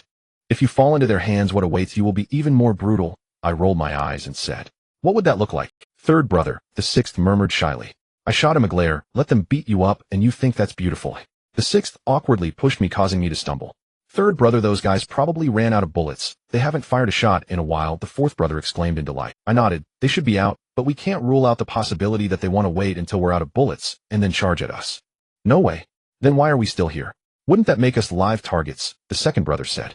Just as he finished speaking, the people across had already started to move, likely unable to endure the burning any longer. Bang, bang, bang. The gunfire hit the windows of the gym's second floor. In an instant, 2 or 3 students dropped their Molotov cocktails at their feet after being shot. Watching the huge flames erupting in the gym, I gritted my teeth and endured. Soon after the gunfire from the prisoners below ceased, they must truly be out of bullets now. Driven by desperation, they began to rush towards us. Damn, they're coming at us, over 50 of them. What should we do? We can't fight them, the second brother shouted anxiously. Who says we can't fight? Let them come closer, I replied with a smile. Seeing me reload, the second brother and the fourth brother stared at me in shock. You rascal, didn't you say you were out of bullets? When did you hide them?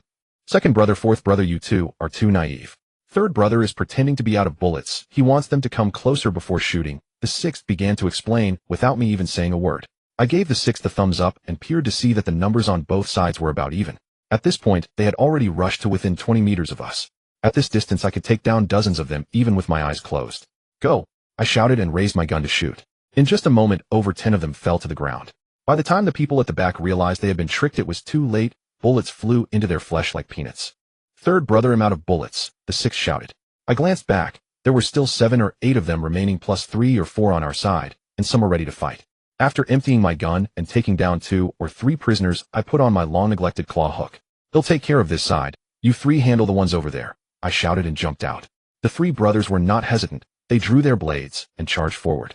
This was my first real combat against living people after the zombie outbreak. Killing Duan, who was merely one-sided slaughter, not real combat. Filled with fighting spirit, I felt no fear facing 5 or 6 people. Oh, in fact, I felt a bit excited. In just one encounter, my claw hook caught one person's neck. Feeling the resistance in my hand, I simply exerted a little force and directly pulled that person's head off. I was incredibly surprised by such an outcome. How should I put it? No matter how sharp the claw hook is at the angle and depth I just used, it should have only cut through the skin and flesh. How then did the head come off too? Doesn't this guy have any bones? After a brief moment of bewilderment, I instantly understood the reason behind it. That is, my strength had unknowingly reached an astonishing level. I couldn't help but wonder if it was related to being bitten by that monster. That could only be the explanation. Dodging a fire axe swung at me, I glanced at the sixth and the others. It was now a 3-on-2 situation, and it seemed that it wouldn't be long before the battle concluded. From the moment I tore off the head of the first person I faced, the remaining few showed no fighting spirit. If it weren't for me continuously harassing them, they would have likely fled long ago. Everything was developing in a positive direction, and my previously tense heart relaxed significantly. However, reality often does not go as one wishes. Just when I had let my guard down a bit, one of my legs was suddenly grabbed. I hurriedly looked down, and after a glance I remembered that the many people who died in the earlier fight would turn into zombies if they were shot in the head or stabbed. In my moment of distraction, I felt a tightness on my calf. If it weren't for the book strapped to my leg, I would have been. With one swipe of my claw hook, I ended that guy's brief life. I didn't have time to worry about the 4 escaping. I shouted towards the gym. Peng Fei, hurry up and organize the personnel. The dead are turning into zombies. Peng Fei's reaction speed was incredibly swift. As soon as my words fell, many people rushed out of the gym, and this time there were mostly girls. It seemed that after this fierce battle, the male student from the medical school must have suffered significant losses. Seeing that the newcomers had begun to handle the scene, I jumped onto a pickup truck and quickly pursued. Who was I chasing? Of course, it was the 4 fleeing individuals. They absolutely must not be allowed to return alive. If they did, everything here would be exposed. If the prison side were to act recklessly with just us here, it would indeed be a bit challenging. After all, 2 legs can't outrun 4 wheels. Just around one bend, I spotted the 4 panicked individuals. Without hesitation, I stepped on the gas. The 2 figures drew 2 beautiful arcs as they flew over 10 meters away, and it was a horrific sight. I even saw one person in the air with a severed leg, which was flailing over 2 meters long. To be honest, the feeling of hitting someone with a car is exhilarating. The remaining 2 individuals did not choose to flee this time. Instead, they charged at me with knives. They weren't stupid. Who didn't know they couldn't outrun a car? After driving a certain distance, I leaped out of the vehicle, rubbed my claws together, and my face was filled with excitement. They'll give you 2 a chance. Tell me how many people are in the prison, how many guns there are, and if you do, I won't kill you. I took my stance, waiting for the 2 to charge at me. Slow, really slow, their movements seemed no different from a turtle's in my eyes. I could even see their fingers tightly gripping the knife handle as they attacked. Is this it? Social men. Truly, the legal society has enabled you not needing any skills at all. Just being shameless makes you a social man. I slashed one person's outer thigh with my claws, then casually walked to the side. With an injury to his thigh, the man gritted his teeth and his face contorted with hatred, making him look terrifying. What kind of expression is that? Do you think you're scarier than a zombie? What era is this pretending to be ferocious with me? I chuckled. Kid, we have our eyes set on the resources and women of the medical school. Do you think we don't know where you're from? The man growled. Oh, it seems you've investigated. The result of your investigation was to bypass our school and come to the medical school. You made me wait for several days. You're way too cowardly. Where's the spirit of being a social man? As I spoke, I stepped closer. If he hadn't mentioned my identity, knowing who I was, I wouldn't have let the two go. Seeing me closing in, the two exchanged glances before lunging at me together. But in my eyes, they were as slow as an old lady practicing Tai Chi. Effortlessly blocking their weapons, I thrust my claws into one man's neck. Watching him kneel on the ground spewing blood, I didn't rush to pull my claws out. Instead, I slowly lifted them. The man in my grasp stared at me with desperate eyes. I, however, turned to look at the other man. They'll give you another chance. How many people are in the prison? How many guns do you have? Tell me, and he'll let you go. If you don't, I guarantee you'll be in 10 times worse shape than him. The man's eyes flickered. Ooh, I knew he was struggling. I didn't push him, but threw the pickup keys onto the ground about 5 or 6 meters away from him. I want move, tell me, then grab the car keys and scram, I said, spreading my hands. The man looked at me, then at the keys on the ground, and finally resigned. He dropped the knife he was holding. There are still over 300 people in the prison, including more than 50 women. There aren't many guns left, and after today's losses there should still be 5 or 6 long guns.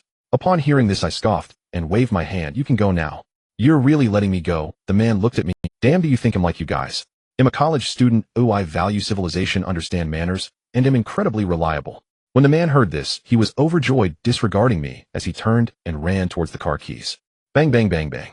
5 shots rang out, all hitting the man's back. He collapsed to the ground with a thud, his eyes wide open in anger. He wanted to turn and glare at me, but his body lacked the strength to lift his head. I strolled over to him, picked up the car keys from the ground, and turned to look at him. Seeing the regret and disbelief in his eyes, I understood the words he couldn't say. Your integrity is nonsense. I shook my head. Uncle, what kind of society is this? You trust others so easily. No wonder you can only be a thug. After saying this, I walked away, not forgetting to crush his head with the car while on my way out. Cursing me. Is that even possible? Even if there were hatred in his eyes, it wouldn't work. That's just how brazen I am. By the time I drove back, the situation at the gym was basically under control. I initially wanted to leave directly with Lao Lu and the others, but Lao Si told me that the medical school's people were treating Lao Liu's wounds, so I sat in the car and waited for a while. Perhaps seeing that I had returned, Peng Fei walked out of the gym. He came over to my car and handed me a cigarette, and I lit it up without hesitation. Xing Tian, thanks. Without you guys today, our medical school would have been finished. I shook my head. No need to thank me. It was just a coincidence that I noticed this group at the prison and paid a bit more attention. They are prisoners. I nodded. The ones who went before us were chased away by us, and that's why they came to your school. Do they know how many people are left? Peng Fei asked. Over 200 with guns. You guys need to think of a way. Oh, I can't guarantee they won't retaliate, I warned. Upon hearing this, Peng Fei turned to glance at the gym where they had settled down. It seems my perspective was too narrow. I thought that if I had my classmates hold out for a few months, help would arrive, but I didn't expect this. 3 days ago, I went to the shelter at the port, and it had already turned into a sea of zombies, I said, casually leaning against the car door. Hearing this, Peng Fei's face turned ashen, and the cigarette in his hand trembled slightly. Seeing this, I smiled slightly. But when I left, several missiles fell into the zombie horde from the sea, which means the military hasn't given up on the shelter. Really? Peng Fei looked at me with surprise. Since there aren't many zombies on the main road right now, you can take your classmates and try your luck. Aren't you going? Peng Fei asked. I shook my head, patting the rifle on my shoulder. I have this. I don't need anyone to protect me. Let's talk about it later. Who knows how the next zombies will evolve? Skillful people have bold hearts. No unity is strength. While Peng Fei and I were talking, Lao Lu limped out of the gym, followed by a petite girl with a round face. How is it? I asked, looking up. The wound is a bit deep. Ooh, I stitched 8 stitches and she needs to rest for a while. The girl spoke first. You stitched it? I turned to the girl and asked. Her name is Tian Chichi, a top student in surgery, Peng Fei introduced. Glancing at Lao Liu's leg, I looked back at Tian Chichi and said, come with me. You will enjoy delicious food and drink as long as you take care of our medical needs. Are you brave enough? My words took Tian Chichi by surprise, and even Peng Fei beside her was momentarily stunned. Third brother, don't scare this sister. Lao Lu looked at me with a hint of grievance. Hearing Lao Liu's address to Tian Chichi gave me a headache. This old fool, I really can't believe he doesn't see the way that girl Tian Chichi looks at him. It's clearly not right. Do you know that by calling her sister you just lost a surgeon on our side? I really wanted to give Lao Lu a look, but with Peng Fei and Tian Chichi standing opposite me making a signal would only be a trap for myself. I dare. Just as I was about to lose it, Tian Chichi suddenly replied firmly with 2 words. What? I couldn't help but look at Tian Chichi in surprise. What does this mean? Is she that confident in herself? Knowing it's a challenge, does she intend to rely on her strength to straighten things out with Lao Lu? Peng Fei, can you handle this? After the shock, I looked at Peng Fei. He gave a bitter smile and said, I can barely save myself. Following me is just running for your life. Oh, it's better to go with you. What's wrong with that? Hearing this, I smiled slightly and said, get in the car, let's go home. I'll go tidy up some things, Chi-Chi said and hurried into the gym. I really wanted to stop her to tell her that our Haiching University lacks nothing, but in front of Peng Fei, I felt reluctant. As Lao Si helped Lao Lu into the car, Tian Chi-Chi came running out with two girls carrying their things. What's going on? I asked. My classmates all in the surgical profession. Tian Chi-Chi looked at me expectantly. I nodded. Get in the car, let's squeeze in. The rest of the space is for you, Peng Fei. Peng Fei nodded gratefully and didn't say anything else. The medical college is not far from Haiching University. Driving there only takes a few minutes, just outside the walls of Haiching University. A group of people climbed over the wall, and as Lao Lu was climbing, the freshly stitched wound reopened once more. Although Lao Lu kept saying it was fine, it broke my heart to see. You all go back first, while I'll head to the school clinic to get some medicine, I said to the group. I'll go with you. You don't know what medicine to take, Tian Chi-Chi spoke up. I thought about it and didn't refuse, leading Tian Chi-Chi towards the clinic. I haven't walked around campus like this in a long time. After a while, Tian Chi-Chi suddenly expressed her feelings. I'm curious, how did you sleep in the gym? I asked. We squeezed together to sleep. Tian Kiki's brief response left me at a loss. What do you mean by squeezing together? I inquired. Inside the gym there are some training mats, but they are limited in number, and we had no bedding, so we had to huddle together to keep warm. I shook my head with a bitter smile. Didn't you think about clearing out a dorm room? Tian Chi-Chi pursed her lips and said, the boys disagreed, saying it would be too dangerous, and the girls couldn't manage it. Hearing this, I chuckled. People don't act for themselves, the heavens will eliminate them. It's only human nature. What about you? Tian Chi-Chi looked up at me. We are simpler. We share blessings and bear hardships together. Just like today, when we saved you, I originally planned to come alone, but our three brothers were worried about me and insisted on coming along.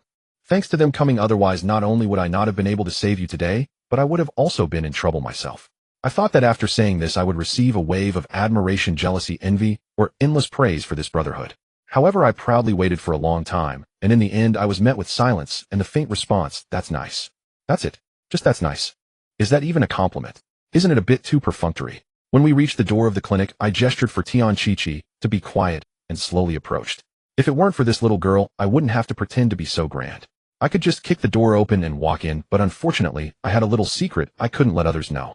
I gently opened the clinic door and slipped inside. After just a minute or two, I came out and waved at Tian Chi. When Tian Chi-Chi arrived at the clinic, she looked at the 5 or 6 zombies on the floor with a face full of disbelief. It was just that quick. You killed them. Tian Chi-Chi looked at me in shock. I waved my hand dismissively. Basic skills, don't overthink it. How can zombies be so pathetic in your eyes?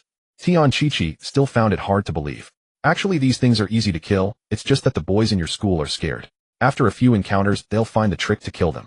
I was just making it up, but what else could I say? I couldn't tell her that I held my breath while coming in, and they couldn't see me at all, just waiting for me to stab them. In such a small, closed environment, if it weren't for my special ability, not to mention 5 or 6 mutated zombies, even 1 or 2 would be enough to scare an ordinary person. They could only charge in, there was nowhere to hide. Tian Chi-Chi had never seen this before. When I spun a tail, she easily believed me, without a second thought.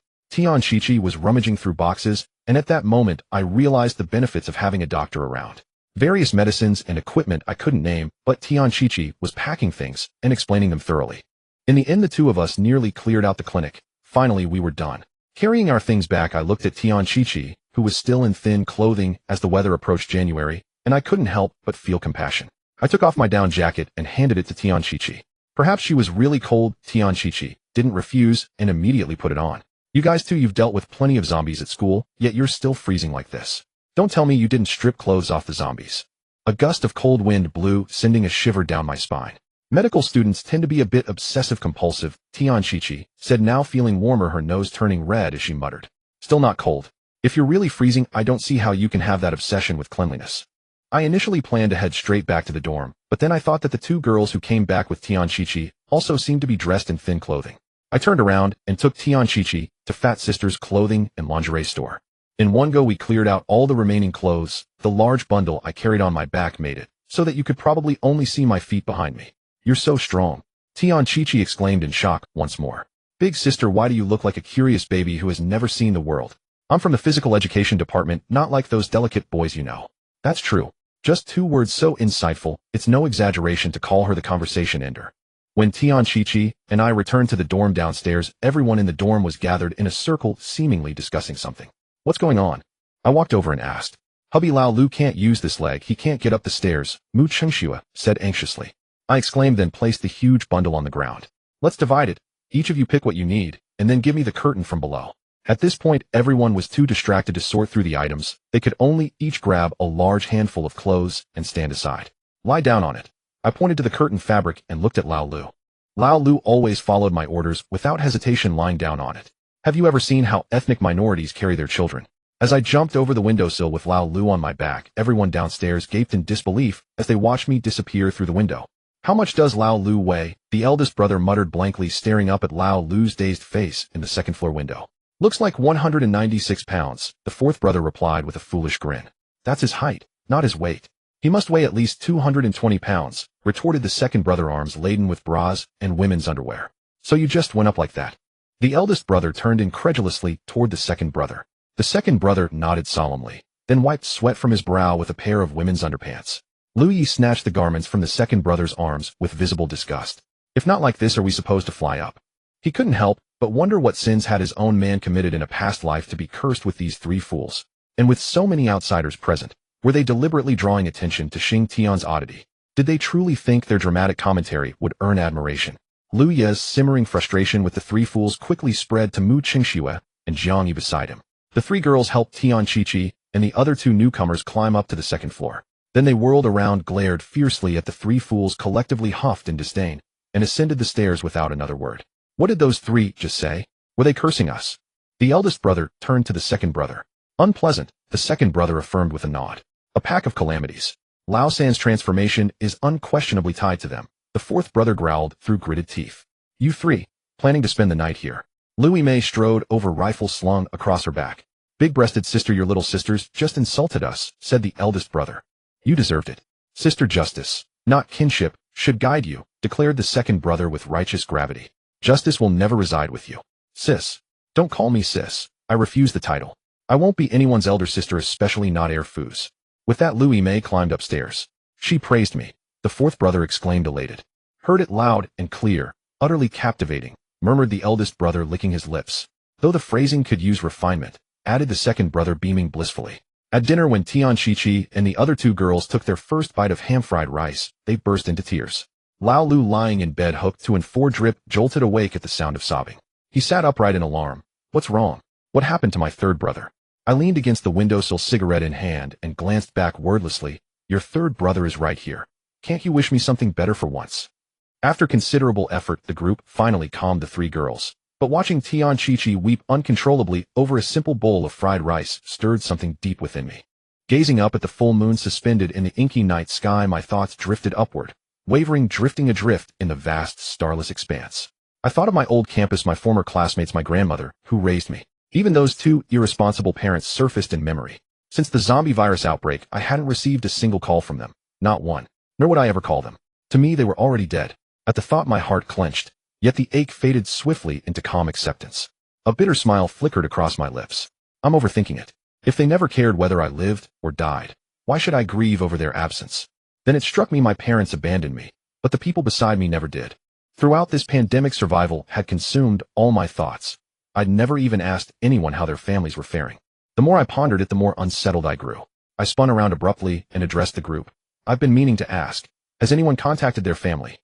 At the mention of family, many in the room lowered their heads, clearly cut off from their loved ones. Yet several raised their hands, including Mu Qingxue. As I probed further, I learned most surviving relatives had reached local shelters during the first wave of evacuation. A few families, like Lao Lu's parents, had rushed toward the school in desperation upon hearing of his peril, only to vanish en route. Third brother, you've never mentioned your parents since term began. Where are they, eh? Lao Lu asked. I have no parents. My grandmother raised me. I replied flatly, my expression darkening at the mere thought of them. Lao Lu opened his mouth to ask more, but Tian Qiqi, changing his dressing, gently silenced him. They must have read something in my face. Why bring up family now? Louis May asked. I sat down and lit a cigarette.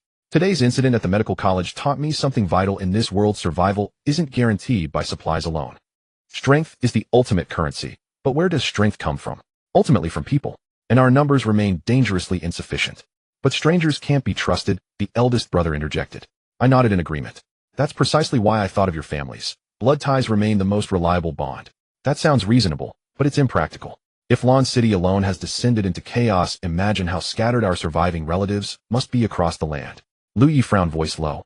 Nods rippled through the group, affirming Lu Yi's assessment. There were quite a few people at the medical college. Tian Chi-Chi suddenly asked. I grinned wryly. Yes, though utterly useless. You know the old saying, one mountain cannot hold two tigers. With Peng Fei around, discord is inevitable. Then eliminate him, the second brother said coolly, dragging on his cigarette before miming a throat slash. Brother 2, use your head. If someone killed me, would you join forces with them? I stared at him, exasperated. Stunned, he froze, gazing at me unblinking for a long, hollow moment. In his eyes I saw sorrow surge, then fury, then desolation, finally blazing into a defiant, world-defying resolve. My heart swelled with quiet pride.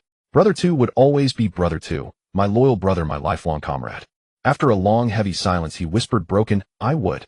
Oh, for heaven's sake, meeting adjourned. Talking about strengthening our ranks with these idiots. Just go wash up and wait for death. He stormed out of the dormitory, muttering curses all the way. Watching me stride away in a huff, the second brother turned to the eldest brother, bewildered. Did I say something wrong?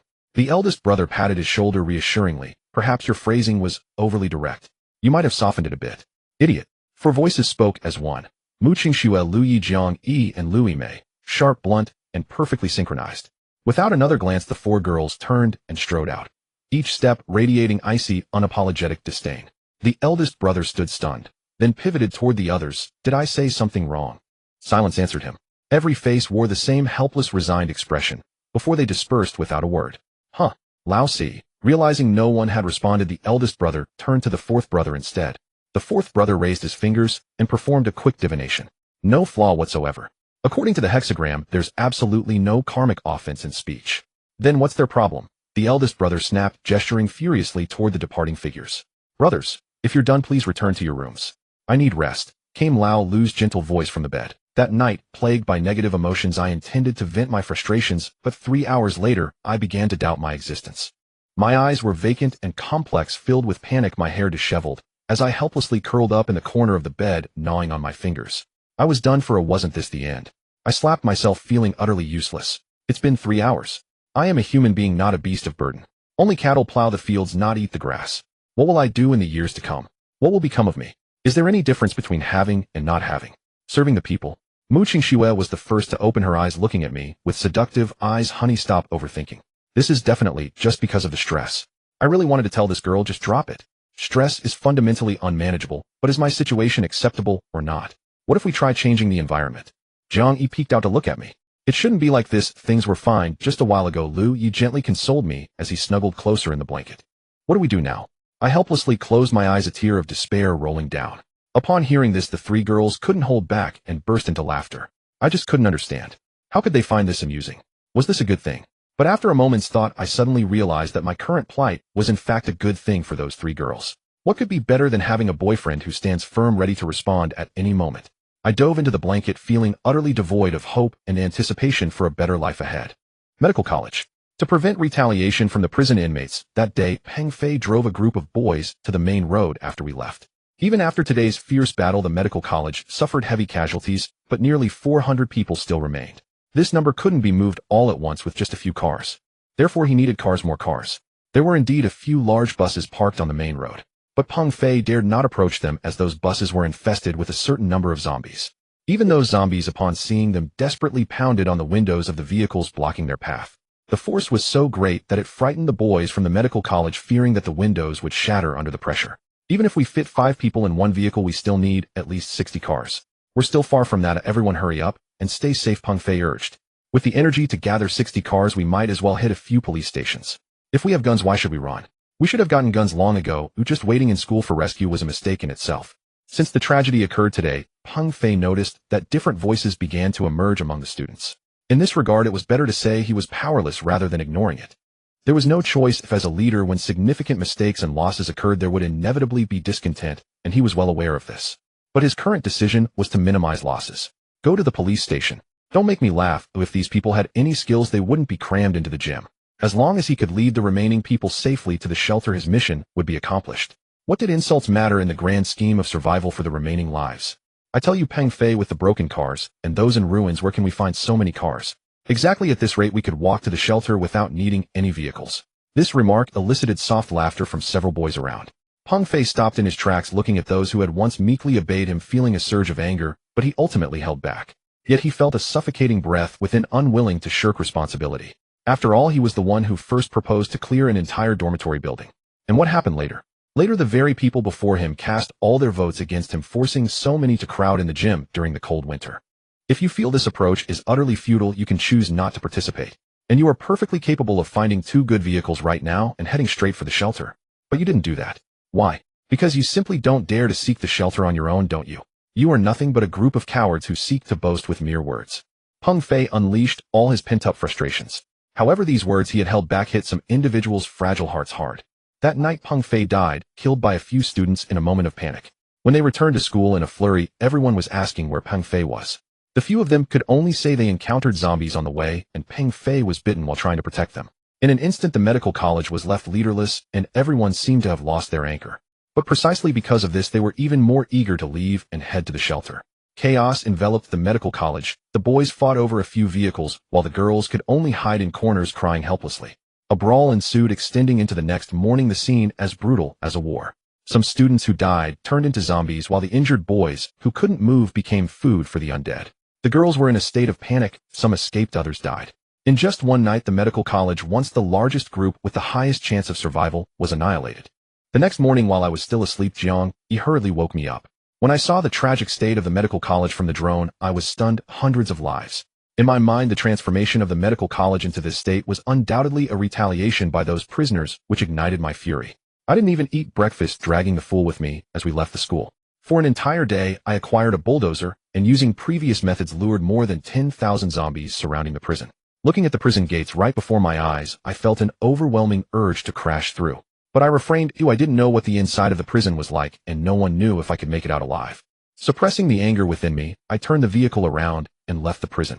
They say the city is brighter than the countryside at night, but when you walk down a street without streetlights, you realize the city's darkness is beyond imagination. Fool, are you tired? I stopped the car by the roadside and lit a cigarette. Not tired, the fool grinned. How could he not be tired? He just didn't know what fatigue felt like and couldn't describe it. Watching the fool nod off a little, I affectionately reached out to ruffle his hair.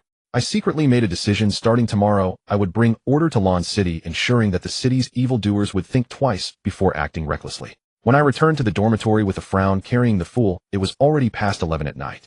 The dormitory was still brightly lit.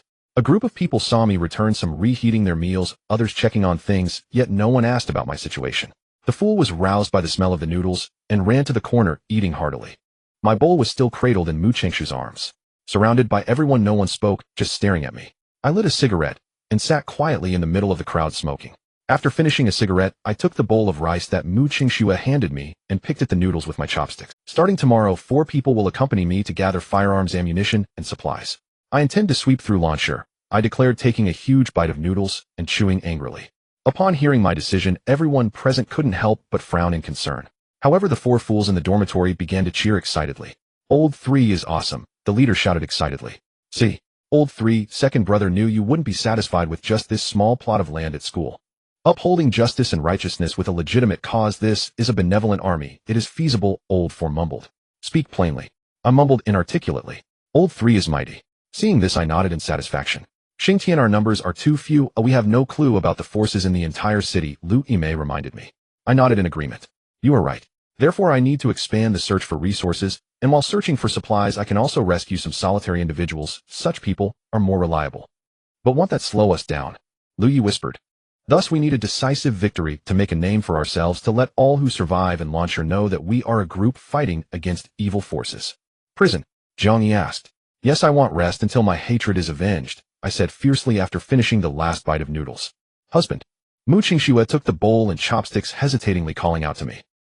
What's wrong? It seems we misunderstood. Mu Qingshu said bitterly. What misunderstanding? I asked, confused. Today, 3 of Kiki's female classmates came to our school. Mu Qingshu smiled wryly. Survivors. Really? Where?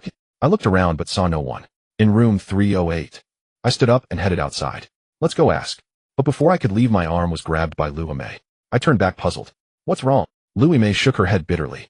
They are not prisoners. It's an internal conflict at the medical school. What?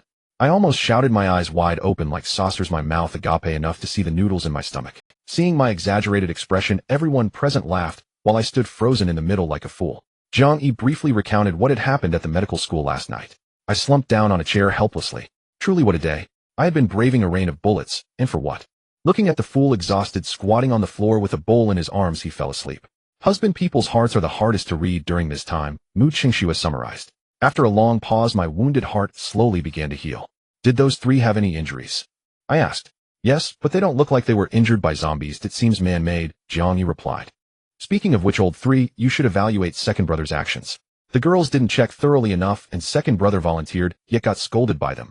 Old 2 suddenly interjected. What happened? I didn't look at old 2, but turned to Lu Yi. I knew this fool must have done something wrong.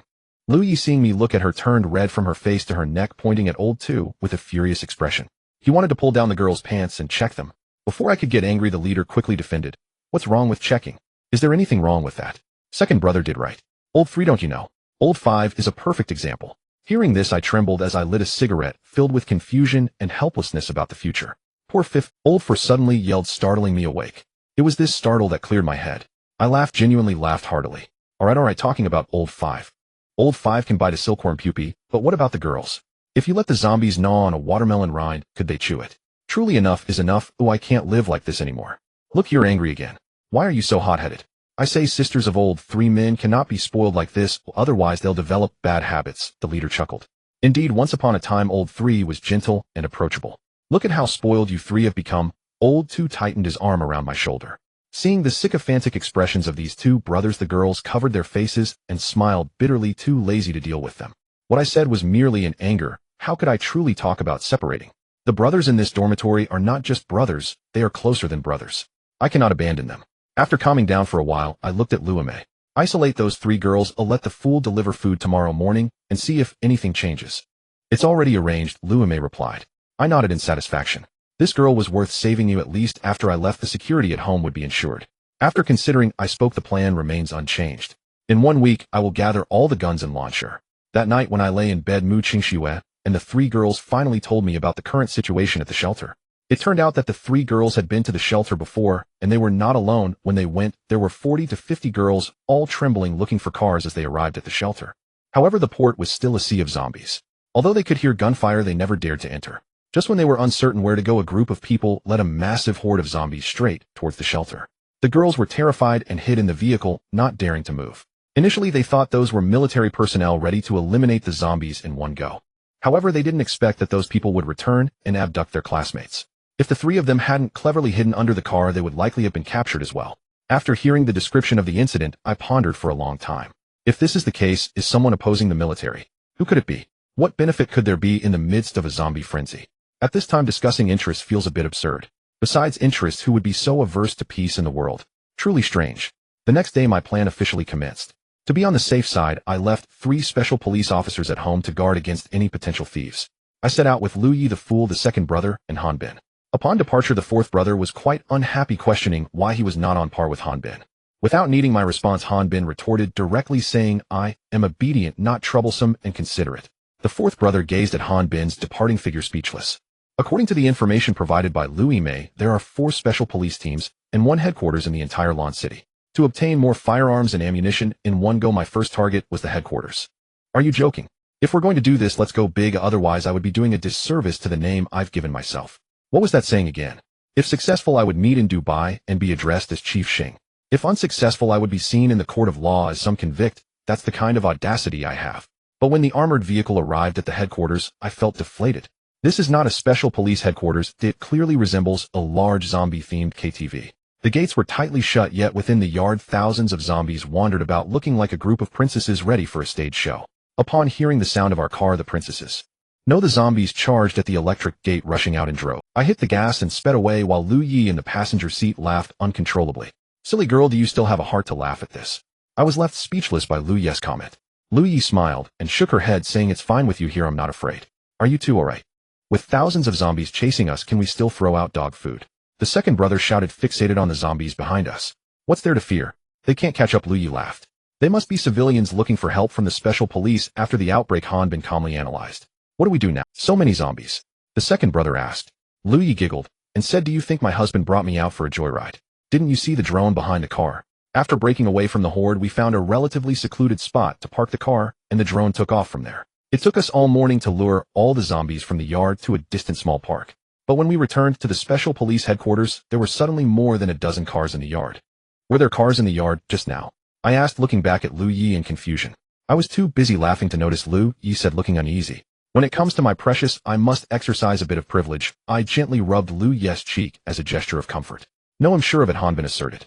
What do we do? With so many cars, there must be a lot of people, we can't take them on. The second brother said. I pondered for a moment. You all keep the car at a distance, they'll go take a look. No way, it's dangerous. Lu Yi was the first to voice her opposition. It's fine, I'm not going to confront them directly. If it comes to worst, I still have you guys as backup, I said with a smile. What backup? There are just 4 of us, and one of them is a fool, the second brother quickly interjected.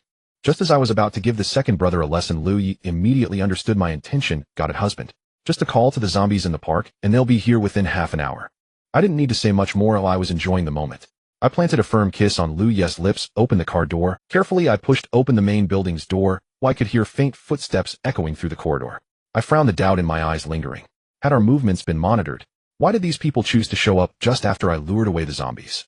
I truly hoped this was merely a coincidence, because being monitored would leave me on edge. To put it bluntly, it's about being in the dark while the enemy is in the light. It's a precarious situation, as sooner or later I would become their prey. Keeping my footsteps light, I approached a corner on the first floor. Peering into the corridor, there was no one on the first floor. This indicated that the group had already begun searching the second floor. As if they were on the third, I wouldn't have heard such clear footsteps. Louis May once mentioned that the Special Police's armory is usually located in the basement, especially in the headquarters, which has 3 heavy doors. If there's no insider to open them, we'd have to blow the doors open. Thus, Louis May advised that the plan to raid the headquarters should be saved for last. However, she never expected that I would be so greedy, bypassing the other 3 teams and heading straight for the headquarters. After circling around a few times, I finally found the entrance to the basement, but looking at the super thick iron door, I felt a wave of helplessness. At this moment, blowing open the iron door was definitely unrealistic. Not only would the zombies be attracted, but even those upstairs would come following the sound.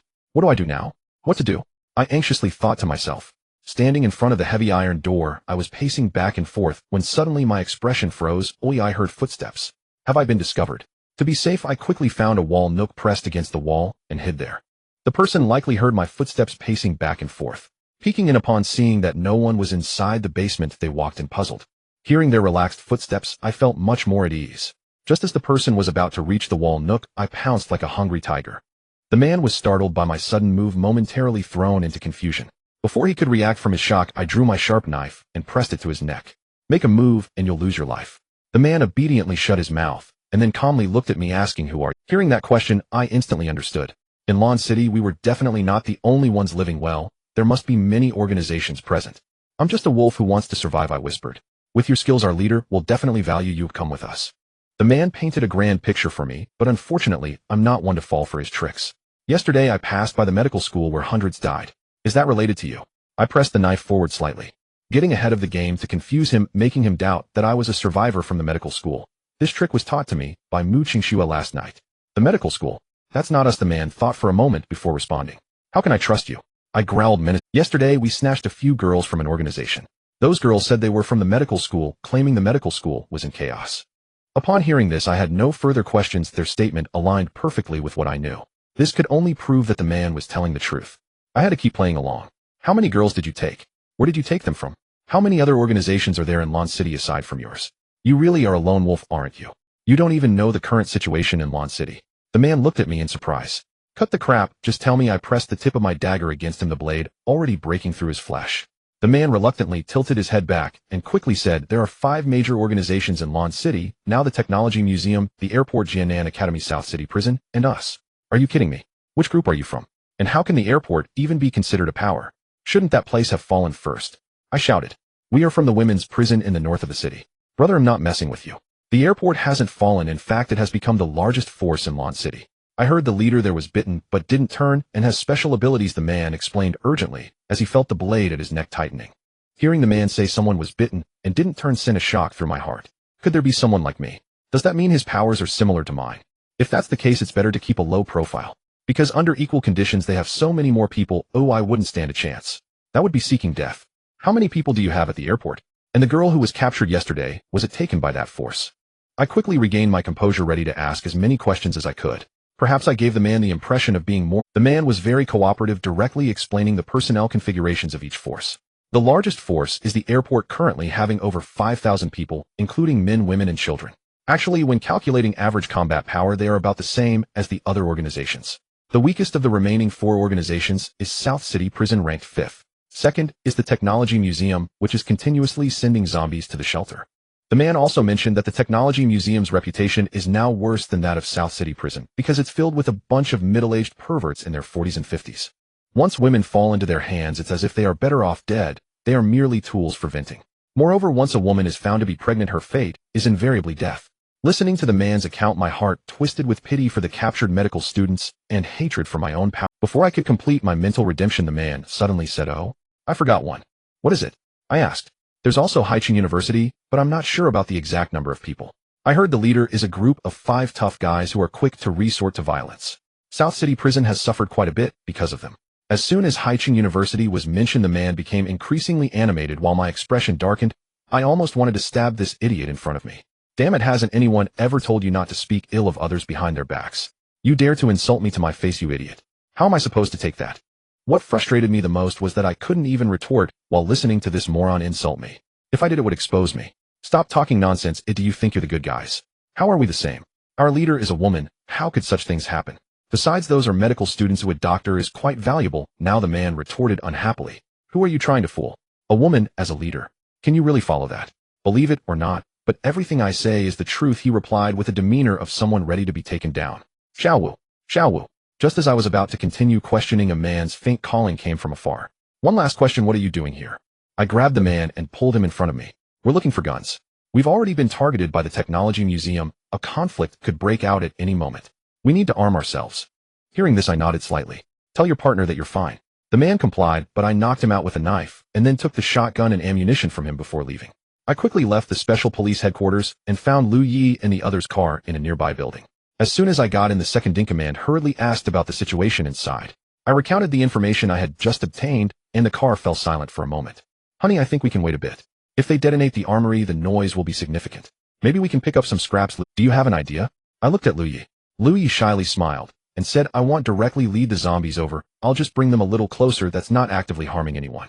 After thinking for a moment, I shook my head. "I don't think they'll use guns today." "Why?" the second in command asked. "I knocked one of them out.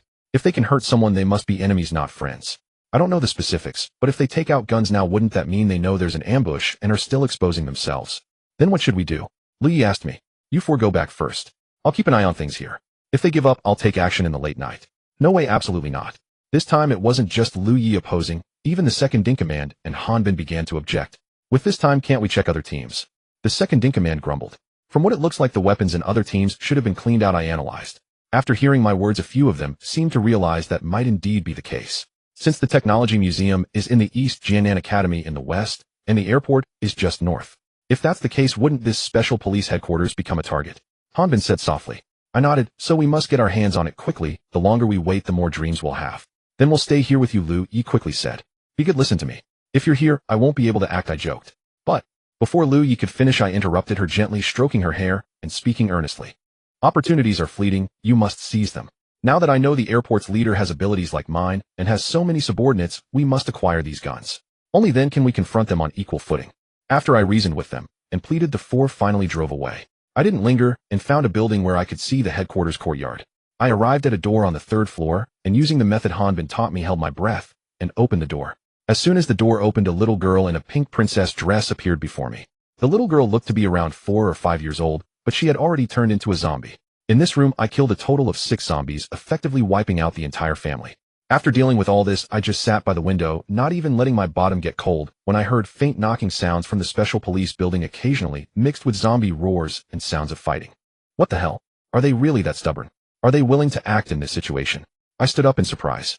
I don't know how much time passed, but looking at the black bags being carried out from the building across, I felt like crying. Ew, it's over, my guns are gone. I felt helpless as I realized my weapons were lost. Standing by the window, my heart was bleeding. The zombies were drawn by our painstaking efforts, yet in the end, others reaped the benefits. The key was that I could only watch, utterly powerless to resist, which made me feel frustrated and angry. Watching over 20 people gleefully carry away my belongings, I slammed my hand against the windowsill. Envy, jealousy, hatred. It wasn't just envy over their numbers. I was even more jealous that they could coexist so harmoniously. Looking back, what did it mean to have over 500 people in the medical school? If they developed well, it would definitely be a powerful organization. Even now in Lawn City, they would surely have a place. But unfortunately, human greed is insatiable. Having a great hand, they ultimately played it poorly. Remembering those young men and women, I couldn't help but lament how fate plays tricks on us. Once upon a time, I thought the medical school would be my greatest enemy in the future. Now, my silent sorrow wouldn't stop anyone from moving forward. The group carrying the items wouldn't know, and neither would the 10 or so vehicles that followed. In the moment I was distracted, the sounds of cars making sharp turns and screeching brakes came piercing through. Before I could see what weapons the newcomers had, the two groups had already exchanged fire. The group carrying the items, having updated their equipment, surprisingly gained the upper hand. But the good times didn't last. The previously undisturbed zombies on the upper floors charged down like the wind. Watching the group inside the building find themselves caught in a pincer movement, I stamped my feet in frustration. A bunch of fools getting carried away. Knowing there are zombies above, you still open fire. You could have just sent those zombies to the group outside. I cursed in my heart. As soon as my thoughts emerged, the people outside seemed to read my mind and immediately ceased their attacks. The gunfire continued inside the building, mingled with screams, cries for help, and shouts. Every sound blended together. Even from afar, I could hear it all clearly. To be honest, I felt a bit regretful. I should have had Luyi stay. Even leaving the drone would have been fine. In the current situation, if I had a drone, I could lure the zombies from the park back. Just a quick turn, and it would have been. But as soon as that thought crossed my mind, I widened my eyes in shock, staring dumbfounded as a drone descended vertically from the sky. Damn it, I cursed quietly. Seeing the person controlling the drone shake his head with a smile at another person, I knew I was in trouble. How could a group with so many people not have two drones? This was a blatant underestimation of their capability. It's over, no need to look anymore. They came prepared, there's no chance to get that gun now. Time to go home, wash up, and sleep, I muttered in despair. Just as I was about to turn and leave, I heard the sound of gunfire near my building. Shocked, I hurriedly crouched down to look. I saw over 30 people charging out from who knows where, forming a fan shape as they began shooting at the vehicles in the special police compound. What? There's a turnaround, I exclaimed in delight, my eyes widening. Then with a loud bang, the window of the shards of broken glass cut several small wounds on my face. I quickly crouched down. Damn it, it's the third floor. You're shooting at the first floor, how can the bullets reach the third? Your aim doesn't even compare to my fourth brother's. This time, I didn't dare to show my face, fearing that the shooter would miss the people below and accidentally hit me. Leaning against the window, I listened as the gunfire below gradually faded. I knew this was the moment to seize the opportunity and charge in to take out the enemy. A quick glance confirmed my thoughts. The group arriving had pushed up to the compound entrance. Both sides had casualties, but continued to fire at each other, a relentless struggle. Honestly, this was far more thrilling than watching a movie, real guns and bullets. The battle was now beyond my reach, and my courage grew. Once again, I peeked out to witness the lively battlefield below. The situation was at a stalemate. The people at the entrance couldn't break in, and those inside couldn't rush out. The key to breaking the deadlock lay with the group inside the building. If they could completely deal with the zombies and execute a pincer attack, the people in the compound would basically be doomed. But I waited and waited, and the moment of high tension just wouldn't come. I was so anxious that I felt like jumping down to. But that was merely a passing thought. The two groups didn't know me. In this situation, if I charged out without explanation, I would be shot to pieces in a minute. I wasn't that reckless. Perhaps they heard my silent thoughts. Just as I found it boring and was about to give up on watching, the people inside finally began to counterattack. With this addition, the previously deadlocked situation quickly tilted in one direction. The people in the courtyard fell almost instantly. Just then, a drone in the courtyard soared into the sky at light. Take it down, someone at the entrance shouted.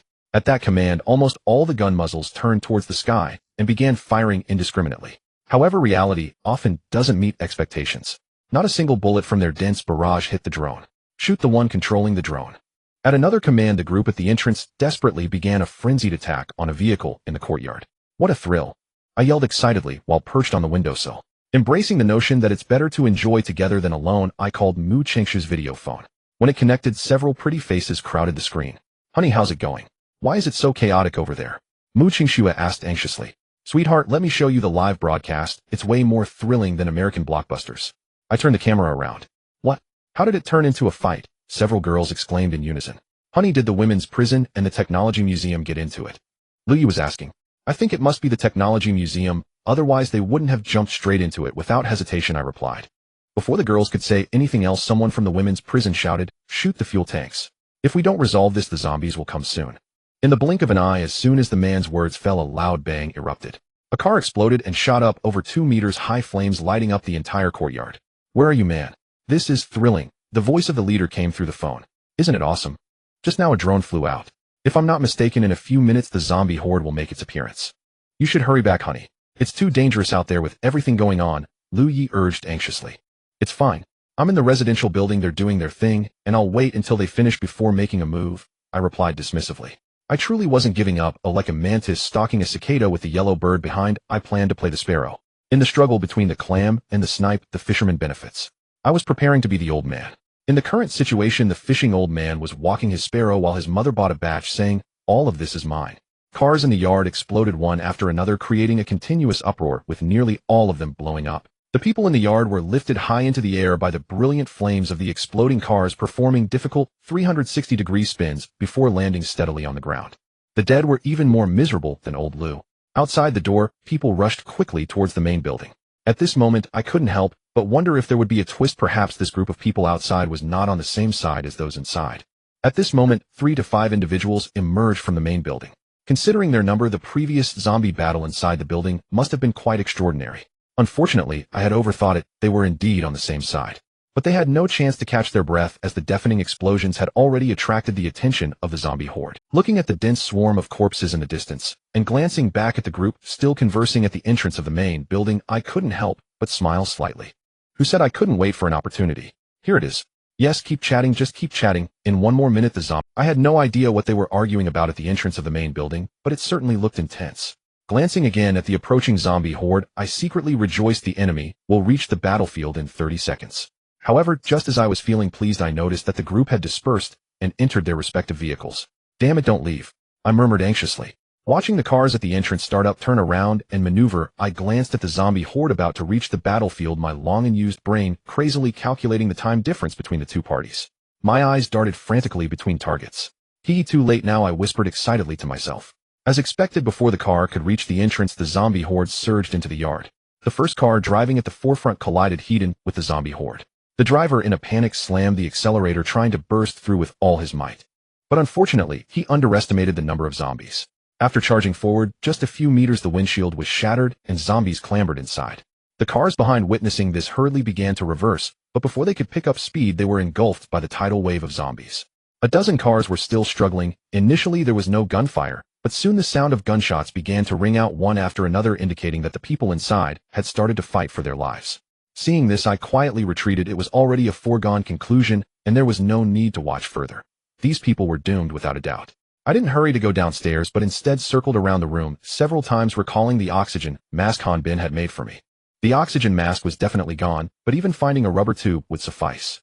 I couldn't believe it, but I actually found a rubber tube over 5 meters long, likely left by the owner of this house for replacing the gas pipe.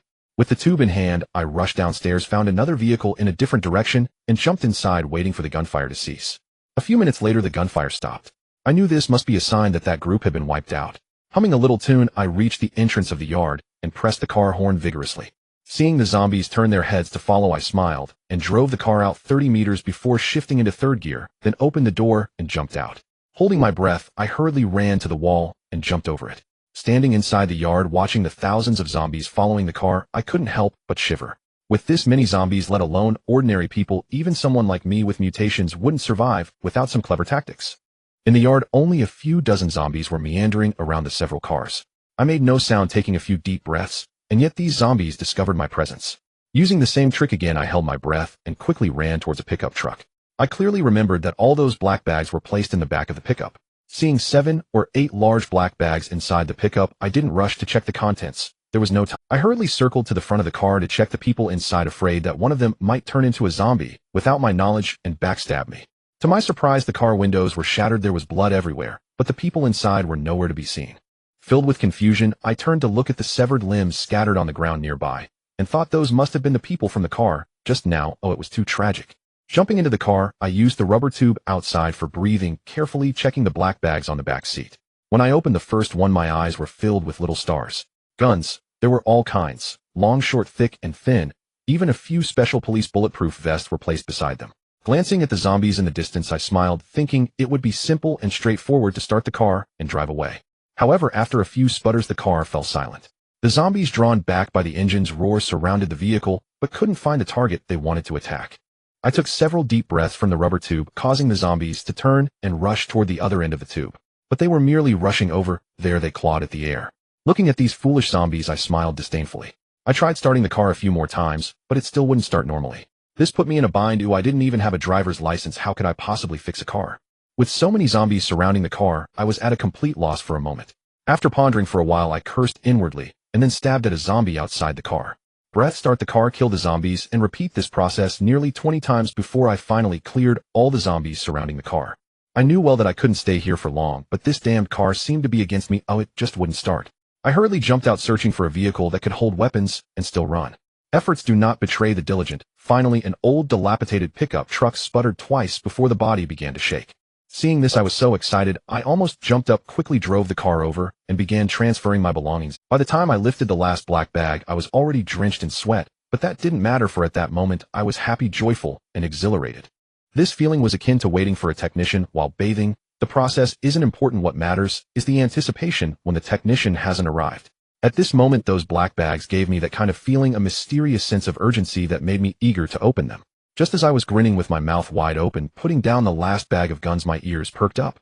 It was the roar of a car engine. Judging by the sound, it wasn't far from here. I thought to myself that it was bad and hurriedly took out 2 handguns and several magazines from the bags, jumping into the car and speeding out of the yard. As soon as the car exited the yard, beams of headlights shot towards me from a distance on my left side. Even before they saw me clearly, they immediately chose to open fire. Fortunately, the distance was relatively far. Although the bullets hit the car, I was unharmed. In this critical moment, I had no time to hesitate. I pressed the accelerator and sped away in the opposite direction of the convoy at the fastest speed I had ever achieved. Thus began a vehicle chase akin to a blockbuster movie. On a not-so-wide roadway, 7 or 8 cars were in pursuit. Their engines roared with a deafening noise and the wheels screeched against the ground, sending sparks flying. These vehicles collided with one another, entangled in a fierce struggle, as if engaged in a life-and-death battle. Occasionally, the sharp crack of gunfire would ring out, sending chills down the spine. My handgun was out of bullets, leaving me no choice but to floor the accelerator, trying to push my car ahead by half a car. This was to avoid having the enemy's gun barrel pointed directly at me. But a novice will always be a novice in the face of a group of seasoned drivers. My driving skills felt rather awkward. Before long, my driving position was struck, sparks flying everywhere, bullets ricocheting around. Damn it! I yelled, unleashing all restraint as I pressed the accelerator as hard as I could. The already old pickup truck roared, suddenly lunging forward a car length. I knew that if this continued, I would surely die. I had to think of a way to escape, for the grenade that had just been fired had already struck my lower abdomen. Blood gushed like a spring, bubbling up in frothy bursts. I unbuckled my belt with one hand and pulled it tight against my wound to prevent excessive blood loss. Glancing in the rearview mirror, I truly regretted not having those grenades within reach. If I had them, I would undoubtedly make those fools chasing me pay the price they deserved. But what's the use of regret now? I could only grit my teeth and drive forward. Occasionally, my car would be slammed from behind, and I fumbled to maintain control, but my speed slowed down. Seeing this, the other vehicles hurriedly overtook, trying to box me in. Yet they overlooked the determination of a stopping meant certain death, while continuing might still offer a glimmer of hope. In the narrow gaps between the cars, I slammed the accelerator, charging forward into the hail of incoming bullets. The chase continued. I did not flee towards the school. I remained clear-headed, knowing that even if I died, I could not lead these people to the school. However, running blindly like this was not a solution, and my heart grew increasingly anxious. Thus I began to calmly survey my surroundings and finally saw a glimmer of hope. Not far ahead was the horde of corpses I had just led away. At that moment, they were surrounding the car that had flipped into the... It could have been the roar of the engine or the gunshots from that group. The horde of corpses sensed our presence, immediately swiftly changing direction, marching towards our convoy with firm and coordinated steps. Seeing this, I finally glimpsed the dawn of survival. How does that saying go? Despair leads to rebirth. I drove my car headfirst into the horde of corpses. Crushing and knocking aside countless zombies, I managed to ensure I didn't flip the car and braked hard, stopping deep within the horde. The pursuers halted as I plunged into the horde, daring not to continue the chase. Perhaps now all they could see was the top of my pickup truck. Seeing me stop among the horde, they did not choose to leave immediately, but stood at a distance conversing about something. Encircled by the zombies, I did not panic. Instead, I held my breath and gently opened the car door. The previously restless horde quieted down after I stopped breathing. I knew my time was limited, so I hurried to the back of the car and fished out a few grenades from the black bag. Without hesitation, I pulled the pin and threw them with all my might towards the pursuers. If it were in the past, with my strength, a distance of 100 or 80 meters might have posed a challenge. But now it was different. The first grenade flew out, soaring high. It traced a graceful arc, detonating in the air before hitting the ground, illustrating just how far I had thrown it. With a loud bang, the horde froze momentarily, then rushed towards the direction of the explosion in a frenzy. Seizing this opportunity, I hurriedly threw 2 more grenades. This time I controlled the height well. The grenades exploded beside the convoy. In an instant, those chasing me were thrown into disarray. I knew they would never believe that the grenade exploding at their feet was thrown by me. The nearby zombies, startled by the distant explosions, surged towards that group like a tide. I quickly drew a rifle and jumped onto the pickup, driving away. As for whether those behind were alive or dead, all I thought about was getting back to school quickly, as the blood from my lower abdomen kept flowing, and who knew what the situation truly was. I just hoped I wouldn't die on the way back without bringing my gun. After a series of twists and turns before I even reached the school, I called Lao Lu. By the time I arrived near the school, Lao Da and the others had already been waiting by the wall for a long time. A group of people watched me stumble down holding my stomach. They were first startled, then quickly lifted me back to the dormitory. After a check by Tian Chichi, it was confirmed that I wasn't seriously injured. Due to the grenade, the bullet's force was not particularly strong, so the wound wasn't too deep. However, the projectile remained lodged in my flesh, and surgery was necessary to remove it. According to medical standards, surgery must be performed in a sterile environment. Unfortunately, there was no such environment available, and ultimately we had no choice. Mu Qingxue could only bring Jiang Yi and Lu Yi to use a disinfectant solution to roughly sterilize an empty dorm room before moving me inside. However, just before the surgery was about to begin, Tian Chichi informed me that there was no anesthetic available and that I would have to endure it, hoping I could hold on. In this regard, I could confidently claim to be a tough guy. It's just a minor surgery, what's there to be afraid of? Steeling myself, I would tackle it head-on. Seeing my resolve, Tian Chichi couldn't help but admire me. But what she never expected was that as soon as the scalpel touched my skin, I cried out, startling Tian Chichi and causing her hand to tremble, pushing the scalpel in an extra centimeter. Looking at my continuously bleeding abdomen, my eyes rolled back, and I fainted. Before losing consciousness, I couldn't help but curse internally, planning to go to the hospital tomorrow to get some anesthetic. When I opened my eyes again, it was already noon the next day. The sweet aroma of egg sauce wafted through the dormitory. "Hubby, you're awake." The three girls looked at me with dark circles under their eyes. "Why aren't you sleeping?" "We were scared and couldn't sleep," the three girls replied in unison. "What is there to be afraid of? You can't die, it's fine." I smiled, trying to act cool. "Still fine. That scream last night nearly blew the roof off," Mu Qingxue said with concern. My face turned red. "I was just releasing the pain through my voice." "Releasing? You fainted," Lu Yi interjected. My face turned purple. "Who said that?" "I was using tactical measures to avoid pain, not fainting. I just fell asleep, akin to Guan Yu undergoing bone-shaving therapy for poison removal." "I believe you, hubby. You must have just slept deeply. Lao Lu slapped you so many times and couldn't wake you up." Jiang Yi looked at me in agreement. A lifetime of renown was destroyed in an instant. The once ethereal man now had no such lofty aspirations. With a small scalpel, I was cast into the mundane world, facing disdain, humiliation, ridicule, and mockery from others. I tore off the foredrip from my hand, preparing to seek an explanation for my rectal fissure, no for my fierce temperament. I sat up abruptly, feeling no pain from the wound on my abdomen. I was perplexed. What was happening? Had I become so formidable that I could even brainwash myself? Could it be that motivating myself also dulled the pain? I lifted my shirt to take a look. The 5 to 6 centimeter wound was neatly stitched, and I could even see the threads of flesh clearly. Wasn't this after a surgery? Why was there no pain? I gently poked it with my finger, still nothing. I applied a bit more force, prodding again, yet it remained painless. What was going on? I was utterly confused, lost in thought. Suddenly, I felt an itch in my lower abdomen and instinctively reached. When I discovered something falling off my body, the threads of flesh from my nails appeared before me. "Oh crap! Am I about to transform again?" I shouted in my heart, feeling alarmed. The lack of pain at the wound left me in a panic, and I quickly leaned down to inspect the injury on my abdomen. "Healed." I was astonished, my eyes widening as I rubbed the wound repeatedly with my hand, trying to ascertain if it was truly as good as new. A shy voice suddenly came from the dormitory door. "With an injury, can't you sit still? You couldn't resist after just one night."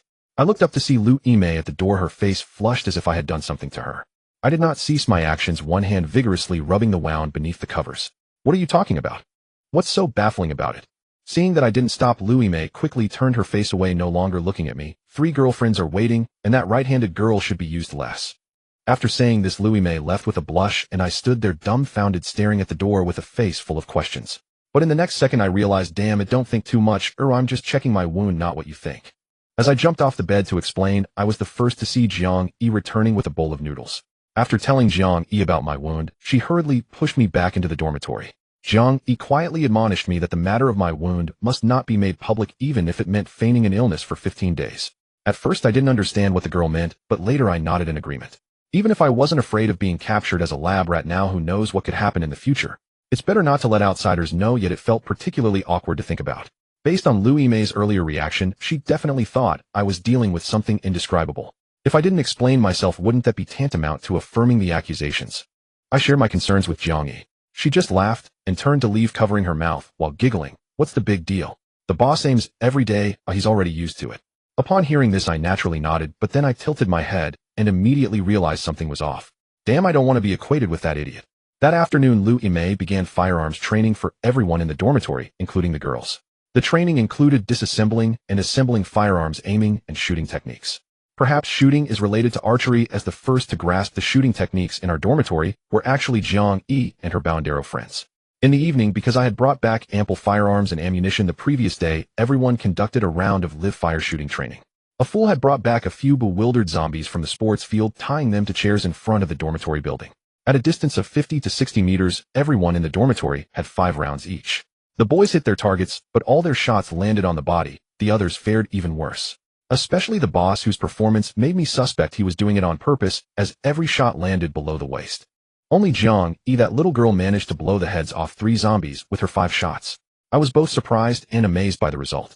I wanted to prove myself too, but unfortunately a group of people insisted that I couldn't participate due to my injury, leaving me itching with impatience. At night, in the warm covers, 3 girls were frolicking. I lay at the foot of the bed, serving as their foot warmer. Looking at the 3 girls with their equally stunning beauty, I suddenly jumped up with a start. "What's wrong?" asked Lu Yi, her eyes still half closed. "I hear the sound of a car coming our way." I furrowed my brow. Upon hearing this, the 3 girls hurriedly sat up and listened intently. "No, darling, are you having tinnitus?" Mu Qingxuet gently touched my forehead, as if checking if I had a fever. "Really? Didn't you hear it?" I asked in surprise. The 3 girls shook their heads, indicating they truly hadn't heard. Seeing this, I curiously listened carefully for a moment, but then I jumped up, utterly certain, and began putting on my— "Damn it, they're coming fast and not far away." As I finished dressing, I turned and exited the dormitory. Just as I stepped out of the dormitory, the 3 girls also heard the roar of the car. Without time to think further, I rushed to the armory, grabbed 2 rifles and several magazines, and dashed down the dormitory toward the opposite dormitory building. What I didn't expect was that as I climbed up to the 2nd floor of the opposite building, I heard footsteps behind me. "What are you doing?" I was surprised to see Lu Yimei fully armed climbing up with me. No time for nonsense, follow the plan. Seeing Lu Yimei already alert with her gun at the ready, I felt reassured. "Are those idiots awake yet?" Lu Yimei didn't even glance at me, retorting, "From the way you climb the stairs, your stomach doesn't hurt anymore." "It's alright, I'm enduring it." Lu Yimei shot me a glance. "It shouldn't be a big deal, you've already done the most inappropriate things. Climbing a staircase shouldn't be a problem." "Damn, you really misunderstood me this morning," I said with a bitter face. "No need to explain. In this situation, what's left to feel embarrassed about between men and women? I understand, I don't mind." Upon hearing this, my head buzzed. I genuinely wanted to lift my shirt to show her my wound, to prove I was not the hand cannon king. But after thinking it over, I held back. Let her think whatever she wanted, the girls were right, I must not let outsiders know of my changes. Compared to being captured, locked in a cage, given 2 oranges a day, and having my blood drawn occasionally, what shame did I still have left? As I was pondering, I faintly heard voices nearby. From the sound, it seemed to be both men and women, and judging by their casual tones, they clearly were not from a tech museum or the southern prison. Because if they were soldiers coming to invade, they would either sneak in or storm in with drums and gongs. They wouldn't act casually, as if strolling down the street. Just as Lu Yimei was speaking, a group of people emerged from the east side of my dormitory building. I leaned out to take a look, but before I could clearly see who they were, Lu Yimei yanked me back. "What's going on?"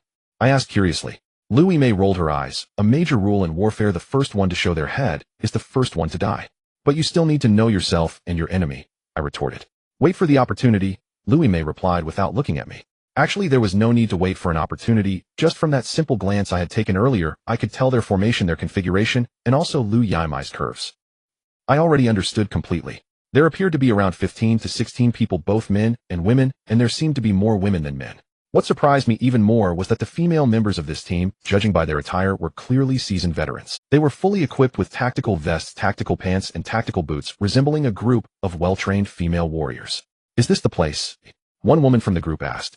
"In the afternoon someone came and checked. It's definitely here. There are signs of activity," a man answered. The woman nodded. "It's obvious without saying. The footprints in the snow are very regular, definitely not from zombies. Looks like there are quite a few people. The footprints from 2 dormitories connect." A chubby girl squatted on the ground analyzing. The woman nodded again, then looked up, glancing back and forth between the 2 dormitory buildings. "Is anyone out there to talk?" "We mean no harm. I'm from the women's prison in the north of the city." "A women's prison?" Lu Yimei's expression became serious. "What's wrong with the women's prison?" I asked curiously. "I have a friend who works there. I don't know if she's still alive," Lu Yimei murmured. "Why not just ask?" With that I stood up, and even though Lu Yimei tried to pull me back, she was a step too late. It wasn't that I was heartless, I simply knew that they meant no harm. Why was I so sure? Because their actions clearly indicated they were not here to cause trouble. Knowing that there might be people in both dormitories, they still dared to stand between them. This fully demonstrated that they had no intention of fighting us to the end. Hey, what about this? I leaned on the windowsill and lit a cigarette. The woman turned her head towards me at the sound. Are you the leader here? She asked. I shrugged. Isn't it obvious? The woman didn't mind my attitude. Instead, she led her group a short distance in my direction. The pickup truck outside the wall is ours. The sky was getting dark, and as they got closer, I could finally see the woman below. With a single ponytail and dressed in tactical gear, she appeared valiant, yet somewhat capable. Although she was not very tall, about 1.65 meters, she emanated an undeniable sense of crisis. What age are we in? There's no longer a concept of yours and mine. Whoever uses it owns it. I can't believe you don't understand this principle. I casually flicked the ash from my cigarette. The woman nodded in acknowledgement. You're right, but every time we go on a mission, our vehicle is equipped with GPS, and this truck was sent to search for weapons. Just say what you mean. Why beat around the bush? I replied impatiently. Kid, do you know how many people we lost yesterday for these weapons? A man suddenly yelled in dissatisfaction. What am I boasting about? Just because I have hundreds of guns aimed at your heads, what could you possibly accuse me of? You lost people. Did I not lose anyone? For this batch of guns I lost over 100 men, I shouted back defiantly. Who do you think you're competing with in a shouting match? Can you? Even if I am bragging, I have the ability to turn it into reality, and do you have that privilege? Squatting by the windowsill, Lu Yimei listened to my bluster and murmured with a suppressed laugh, you really can brag. Hearing this, I really wanted to kick Lu Yimei, but I knew that this big-chested girl would definitely not let it go later, so I pretended I didn't hear her. The woman raised her hand to stop the man, then looked back at me again. I said, I mean no harm. I just want to say that we are in a difficult situation and this batch of guns is very important to us. I smiled. In times like these, guns are important to everyone. The woman didn't care about my sarcasm. I understand the importance of guns in this period, and I know you won't hand them over willingly, so I'm here to discuss cooperation. Cooperation? What kind of cooperation? If I collaborated with you, wouldn't all my earlier boasts be exposed? I wasn't that foolish, I thought to myself. You might be mistaken. Oh, I'm not interested in cooperating with anyone. I have strong troops. Oh, why would I want to cooperate with you? I retorted sarcastically. I completely had the upper hand against the leader of the higher-ups. Kid, you really can brag. How many people do you think are left at Haicheng University? You think we don't know? We're all intelligent people, so stop pretending.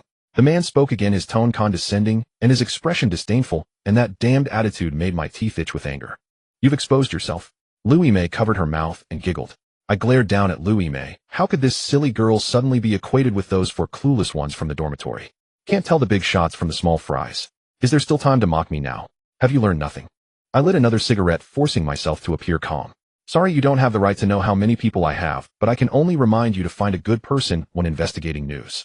Like this simple-minded fellow here, it's best for him to just stay at home and wait to die. The man was somewhat agitated by my sarcasm. Just as he was about to rush towards me, he was pulled back by the woman beside him. Classmate, are you really not interested? Just lend us some guns. Once we resolve the crisis with the technology museum, I assure you on my honor, they will be Sorry, your honor is worthless to me. Go back, don't disturb my sleep. If you don't leave, I might have to give the order to open fire. I said nonchalantly, standing up and waving my hand downwards. Classmate, as part of the various forces in Launcher, I don't believe you don't know what the Technology Museum is doing right now. Have you ever considered that if our women's prison falls, you'll still be able to stay out of it? The woman continued to shout tirelessly. I pondered for a few seconds. Honestly, I was quite interested in what she was saying, but in this time people have become the least trustworthy species. Sorry, I've said it. Do I have strong troops? The number of people I can mobilize in minutes can exceed 1,000.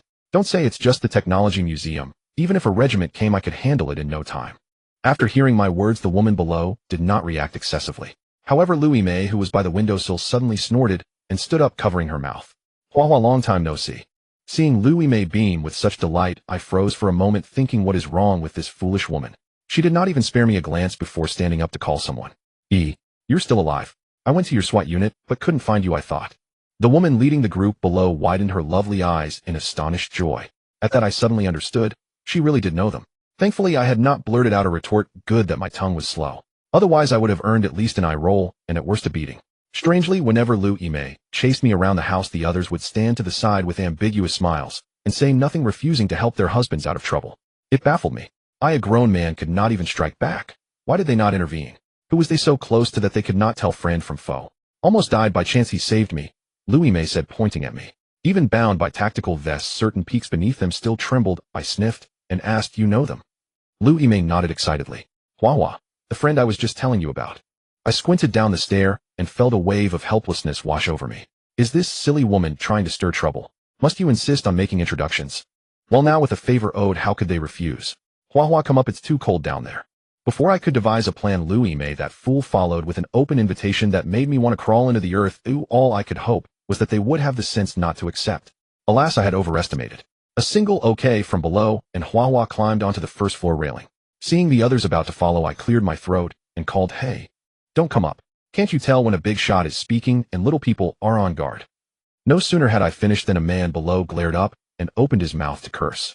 But Hua, already on the second floor, turned to offer him a placating look. The man swallowed the insult he was about to hurl and shot me a resentful glare. I had no desire to argue with such a petty man. I turned instead and admired the beauty before me at close range. Huaduo, a name that conjured fragility. Her face was sweet, yet the overall impression she gave had nothing to do with delicacy. If Lu Yi was the sort of girl whose appeal lay in a single striking glance, then Huaduo was the kind of woman who radiated strength from within her looks, and her name felt oddly at odds with the force she exuded. Xing Tian. Know your limits, Lu Yimei chided with a warm anger. I had not released the hand I held with Huaduo, and Lu Yimei called my name several times to no avail. Such behavior inevitably made the two girls mutter in their hearts that I was a lecher. Honestly, I was unjustly accused. I had simply been distracted analyzing the other party. Which of my companions was not superior to Huaduo? Was it necessary to act this way? Sorry I didn't sleep well last night, and my mind wandered. Come, Sister Hua, is it?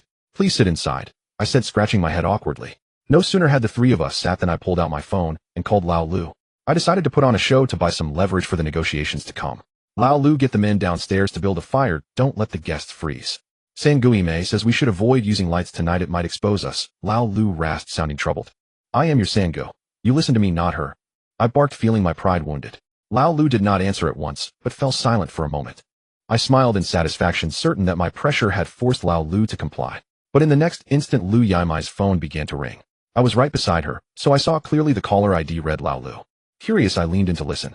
On the line, Lao Lu sounded urgent. He made Jess and Guest's temper is flaring again. He insists on making a fire. Do we do it or not? Lu Yimei knew I had heard. My face had darkened, and she could not have missed it. Light a fire, she said, stifling a laugh. Give him a little face, then she hung up. A moment later, my own phone buzzed with Lao Liu's voice. Of course I listened to you, Sengu. He'll light the fire now. Get lost, you worthless bastard. I don't want to see you today. Stay out of my sight, she spat. I felt smoke come from every pore with fury. I was stunned. My own brother had been turned and manipulated, and I had been foolishly posturing like some big shot. None of this had escaped Huaduo's observant eyes.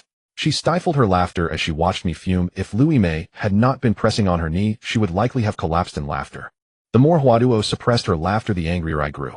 To preserve some decorum before a beauty, I cleared my throat. Well then, Sister Hua, as you can see, our discipline is strict, and our duties clear. We are overflowing with people with food and drink, dry wood, and roaring flames, passion that sears the soul. Stop. You athlete, are you trying to compose poetry now? Lu Yimei interrupted impatiently, cutting off my strained attempts at sentiment.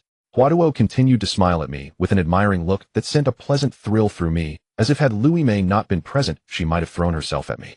Flattered by the admiration of a little fan, I tossed my hair with the confidence of someone who considers himself handsome, just as I prepared to accept that homage. Huaduo turned to Lu Yimei with a smile. You must have had it rough being stuck with such a little idiot. I was dumbstruck. Little idiot. What was going on? Who was she talking about, me? I glanced around the dormitory. The usual fools who would normally be present were nowhere to be seen. Is this manners? One hits without striking the face, one insults without naming names. Where has the old generation's code of decency gone?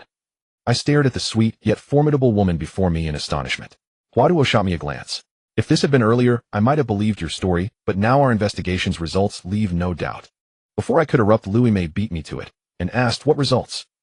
Huaduo replied, the leader of Haicheng Dashiwe is a roaring violent fool. The moment Huaduo finished, Lu Yimei burst into laughter, a clear, uninhibited peal that shook her like a blossoming branch. I, provoked nearly to bursting by that remark, jumped to my feet, pointed at Huaduo, my face flushed from anger. Traitorous scum, betraying master and ancestors. You damn it, Lao Lu, see them out. I shouted, Sengu, the fire was just lit, what's wrong? Lao Lu called back loudly. Not some little barbecue. Toss those scoundrels downstairs into the flames, and that would be more fitting, I raged. Lao Lu made a satisfied noise, and then fell silent. Seconds later, a scream rose from below, followed by a tense volley of warnings as both sides bristled for confrontation. My chest tightened with dread. I moved to the window in quick strides. Lu Yimei and Huaduo hurried to the sill beside me to look out. Down below, I saw Lao Lu holding the man who had glared at me earlier, his head pointed toward the fire, poised, as if about to perform some sacrificial rite. Women around the courtyard raised guns, warning Lao Lu not to act rashly.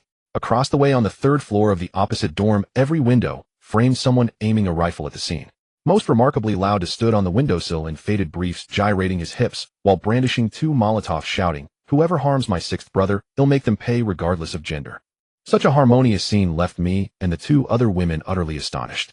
Strong and powerful, Huaduo pointed at the older brother swaying flirtatiously on the 3rd-floor windowsill and looked at me. I felt quite embarrassed as well, but I couldn't show it, forcing myself to remain calm, saying, "What's up? Wild, huh? Just enjoying the West Coast." Beside me, Louie May covered her pretty face, looking utterly mortified. "You need to tell your big brother to rein in his—" I understood the importance of knowing when to stop, but I didn't call out to my boss because that guy just loved to show off. The more attention he got, the more reckless he became. "Laolu, put him down," I shouted. Laolu turned back puzzled and asked, "Just like that?" I helplessly shook my head. "Put him on the ground, not in the fire pit." Laolu replied with an "oh," and did as I instructed. Seeing that the crisis in the scene was resolved, Huaduo breathed a sigh of relief, then turned to Lu Ime, saying, "Let's go. Following this group of crazies, you wouldn't even know how you'd die." "Hey, you silly girl, are you never done? You just called me an idiot, and I didn't argue with you. Now you're calling us crazies. Are you looking for a fight?" This time I was genuinely angry. After my scolding, Huaduo's face turned cold. "You better watch your words, or you might get beaten up later." "What the hell? You want me to watch my words after you've been scolding us for ages? Come on, let's see how I'm going to get beaten up." While saying this, I turned and walked toward the dormitory. Damn it, who doesn't have a temper? Is this silly girl too? I truly didn't expect that the seemingly weak Huaduo actually had a fiery temper. Before I could finish my words, this nasty girl actually rushed over and kicked me in the lower back. At that moment I was careless and didn't dodge, and she successfully took me by surprise. I stumbled, almost falling over. If I was slightly angry before now, I was genuinely furious. "I'm really giving you face," I yelled without turning back. Before I could stand up, I felt a gust of wind from a punch. Tilting my head slightly, a soft little fist brushed past my ear, missing its target. Not giving the silly girl the chance to retract her punch, I grabbed Huaduo by the arm. With my legs, hips, and abdomen moving in unison, I intended to throw Huaduo over my shoulder. What I didn't expect was that this girl had surprisingly solid combat experience. She actually used her knee to brace against my lower back, trying to counter my throw. But unfortunately for her, she was still a woman. An arm could never compete with a thigh, and that's just how it was. With the opposing force on my waist, I only needed to apply a bit more strength on my abdomen, and Huaduo was brutally flung away. With a loud bang, the tightly shut dormitory door echoed as Huaduo fell to the ground like a toppled doll. "You little scrap, who gave you the courage to mess with me? If it weren't for Lu Yimai's face, I would have dealt with you long ago," I shouted at Huaduo, who looked pained. "Xing Tian, that's enough." Lu Yimai had failed to intervene earlier, but now seeing me and Huaduo separate, she hurriedly pushed me aside and rushed to Huaduo. Watching Lu Yimai run to Huaduo, I felt an indescribable discomfort. How should I describe this feeling? It felt like you provided for someone, well, only to end up raising a white-eyed wolf. Helping outsiders at a crucial moment. Enough of your nonsense. If you look down on us, then go roll with her. Do you really think I have no temper? The more I thought about it, the angrier I became. I had no desire to reason now, as she started it. And now, when she was the one getting hit, she wanted me to stop. What was she thinking? As the saying goes, the sky is high, and the birds fly freely. If you can stay, then stay. If you can't, then get lost. Do I really need you guys here? Lu Yimai helped Huaduo to her feet, and her gaze toward me was filled with an inexplicable resentment. Get up. I don't believe I can't beat a college student, Huaduo said as she pushed Lu Yimai away, wanting to charge. Hua, stop messing around. You really can't beat him. Lu Yimai firmly grabbed hold of Huaduo. Huaduo turned in surprise to Lu Yimai, not understanding why she was so certain of my strength while belittling her. He's trained in unrestricted combat, a professional, Lu Yimai whispered. Upon hearing this, Huaduo was stunned, looking at me with a mix of hatred and indignation, as if to say, I can't beat you, but I refuse to accept it. What? Unwilling. If you're not satisfied, then continue. If you think it's unfair for a girl to fight a guy, then both of you come at me. If I lose, I'll cut off my manhood. If I blink, then I'm not a man at all. Xing Tian, are you done yet? Lu Yimai glared at me.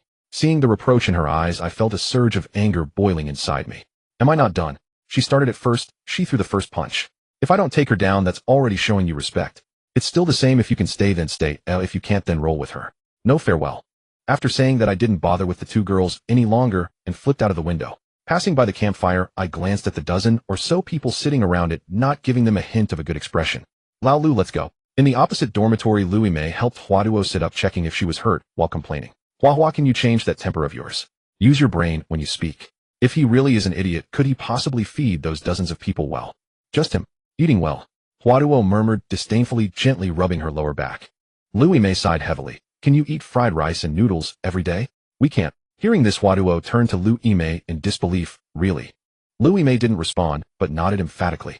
Seeing the affirmative nod, Huaduo huffed in defiance. So what? It's just a few bags of rice and eggs. Huaduo's self-righteousness made Lu Yimei laugh. You were so calm earlier downstairs. How come you reveal your true colors as soon as you come upstairs? I just don't want you to suffer, Huaduo said with righteous indignation. I never said I was suffering. How did you decide? Huaduo paused, then stubbornly shook her head. The people from Haicheng University have basically spread the word. The reason Nanxing Prison hasn't targeted you first is because of those 5 tough guys. Lu Yimei looked at her friend with amusement. Hua, have you ever thought that this is actually a form of fear? Lu Yimei's words stunned Huaduo into silence. Yes, isn't this a manifestation of fear? Nanxing Prison publicly claimed that there are a few idiots in Haicheng University and that they can't be bothered to deal with them. They even said that those few punks wouldn't need to be touched, they'd starve themselves. But is it really that simple? Would a few idiots really just take it without retaliating? Wouldn't that contradict their claims? In the end, it's still because they are afraid. Lying on the bed in the dormitory on the 2nd floor, I held my head with both hands and smoked. I couldn't even be bothered to glance at the people downstairs. As for whether they had left or not, I could tell by the sounds. Soon I heard the noise of someone climbing on the window rail of the... When Lu Yimei jumped into the dormitory, to be honest, my mood inexplicably improved quite a bit. However, I didn't say anything nice. Didn't I tell you to leave with them? Why didn't you? Lu Yimei ignored me and walked straight to the door of the dormitory. Seeing that she didn't pay attention to me, I got angry, adjusted my clothes, turned over, and faced away from the dormitory door, choosing not to speak. After waiting for a long time without hearing the sound of the dormitory door opening, I instead heard footsteps indicating that Lu Yimei had returned. This is the first and last time. If you dare to tell me to leave again, I'll hit you. I snorted and burrowed deeper into the bed to show that I was too lazy to deal with her and that I was sulking. I thought my actions would make Lu Yimei leave in a huff. But to my surprise, this girl actually sat down gently beside me. Have you checked your wound after coming back? It hasn't reopened, has it? After a moment of silence, Lu Yimei asked softly. I won't die, I replied curtly. Hua is just too straightforward. I didn't expect you to get angry. Don't we usually joke with you like this? Hearing this, I shivered and sat up, saying you are you and we are we. What relationship do I have with her? That wasn't a joke, it was an insult. Seeing my righteous indignation, Lu Yimei smiled faintly, then suddenly hugged me, her small face resting against my shoulder. This embrace caught me off guard, leaving me stunned and unable to comprehend what this silly girl meant. As I inhaled the faint fragrance wafting from her hair, I forced myself to stay alert, not letting myself get lost in the endless mountains. Don't pull this on me. Are you trying to get me to help them? Absolutely not. You insult me and expect me to help. What a pipe dream, I said, a bit lacking in confidence. She's my friend, Lu Yimei said softly. So what if she's your friend? She's not my friend, I replied. She's my friend, Lu Yimei breathed out softly in my ear. Who? Whose friend is it that matters? I shivered, all over, softening my tone. She's my friend. Lu Yimei kissed my cheek lightly. I inhaled sharply, my mind spinning. What friend? We can't use our own resources to help. Don't be angry, she's really a very good friend of mine, she said, and then her fragrant little lips pressed against mine. The kiss was long and passionate, and when Lu Yimei and I finally parted, I nodded firmly. Since she's a friend, I should help. It's not in my nature to stand by and do nothing. Upon hearing this, Lu Yimei giggled, her charming demeanor making me a bit anxious. Her delicate arms, as white as jade, lightly hung around my neck. If you tell me to leave again, I'll cut you. Upon hearing this, I couldn't help but shudder, quickly squeezing my legs together before daring to speak again. I won't say anything, but is this sudden display just to get me to help your friend? No way, she said, glaring at me. Say it again, Lu Yimei demanded. It definitely isn't love. How can it be so sudden? I said with a frown. Another slap rang out, this time on the other side of my face, which felt exceptionally hot. Say it again. I can't understand. This is way too sudden. There were no signs at all. Before I could finish my sentence, another slap landed, and this time I didn't give Lu Yimei a chance to speak again. Who doesn't have a bit of temper? If you get used to hitting me, what will I do if you slap me for no reason in the future? I flipped over and pinned Lu Yimei down on the bed. I don't care if you love me or not. These days it's all about living freely. An hour later, my face once again felt a burning sensation. When I glared at her, I noticed that Lu Yimei was slightly out of breath, looking as if she was about to pass out. I quickly withdrew my spiritual power. Just as I was about to pinch Lu Yimei's acupoint, I felt a sharp pain in my arm. This girl bit me hard. Do you not consider me a person? After an hour of endless activity, you hardly seem like an injured person. I smiled awkwardly and gently stroked Lu Yimei's abdomen. I couldn't tell you before, but now I can. It turns out that it was not okay to say before, but now that we are family, I shared the secret I carried.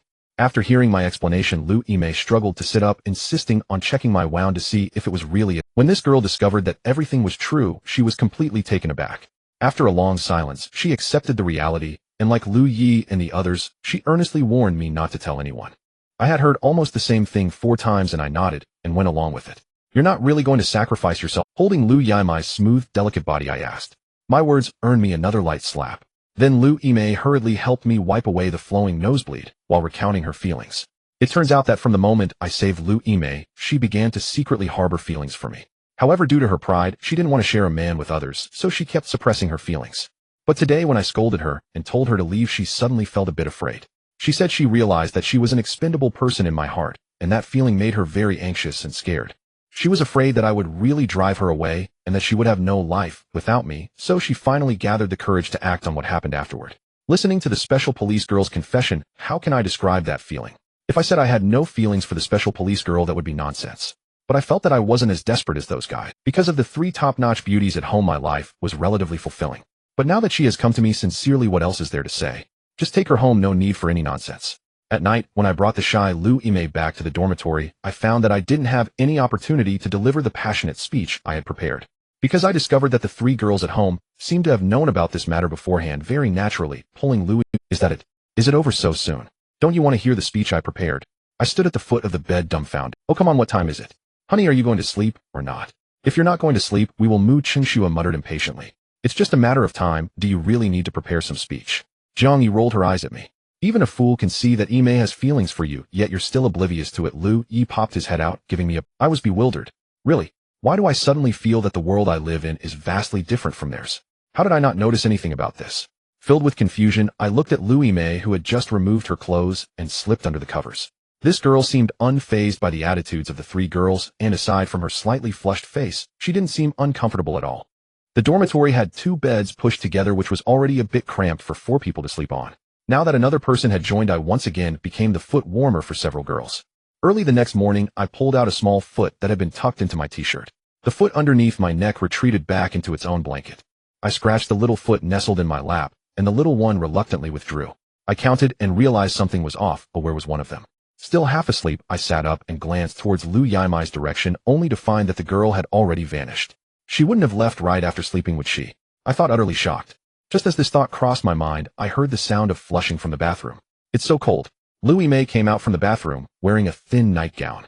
Seeing me already sitting up, the girl smiled sweetly and hurriedly climbed onto the bed, burrowing into my blankets. Her icy body pressed against me made me shiver.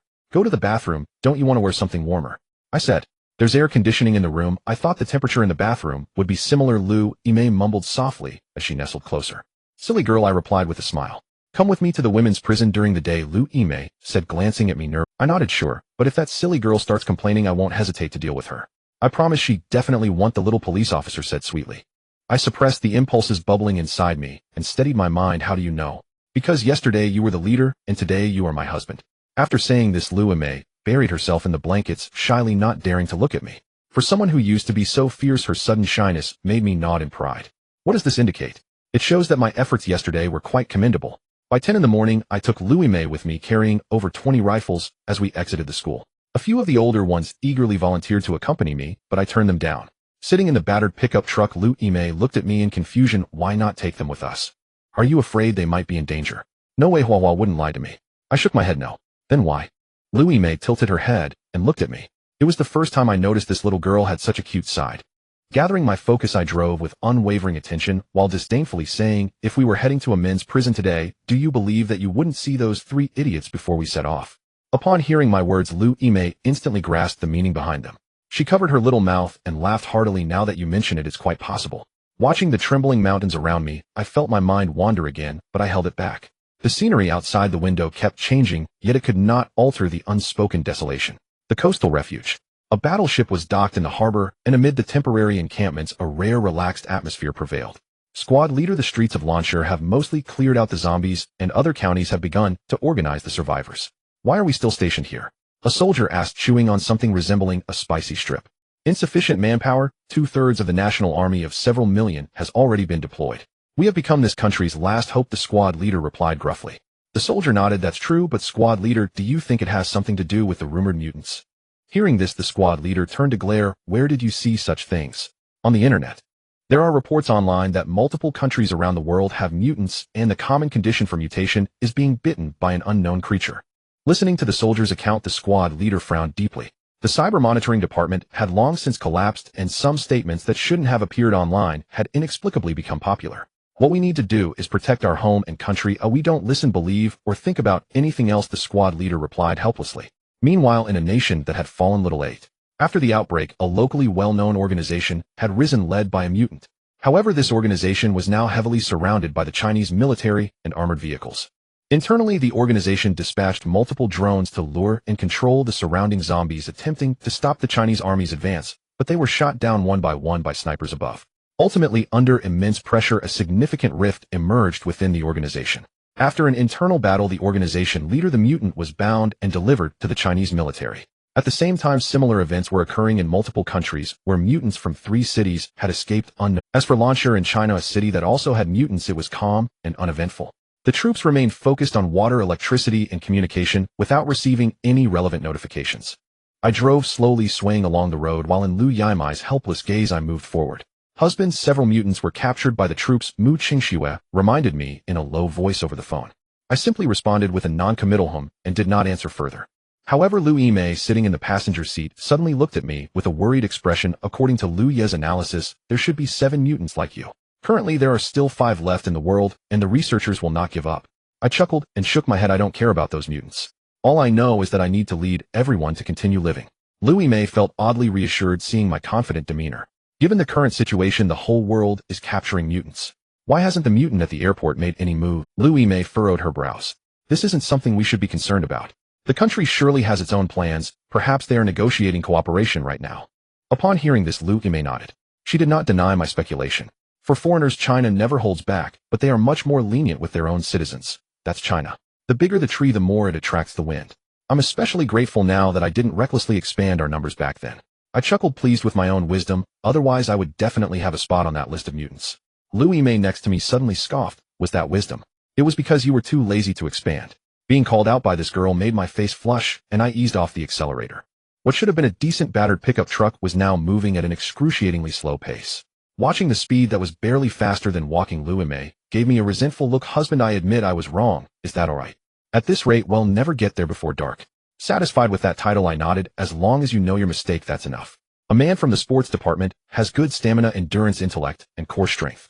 As noon approached, Lu Yimei and I slowly drove through the open gates of the women's prison in the northern part of the city. Even before stepping out of the car, I noticed the armed personnel stationed in the watchtowers surrounding the walls. Pretty impressive. Just looking at the setup, it's significantly better than the men's prison, I mumbled as I pushed the car door open. I couldn't be bothered about the guns in the car. Entering through this gate meant I had bid farewell to them. To this, I felt no remorse, for my hands, unencumbered by weapons, could still be put to other uses. For instance, climbing to great heights and gazing down upon the mountains. Such as occasionally teasing the giant white rabbits in the mountains, particularly their delicate pink noses that I found irresistible. In the distance, a figure approached, her expression anything but friendly. Upon seeing Lu Yimei tightly clutching my arm, her incredulous and disbelieving expression made me want to give her a swift reprimand. That brat's gaze is a bit infuriating, I muttered to myself. Lu Yimei, dissatisfied, rubbed my arm and said, the unexpected kindness lifted my spirits, and I replied, I'll try not to talk too much. Now that's more like it. Lu Yimei smiled sweetly. What on earth is going on here? As I approached, the figure pointed at Lu Yimei, clinging to my arm astonished. Hearing this, Lu Yimei shyly pursed her lips and said, this is how it is, Hua Hua, let me introduce you again. This is my husband, Xingtian. Hua Hua didn't respond, but hurriedly pulled Lu Yimei aside. You aren't seriously planning to sell your body to help me? If that were the case, I'd rather not have his gun. Hua Hua shot me a fierce glare. I couldn't be bothered with that foul woman. Lighting a cigarette for myself, while I began to observe the internal layout of the women's prison. I had no idea. Upon closer inspection, there were numerous intricacies. Just days ago, I almost impulsively drove into the southern prison. Thank goodness I didn't act rashly. If I had barreled in, I wouldn't have known how I ended up dead afterward. The several-meter-high walls were not the final line of defense. The intricate layers of iron fences within them constituted the true last line. Moreover, those fences were so complex and interwoven that if you weren't someone who lived here for a long time, those 5 or 6 meter high barriers would undoubtedly form an endless maze. Husband, just as I was secretly grateful for my fortunate fate, a sweet voice pulled me back to reality. What's up, babe? If there's something, just say it, and he'll handle it, I said as I jogged over with a flattering demeanor. Seeing the stark contrast between me now and my previous self, Hua Hua rolled her eyes in disdain. Is there something wrong with your eyes? Do you need me to fix them? Seeing that foolish girl made me angry, as she constantly made such a fuss. I doubt you can produce anything worthwhile from that mouth of yours, Hua Hua shot back defiantly. You two should ease up. One is my best friend, and the other is my husband. Don't you think it's hard for me? Lu Yimei said with a pained expression. Oomph. This time both Hua Hua and I shared a silent understanding. Neither spoke, but after a synchronized huff, we turned away in unison, refusing to look at each other. Hua Hua, if you don't discuss the matter, we'll be leaving without the gun, Louie Mei said, her brow furrowing in distress. Perhaps realizing her best friend was present, Hua Hua hurriedly pulled Louie Mei deeper into the prison. I truly didn't want to move, and was even less inclined to be with that foolish girl, but with my arm being tugged, I had no choice but to follow along reluctantly. However, the further we ventured inside, the more alarmed I became. Putting everything else aside, the prison's security was undoubtedly a super refuge in times of apocalypse. Compared to their layered defenses, our school's dormitory was practically a decorative setup. Such a realization left me craving the southern prison with unquenchable desire. The three of us arrived at Wawa's office, which was undeniably impressive, a spacious office over 2 meters wide, making anyone envious. "Come have some tea." Wawa began demonstrating the tea ceremony in front of me, and I genuinely wanted to slap her for her leisurely demeanor. Who had time for these trivialities? I'm not used to this. "Here, husband, you drink it." Louie Mei hurriedly pushed the teacup toward me, noticing Wawa hadn't poured me any tea. "I'm young and can't stand bitterness, I prefer sweetness," I replied grumpily. Across from me, Wawa snorted lightly, sarcastically muttering, "Youngsters don't know the hardships of life." I shot her a glare. "What if I take the gun, and after you finish with the science museum, I bring it back? Does that count as suffering through the bitter for the sweet? You two are acting like grown-ups at such a young age. Miss, have you fully matured yet?" I grinned. With a loud bang, Wawa slammed her hand on the table and stood up, her posture suggesting she was ready to fight at any moment. "Are you two done yet? If you don't want to discuss it during life and death situations, can't you put aside personal grudges?" Louie Mei said, furrowing her brow. Glancing at Louie Mei, Hua finally sat back down in her chair, defeated. After a lengthy struggle with her expression, she finally spoke. "I want to borrow some people." "No," I replied. Look at him," Hua said angrily, pointing at me. "He really doesn't have anyone," Louie Mei hurriedly explained.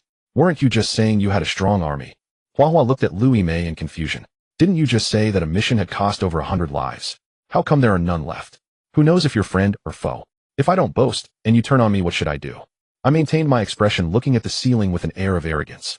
Upon hearing my words, Hua immediately deflated like a punctured balloon, slumping back in her chair. "Hua, how many people do you have now? How many do they have?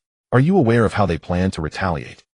Yesterday we in the Science Museum lost about 50 people. In terms of numbers, we are about equal," Hua said, pausing to light a cigarette, elegantly taking a puff. "To be honest, this was the first time I found a woman smoking to have a certain beauty." "And then, oi," Louie Mei asked, "the bad part is that we have more women than men now. The entire women's prison has over 200 women and more than 60 men, while the other side has nearly 300 men." 300. Upon hearing this number, I found it hard to believe. In these times, who could speak the truth? Leaving some leeway was far too common. If their numbers exceeded 300, then, with our nearly foolishly small female contingent, wouldn't they be pounded into utter stupidity? In the office, the three of us sat in complete silence, so quiet that even the sound of a pin dropping would have been audible. With a click, I lit a cigarette, and it was this sound that shattered the deathly stillness. The flower across from me glanced at me, and then a small hand reached out and placed itself on the desk. Looking at the delicate fair fingers beckoning me, I displayed a puzzled expression. "Cigarette." The flower shot me a glance. What the hell? She has her own cigarettes and is asking me for mine. How could this girl be equated with Uncle Lou from the cafeteria? Seeing that I hadn't responded for a long time, Louie Mei picked up the cigarette in front of me and handed it over. The flower didn't hold back at all. After lighting one, she directly took more than half a pack of Nanjing cigarettes and tossed them into her desk drawer. Watching everything unfold before me, I widened my eyes in disbelief. It's not that I, a grown man, am stingy, but this silly girl is being too casual. I've seen people who habitually light cigarettes, but I've never seen anyone who just takes someone else's. What are you looking at? I've given you so many guns that taking half a pack of your cigarettes is nothing. What kind of look is that? The flower noticed my gaze and wore an expression of complete entitlement. Her reasoning struck me as somewhat valid at first. I had given her an entire truckload of guns, so how many packs of cigarettes would that equate to? But upon careful consideration, I suddenly realized that it was not the case at all. This was something I should have been saying. "I gave you a truckload of guns. Oh, what's wrong with smoking a couple of yours?"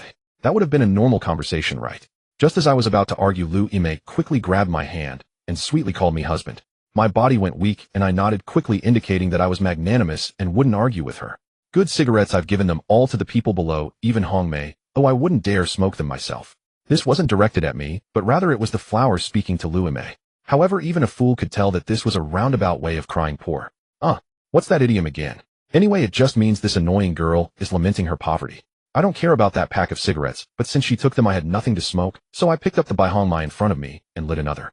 "Baby, is this it? Can't even afford to smoke, and yet you're talking about a big organization. Going head-to-head with people at the Tech Museum, are you kidding me?" I mocked as I glanced at the flower and then at Louie Mei. Lu Ime subtly blinked at me, signaling me not to stoke the fire. But I didn't care. This wasn't stoking the fire. I was indirectly telling the flower not to be so self-absorbed. With you guys, even if we're talking about the tech museum, my 20-plus friends from Haicheng University could wipe the floor with you.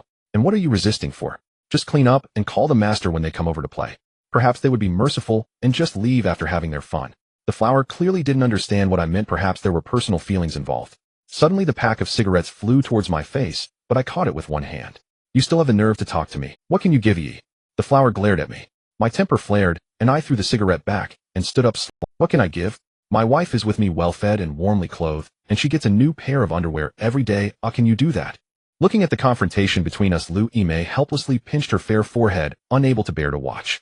With my words leaving the flower speechless, she hesitated several times before directly going around the desk and starting to lift Lu Yime's shirt. Are you being a pervert? What are you looking at? I dressed her today in white lace with black trim. Why aren't you satisfied? I said with a proud smile. When the flower really saw the edge of Lu Ime's underwear, her expression soured, as if she had just lost a beloved family member, her face full of bitterness. Why you two stop arguing? Well, I'm actually doing quite well, Lu Ime mumbled while straightening her clothes. Seeing her best friend not supporting her, the flower clearly felt a bit flustered, but had no outlet for her frustration. After giving me a fierce glare, she said nothing more and returned to her seat. Watching her best friend looking dejected, Lu Ime felt a pang of compassion and turned to me, who was feeling triumphant. Husband, you have a lot of ideas. Help Hua think of a way, will you? A lot of ideas. Does this girl have severe nearsightedness? Hearing things. My dear husband, filter. Or is it that pregnancy makes one dumb for 3 years? No, I haven't shot my gun in a while. That can't be it. I was puzzled though. After living together for such a long time, didn't she notice that whenever it came to thinking of solutions or ideas, it was always Xiaoxua and her two friends doing the talking? Though I knew I was a bit thick-headed and that I was still half asleep, when it came to problem solving for the sake of my dignity and self-worth, I resolutely put on an expression of deep contemplation. I initially thought that if I just pretended for a bit and then shook my head to tell them this was a dead end with no solution, I could extricate myself from this situation. But I didn't expect the two girls to stare at me so intently, not even blinking as they waited for me to give them an idea. I realized I was in deep trouble. I had learned the idiom about pretending to play an instrument, but I hadn't studied it in detail. I forgot that when performing solo I should avoid showing off, or else I would expose my flaws. But now I was already being put on the spot, and it was truly difficult to come up with something. The only strategy now was to think of a way to break this deadlock as quickly as possible, even if it meant having plenty of holes in it. At least I could muddle through. My thoughts raced. My brain, which hadn't been used in a long time, was still warming up, and then I suddenly had a bright idea. The tech museum, surrounded by glass, is such a defenseless spot, full of vulnerabilities. I initially thought the same, but after visiting once I found that while it is easy to attack, it is hard to defend. The visibility is vast, with almost 1,000 meters of open space around. If you show up in that open area, you'll be spotted from hundreds of meters away. Hearing this, I surprisingly nodded. With such a large open space, can't a single zombie be led over? I tried it. When a drone brought the zombie close, it was still several hundred meters from the tech museum. They drove out to meet us, not only shooting down the drone, but also leading the zombies elsewhere, the flower said weakly as she lit a cigarette and took a deep puff. Where did they lead them? Lu Ime asked curiously. The flower smiled bitterly, but I spoke up. They led them to the seaside refuge. The group of people that Chi-Chi mentioned, they are the ones from the tech museum. Lu Ime asked anxiously, is there really no way? I frowned, my mind racing, and after a moment I looked at the flower, equally awaiting my final answer. Why did you provoke that group of perverts? Are you just bored? In response to my heartfelt complaints, the flower chose not to confront me this time, but remained significantly quieter. In fact, I could guess the reason without her saying a word. It wasn't that the flower wanted to clash with the science museum, rather the circumstances forced her hand. It was evident that the science museum had set its sights on their women's prison. Why? Because the prison was undoubtedly much safer than the science museum. Not only was the environment superior, but there were also plenty of women, which was certainly a paradise for those vicious old men. Securing the women's prison meant safety, and women a two-pronged approach. It was a win-win, not just them. Even I felt tempted. Have they been here before? I asked. The flower nodded. They came long ago, but the prison is easy to defend and hard to attack. They couldn't break in, and we escaped a calamity. Just hold on, there aren't many options left. If we can't defend this impregnable fortress, then it would be futile anywhere else, I replied. But the challenge lies in the nearly 300 people who need food and water. We can't go out for supplies now as someone is watching. As soon as we make a move, their people will follow, the flower said angrily. No wonder you guys got your hands on guns that day. They came right after I nodded. Hearing this, the flower let out a heavy sigh. Now we can only dare to act at night. But as you know, the zombies become more active at night, significantly hindering our search for supplies. I nodded in agreement once again, but in the next moment a light bulb went off in my head. Right? At night with the moon hidden and the wind high, we can take advantage of the open visibility to our advantage. The little zombies are more energetic and faster. The people from the Science Museum can't possibly stay awake during their most drowsy moments. If I could gather 1,000 or 800 zombies, no 3 to 5,000 zombies, and silently surround the Science Museum, wouldn't that work perfectly? Perhaps others couldn't pull this off, but I could. Don't forget I have an advantage. The more I thought about it, the more feasible it seemed. I continued to ponder while pinching my chin. Noticing that I hadn't spoken for a long time, the flower was about to call me when Louie May, standing beside her, stopped her. The flower looked on in confusion, questioning with her eyes. Louie May pointed to her head and made a shushing gesture. Unknowingly, I stood up and began to pace in the office. In the wee hours around 3 or 4 in the morning, when people are at their most drowsy, a rubber hose several dozen meters long along with 3 to 5,000 zombies could certainly be accomplished. Ideally, I could get some explosives to blast open the glass walls after I escape, allowing the zombies to rush in. Then the women's prison could thoroughly beat the drowning dog. Thinking this, I shook my head. The scenario of beating a drowning dog was difficult to realize, so I could only take matters into my own hands. Baby, let's go home, I suddenly said after circling for over 10 minutes, and turned to leave. Am I losing my mind? The flower looked at Louie May. Louie May shook her head, smiling slightly. Just hold the prison, the rest should be manageable. Louie May's words brought a flicker of joy to the flower's face, but it quickly turned bittersweet. Perhaps in her mind, I could never possibly have a good solution to the predicament. We hadn't driven far in Louie May's car when the cautious little police officer noticed something. Honey, someone's following us. Still pondering the problem, I was taken aback. Following? On a road with no cars. You're following me in a car. You might as well tell me directly that you're tailing me. I glanced in the rearview mirror, confused. No one is there. It's not a car, someone is riding a small electric bike, keeping pace on the auxiliary road, Louie May reminded me discreetly. I knew I couldn't raise any alarms, so I didn't look directly, but subtly glanced. Indeed, I saw a thin man riding a delivery electric bike, cautiously following along the auxiliary road. In normal times, such a trivial tale would have long lost its prey. But now it was different. Even hearing the roar of my engine, he could still keep up. It must be some fool from the Science Museum, I muttered. What should we do? The little police officer asked while her small hands had already stealthily drawn her sidearm. I smiled. It's fine, we're in a car. What are you afraid of? Let him tag along for a bit. I knew there was no real threat, but what was most annoying about such situations was when he figured out where we were from.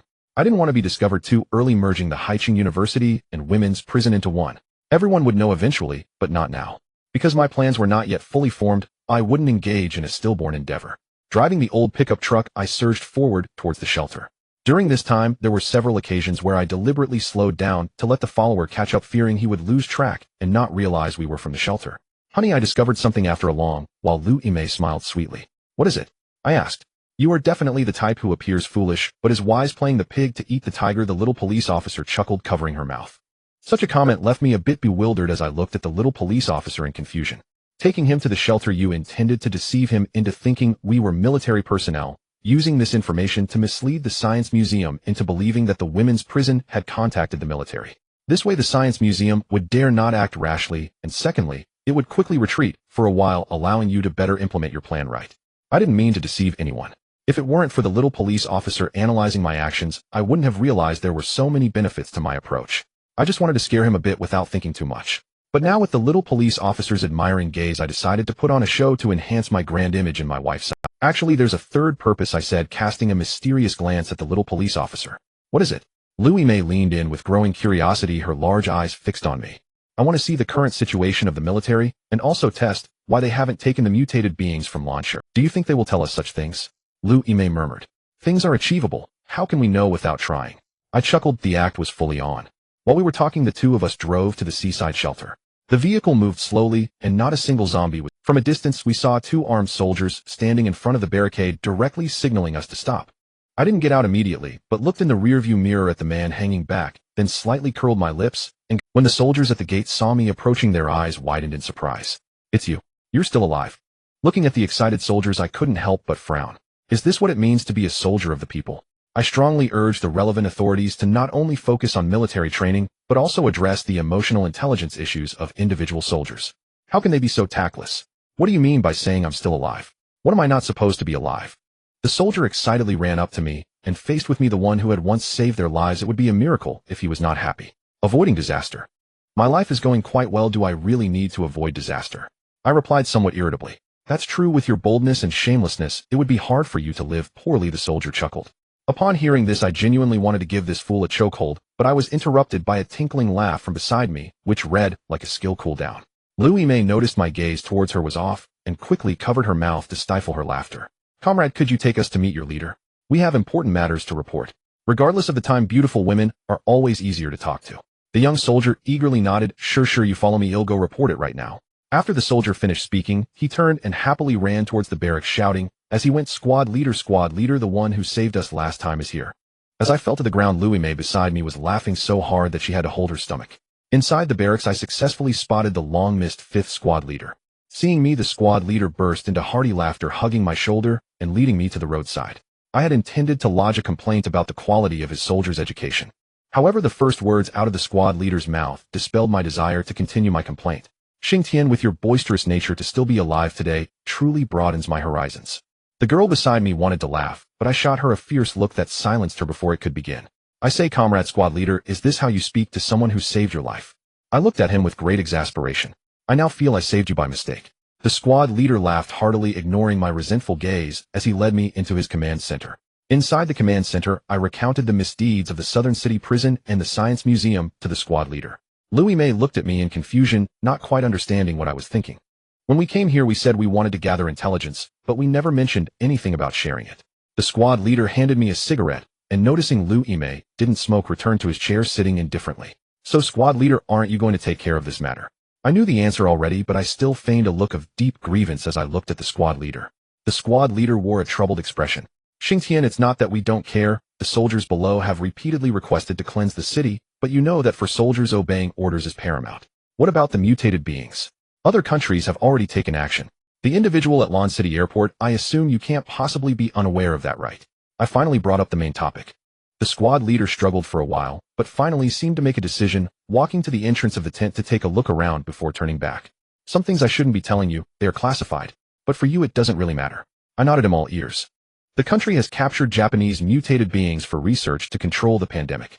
Meanwhile, our own mutated beings are being quietly protected. Just think about it, I can't say more. The squad leader whispered, leaving it at that. I narrowed my eyes, analyzing the causal relationship of this matter. Is this your personal analysis, or a state order? After thinking for a while, I asked. Of course it's my personal analysis, the squad leader said seriously, but winked at me. I understood fully. It was a moment of epiphany that cleared my mind. Southern City Prison Science Museum, I'm going to take action. You won't cause me any trouble in the future, right? I looked up at the squad leader. The squad leader, after handing me another cigarette, quickly waved his hands. Hey, I haven't heard anything, and I haven't seen anything. I can only suggest that you take your men to the shelter. I know nothing about other matters. Alright, understood. As long as someone from your side knows I'm eliminating threats to the people, that's enough. He'll handle the act according to your capacity. If it doesn't work out, just come here. As for the Science Museum attracting zombies to us, I'll report it step by step, and will provide you with personal assistance emotionally. The squad leader looked at me with a meaningful glance. Verbal assistance, huh? I shot the squad leader a displeased glance. The squad leader grinned and shouted outside the tent, third squad leader. After whispering a few words to the third squad leader, he nodded firmly and ran out. I looked at the squad leader in confusion, unable to guess what this old man was up to. Before long, the third squad leader returned carrying 2 large bags. Seeing the camouflage canvas bag, it was definitely not light. I can only give you verbal support, but since a life-saving benefactor has come, I must bring you some local specialties. It's a matter of etiquette, the squad leader pointed to the canvas bags. I was curious, but for the sake of my high standards, I did not go to look myself, though instead, I gestured to Lu Yimei. The girl understood and walked over to open the bag, her face filled with surprise. Hubby, peanuts and mulberries. So many. Listening to Lu Yimei describe the items in the bag, the squad leader looked at her with astonished eyes. No, it should be sister-in-law. I thought with such knowledgeable words, she must be something special. Faced with the secret language of 2 people who deal with guns daily, I felt like an idiot. Honestly, I really thought this foolish squad leader brought me 2 bags of peanuts and mulberries. Peanuts would be fine, they would be great with drinks, but what do I do with those mulberries? Fry them with bell peppers. Before I could check the quality of the peanuts, the squad leader exclaimed, sister-in-law, well done. Where are you from? Reporting to the leader, the former Southern City Special Police Team Black and White Squad sharpshooter, Lu Yimei, reporting, in Lu Yimei saluted the squad leader. The squad leader smiled and returned the salute. No wonder she's so knowledgeable. Their conversation left me baffled. What were they talking about?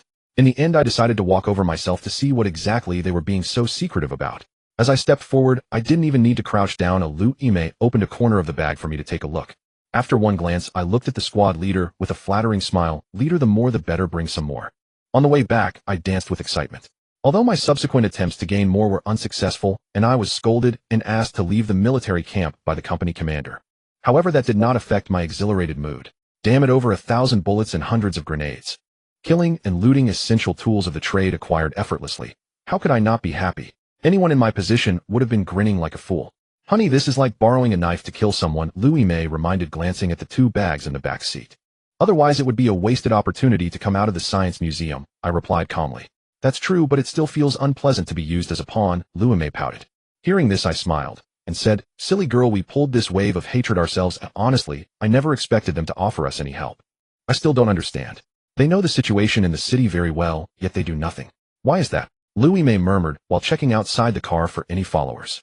This isn't something we should worry about, but from our earlier conversation, I feel like I might have guessed a little bit. I glanced at the little special police officer, deep in thought, but reaching no conclusion. What? Tell me about it. Louis May, like a curious child, grabbed my arm. The mutants in Huaxiao are still Huaxiao people. Our country wouldn't risk the lives of its own citizens to research drugs. That's one reason. What's the second reason? Her large eyes were filled with curiosity as she looked at me. Secondly, I feel that the country has a specific purpose for preserving mutants, though I don't know what it is, but I can speculate.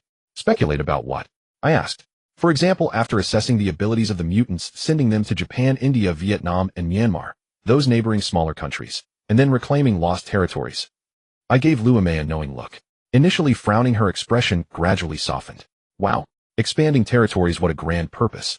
I chuckled. Well, that has nothing to do with me. We're just ordinary people who let those with the ability handle the a double-edged sword. It has both benefits and drawbacks. Why we won't get involved, Louis May replied after some thought. Indeed, I don't have such lofty ambitions. I just want to take care of my little patch of land, and I'll be content with that, I said, turning the steering wheel as the car left the main road. Where to? Louis May looked at me curiously. That direction leads to a villa area. Since we're here, we can't leave empty-handed. Let's see if we can scavenge some supplies, otherwise my little pickup will be in vain. In fact, I didn't explicitly say that gathering supplies was secondary. The key point was that I genuinely feared someone was still following us. The aim was to take her to various places to keep her guessing about who I really was. The Science Museum. A delivery electric bike hurriedly returned. Before the vehicle had even come to a stop, the rider jumped off, allowing the bike to fall to the ground, and rushed into the Science Museum without a second glance. Is it true? Haodong, the head of the Science Museum, looked at the person who had come back with the news. Absolutely, boss. I saw those 2 come out of the women's prison and head straight for the safe house, and the soldiers in the safe house were laughing and chatting with them. Their relationship is clearly very close. Haodong furrowed his brow, stroking his beard that felt unusually smooth in his hand. Boss, I think we should take the women's prison as quickly as possible, a soft-spoken man approached. Why do you say that? Haodong looked at the newcomer. Currently the army is stretched thin and barely holding on. If we wipe out the women's prison before they arrive, those soldiers won't send troops for an ally that has already lost its significance, the soft-spoken man said, delicately touching his lips. What the second said makes sense, but I still think holding our position or relocating would be more prudent, a bald, overweight man said in a thunderous voice. Reason? Haodong turned to the fat man. Boss, from the army's perspective, our more than 600 men aren't enough to match even a single squad of theirs. Even if they're barely holding on, they can still send at least 1 squad of troops. The room fell into a deathly silence at these words. A squad consists of over 100 men. Perhaps that was already overestimating them. How could a ragtag group compete against a regular army? Even half a squad would be more than enough to overpower us. What about the situation at the southern prison? Haodong turned to a well-dressed man. The other side agrees to cooperate, but they don't want us moving into the southern prison, the man said with a fierce expression. A bunch of useless dogs, we should have dealt with them sooner. Haodong squinted and cursed. Boss, it's not too late now. The women's prison has someone in charge, but the men's prison doesn't. If we take that over and then fortify the prison, even if the troops do come, they'll have to consider the heavy cost of attacking us, the soft-spoken man urged again. This time, before anyone else could speak, Haodong's eyes lit up. If everything goes smoothly, we could even bring the people from the southern prison to the Science Museum to serve as scapegoats. Thinking about this, Haodong excitedly squinted his eyes. A plan had already begun to take shape in his mind. The villa area along the coast of Lon City, which should have had its gates tightly closed, was wide open. Within the community, not even a shadow of a zombie could be seen. As I drove slowly up the winding mountain road, the number of zombies began to grow from just a few scattered ones to a substantial crowd. Eventually, most of the zombies stopped at a mid-mountain location, each one wandering with vacant eyes. At the top of the mountain, a battered pickup truck was parked in the yard of a villa. In the master bedroom on the second floor of the villa, spring was in full bloom, with peach blossoms everywhere. A huge waterbed swayed gently as the little special police officer gazed dreamily. Meanwhile, I found myself engulfed in deep self-doubt. What should I do? I've devoted myself wholeheartedly to serving the people, only to receive not a shred of the due rewards. Who can understand this pain? Looking down at myself, if it weren't for the fact that I was completely naked and had no other weapons, I would genuinely want to stab myself. What's the difference between having it and not? Suddenly I remembered that monster that bit me, but seemed to have no sexual organs. Could it be? I looked at myself in disbelief, my eyes wide open. Honey, what if I? Louie May, regaining her composure, hugged my waist. Just as she was about to say something, I reached out to interrupt her. Baby, I'm ruined, I said with a mournful expression. Just now, in order to escape the pursuit of zombies, I took Louie May and fled to the mountaintop. Upon entering the villa after dealing with a family of 4 along with a completely naked maid and a half-naked male host, I discovered this enormous waterbed. A waterbed which I had never slept on before. To verify how comfortable it was, I pulled the little special police officer into the room. An hour and a half later, I remained unchanged with a sorrowful expression looking at the little special police officer. Baby, I'm done for. Seeing this, Louie May hurriedly sat up, gently stroking my forehead. What's wrong? Why are you suddenly talking nonsense? Isn't this quite good? I hopelessly described the monster that bit me to the little special police officer, especially emphasizing what it could be hermaphroditic or perhaps genderless. Louie May pondered for a moment while looking at me. Is that far-fetched? You tell me. I was on the verge of tears. But isn't it just a guess now? If it's as you say, it shouldn't be like this now, said the little special police officer, shyly pointing at me. Following Louie May's gesture, I looked at myself and realized indeed, if it were truly unworkable, my reaction wouldn't be like this. Thinking of this, my mood improved significantly. As the old saying of Jin Young goes, he is strong because he is strong, and the gentle breeze brushes the mountain ridge. In the past, I cultivated my character. From now on, I will cultivate my heart. Now I have 4 wives, and I don't believe you can withstand it. Putting aside the pain in my heart, I jumped off the bed and began to study the water bed beneath me. Why study it? Because I wanted to take it away. At this size, it could easily accommodate 5 people, let alone another. From the specialized specifications of this waterbed, the former male host was undoubtedly a person who loved life and was willing to enjoy it. In my eyes, someone who merely gets by in life, he is a god. A god is still human, but he has achieved what others cannot. Sorry, I was about to digress. Honey, what are you studying? Louie May asked, wrapped in a thin blanket sitting on the bed. There's no drainage hole, I mumbled. Upon hearing my words, Louie May immediately understood what I intended to do. The little special police officer shook her head. Stop looking. The water in the waterbed, especially made not tap water. Oh. Hearing this, I scratched my head and stood up with a face full of frustration. That's medical common sense. Medical common sense. Isn't this a sex toy? I pointed incredulously at the waterbed. Louie May rolled her eyes at me. The inventor of the waterbed was a doctor. The fact that the waterbed was invented by a doctor made me feel embarrassed, but just a few seconds later, I let it go. Who cares who invented it? The places where waterbeds are widely used today are still major theme hotels. What does this indicate? It shows that in this world, people with the same way of thinking as me still occupy the majority. Watching my gradually proud expression, Louie May seemed to understand what I was thinking and shyly smiled. It's too big, but it's definitely impossible to take away, but... Louie May hesitated to continue. But what? I looked over excitedly. The bed is lifeless, but people are alive. This simple sentence directly awakened me, making me see things clearly. However, after thinking it over, I still shook my head, feeling it was inappropriate. The location is good, but living here is equivalent to residing in a dead end. If someone attacks, it's impossible to escape. It's not as mobile as a school. Actually, schools aren't very mobile either, and they have no advantages at all. Louie May spoke softly. How so? Even though the second floor is sealed, it can only withstand 1 round of attack at most. If we were to go to war with any faction, the school is the last place we should stay, because dormitories can be attacked from all sides. And what? And now the entire Lawn City knows that Haicheng University has a certain force, making it a target. The only reason we are still safe is that the other side cannot figure out our details. Louie May's words plunged me into deep thought. Thinking about it, beyond the familiar terrain, the school truly had no other advantages. This place is different. There is only one main entrance, and there is only one winding road for entry and exit. If you want to come up, you must do so under my watchful eyes. As for zombies, that goes without saying. I could leave one to guard the door or not, and set up some traps on the way, wanting to come up without alerting me. That's a joke. The more I thought about it, the more feasible this place seemed. I started putting on my clothes with a joyful face. What are you doing? The little special police officer, exhausted, looked at my excitement and confusion. Preparing for the move. You sleep for a while. I'll go search through the several villas at the mountaintop and come back to get you. Upon hearing this, Louie May smiled sweetly, not knowing whether she was touched by my tenderness or pleased that I was following her suggestion. Exiting the villa, I stood in the courtyard with a swimming pool and counted the number of villas at the mountaintop. 6 villas stood in a row facing south, directly opposite the main road leading down to the city. Turning around to look at the back courtyard of the villa, an endless sea came into view. Standing at the edge of the stone fence, I looked down. It was about 100 to 80 meters high, but not steep. With a rope to assist, it could definitely be safely lowered to the beach below. Not bad. Even if we retreat in the future, this is an invaluable escape route, I murmured. Just as I was about to turn back, I caught sight of a graceful figure out of the corner of my eye standing at the third floor of the neighboring villa waving at me energetically.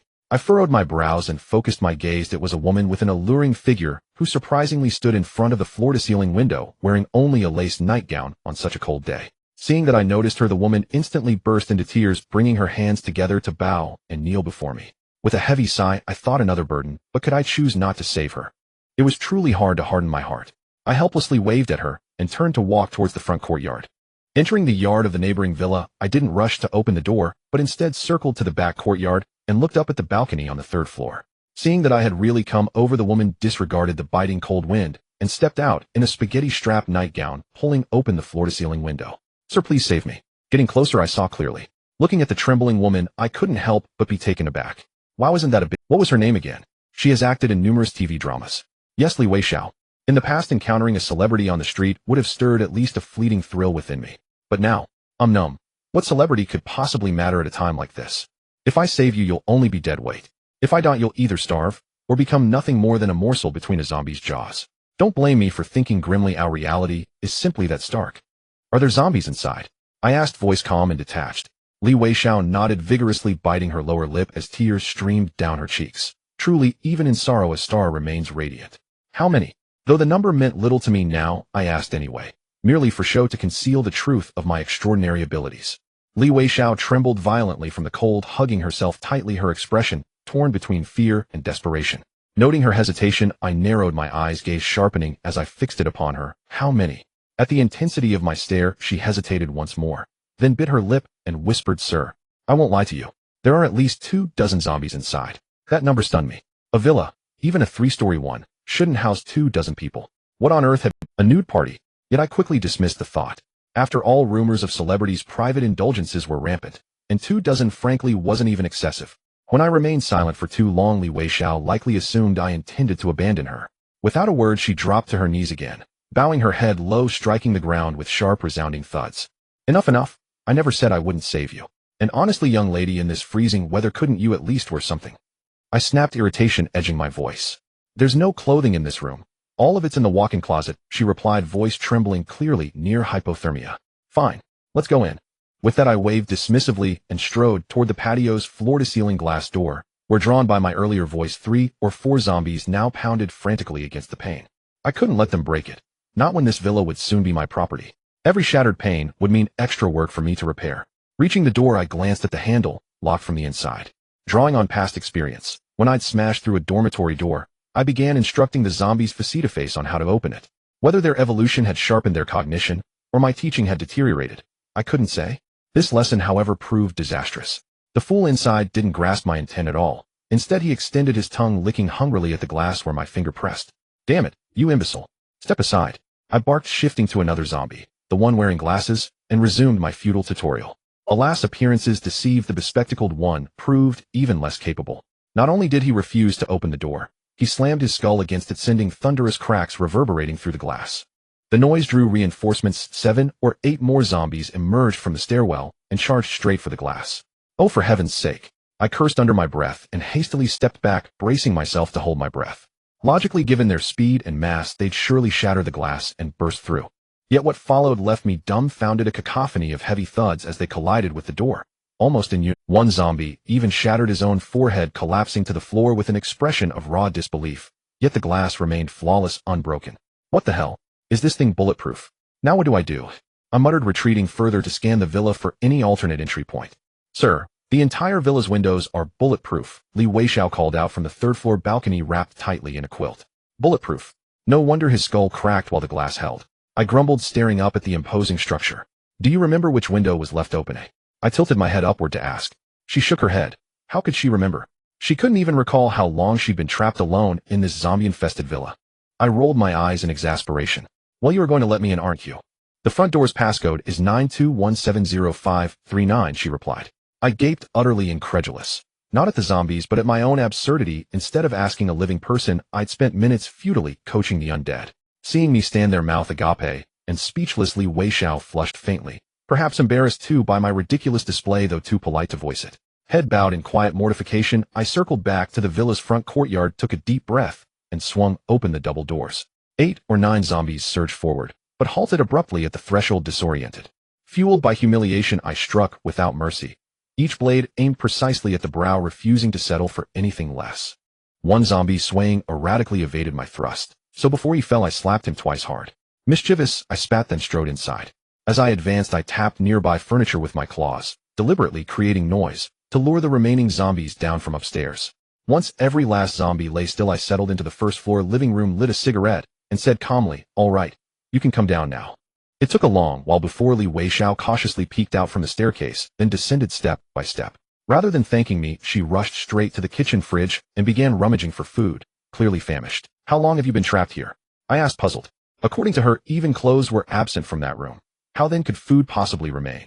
"I fled here the very day the virus broke out," she mumbled through a bite of bread. "Its expiration date long forgot." "That doesn't add up. You should have starved long ago." "My assistant stocked that room with supplies," she choked out, then gulped several mouthfuls of cold tap water to ease the dryness. "Where is your assistant now, eh?" I asked. "She went out for provisions one last time, and never returned," Li Weixiao murmured, glancing around the room. Her gaze drifted toward the patio glass door, and tears spilled over instantly. Following her line of sight, I nodded silently.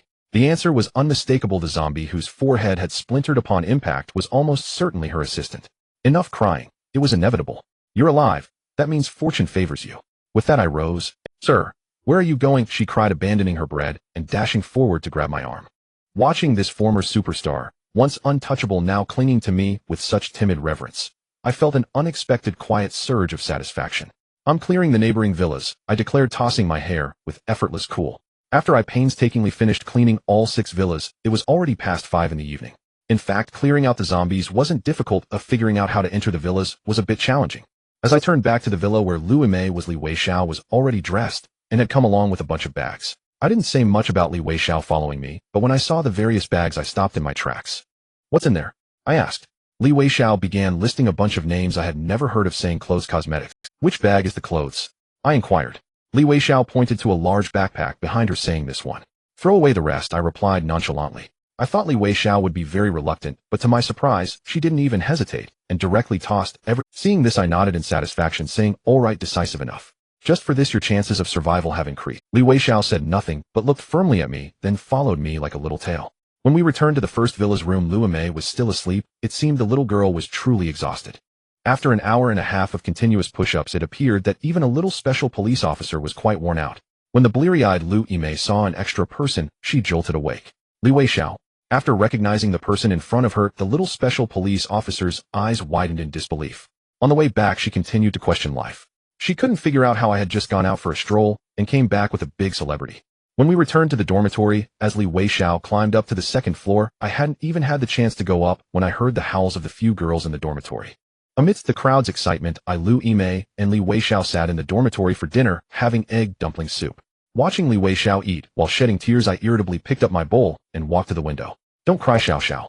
Now that you're here, just consider it going back home. If there's not enough to eat, there's more in the pot," the eldest said, flattering her.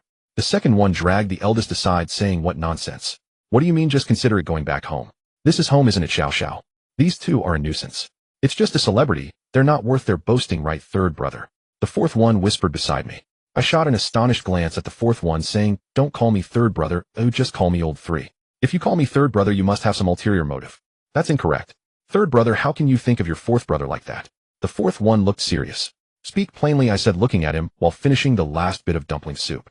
The fourth one shyly smiled, glancing at me nervously, saying, "Third brother, let's not take Xiao Xiao into account. Give fourth brother some hope for survival." I already knew it. I had long suspected that these 3 troublesome people were all cut from the same cloth. None of them could call out the other without being shameless. I glared fiercely at the fourth one, then turned and walked out of the dormitory, planning to wash up before going to sleep. But to my surprise, just as I stepped out, Li Weixiao hurriedly followed me, not even finishing her meal. "Why are you following me? Eat your food," I frowned, and looked at her. Li Weixiao, like a child who had done something wrong, lowered her head, pinched the hem of her clothes, and after a long struggle finally, spoke, "Your 3 classmates are a bit scary." As soon as this was said, the 3 fools who were eavesdropping inside the dormitory let out a wail. "It's over, the opportunity is gone. Damn it, living suddenly feels meaningless. Did old Force sacrifice himself to the heavens for the eldest?" The eldest said dramatically. "Sacrifice yourself? That will attract lightning," the fourth one retorted through gritted teeth. "This little brat is going against the heavens. I should slap you. A big brother is like a father. Can you talk to your dad like that?" The eldest shouted. Listening to the conversation of the three fools inside the room, I shook my head in despair, while Li Weixiao covered her mouth and giggled. Knowing that Li Weixiao was scared, I called the four girls out to help her get acquainted. Finally, I could enjoy a moment of peace. After taking a shower, I returned to the dormitory, and the girls hadn't come back yet. I opened the window, lit a cigarette, and gazed at the dark night sky, starting to plan what to do next in my heart. The question of whether to move homes had been floating in my mind all afternoon. I understood the reasoning, and I knew that moving to the villa area would definitely have its benefits for the future. But I just couldn't bear to. What can I say? Haicheng University, my alma mater, my youth, is here, my memories are here, and every corner here holds my past shadows. To just leave like this, I truly couldn't bear it, especially this dormitory building that I relied on for survival. Here I often saw the shadow of Old Five. Just thinking about Old Five, I took a deep drag on the cigarette. I had kept an eye on the school, and Old Five was definitely not around. I had no idea where he had run off to now. Honey, what are you thinking about? Mu Qingxue bouncing and hugged my waist from behind. Baby, will you miss Haicheng when we... I asked. Mu Qingxue smiled sweetly, saying about the move Imei Jie told us. I don't think it's a big deal. As a woman, you're wherever your family is. Hearing this, I softened my gaze, asking they think so too. Mu Qingxue nodded, saying pretty much. Yi is a bit reluctant, but she said there's no choice for survival. I nodded with a sigh, saying as long as you can accept it, that's good. So when are we moving? Mu Qingxue asked curiously. There are still some things to take care of here before we leave. Technology Museum. The little girl looked at me with concern. I replied I didn't want to get involved, but with Imei's friend in trouble, I have a responsibility, and I feel that the Technology Museum must be dealt with. Why? Mu Qingxue asked, frowning. His reach has been too long. If they hadn't touched me today, I wouldn't be so resolute. Remembering the stalking from earlier, I gritted my teeth. Thanks to having the little special police officer with me, who was vigilant and discovered the stalker. If I had gone alone, who knows, maybe they would have already struck at Haicheng University. Being a big man isn't much a worst-case scenario, I would just die. But what about these girls? Just thinking about how the Technology Museum treats women sends shivers down my spine, especially recalling what Xiao Xue and the others had to endure. While I was talking to Mu Qingxue, Lu Yi walked in with Li Weixiao, Jiang, Yi, and Lu Imei. What's going on? I looked at Lu Yi with a puzzled expression. Xiao Xiao is afraid to sleep alone, Lu Imei replied. But there's only one bed in this room, I looked incredulously. Then just go to another dormitory, Jiang. Yi rolled her eyes at me. What? I widened my eyes at the girls, especially at the blushing Li Weixiao. Has love disappeared? Are you trying to kick me out? Did you ask me? Is this polite? Is the 7-year itch hitting too soon? I had already been stuffed enough this afternoon with the little special police officer thinking that I would show off tonight. And they just left me hanging like this. Ultimately, under the girls' relentless persuasion, I left the dormitory. The moment I stepped out of the dormitory door, I couldn't help but shout in my heart, damn it, this place has to be moved, the sooner the better. The next day, I unprecedentedly stayed indoors for an entire day, beginning to make pre-battle plans in my dormitory. If it were in the past, my several troublesome friends would have definitely come in to stir up trouble. This trouble wasn't intentional on their part, but often the unconscious disruptions were even more infuriating and despairing. For instance, there was a time when the protective cup strap I used for a competition broke, and I was researching how to fix it. Old Force snatched it away, telling me to simply heat it up and glue it back together. Before I could even utter a word of protest, this idiot had already taken out a lighter and ignited the protective cup, leaving me with nothing but ashes. There was another time when I injured my ankle and was sitting on my bed applying medicinal oil to the wound. However, as I was applying it, I felt something was off because it was too slippery, becoming more so with every stroke. At that moment, the big guy walked in and asked what I was doing. I replied that I was treating my injury. He nodded, looking concerned, and left the dorm without saying anything. I was puzzled. When did I get injured? Why was this idiot suddenly so caring? Did he actually know how to be sympathetic? It wasn't until Old 2 returned that I realized this fool had mixed his lubricant with my medicinal oil, reasoning that it would give a feeling of contrasting temperatures. At that moment, I understood that this fool was not concerned about my injury, but rather about my bottle of medicinal oil. All of this told me that in life most things do not go as one wishes, often due to a bunch of foolish roommates. Honey, you've been researching for the entire morning. What exactly are you studying? Lu Yi walked in hand with Jiang Yi. I didn't turn around, but pointed at a piece of A4 paper filled with text. The two girls, filled with curiosity, leaned over my shoulder to take a look. The top of the paper had several large characters boldly stating, "Discussion on how to shorten the duration of intimacy." What is this? Lu Yi blushed and playfully hit me. Pervert. Jiang Yi pinched my face and rubbed. What's going on? What reaction is this? I asked, confused. Jiang Yi shot me a glare and bit my cheek, saying, "Studying this topic will make you 100% viewed as a rival by all men." What nonsense are you two talking about? I was just looking at the paper I had filled with writing, I said, bewildered. Damn it. I awkwardly exclaimed, quickly scribbling over the large characters with my pen. Misunderstanding, that was just the title. I hurriedly pointed at the smaller text below, which read, "Discussion on the safest ways to enjoy the Science Museum." Seeing this, the two girls smiled and took the paper to the side to study it. I glanced at the time. It was almost noon, and asked, why haven't I seen those four today? Old Six is playing with the idiot. Jiang Yi frowned at the plan. What about the other three? I inquired. They are circling around Xiao Xiao, Lu Yi said as she took the pen from beside me and began drawing circles and lines. These three idiots. Am really at a loss for words. I lit a cigarette and sighed in frustration. Let them mess around. It's been a long time since the dorm was this lively, Lu Yi said softly. Feeling that my darling made a valid point, I tacitly fell silent. Just as I finished my cigarette, Lu Yi handed my plan back to me. With a smug expression I asked, how is it? Isn't it flawless? Don't you admire me to the point of worship? The two girls looked at me without saying a word, which puzzled me, so I looked down at my plan. Then I stood there dumbfounded as a huge cross covered all the words on the paper I had filled. What's going on? I asked in confusion. The two girls simultaneously shot me a glare. You set the number of zombies to attract at 3,000, yet the number of zombies on the street is scant. Have you investigated how far the nearest community to the Science Museum is? I haven't done any investigation, I mumbled, shaking my head. 6 to 8 kilometers, Jiang Yi added. With such a distance, transporting 3,000 zombies to the Science Museum is easy to detect if you drive. How will you get there without a car? Lu Yi asked again. Run there, Jiang Yi chimed in. Even if the previous plan worked, how long can you hold your breath in a circle of 3,000 zombies? I can't hold it for long, it's certain death, Jiang Yi interjected. But I wrote that I had a 50-meter-long rubber tube, I countered. What is the weight of a 50-meter rubber tube? What is the extra weight when dragging it on the ground? What will you do if it gets tangled around a zombie's leg? Lu Yi looked at me seriously. This time I didn't speak or shake my head. I simply looked at Baidu's encyclopedia. Jiang Yi, my darling. Jiang Yi, seeing this, raised her chin proudly. I don't know either. Damn. I was so enraged that my eyes widened. You don't know? What are you so proud of? And you look down on me. If you weren't my wife, I would give you a guillotine and not call myself Xingtian. And Lu Yi wanted to continue, but I interrupted her with a hand, tearing my plan to shreds and throwing it on the ground, stomping on it twice. Not satisfied, I spat twice more. Seeing this, the two girls burst into laughter. Honey, next time it's something that requires thinking, just leave it to us. Don't make it hard on yourself. Jiang Yi said earnestly, comforting me as she hugged my head. I sighed in dejection, feeling immense regret. What had I done with all that time? On a smaller scale, I wasted my youth and limited brain cells. On a larger scale, I was simply wasting air. Feeling exhausted and uninterested, a laborer insisting on researching atomic bombs, I admitted I had been abrupt. My two girls dragged me out for a late lunch. Outside the dormitory, the voices of three foolish individuals bombarded with flattery could be heard. Soon after, I saw Li Wei Xiao running in like a small deer. Xingtian, why don't you take me back? Li Wei Xiao looked at me with a pleading expression. Surprised, I asked, what? Li Wei Xiao struggled for a while, and finally, amidst the incessant chatter from the three idiots, she gritted her teeth and said firmly, these three are just too annoying. Having just had my intelligence trampled on, my mood was already extremely gloomy. However, at that moment, I felt even more ashamed, watching those three brainless idiots prancing around. My heart flooded with countless emotions. These three fools are truly impressive. Even a big star like Wei Xiao has been driven to curse. Looking at Li Wei Xiao before me, I scanned the three idiots discussing their lives. I didn't say a word. After letting out a light sigh filled with anger, I stood up weakly and walked out. Perhaps my aura was too strong. After I left, surprisingly, the three idiots simultaneously shut their mouths. Who just cursed me? The big guy asked. What did they say? Old Two looked at the big guy. It was quite loud. It seemed like they were saying, why aren't you dead, you idiot? The big guy confidently stated. No, what you heard is different from what I heard. Old Four squinted. What did you hear? Old Two looked at Old Four. Old Four stroked his chin, recalling carefully. It was probably you three idiots. Hurry up and die.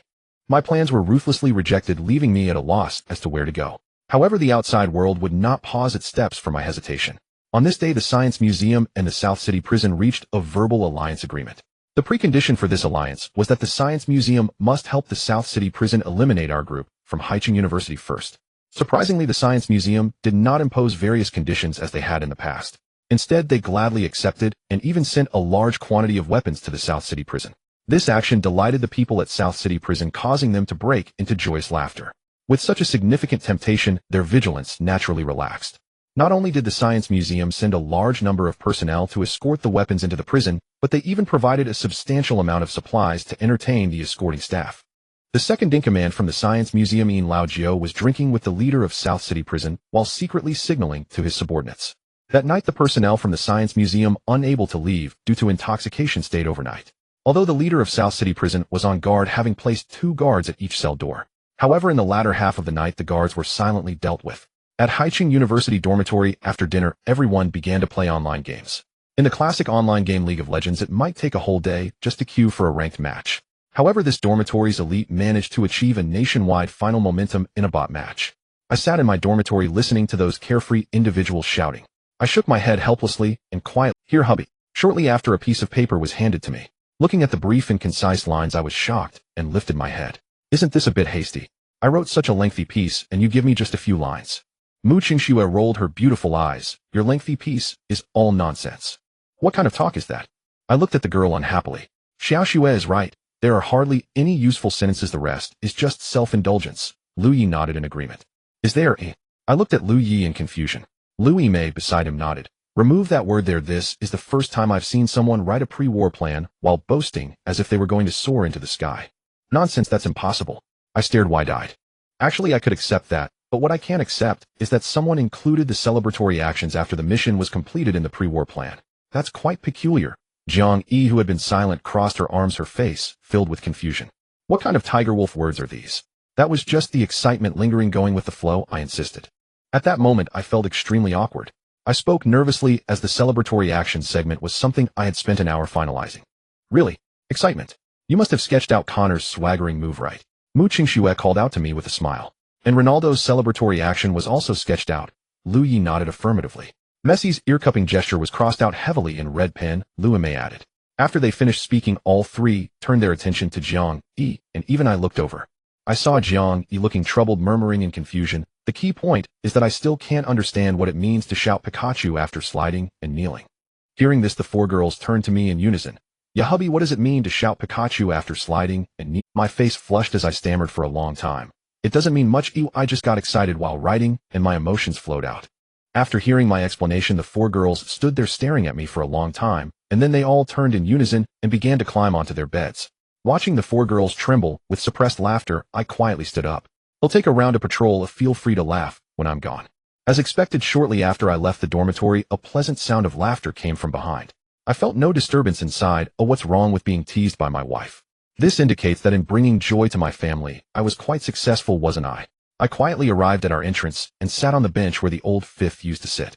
Taking a deep puff of my cigarette, I murmured, sitting here, if someone asks, I can answer loudly. I am Xingtian from Haicheng University. But after leaving, who am I? Your thoughts are a bit off, a voice interrupted. I looked over in confusion. Li Wei. Why aren't you asleep yet? Li Wei didn't answer, but gently sat on the bench where I used to accompany the old fifth. Once you were Xingtian from Haicheng University, but now. Li Wei gazed at the sky and paused. I looked at her confused, waiting for her next words.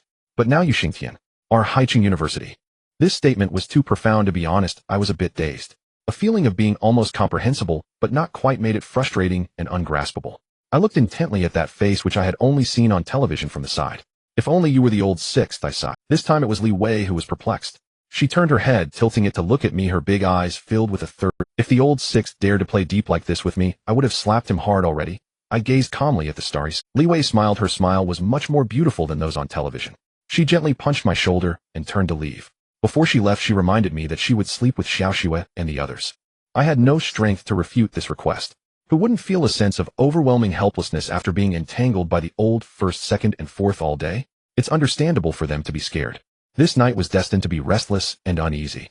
The agitation I had to endure while the South City Prison's crew from the Science Museum was anything but calm.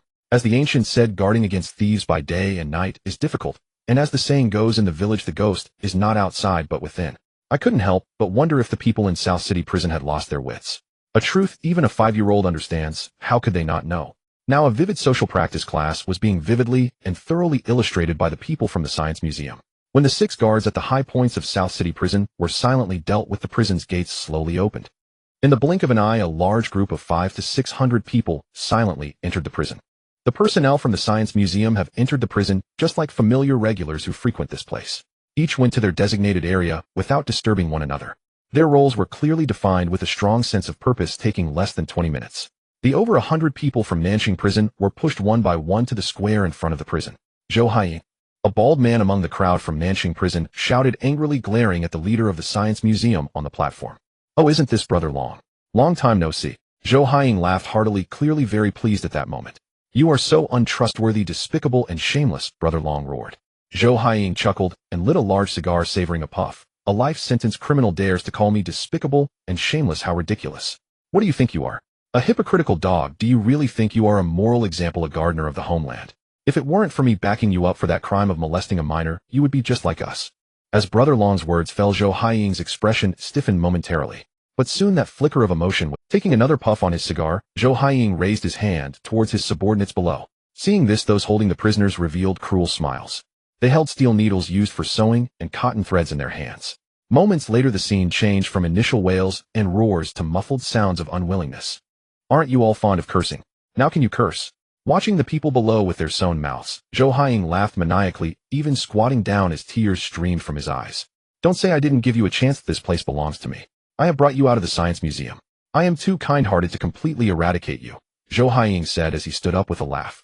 Woo-woo, Brother Long, being the leader, received special treatment. His entire mouth was tightly sewn with cotton threads. Considering the tightness, if Brother Long dared to open his mouth forcefully, it would likely be ruined. All right, Woo-woo, I know you want to thank me, so let's not say much. The car is not far outside. Take care on your way out. Take care? Perhaps you are overthinking it. Gun butts flying, kicks, electric cannons, clubs, dripping wax. No, dripping wax, that was a slip of the tongue. In short, when these people from Nanjing prison were thrown out of the prison gate, each one was either bruised or had broken limb. As for these people outside now, they would understand what it means to meet bad people, even if they encountered a group of elderly ladies dancing in the square. Unwillingness, humiliation, regret. What good is that?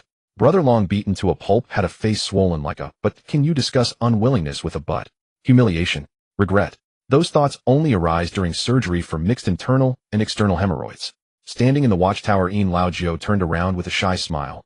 Big brother, this move of yours, the golden cicada, shedding its shell, is truly seamless. Zhou Haiying, with his hands behind his back, chuckled ominously. Tell the brothers below to behave themselves for a while. From now on, we are Nanjing prison. So restrained. Over time, I fear the brothers might have opinions, Yin Lao Jiao whispered. Zhou Haiying frowned slightly, but quickly returned to calm.